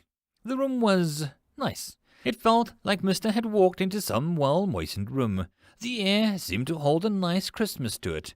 Mr. saw wooden things that looked like flat, and he held rocks and arrows in neat lines. He wondered what they were. Shelves. They are good for a space for holding objects for viewing pleasure. Mr. Mushy, do not wander too far from the grove. Delta does not need to fish you out of the mudroom again. Mr. nodded happily. Knew was a nice thing. A menu, if Mr. remembered right. He appeared not long ago, after the nice plant woman had come. Mr. Mushy wondered if new was a shelf. He held the words in a neat row, and Mr. viewing pleasure. I am a menu, not a piece of furniture. See, there is a shelf, a barrel, a chest. Ah, I think that is a pot, but Delta's crafting is making me hesitant to relate the two. Mr. Mushy went still to the spot and sat there. It was odd, heavily lopsided, and the looping handles looking like worms. The wide base slightly dented on the one side. Mother Delta made this. It was made by her fingers. It was glorious. Mr. picked it up, and a few round pieces of metal clinked inside. He turned it around and around in his hands, and the thing was mud. Yes, he had played with enough of it to know the feeling. This was not wet mud, but firm mud. How did Mother do that? Delta created it as such. She really didn't do anything but cause a travesty to the pottery world. Normally one would use fire to heat the mud and... New went on, but Mr. had stood. His mind was not clever like New, or smart like Swa's.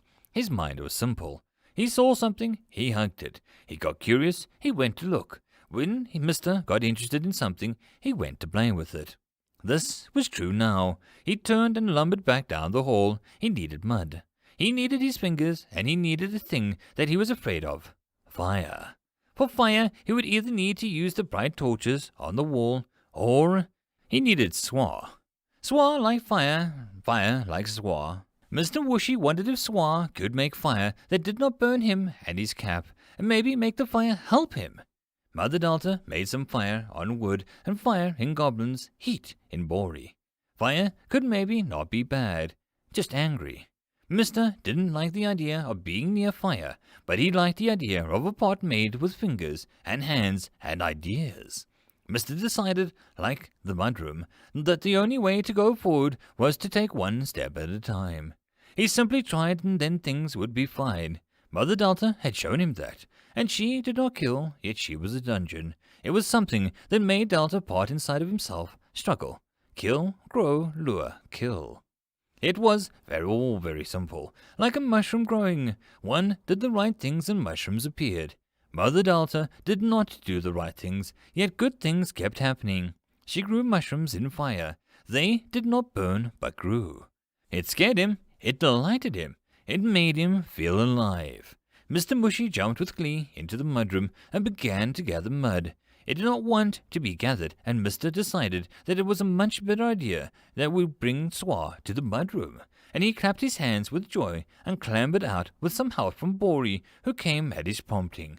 The boar seemed annoyed, but did not snort like the usual in anger when he patted its fun, hairy belly. I cannot wait to see how wrong this will go. At least you're amusing, I admit that much.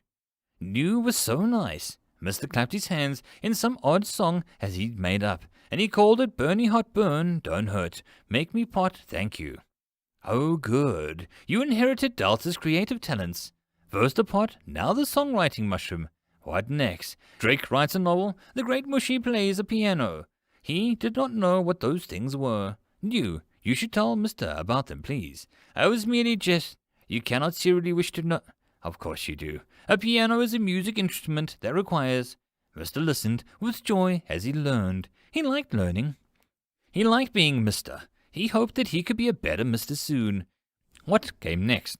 That many people buy or purchase to keep on some dusty bookshelves after a few years. There, I have now explained both items. You really have another question. A gentleman usually is a greater male in term of the simple Mr. Either that or a Sir, but Fran has obviously shown that title has very little grace to it. Gentleman. Mr. inhaled through his pores, and the word seemed to be so grand and so powerful that he nearly forgot about making his pot. He trembled at the word and repeated it over and over. A gentleman, the refined Mr., the graceful Sir. Mr. poked Soir in the camp and dreamed of the word as the goblin growled at him. He gestured what he desired, and Soir seemed to be brightening up when he guessed that Mr. wanted him to use fire on something. The little one loved fire. Now Mr. understood that feeling. He loved the idea of a gentleman. He would really like to be one. I shall, make note of that. Would you like a top hat and a monocle as well? Wait. No, that was just a sarcastic top hat. Monocle. Were these the elite-equipped items of a gentleman? Mr. put his hands on his face and with surprise felt a green liquid that coursed through his spongy body gather in his cheeks. They felt warm, and Mr. danced on the spot as he asked Soir to draw him a top hat in the dirt. Soir scratched his head, but New seemed to speak to him. Soir used his staff and to make a single line in a large box that sat on top of it. It was a hat, and it was a square hat, and it was glorious. Delta paused. She felt something. She giggled in surprise at the light fluttering moving through her body. The excitement of the second floor must be getting to her. She grinned as her gobs would soon return, or maybe rudely. She would try to keep her second floor off limits until she made it spectacular. Delta really hoped Mrs. Davergast would return. Delta suddenly found herself in need of some very firm plants. End of chapter. Chapter 31. Japping About. Delta watched as Soir narrowed his beady little eyes into the rough shape in the middle of the fort room. Mr. Mushy watched from a slightly down the hall, unwilling to get any closer to the heat. The fire died down, and the scorched thing wobbled slightly. Delta had only come to check on things to see if her gobs had returned. Instead, she had found most of the floor monsters gathered around Soir and his fire magic cooking something. What is that? Delta asked faintly at the misshapen black thing smoke near the foot of the hill, away from the wooden structures. Mushy came nearer. It seemed to be unable to look away from the black thing. It sagged to one side, and the odd ears and loopy things on the sides made it look like a haunched man that Soir had just cooked. Soir sniffed as he admired his work. "Done. Bring next one," he commanded, and Mr. Mushy waddled out, both of his hands holding down the muddy thing. He put it down and began to pat the sides as they became runny. It was around when Mr. Mushy's hands came away, covered in mud. Soir cracked the flesh and fried it as Mr. Mushy ran away from the licks of fire, past Billy, and back into the tunnel with protection. Num cheered, and its Billy shot Soir a glare. The bow-using goblin murmured something to Mr. Mushy, and the giant being clapped his hands. The pot looked like a misshapen as the first one that Delta watched as Num dragged it off into the corner where 5 or 6 more black pots sat. "What's going on?" Delta asked casually, and Soir yelped, hiding his staff behind his back. Num panicked and just threw the pot onto the hill where it hit the slope and rolled, bumped and tumbled its way back down with a hollow clunking sound. Billy just snorted and pushed his green cap down. He watched the scene. New appeared with a rather sour-sounding ding. They are attempting to create art. It seems like they, or rather Mr. Mushy, was inspired to try his hand at the craft after seeing your pot. It has been met with laughter and fire. The mushroom molds it from the mud and the goblin cooks it to ash. It's quite frustrating as they don't actually seem to be learning how to correct themselves. The menu appeared to be frustrated and Dalda hid a smile as she answered. Not everyone learns to understand something or replicate it after one attempt or sample. Some of us have to practice. Dalda hummed and New seemed to let out a low noise. Then why bother? This project will never offer any fruit. They are wasting your mud and making swars waste energy. Those pots will be reabsorbed into the dungeon system, and they don't improve or offer any new designs. I just don't understand why they are so invested in doing this. Dalda watched as Mr. Mushy hurriedly patting a new pot. He seemed to be trying to give this pot a moustache and a monocle, for some odd reason. Swar was still frozen on the spot, smoke still coating from his staff. Num tried to hide the pots behind himself and failed utterly. Billy was rather calm, but he was also looking a little guilty at taking part. There is no reason. They're doing something fun. Fun is just fun. You should try it. Make a pot or something. Dalta encouraged and then bent down to smile at Swar. Less heat and they'll actually look good then, She giggled and got up and headed to the grove. Swar nodded and her words were command. Less fire, he repeated in a petulant tone. Dalta complimented Mr. Mushy as she went past, and the giant fungus tried to bow, but seemed to forget that he was in a war and blinked in confusion as his cap hit something solid and the force from that, in turn, tipped him over and he landed into the sitting position. Dalta smiled as Billy moved over to help without a word. The little archer seemed to like Mr. Mushy, and that made Dalta pleased as a button. The sound of roaring fire rushed out, and Num's voice called out, Master, say less, less! He said in a panic, Swar just cackling loudly again. I cannot make a pot. Dalta slowed as she entered the grove. Stalks on some natural shrooms were easily taller than some men. Oh, it's fine, just try. Dalta encouraged again, and New made a frustrated sound. I cannot make a pot. I cannot spend mana. I cannot control your power. I am menu. I am not dungeon. I am not Dalta. I am an efficient tool designed to help you grow as a dungeon. Dalta frowned and then shook her head. Sounds nice and easy out loud, but you aren't a menu, not anymore. New, besides being rude, cocky, and a bit of a know-it-all, you're my friend. Not at all. She reminded the box that shimmered into red as Dalta took a step back and rang furiously. I did not ask for it. I did not ask to be this. I thought it was a whim or some cruel idea or some bad choice that you made, but I see it all around you. Things do not act like they should. Things are not logical or even right in this dungeon. Monsters are not friends. Cores do not feel remorse. They don't create havens for humans. I know this, and yet it's all around me. I cannot make a pot because if I tried to do that, then I could, and I'm not right. I am not a menu. I am broken. The box faded to a red somber purple. Dalta just waited, her mind going blank, as this was not something she expected. So, did the only thing that she could do. Make a pot, she repeated, and New seemed to grow in size, if trying to appear angrier, but with another angry ring, a word appeared. Fine. Dalta watched as a spot in front of them shimmered, and as something began to form. Her mana dipped and the object appeared. No, Dalta trailed off, and the text spot had gone very still. Dalta's lips twitched as the box went very bright pink. Not a word. Dalta inhaled softly, and the noise escaped her mouth. It was a chortle, then a giggle, and then Dalta just gave out and burst out laughing. She could only watch as Bori sniffed the pot that was even uglier than Dalta's. It was more like a pot that had been ugly and then fattened by a car, resurrected by some novice voodoo priest, and then dropped out of a plane. Dalta slapped her knee as she laughed and began to cause physical pain, but she couldn't stop. New was texting in a small font, his version of muttering. I followed mana. I've never used... Stop laughing at me. Nu demanded, but Delta could only walk away and lean against the wall. The only thing broken, Delta paused to catch her breath as to giggle again, is your artistic talent. Delta grinned and Nu shimmered red. Hardly amazing yourself, Miss Noodles Handles. Your pots look like some crime against mankind. Abruptly Delta's laughter ceased, and she put her hands on her hips, her voice dropping low. Is that a challenge? She demanded, and Nu seemed to turn away as if dismissing her words.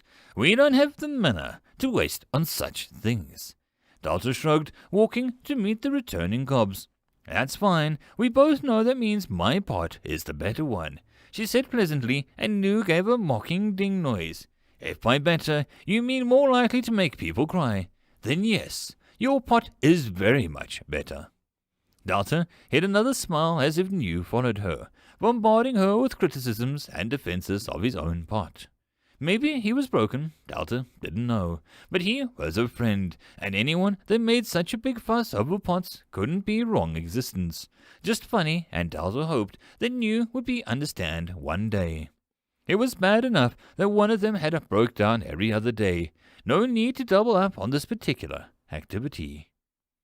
Puss, you can stop glaring at the forest. Dabbergoss got the hint. She's gone home already. Grudy grumbled as Quiz paced around the front of the dungeon entrance. The level quake was stirred up some of the old hunters.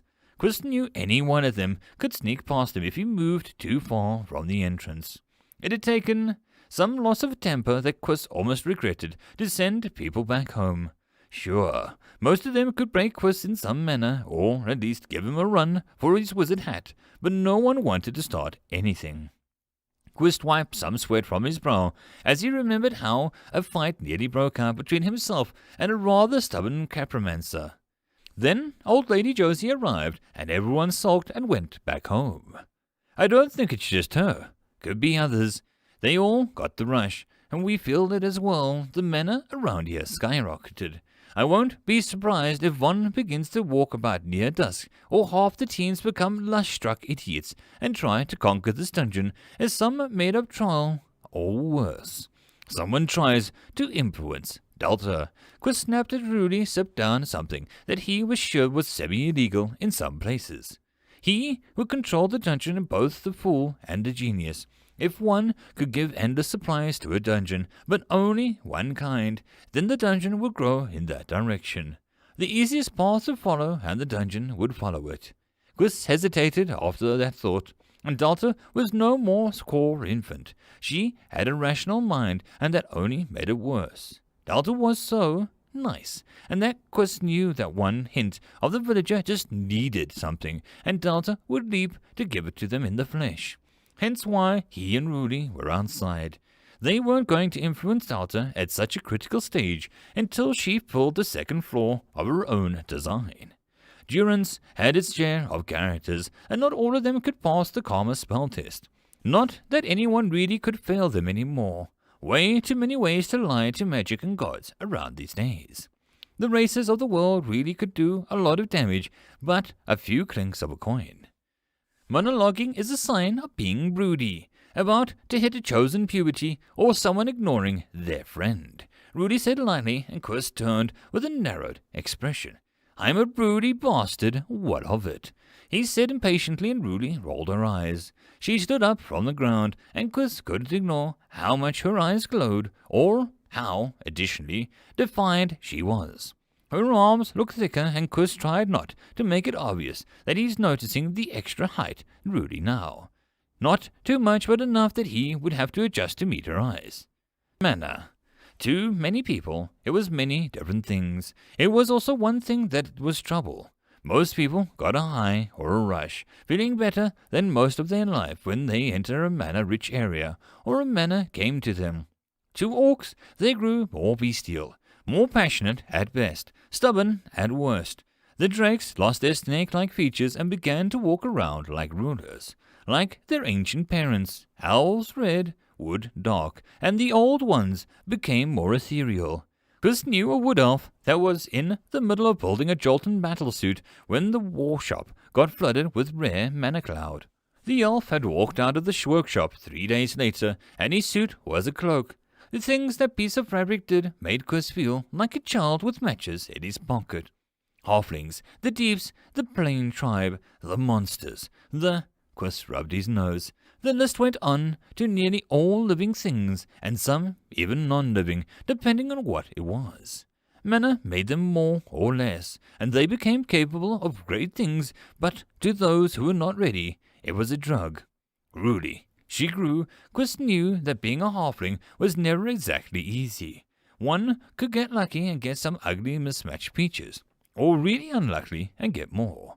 Quist knew Rudy would punch him if even thinking the word. Half-blooded, the child of 2 different races. All people shortened it to halfling. It annoyed the shorter races and the half-blooded. In some places, people used it as a reference to the fact that most half-bloodeds were runts at best. Mismatched biology never worked exactly for the best. For Rudy, it had worked like art. Rudy was, as far as Quist had known her, never been someone you could point to and say, runt. Not if one wanted teeth afterwards. Quist, don't give me that look. Your eyes are just fire. She said quietly, and Quist closed them as an unconscious reaction. He did not like people staring into his eyes when they went like that. Mages were not exempt from manner empowerment. Really, it could manifest in many ways. A woman he knew, Clara Cheese Fortress, had visions of last Tuesday. Nothing interesting, just she couldn't escape Tuesday.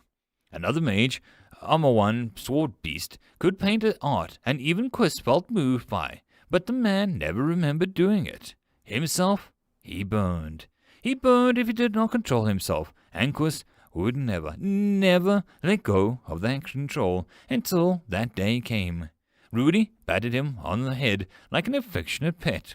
Quist growled, but Rudy smirked. Come on, let's grab a drink. I'm growing, you're smoking. It's the right kind of mood. She scratched her chin, and Quist gave her a long look before he spoke. Worst, come on, ever, he muttered, and Rudy snorted. Please, we tried, and you ignored me for a week before I broke into your house. She smiled at the memory. Quist shook his head and then froze as someone emerged from the shadows, coming from the direction of the town. Quist stiffened, and Rudy casually took a stance that would allow the woman to do many things at once. Good evening. Or is it night? Is it dark? The intricacies of light and the sun. The man called, his long, dark hair tied neatly back in a ponytail. His face cheerful. His clothes were tasteful and scholarly, crisp black trousers and a shirt that would not allow wrinkles. The hands hidden by white gloves made a complete image. Quist took a few seconds forward as the man seemed utterly entranced by the night, as it was some new concept. Mr. Japes, may I ask why you are here? Quist smiled as if a ghost were stretching his lips against his will. The man blinked and then smiled at Quist. My, Peacekeeper Quist Fire Smasher, are you also here for the temptations of the night? He asked with a soft tone, and Rudy settled up next to Quist in support. What can we do for you, pothead? She grinned, and Quist closed his eyes as an intense pain blossomed in his head. Rudy-induced migraines were the worst. Japes tilted his head. Why, I'm here to go inside the dungeon, he said, puzzled by the question. Quist shook his head. No one is to go in. The elders all agree. He was cut off as Japes took out a small jar. Fire was in Quist's hand before he could think about it, and Rudy had a dark knife in her hand, ready to throw it. Japes ignored them both and brought the pot to his ear and opened the lid slightly, listening. Yes, I do believe so. No need for such things. Shh, no more talk. Japes acknowledged the jar and put it back in his pocket. Quist's hands felt cold. It was odd. He was holding a primal fire, and yet the man made Quist sweat uncontrollably. The tiny noise of Rudy grinding her teeth made Quist know that he wasn't the only one who was nervous. Japes tilted his head back and peered at both of them. The distance, the moonlight, the shadows. It made Japes look like a scholar and more like a curious surgeon who had just spotted something odd in his usual operation. Fire Smasher, Darkness Bane, I don't have any special jar for you. Would you like one? I would make it, Perfect. Just for you. He offered in his polite and cheerful voice. Quiz ignored how the fire grew dark. Control. I must decline. You aren't here to break the laws, are you? He called, and Japes looked upset at the words. His pleasant smile fell into a sad expression.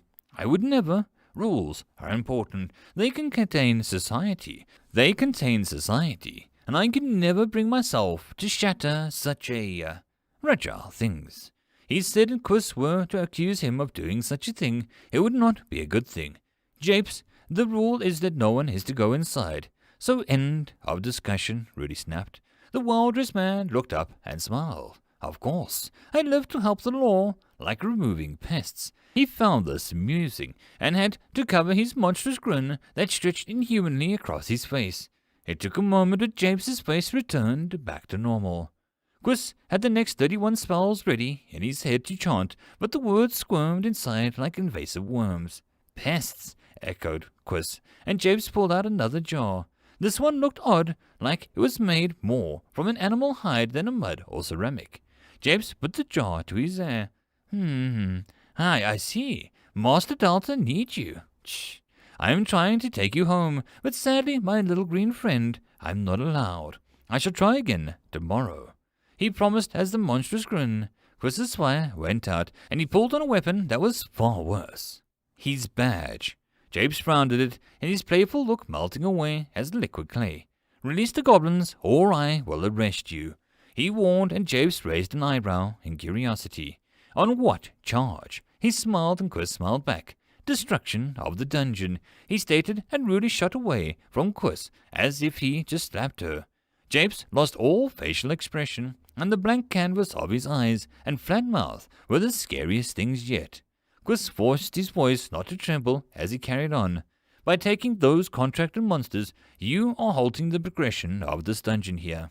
Under my reasoning, and the fact that you are trying to gain access after weakening the dungeon leads me to think that you are trying to shatter Delta. He called, presenting a little piece of metal that had a golden crown with a sword through it. The crown rested on the hilt of a sword, and the word Peacekeeper was stamped at the bottom. It glowed with an eerie light as Quiz spoke. The badge of a peacekeeper. It was a seal to act as the king's place, no matter where or with whom. It allowed Quiz to do 3 things. 1, to let him sit in the pub all day and drink. 2, it occasionally let him get free pint at the pub.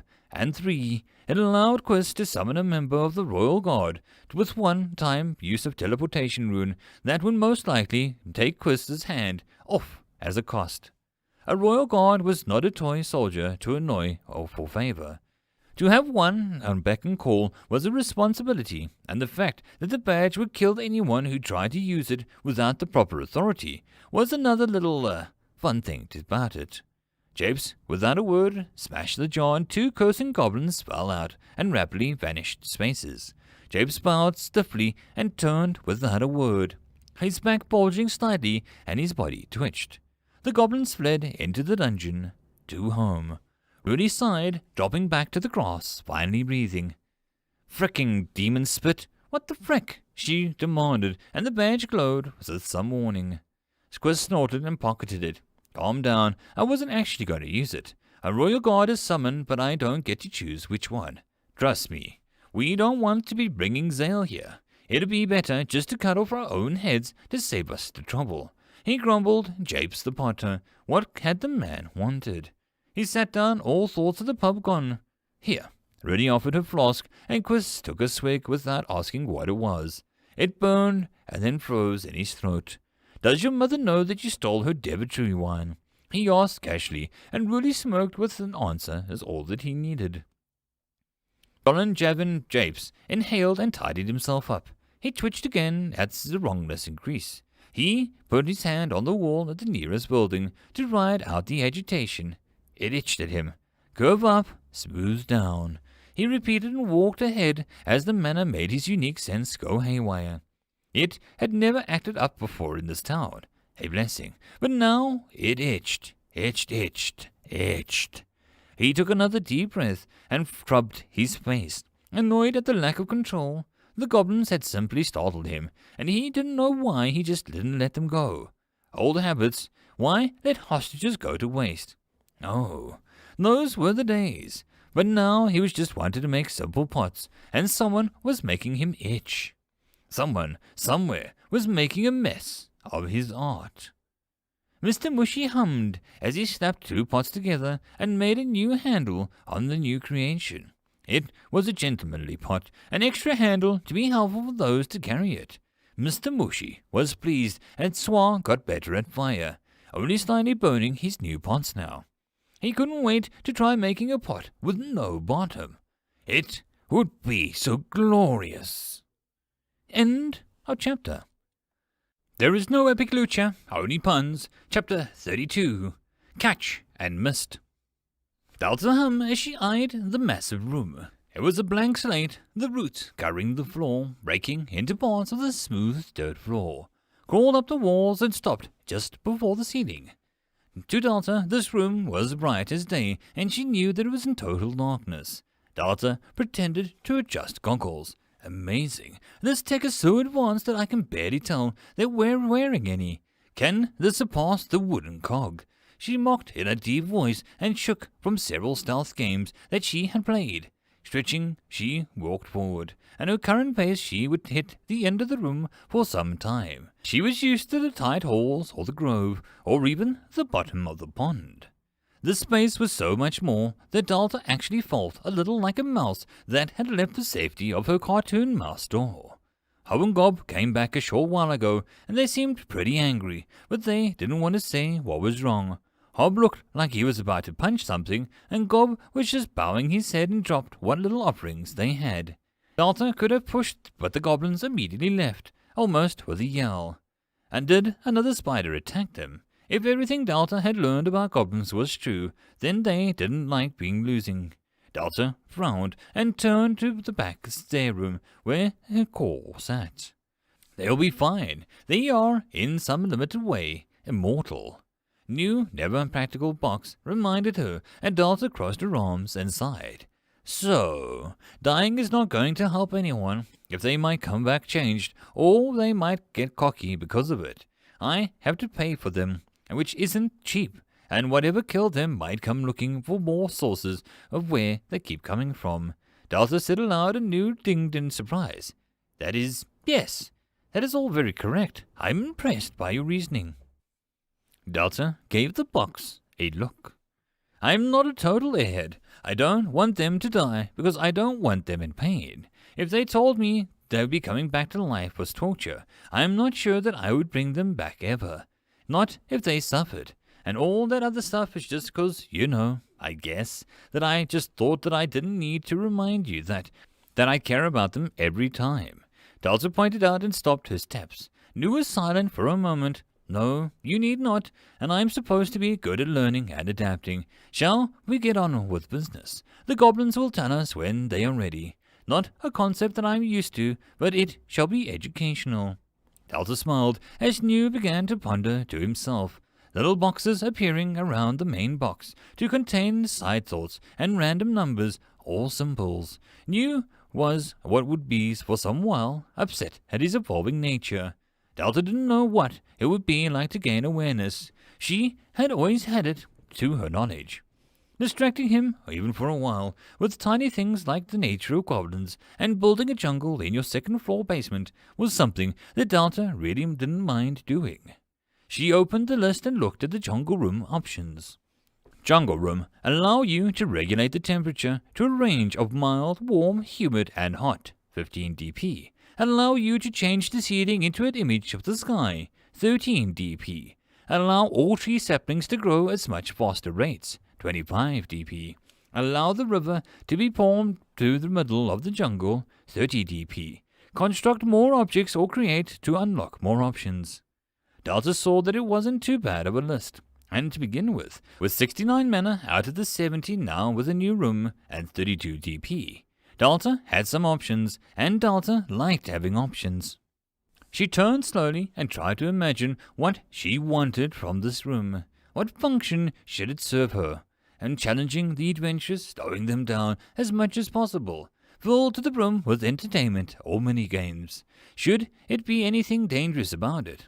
It was a blank canvas, and Delta felt like she was a painting with her fingers and eating the Play-Doh. She could mess this up, and the first floor only sort of worked out due to the lucky circumstances. What if she made some death trap? Delta lowered her fingers from the menu and hesitated for a moment. One step at a time. Is that not what you tell all your dysfunctional monsters? To me, stop planning and just do. I feel ill at the idea, but it is very much better than just standing there looking sad. News box jingled and she vanished before Delta could snap her head around at him. She opened her mouth and then closed it. She inhaled and smoothed down her skirt. Delta paused and then looked down and saw something. She hesitated and moved her hand back down. Her invisible hands brushed invisible fabric. The flowy skirt brushed against her shins, and Delta tried not to freak out. No, I have clothes, she called, and Nu appeared, slowly, as if not sure that he wanted to be here. Well, yes, you've always had those. Delta's fingers shook slightly, and her voice came out small. Nu, can you see me? She asked, breath struggling to leave her throat. Nu's box moved up and down as if looking closely. Yes, you're a girl, you have hair, you have a skirt. Is this important? Delta grabbed the box, the fine edges digging into her hands. Nu dinged in alarm, but Delta shook slightly. I can't see myself, and I didn't even know that I had a body. She accused, and Nu blinked out in her hands and the air above her. Don't grab me. Nu was outraged, but Delta just sat down hard, feeling the skirt over and over. She tried other places, but she felt nothing. Nu floated down, and almost as if unsure, he spoke. You have hair. It is to your neck. You are all orange. I cannot tell your colors. You have a skirt, and you have odd shoes, flat and with straps across them. You have a shirt of a gentleman on the necktie. I cannot see anything else about you. You must be feeling or regarding feelings because of the second floor. The more floors you acquire, the more aware and omnipotent you become in your own space. You will only need a few more to gain an avatar. This is just a natural progression. Delta nodded slowly. It was right. He had mentioned gaining an avatar when she gained more floors. Delta kind of thought that it would be all at once and not a piece by piece. She stood, and with a breathless chuckle, she spun, her skirt dancing out as she did so. It landed back down, and Delta was glad to be a decent size. Delta sat down way too often to feel happy otherwise. Delta had a skirt. Delta had clothes. It made her feel human in some way that she hadn't seen before. She turned to Nu and gave him a pat. His box turned pink, and he vanished with an annoying ding. One step at a time. Nu, you're a genius, she complimented, and in the distance a ding vibrated through the floor in agreement. She flexed her fingers and began to swish her skirt as she moved forward. What did the jungle need besides everything dangerous in the world? It needed trees. It needed dozens of vines and the weirdest flowers people had ever seen. Excitement flooded her veins, and Delta gave another twirl, laughing as she spun. Screw what she wanted the floor to be. It would just become whatever Delta turned it into. She picked a spot and opened up a menu, and she began to list the things that she could use. Apples, 3 mana. Crunchy mushrooms, 3 mana. A slightly odd mushroom that, while not all that good, can provide some nutrition, leaves an aftertaste that lingers. Small wyam sapling, 12 mana. Spotted cap, 5 mana. Medial fern, 8 mana. Minor silverleaf, 15 mana. Woodnull grass, 5 mana. Delta remembered she had a wyam plant upstairs that didn't seem to be doing anything. She flicked the menu. She had it moved down to the jungle room floor with a cost of almost 3 mana. It would take some time for it to move, so Delta spent some mana to get the woodnull grass. It appeared in a single fresh, greenish-greyish grass that came up to her knees roughly, and when she did so, the box opened. Jungle room feature found. A living ecosystem. Plants and some animals will spread on their own without any mana cost. In return, they will also fade or die to feed another section of the ecosystem, or the next generation of life. Exceptions to this are uniques, rares, and contracts. Monsters will not spread. Magic plants will not spread at a much slower rate. As she finished reading, the grass had a little tiny stalk growing in every direction. Delta bent down and watched in awe as the grass grew at an accelerated speed. She held a finger to the grass. Windmill grass, a common grass that thrives in dangerous forests and mana-rich areas. It's mostly a weed, but some clever people can do things with it. Grass to hide her evil critters. Delta needed snakes, the beautiful kind with the round faces and sleepy natures. Maybe she could get one that would speak in a hissing accent to the new wizards or mages that came in. Delta giggled at the thought before she moved on to the next item, the medial fern. She held a finger to it and then hummed as she read it. Medial fern, a fern that has leaves that curl up when people approach. It has a few interesting uses in various crafts. Delta purchased it and placed it in a fair distance away from her grass. It blossomed up and from the ground and looked like some elegant performance. The leaves separated on top of the growth and the plant spread out across the ground. The single round core in the middle, it wriggled once or twice, and then the pod in the middle exploded into the air and arched away from the foam.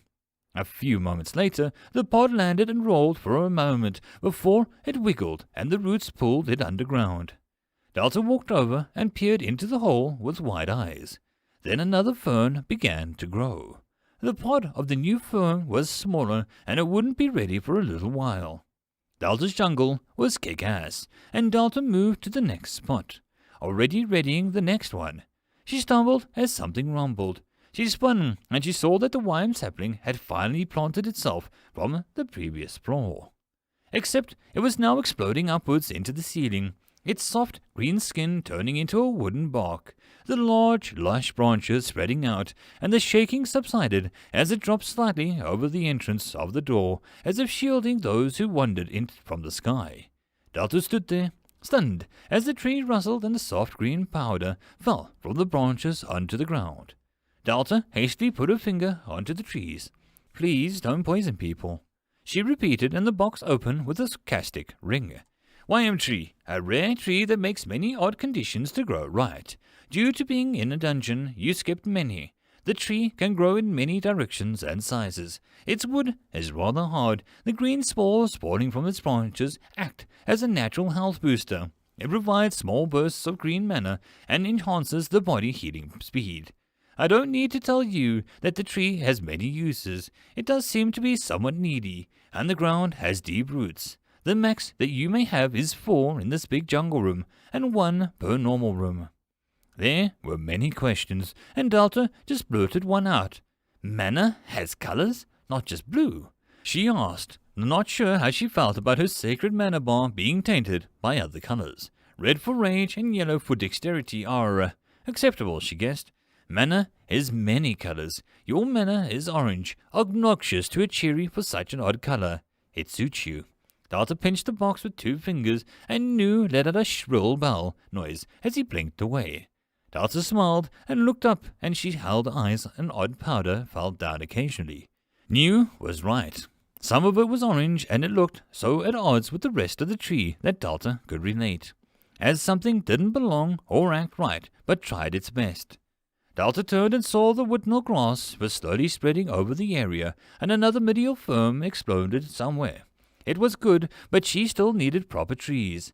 The wime tree needed space, and Delta needed the trees that would hug the crap out of each other.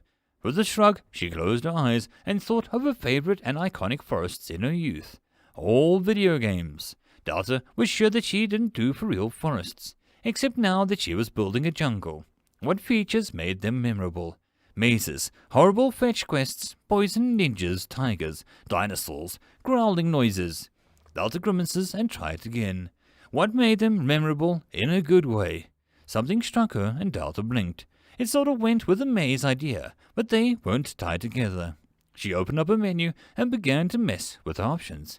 I see. It is possible, but since it's a moving system of dungeon life, it has to be able to sustain itself. We would need some upgrades. Delta hummed, and she opened the jungle room. Jungle room. Allow to regulate the temperature range between mild, warm, humid, and hot, 15 dp. Allow you to change the seeding into an image of the sky, 13 dp. Allow all the tree saplings to grow at a much faster rate, 25 dp. Allow a river to be formed through the middle of the jungle, 30 dp. Allow plants to crossbreed in their own, if able, 30 dp. Give the ability for plants to mutate if they become blood-soaked. Must be fresh and from non-human dungeon life, 40 dp.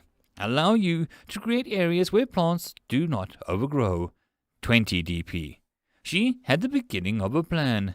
Delta thought about it and then checked compared to her options. The river cost 30 dp. Carving it out and filling it with her own water would cost her far more, into the hundreds for some task.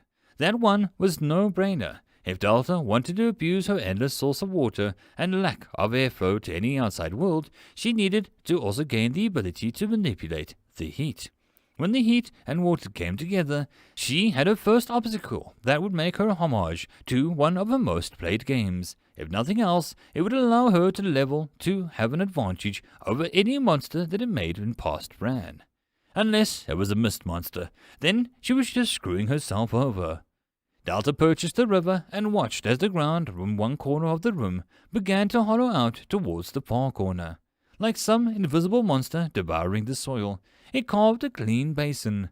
It avoided her plants and the grass as best it could, and when it was done, the small holes that appeared in one corner gushed clear with water and began to pour, then surge forward towards the far corner. This corner only had one hole, and the water drained slowly. Delta could only watch in awe as nature bent to her desires. A marvel that would take hundreds of years to form in 10 minutes. The water reached the rough top of the banks and stopped rising. The river would take Delta, taking 3 full jumps to cross it if she could get a running start. It wasn't too deep, but if someone couldn't swim, then it might be dangerous. She would have to work around that somehow. The river had some pool to it, and draining hole allowing the water to move in some mimicry of real water. Delta was about to cheer when a box appeared. River has been purchased. All plant-based items cost 1 less mana in the jungle room. This cannot go beyond the total of 1 mana. Water options are unlocked. The river has its options unlocked, and I shall just remove the boiling water feature. I feel already that you will reject the idea. It can't be lowered beyond skin blistering. Delta blinked and then looked horrified at the idea. My river is cool one. It doesn't boil people. Nu, tell me when I can make the water sparkle, or something neat. Delta order, and Nu paused for a moment. I guess we can do more fishing?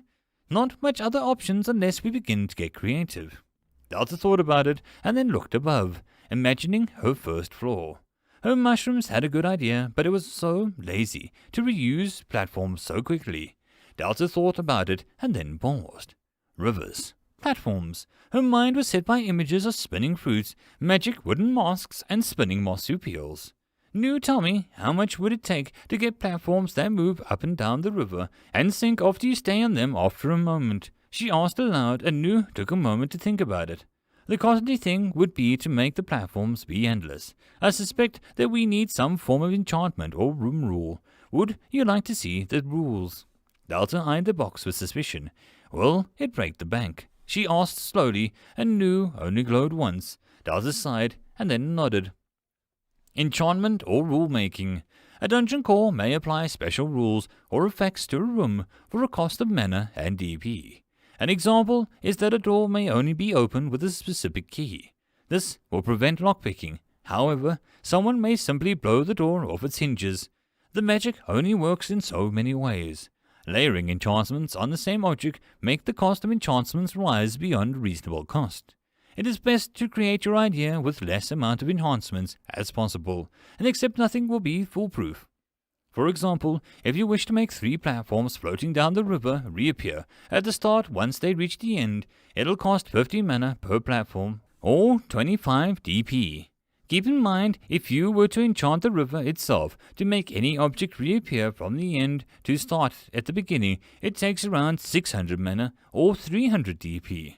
This is for a very simple move or teleport enchant. It is not something that the river may naturally do with items that you have available.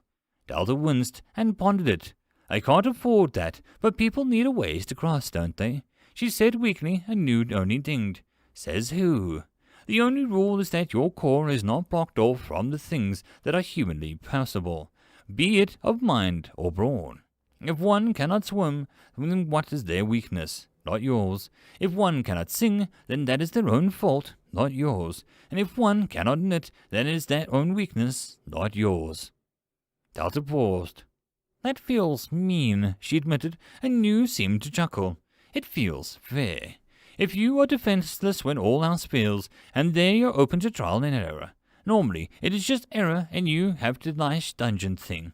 Let them struggle. It builds character, and it makes them stronger, and, they will learn to swim?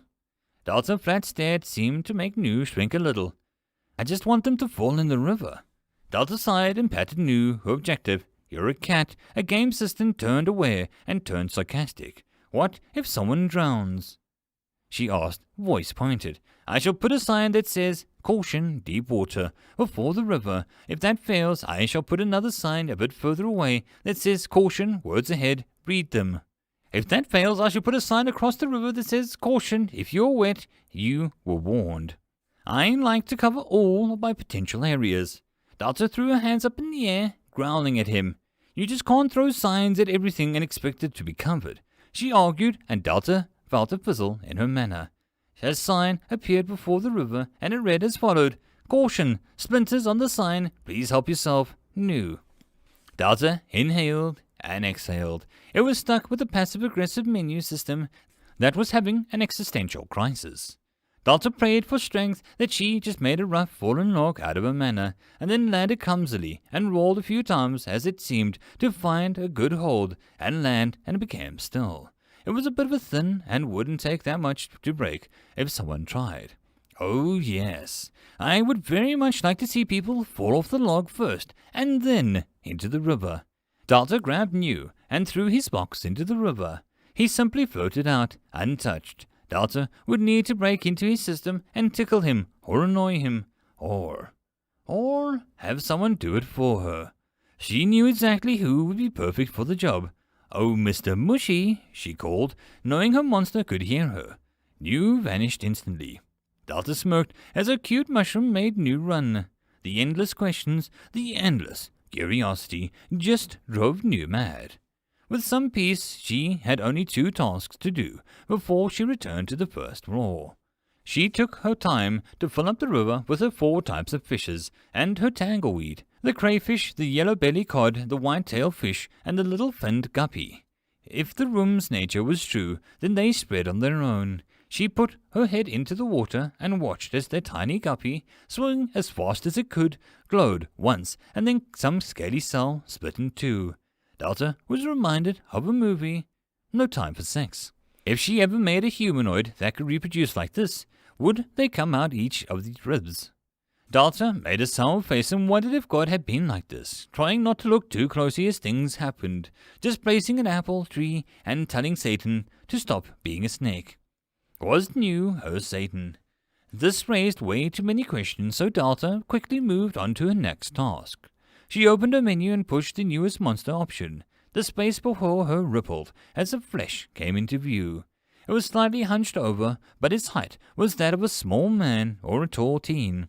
Yellowish skin that was ringed by black markings. Its chest was humanoid and rather muscular, and the legs became thin and looked odd until the monster crouched and the powerful muscles made for jumping branched up. The clothes were more basically the jungle itself. Hide like pens and leaves to provide camouflage. A necklace of stones and odd markings that looked painted on. It opened its eyes and sideways pupils blinked once or twice. It inhaled, and Delta saw how big its mouth was. A human head could fit in there, and the flexing jaw muscles made it damn clear that it could do some damage. The one hand, there was a wooden spear. The stone spear tip, surrounded by feathers, have some bird, and the shaft had an intricate designs carved into them. The frogman spun with ease and held it out to Delta with both hands, palms up. The frogman had a very human-like fingers. My queen of my home, I am yours to command. I will die for you, he said, and his voice was deep. Like the well the frog got stuck in and thought there was the whole world. Delta felt slightly sure no well was going to contain this frog by any means. "Oh, hello. Nice to meet you," Delta said nervously, and the frog didn't move, still holding the spear to Delta's general direction, using her voice to know where she was standing. He didn't say anything. "So, you can stand up. It's fine. My name is Delta." She tried again, and the frog stood up slowly and looked around. "Where shall I guard? I shall deliver your foes' hearts to you, my goddess." He vowed, and Delta waved her hands. No heart-taking or killing," she said quickly, and for the first time the frogman looked perplexed. His large cheeks moved down as his tongue rolled out. Yes, I will not taint your realm with unworthy blood," he promised, and bowed again. There was a moment where nothing happened, and the frogman looked up unsure. "I am ready to be punished for assuming your wishes," he said slowly, and Delta felt a headache fast approaching. There was a movement at the corner of her eyes, and Mr. Mucci approached. He looked winded, as if the air around him was too thin. He waved, and Delta thought that she heard a noise. The frogman tilted his head. "Bow to the goddess. She has being that demands respect. What are you doing here?" the frog questioned, and his tone became hard, as if Mr. Mushy was breaking some law.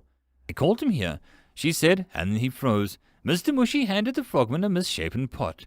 Delta beamed, and Mr. Mushy nodded with friendliness. "See, he brought you a welcome to the dungeon gift. Listen, some ground rules. You need a name." Delta trailed off, and the frogman looked between the pot, Mr. Mushy, and her. He looked rather confused, and looked back down at the pot. "I am a simple monster, the shadow of the jungle, a member of the tribe. I do not deserve a name." He tried to take back away, but Delta just followed him. "You don't look like a hopper, which I guess is racist now. Jungle names aren't my forte, but you're hardly a Jack or a Joe," Delta muttered. The frogman reached the edge of the river and looked like one would rather jump in to accept a name. Delta stopped and eyed him. "What's wrong?" she asked, and he put the pot down gently. "I am not sure why I am here. I am your tool to kill, and yet I am not allowed to kill. I possess no magic to turn or to put foes to sleep. My goddess, why did you make me?" he asked bluntly, and Delta blinked. "Because I wanted to meet you. I was excited to have another monster around. I want to see what you do, or see how you enjoy being around. I'm going to build you a nice jungle. So don't worry," Delta assured him. Something popped into her head. "Your name is Rael. It's simple and relevant," Delta beamed, and Rael seemed to shiver before he bowed. "I am truly not worthy. I must go," he said quickly, and jumped into the river in a single bound. Delta's mouth fell open, and Rael moved into the quickly spreading grass. Delta felt like she had failed utterly at this. Rael didn't seem to enjoy or accept that her goblins had. Delta wanted to follow, but decided to give the frog some time. If she could understand Rael, then she could understand how the frog tribesmen worked as a whole before summoning more. Mr. Mushy eyed the river and picked up his pot and scooped up some water. The water began to leak out of the 4 holes, but Mr. Mushy seemed pleased. He held it up for Delta to see, getting hit in the face with the water as he did so. Delta smiled softly and decided just to wait. She was good at that. Rael, Rael, Rael. A glorious name, wasted on pond scum. What had he done? What had he accomplished? What had he managed to do to deserve such a boon? Nothing, and the shame burned in his chest. He had just run from his goddess. He was too ashamed to face her. A box appeared, and Rael froze. Enough. This was the voice of power, not the goddess, but her shadow. "Master, I cannot accept." "Enough. You have been given a gift, and you throw it in her face. Delta, your goddess, is a light, and there is no purpose for your existence, and it scares you. There is no reason, and it binds you, and there is no destiny, and that weakens you. I am not the goddess. She will wait until you are done being petty. I have no patience. You are a proud warrior of Delta. You will repel, but not go for the kill. You will guard her heart, but not hurt it. You will listen to me when I say that you are unique. Not the boon, but an actual word. Delta wants you to grow into your own power. She believes in you and wants you to try. Running away from her does not change anything. I had my doubts, but she has created so many paths already. She is power, and she is corruption.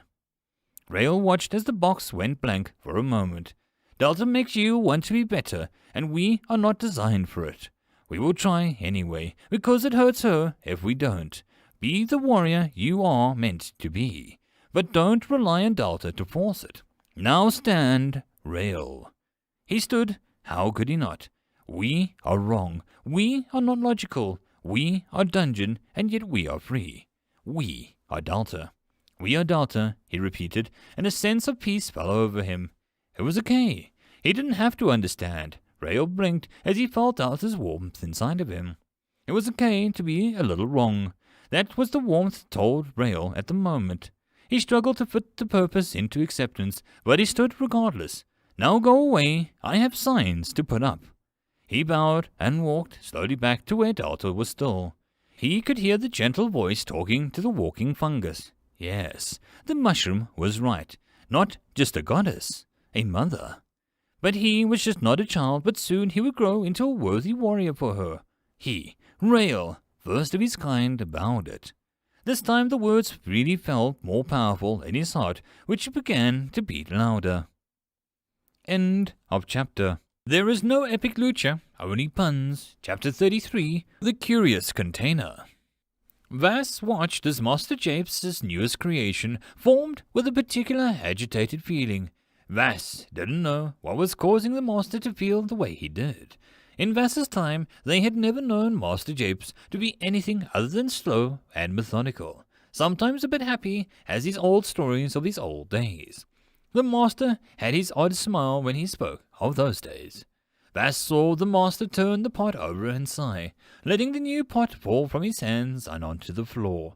The smashing sound sent a jolt up Vass's spine. That way it shattered into countless pieces, sending the once interesting features to the four corners of the room and a clattering of broken pieces. Vass was still as the noise faded from his ears. Clean that up. I am tired. My head is... Master Japes seemed to struggle with his own irritation. He strained up and then smiled at Vass with a slow nod. Leave it. I know how it upsets you to clean up such messes. I'll do it tomorrow. You are free for tonight. Remember the rules. Master Japes said, and the words were like a breeze. Gentle, but Vass could feel the potential storm that could brew in an instant. Yes, I will not leave the village. I will not break the laws of this town. I will not try to become a tree. I will not set fire to the black alley of bards if they refuse to stop singing. I will never, ever reveal your secrets. Vass repeated confidently, and Master Japes sighed. How does one child get into so much trouble? He asked himself and smiled at the thoughts that followed. Vass didn't even blink. They looked like a person of 20. No more, no less. Perhaps it was the way that Vass's sleeves were a tiny bit too big for their arms, or the way that their red hair was eternal and made Vass look like, as Master Japes often joked, Vass had been dragged through the bush backwards, and the bush turned into a druid, who threw some good storm magic at Vass for good measure. Master Japes bent down slightly and cupped one of Vass's cheeks. I am a harsh, but you are a good child. Go. Enjoy the night, and I'll see you soon. He ushered, and with a wave with one hand, Vass didn't really need much prompting. Vass enjoyed being helping Master Japes. The work was soothing, and Master Japes made very beautiful work. Vass made pitiful attempts, none that quite met the standards of Master Jape, but the man encouraged Vass was keep working at it. Vass liked pottery. Vass liked walking in the night just a bit more. The dark town was never truly quiet. Too many interesting people lived here to keep a strict day and night schedule. The Starseers set up shop and argue over the two-headed horse sign. Was it fading or rearing? Vass watched as the shapely dressed man ducked out of the marble building.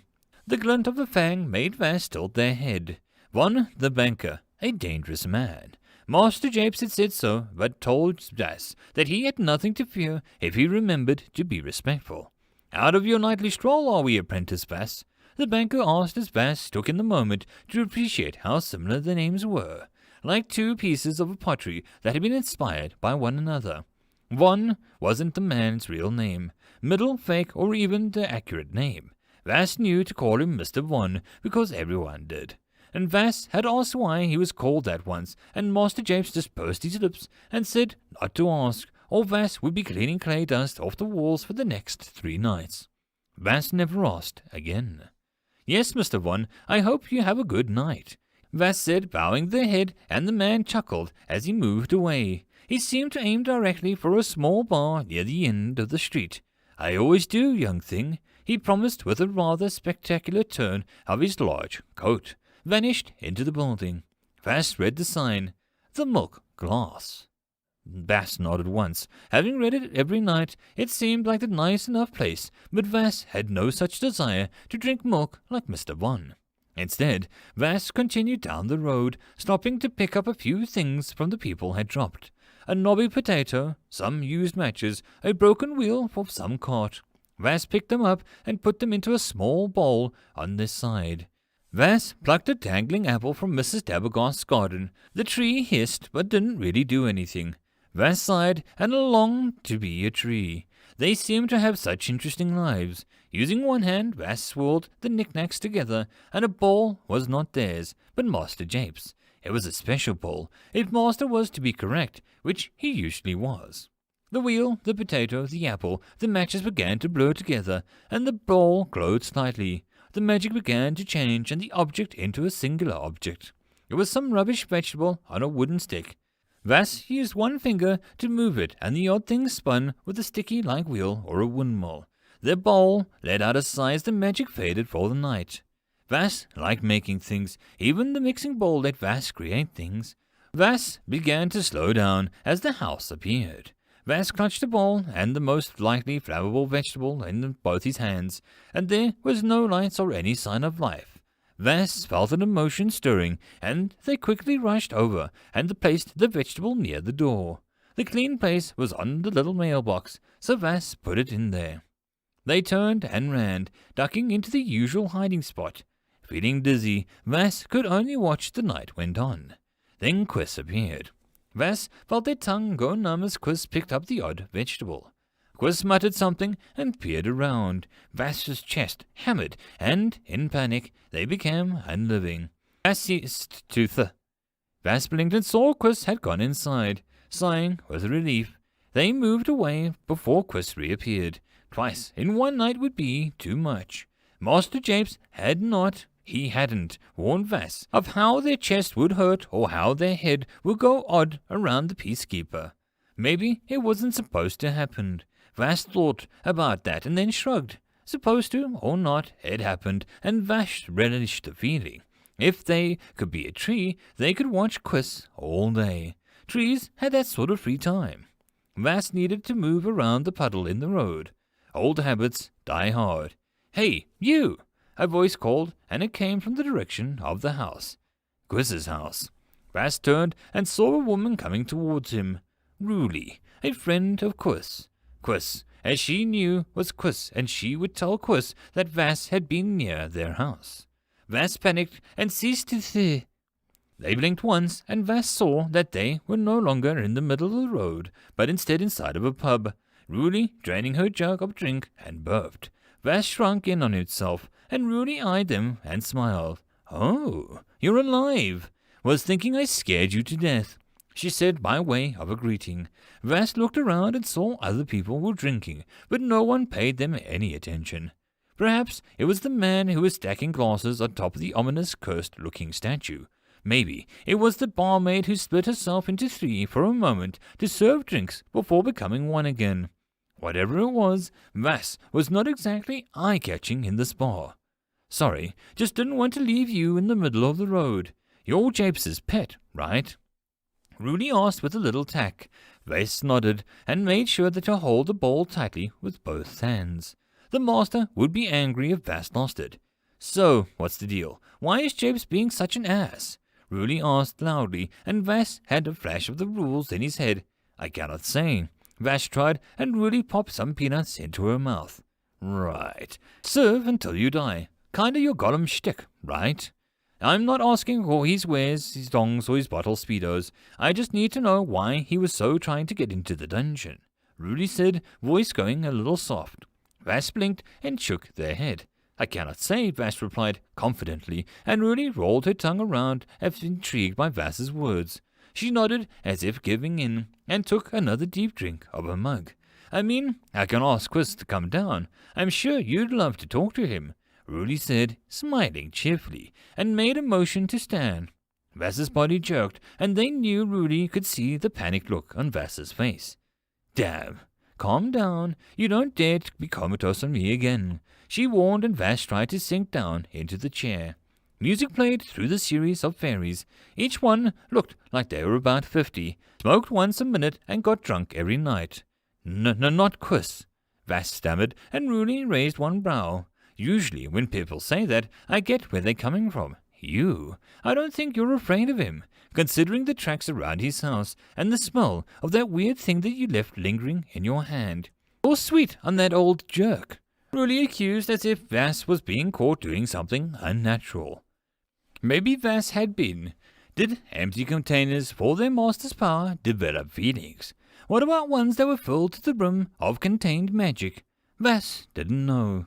Vass wondered what it would be like if Quiz asked them to saw some of Quiz's magic. The table thumped as Vass's knee jerked in that reaction of thought. Vass put the mixing bowl over their head and tried to block out Rudy's existence. Breathe. Vass needed to breathe. Vass didn't actually need to breathe, but it felt appropriate for the moment. Rudy shook her head. Listen, just a simple yes or no, yeah? Just give me the general vibe and I, don't know, get you a pair of those dirty socks, steal his hair for you, whatever mushy crap that you want. Rudy tempted, happily selling Quiz for information. Vass tried to pull the mixing bowl harder over their head. This was bad. The rules, Quiz, the choice. Vass took the bowl off of the head and stood. I must leave. Neither my master nor I have any nefarious business with the dungeon. I am not privy to my master's secrets. Goodbye. Vass strode to the door, but then swung open, and Quiz walked in, looking grumpy, tired, annoyed. Wonderful. Rudy, where are you? Wiped my coins, you little bush rat, he called, and then he looked down at Vass.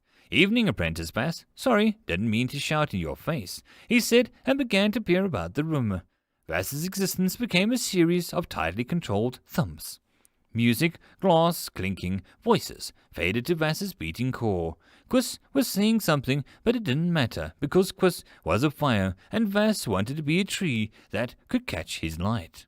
Vass ceased to think, and the thumping took over. Someone spoke. Vass blinked once and turned to face Master Japes, the early light shining on his smooth face. Vass moved forward and barely caught the mixing bowl that fell off their head. Master Japes was holding a note and was looking at Vass with a pointed look. Peacekeeper Quiz brought you home from the local pub. According to him, you froze and then occasionally swayed to an unseen breeze. Master Japes repeated the note's words. Vass couldn't meet his eyes. I warned you about being a tree. These words came quick, like a whip, as Vass nodded mutely. Japes sighed and then motioned to the door.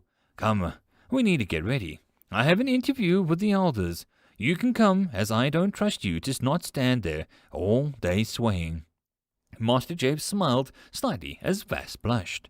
They returned to the mixing bowl and locked the cabinet, and helped the master gather his belongings. Why are you seeing the elders? Vass asked quietly, and Master Japes put 2 fingers to his temple. To sort out a growing problem. It's either that or I shall unleash Gertie. He gestured, and Vass dropped the rather expensive pot in his words. He frowned at the mess and then rolled his eyes. I was just jesting. Gertie is a last resort, and we both know that, he said over the shoulder as Vass began to lock up shop, and then Vass swallowed the keys like they were a light snack. He sorted the keys into one of his compartments. The elders met together around the town on a Tuesday. One could never really know where exactly that they would meet until someone spotted them. Master must have been prepared as he headed straight to the cafe. Cafe +1 was what Master Japes called a trendy place. Vass didn't know what that was, but he knew that it was insulting.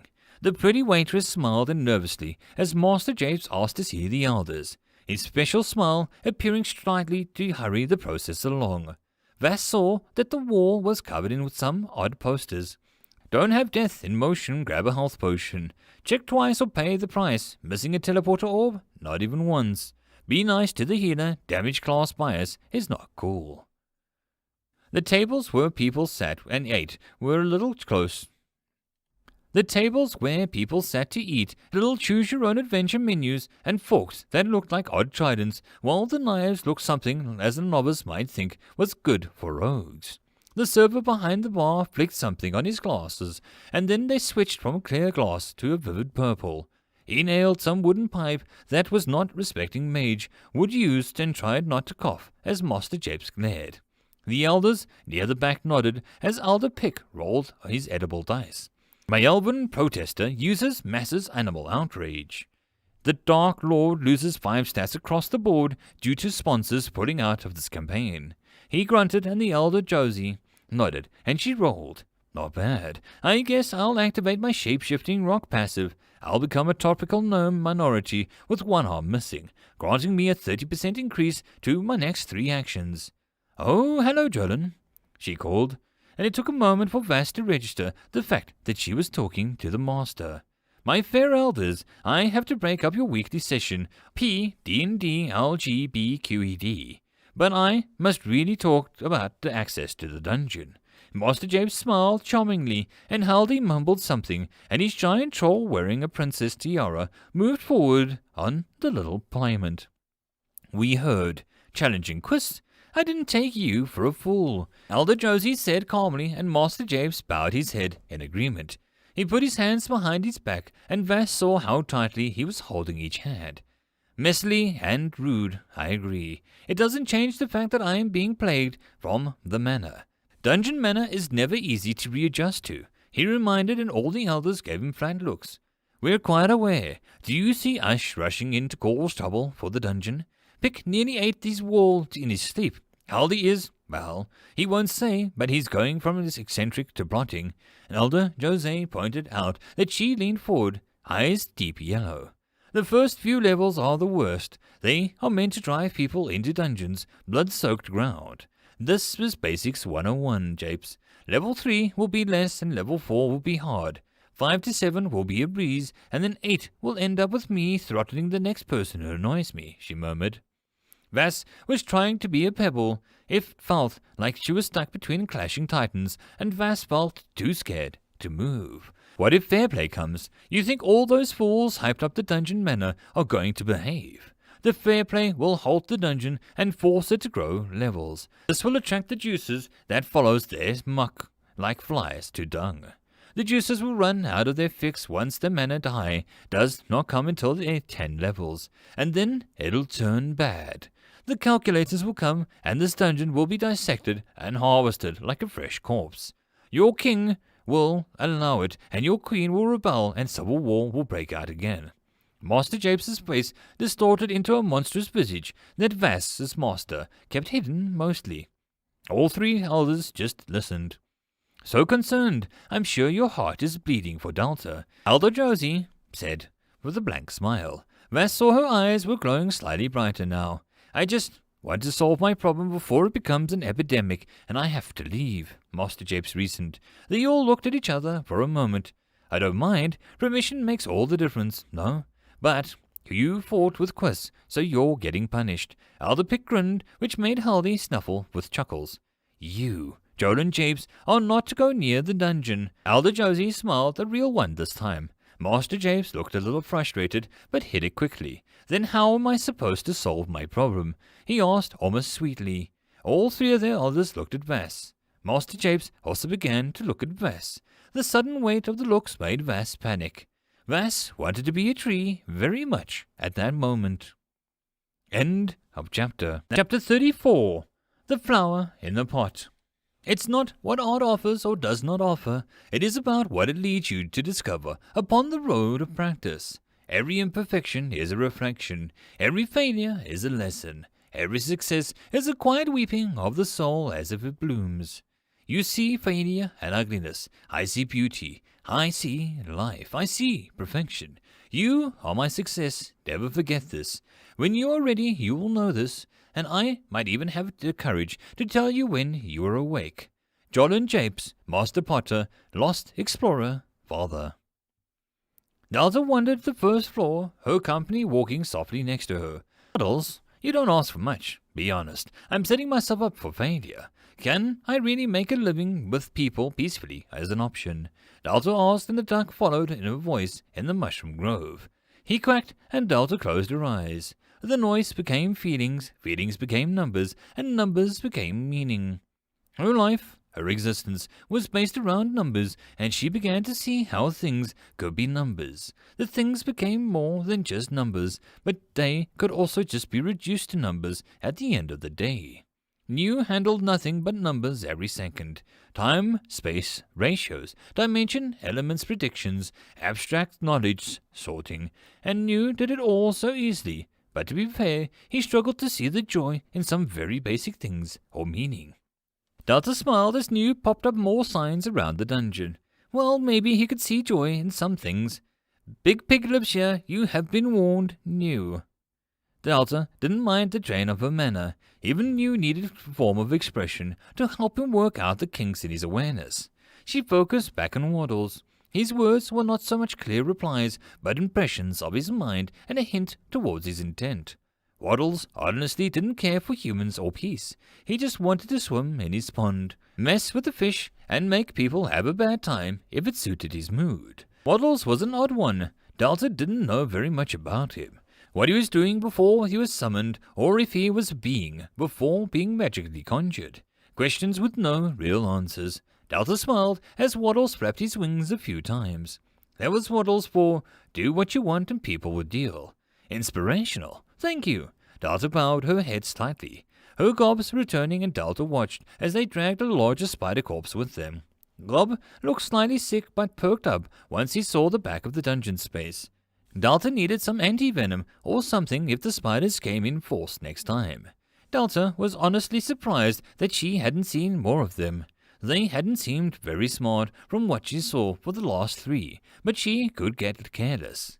The corpse dissolved, but nothing appeared in her menu. Delta wondered if she gained all she could get from the common giant spider. It made her wonder what other levels of spiders there were and what could come to her dungeon.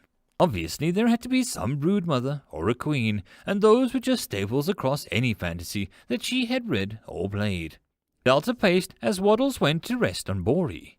The two accepted each other without much problem, B.R.E. being far more accommodating than Wobbles seemed to warrant, but Delta guessed no one wanted to be a bad luck. Delta tapped her chin, and she thought, feeling like a smart person as she did so. 2 floors, 2 options. It was already making her a bit nervous, but how to go forward with this? Would she be better improving the first floor and getting a lot of mana off people as they visited? Or should she rush the second floor more to have more defense and between people and her core?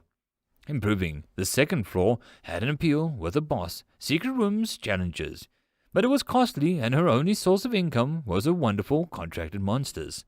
Think. More options or improved basics?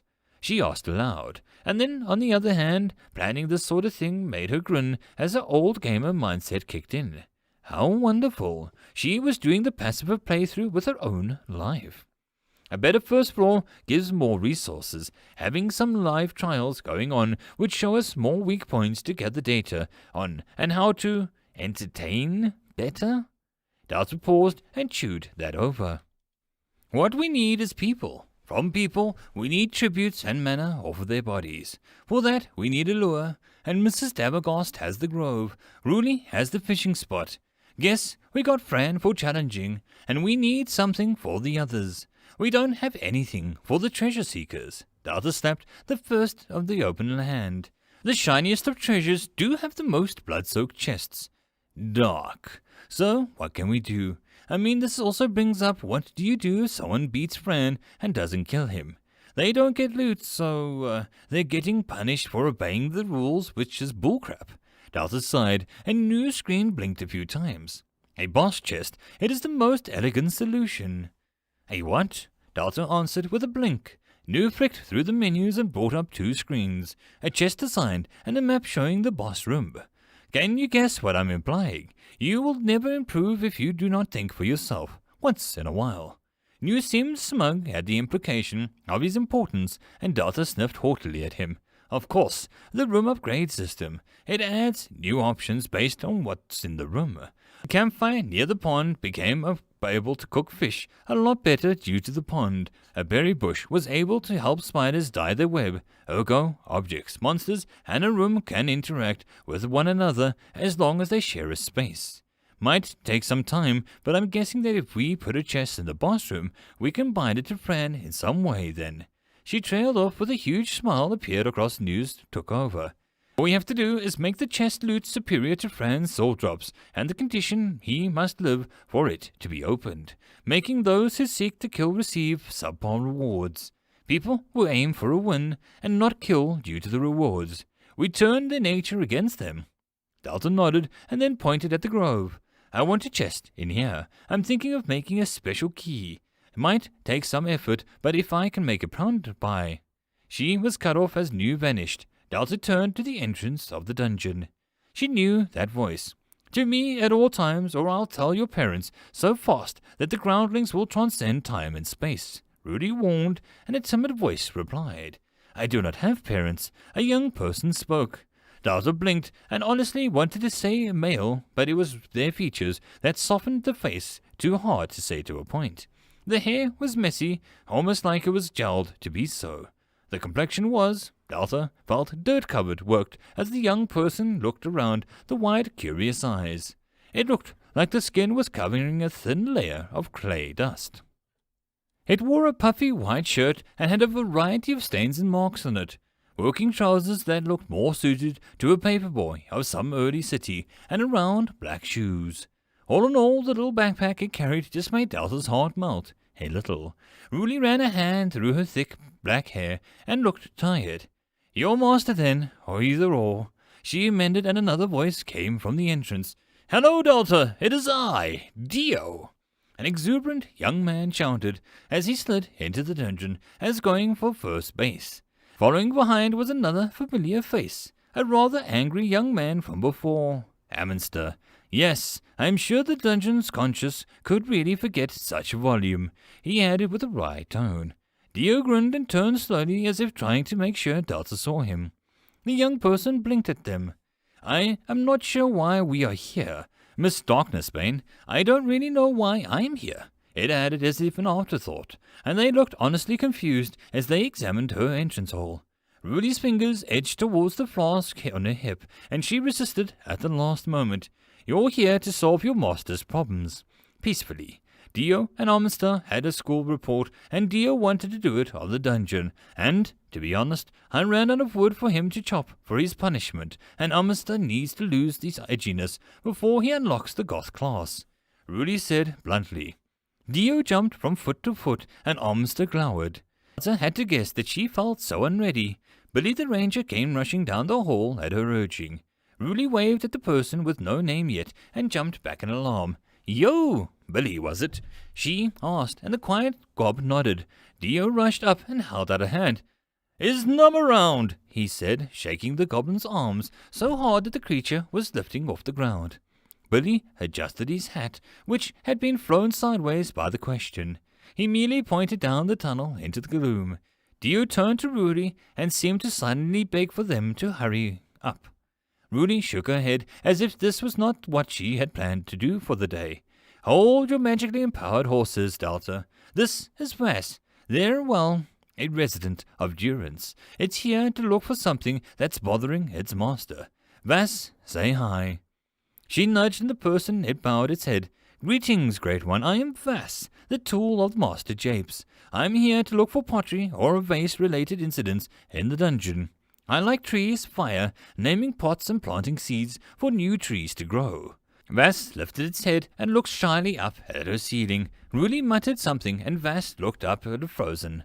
It swayed once or twice, and Dio took it by the hand. Come on, you have to see this place. It's amazing. He grinned, and Vass looked at Dio's hand clasping its own. Dio gave the first oar a few test swings, as if to show his point. Ammonster watched, and Vass narrowed eyes, and Delta showed actual caution to the boy's face. Vass smiled slowly. Your hand is warm, like the sun, it said, and Dio just beamed. My mom calls me her sunshine since I am so cheery," he explained, and Vass's face lit up. Delta was about to gush and covered her mouth, and since these two were just too much. "Sunshine, it is fire and warmth. I like you," Vass said with a large smile to mirror Dio's. Rudy was drinking deeply from her flask that looked at Amster. "Lose the scowl. He's allowed to be friends with the golem if he wants. Can't hog sunshine," she teased, and Amster's eyes glowed slightly purple. "I don't trust it. Make my senses go off," he tried to explain quietly, and Rudy thought about it. "Vass is a golem. It's a false life with magic. You're the son of a saint and a dead hedge necromancer. You're a good sensing life. It's like me chasing mechanical beasts. The routine feels right, but it throws off all the wrong signals." Rudy clapped a hand on his shoulder, and both Dio and Vass crouched down to speak to Billy. Billy looked annoyed, and the gesture was tolerated. "Billy, Goblin, sir, do you know anyone who is making pots in this dungeon?" Vass asked quietly, and Billy actually let out a snort. He turned and made a follow-me gesture. Dio ran after Billy, pulling Vass by the hand as the golem stumbled to keep up with the slightly smaller teen. Dio's brightness and Vass's simpleness made Delta strong. They were worth it. Dio the sunshine and the golem who liked trees. If she could make this dungeon work for them, it would be worth it. Vass almost cried. It was heartbreaking as it fell to its knees as Mr. Bushy showed off his pottery effort. "Hello, Mr. Mushy," Dio called as Vass cradled the rather cracked pot. Mr. Mushy waved, but didn't seem able to stop staring at Vass. Delta bit her lip. The reaction Vass was having to the pots was rather alarming. Vass put down the pot and picked up a hardened lump of what looked like a pretzel. It looked up at Mr. Mushy, and Delta blinked as anger blazed in the golem's eyes. "How could—" it began and then exhaled. Dio picked up one and turned it over. He looked as Vass and then Mr. Mushy. He sat down and offered the misshapen pot to the golem. Vass shook his head, almost unable to look at the thing. Rudy had gone down the new passage with Amster. She was currently explaining to the young teen about mana vents and ways to use them, but Delta couldn't care less. Not while this was happening. "This monster has... it's tortured these pots. They're mockeries," Vass whispered, and Dio eyed the pot. "I like it," he said without hesitation, and Mr. Mushy clapped his hands with excitement, and Vass looked quite upset. "But they cannot serve their purpose. They are pointless. They cannot contain, they cannot function as pleasing figures. They will be smashed if the master finds them." Vass choked out and tried to cover the pot with his body as if trying to prevent that very thing. Mr. Mushy reached out and the giant hand on Vass's head. The golem looked up in fear, but Mr. Mushy closed his eyes. For a moment nothing happened, and then Mr. Mushy picked up one of his pots. He pointed to it and then pointed to Vass. He repeated this several times. Delta could feel the motions. "Same." Vass hesitated and Mr. Mushy pointed at the pot and to himself, repeating the motion. "Same." Vass looked like he was struggling to get the idea. "You are the same as the pot, but you are an organic being, a monster." He trailed off and Dio grinned. "Made by Delta. Mr. Mushy was made and created by the dungeon. He is so like the golem as well, I guess," Dio said, sounding pleased by his logic, and Vass shook his head. "If he is, how could he do this to his own creations?" Vass demanded, and Dio itched his nose. Billy was watching as Num snoozed against the mushroom. Bori was hiding from Dio. "Well, I guess." Dio trailed off as Billy moved forward. Delta whispered to him, careful with her words. "I am the speaker of the dungeon called Delta. My words are hers." Billy warned and Vass straightened, like it had been caught doing something rude. Dio looked excited, but managed not to shout. Mr. Mushy is learning. He does what he does with love and joy, with crude fire and cruder mud, but terrible materials and dangerous methods to him. Mr. Mushy makes arts. He risks his life with fire to make these pots. Maybe to you they are malformed or ugly, but to me and to Mr. Mushy they are beautiful pieces, each filled with his passion and love. Delta spoke, and Billy repeated her perfectly. Vass looked like he was trying to shrink out of existence. My master, his senses are telling him that they're not right." It pleaded, and Delta tried to soften her words. "Art cannot be wrong if it's honest. If it breaks no law, or better yet, harms no one, then your master has no say over right or wrong. Art has just expression, and I won't let you call Mr. Mushy wrong. Vass. Wait, you work as a potter, and you're called Vass. Delta had the column and nodded. Delta broke out laughing, and Billy pulled his hat over his head to hide his embarrassment.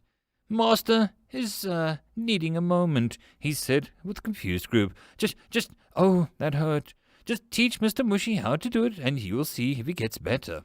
Delta suggested, and Vass's eyed the giant mushroom. I have not heard of a fungal pottery master. Shouldn't. My master has not deemed me ready for a student. Vass denied, and Dio grabbed his hand again. Vass went still as Dio's eyes went big. Mr. Mushy bowed in his head with eagerness. Please help! Mr. Mushy just wants to make pots, and you make pots. We can all be pot buddies, and come here to enjoy some pots. He begged, and Delta's lips twitched again. So innocent. If she got some ovens, she could make them all pot brownies. Delta giggled again. I shouldn't, Vass said weakly, and Dio beamed so hard that Delta felt her skin tan slightly. If she ever went solar-powered, this kid was gonna make her rich. Please, I, Dio, will be in your debt, and promise to invite you to my next sleepover. He offered, and Vass looked like he was suffering with some mental breakdown. Poor thing, now submit. Delta cackled, and Vass nodded with a jerk, and Dio grinned, and pulled out a book and paper. Great! Now, Billy, can I ask Delta some questions? It's for my education. He explained, and Billy looked up, and Delta cleared her throat. Sure, how bad can it be? So she said as Mr. Mushy bowed to Vass and fell over, almost squishing the golem. What is your favorite color? Answer, orange. Do you like swords, daggers, or magic? Answer, so far I like goblins, they have them all. How long have you lived in Durance? Answer, a week and a bit. Question, what is your favorite place in Durance? Answer, my dungeon, I guess. Question, if you could be an animal for a day, what would you be? Answer, a duck. Ducks rule. Question, do you prefer infernal worship, nature worship, mechanical worship, saintly worship, or money worship? Answer, nature, I guess. Money. Is there a serious power in loving money? If a dust-plain bird left Durance at 3 p.m. and traveled 7.5 miles per minute to the capital that is 50 miles away, how much haste potion, learned in the beginning of alchemy class, would it take to dose the bird so that to kill someone riding it from moving too fast? Answer, what? No, wait, what was that? Is that your version of maths? A mouthful. A spoonful. What is wrong with your education? Question, do you think dungeons are evil? Answer, it's pretty easy to be. I'm not going to lie, it is hard to be a good person. Question, do you think Durance could ever trust you? Answer, I really hope so. Question, does the coolest hero, awesome in every sense, known by all as Dio, impress the dungeon? Answer, is that a real question? Of course, you're a little scary beam of sunshine that I hope never goes supernova. Does Dio deserve to be grounded? Answer, yeah, no comment. You ain't using me as an excuse. End of chapter. There is no epic lucha, only puns. Chapter 35, Rulies and Termis. Yeah, I can see how you're kind of frecking yourself over. Ruli drank from her flask. She threw her caught fish back into the pond. The yellow-bellied cod flopped a few times and vanished with a sad gurgle. Delta knew the fish, due to sometimes napping at the bottom of the pond. They liked to see who could remain uncaught for the longest. It wasn't hard to see the silver-tailed fish was still the reigning champion. It seemed to enjoy teasing Rudy, and Delta wasn't sure if it was fair if the fish was semi-aware of how fishing actually worked, but Rudy didn't seem to mind as Dio and Num cooked the other cod over the fire. Delta was pleased to see that the upgraded logs looked almost picturesque in their shape and color. Knowing that they would respawn in 6 hours made Delta feel a little accomplished. There was only room for one fish on this fire, so Rudy just tossed her catches back into the water. Hamster was having a staring match with Waddles and Vass. The goblin hadn't left the grove, and Mr. Mushy's enthusiastic hands tried to squash the pot's rapidly forming lip. Vass shrieked and flapped his hands much like Waddles did. Mr. Mushy looked confused, and Vass took the monster's hands and spaced them out, moving them gently up the wet clay, and rapidly became solid.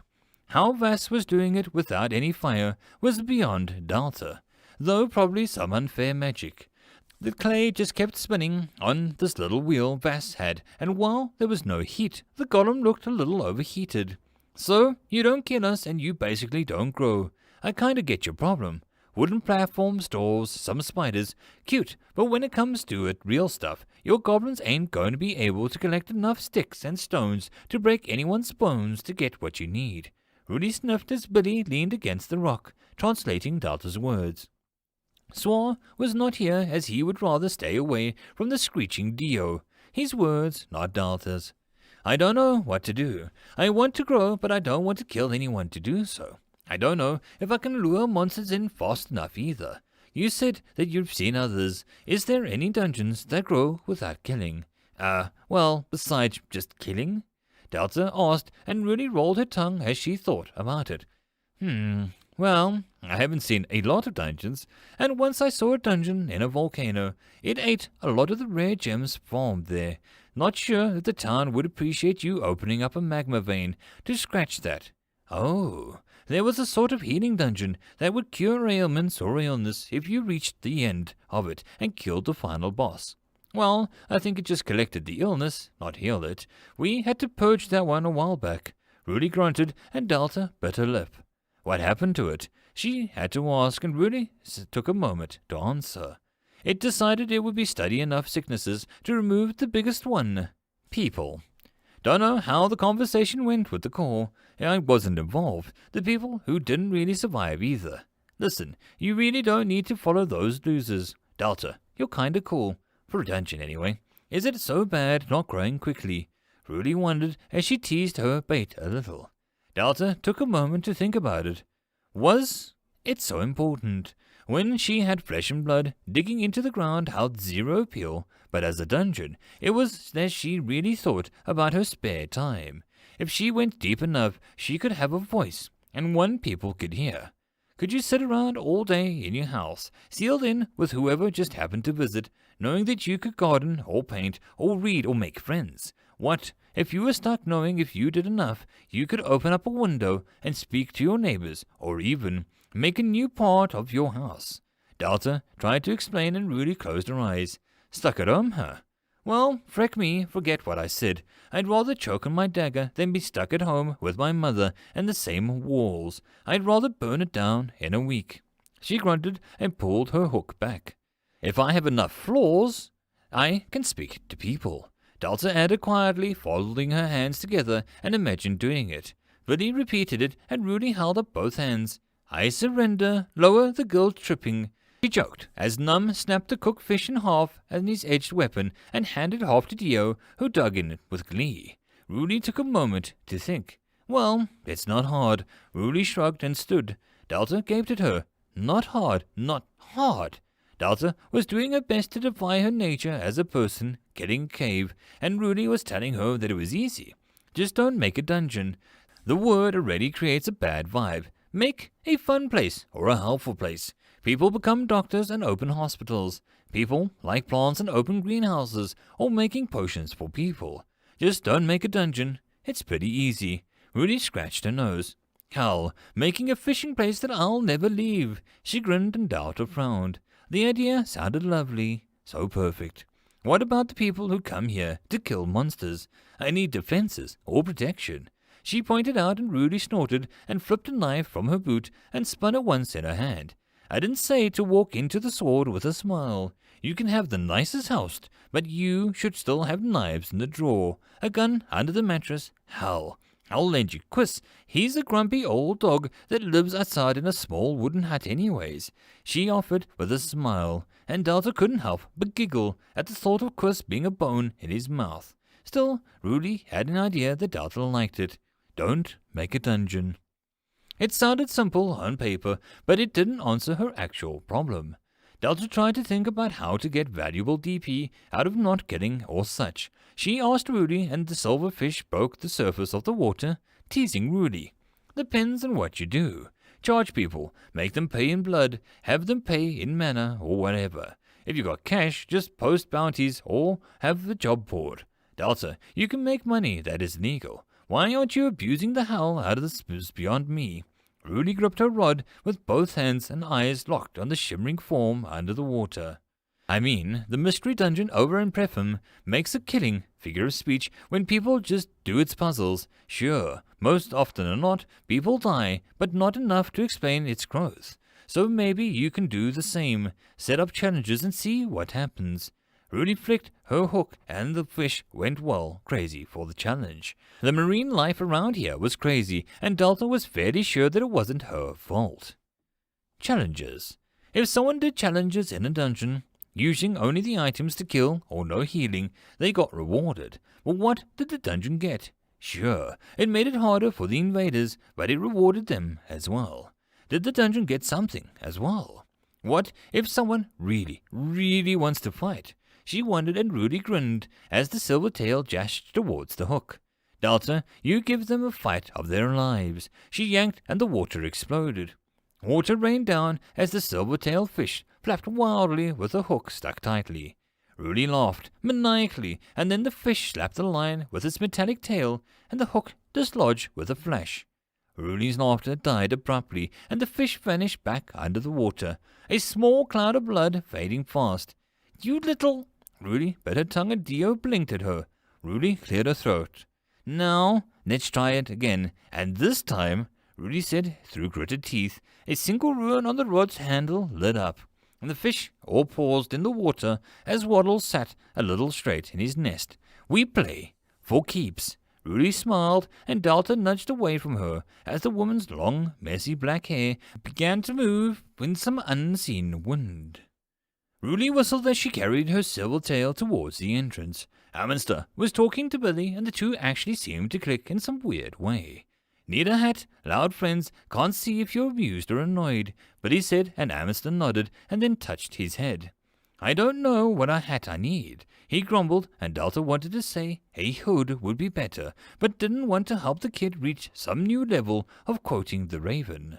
So, I forgot to ask, but who's new? Rudy asked as she flicked one of the signposts, and Delta took a moment to process the question. New is... She paused and then couldn't think of a good explanation. A friend was easy, but she had a feeling that that wasn't what Rudy wanted to know. Companion, helper, menu, assistant? After hearing how the dungeons got removed due to being bad or odd things, she wasn't sure that she wanted to admit that there was a part of her power that she had no control over. A helper I created. He does small things for me when I need to focus on things. He handles the boring stuff, like math, and I guess he got bored as well, hence the science. Delta tried not to lie, but she knew she was not admitting the whole thing. Rudy smirked. Good for you. I would have done the same. I like him. He's got a dry sense of humor that I can appreciate. She continued as she read the first sign, post on the dungeon. Ahead lies Delta's dungeon. If you know none of those words, don't back, because my hopes for you were already low, but for good grief. New. Delta laughed nervously, trying not to think about the sheer scope of what New actually did around the dungeon. I'll go talk to some people. I know that Dabbergast is wanting to come back. See if I can't get some people to come in here while and drop off some tributes. Anything that you want me to advertise, or should I just go with the shrooms, fish, done with your stuff, signposts? She asked, and Delta thought for a bit. Say that if anyone wants to study monsters, or that they want to study a dungeon, or offer me advice, I would be grateful. Delta clapped her hands together, and Billy translated, as Delta checked Mr. Mushy, who was holding his first usual spot. Vass looked like they had been stuck on some amusement ride, and was hidden in about 10 times more than they had wanted to. Dio and Num were doing the same odd boy thing, where they tried to crush each other's hands. You are awesome! Dio grinned, and with determination. Num just grinned. Rudy rolled her eyes. I'll take my brats home before I scream, she said dryly, and Vass turned abruptly. I wish to stay, it said, and pointed to Mr. Mushy, who'd gotten his hand stuck in the pot. It needs more help. Please let me stay. Vass asked in the air, and Rudy hooked a finger around the golem's collar. Sure, but then Delta can't get anything done, right? Rudy asked, and this Billy who waited for Delta. She hesitated. Come tomorrow. I need to do some things, but you can hang out with Mr. Bushy tomorrow. Delta promised, and Vass looked puzzled. I'm teaching him, not being his fr... It tried to correct, but Dio cheered up and grabbed both Vass and Amster by the arms. I'll be here after school. I can't wait. He laughed and easily dragged both boys towards the entrance. Ruli snorted and looked at the entrance. I'll make sure someone with some responsibility comes with them. I'll be busy. Well, I'll be drinking. She looked pleased by the idea and walked out of the dungeon with a single hand in the air. Don't become a loser. I actually like you, she said without looking back. Delta felt the heat in her cheeks as she left a little shy. Ruli was so cool, and she thought Delta was cool. Release me before I send dead spiders into your bed. Amster yelled, and Vass looked oddly dazed and was swaying side by side, and Dio took his hand and dragged the stunned golem easier. Odd bunch. Delta liked him. Course you do. They're just as weird as you are. New faded into existence, and Delta grinned. Come on, we need a theme. But first, Delta turned, with some menu navigating. 2 tables appeared on either side of the entrance, wooden and rather plain, but Delta formed 2 metal dishes on top of each table. New, do that side. Delta smiled and she made a little signboard. Please leave a donation to help me. Thank you, Delta. It was simple, and Delta turned feeling so excited to whip her dungeon into shape, and her face froze as new signboard appeared. Leave tribute. You should be paying us for putting up with you, to be honest. New. That's too rude. Delta put her hands on her hips, and New took a second to change the sign. Leave tribute. You really should be paying us for helping you. Just being honest. Thanks. New. Delta twitched. How do you know emojis? She asked blankly, and New appeared with a smug orange color. Hi, I'm Delta. Heart. I love people 'cause they are so cute. Tee-hee. Let's break all of the rules. Smiley face. I'm getting to make poor New do all of the work and expect him to be happy. Sad face. Seriously, I just write like I'm you and the thing just appears. It's sickening, but I'm intrigued by their mocking usage. I sound nothing like that. Delta puffed her cheeks, and New faded back to blue. Of course, nothing like that at all. I see we finally have a tribute tables. It is something, at least. New was so. Delta rubbed her face, and her goblins looked in the air as if watching their parents squabble. Now, I need to know the rules about the chests or challenges. Delta asked, and New actually paused. Challenges? New fizzled in a bit, and Delta felt her left eye go hazy, as the solid matter was replaced by floating numbers. Everything connected by an important numbers. She closed it as fast as she could, her head already thumping. A spot on New had turned to bright orange. Yes, I see. Oh, no I didn't. 1 second. New returned to full blue, and Delta risked opening her eyes and saw everything as normal again. The hell was that? Delta rubbed her sore head as New took a few seconds to open the menus and check everything was in order. I had incomplete data. I searched for the pieces and ended up taking a piece of yourself into me. Since we must be equal in nature, I gave you a piece of me. I didn't even think about the results. Delta nodded and then bit her lip. What if you swapped everything you are with everything that I am? She asked quietly, and New paused. Her eye still twinges of pain, and the spot of New still looked slightly purple. I'd rather not know. Now I have formed a new feature that may be intriguing to you. Challenges are not rules, you'll be pleased to hear. In fact, they are far better since they are not actually forcing anyone to do anything. Optional and synonymous with cheap, it seems. A menu appeared. Challenges. Select a room. Select a challenge for the first floor, 20 mana. Clear the room in a minute, set a reward. Kill all the monsters, set a reward. Survive for 1 minute, set a reward. DP reward depends on room and challenge. Delta felt her face pull back with a large smile. New, we're in business. End of chapter. There is no epic lucha, only puns. Chapter 36. Challenge accepted. Challenges were like a form of ritual. An explorer or adventurer would willingly participate in a strange request, and usually they had to really believe that if they did the challenge, they would be rewarded for their efforts. Belief was the key. Delta tapped her chin and moved down the hall, admiring the mossy ceiling as twinkled. Faith and belief were a part of magic or religions. New wasn't sure, exactly due to not having any material reference aside from Dio's fairy tale book. Priests were a thing. Delta remembered Amundsen's small talk with Billy in the previous visit on the subject. His father held power and was something called a saint. The words were familiar, but Delta was sure that she was missing some of the context of it in this world.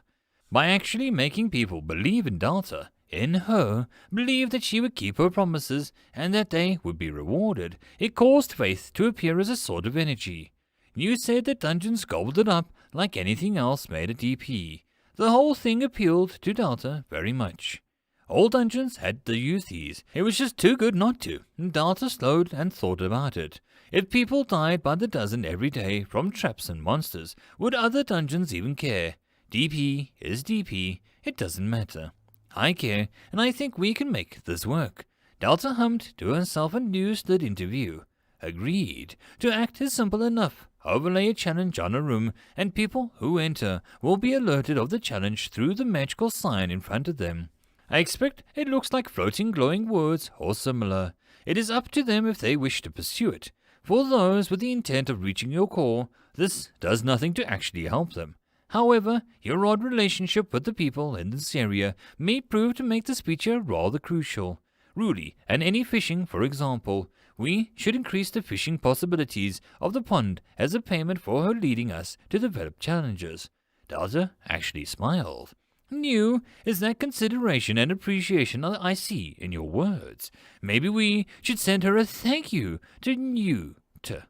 She teased and New floated ahead. No, that was painful. This was merely logic in how to soak up the most DP out of Rudy's fishing habit. If we had any alcohol, we could also siphon a challenge out of Rudy that way. New's words seemed to almost bristle in defense, and Delta kept smiling. Sure. We had basic challenges for everything, but what about, let's say, the spider room? She groped for a random room, and New flashed a new box opening beside them. As you can see, once we actually focus on one room, the possible challenges list begins to shift rather significantly. Challenges, spider room, pass through the room without disturbing the web, reward no set. Feed a berry to each of the spiders without disturbing the web, no reward set. Tell a joke or a pun bad enough to disgust the spiders, special unlock due to the core's actions, reward not set. Delta blinked at the list. I was kind of expecting, kill all the spiders, or burn all the web.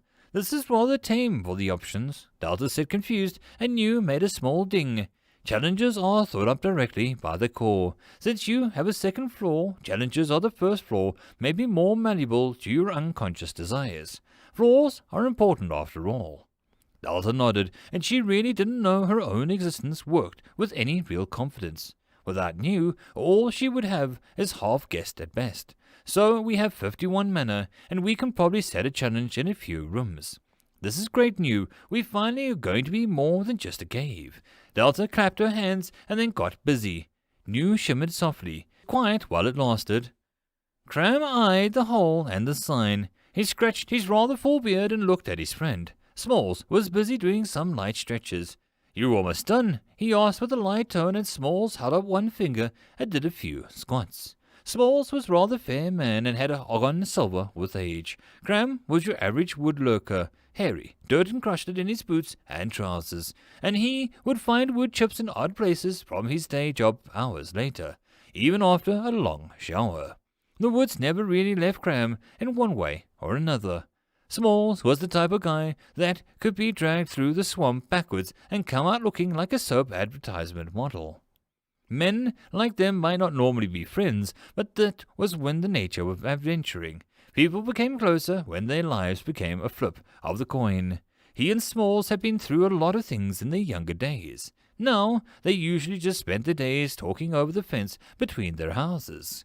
Cram chopped wood and repelled the spiders for free when asked, and Smalls made clothes and gossiped with the locals.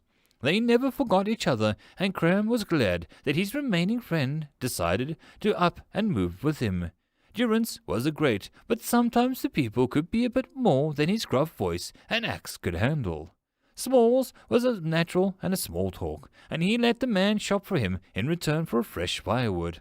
This normal routine had changed when the giant woman, Rudy, spotted them in the tavern. She marched over with a large grin on her face.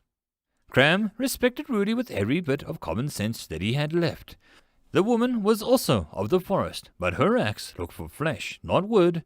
She had grown some height, and the manner was making her even more energetic than usual. Cram could relate. He had been running trees for the last few days, and his strength rose back up to its old levels, bit by bit. Small had been weaving all night. Cram could hear the humming from his bedroom. Go to the dungeon, walk about, say it's awesome or something, and for the love of crap, try not to kill anything. Ruli warned with a single finger and vanished to find more people. The hole in the ground felt like a dungeon. It had a certain tension in the air as Cram moved closer. It also felt a little different. Cram had been more to his share of over the years, but he hadn't really felt a softness to the feeling of the one before. The two emotions conflicted with Cram, and a little, and he rolled his shoulders to fend off some of Smalls finally seemed ready. Sorry for the wait, my back's just never been the same after that trap of the shifting sands. What was that dungeon again? Smalls trailed off as he flicked a line of thread around 3 fingers. Cram felt better to have Smalls with him. The man had a certain talent of making normal thread and wool turn into unsettling weapons. The Cavern of Darkness, local name. It had gotten an avatar when we were there. Cram grunted and he untied his axe from his hip. Oh gosh, that's right. So cliché. That Marcia almost threw up. Remember how she ran to the fountain after the trip through the sands and ended up with a mouthful of sand because it was a decoration. Cram grinned at the memory. Smalls rolled his eyes and he took steps into the dungeon. Seriously, that woman never looked where she went or what she did. He said fondly and then pulled out a golden locket and flipped it open. It would have been her birthday in a week. We need to get some pumpkin pie to celebrate. He said lightly and Cram gripped his axe hard. Yeah, some of that tasty wine as well. She never stopped drinking that stuff, he agreed, feeling his own locket around his neck grow heavy. He hated how he couldn't remember his closest friends without leading to this.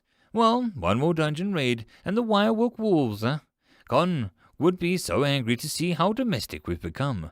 Smalls chuckled as they both entered the dungeon. Cram saw the entrance chamber round out, and with some soft torches and glowing mushrooms dotting the entrance. Simple but clean. Smalls commented and read the signs. He snorted at the one with the rather nasty tribute comment. Cram wandered over to the other table. Delta, he said, tracing the sign with his finger. He looked down at the dish and rummaged through his pockets. Manners were never wrong, and he'd rather give to a good-natured girl who apparently happened to be a core. Smalls got a kick out of the sarcasm, no doubt, and he'd tribute to the other table. Not much, but here's a wooden carving I did, and some flowers that I picked up on the way here. He offered and placed them in the bowl where they would remain until he and Smalls left. He read the sign about the door. Those who enter, please say forfeit to leave the dungeon alive. He read and cocked an eyebrow. Think the core is confident? He wondered, and Smalls brushed some hair behind an ear. Or is it really that nice? Can't be jumping to assumptions before we even see for ourselves. He chided and entered the dungeon, leaving Cram to stare at the sign for a second long. People were hardly that nice, let alone dungeons. Durance had to get a freaky dungeon. To be honest, it suited the place, really. Wow, these signposts are hilarious. Cram, come see. Smalls called with a grin in his tone. Delta watched as the newcomers with an unblinking stare. New people, guests, intruders, maybe both? She had expected Rudy, Quiz, or even Dio to come back when these people had appeared instead, and Delta felt nervous energy fill her. Did they know the rules? Would they respect her wishes? Delta hoped that they did. They chatted like old friends. It was clear in the way that they anticipated each other's words, finished their sentences, moved. She wished that New was here. Her friend would have some insight to help her. She couldn't put it into words, really, but when Smalls took the lead, Cram moved slightly to the right, and when Cram took the lead in the short tunnel as Smalls stopped to look at a mushroom, The smaller man's hands flexed and ready to grab something. Hey, Smalls, what's this? The large man with the large coat made from leathers and edged with fur. It was like Rudy, but Rudy's coat looked a lot like it had been made more crudely. The man's jacket had a touch of professionalism about it. Webs. They come out of a spider's thorax, Smalls said dryly, and the larger man narrowed his eyes. Smalls grinned before lightly moving closer. As his foot edged into the room, Delta held her breath as the words began to appear in front of Smalls. Ghostly blue words that looked like the very air was glowing. Pass through the room without disturbing the web and be rewarded. Delta cheered despite the fact that nothing had actually happened yet. Her challenges worked and people could see them. She danced on the spot and a few spiders waved their little legs to cheer as well. Challenges? The dungeon already has challenges. Well, isn't that interesting? Smalls commented and the large man shook his head. Don't touch the web. Kind of a weak challenge for a dungeon. I can see a pretty clear path from here. He pointed out and Delta shuffled and tried not to fidget at the man's words. Cram, be respectful. You don't... Smalls was cut off as the words in front of them began to gain more words at the side. Sorry, we're expecting you to be idiots. It is weak, but you have still yet to pass it, so put your feet where your words are. Both men stared at the floating words. So did Delta. She knew the sour attitude. It responded, Cram said, disbelief in his voice. Smalls only stared. You can see my words. Delta, can you see me? You were speaking through the challenge system. Delta called for him, but New didn't seem to respond to her shouts. How could this be? Did New hack the system or... Wait. Delta picked up that thought harder. New was the system, but he vanished when people appeared, so Delta had never really thought to ask where did New go when he vanished. Apparently he existed in some place where, if the dungeon menu appeared in any form elsewhere, he could appear. New was the menu, and the menu only became locked to Delta. Yes, we can, Small said carefully, and New looked at the moment to respond. Interesting. I believe this must be a... Hello, I'm New. I am the creation of Delta. I make signposts, challenge checks, and other things. New told a little white lie as an aplomb and sarcasm, and both men relaxed a little. Saw your signposts. I'm a huge fan. Smalls and Cram narrowed his eyes. I expected us to be idiots, huh? He said, and New took no time to respond. Well, what can I say? We've mostly had children and really visiting. Our expectations are a bit low. Well, we also had the golem, and that was just interesting to have a nervous breakdown with Mr. New cut himself off, but he wasn't much further. Delta was trying to shoo New away before he upset the new men, but she could apply about as much force as a ghost spot. You speak for the core. Delta. Cram wondered, and Delta narrowed her eyes as New's text box some time to answer. Totally. I'm her absolute voice box. Her thoughts are mine to relay. Delta felt nervous to give away to an alarm. Oh, I hope she's looking forward to us having a poke about. We were told it's more friendly than the usual dungeon affair. Small said conversationally. Delta requests that you call her Supreme Queen, Delta. She is the most excited for you to move deeper. She is hoping that you'll compliment her mushrooms. She's very proud of them. Also, she has said that I'm to tell you that you must do all of the challenges or you'll hurt her feelings very much. Delta was screaming and slapping the text box, with both men looking between them. Stop, she ordered, and fell deaf text boxes.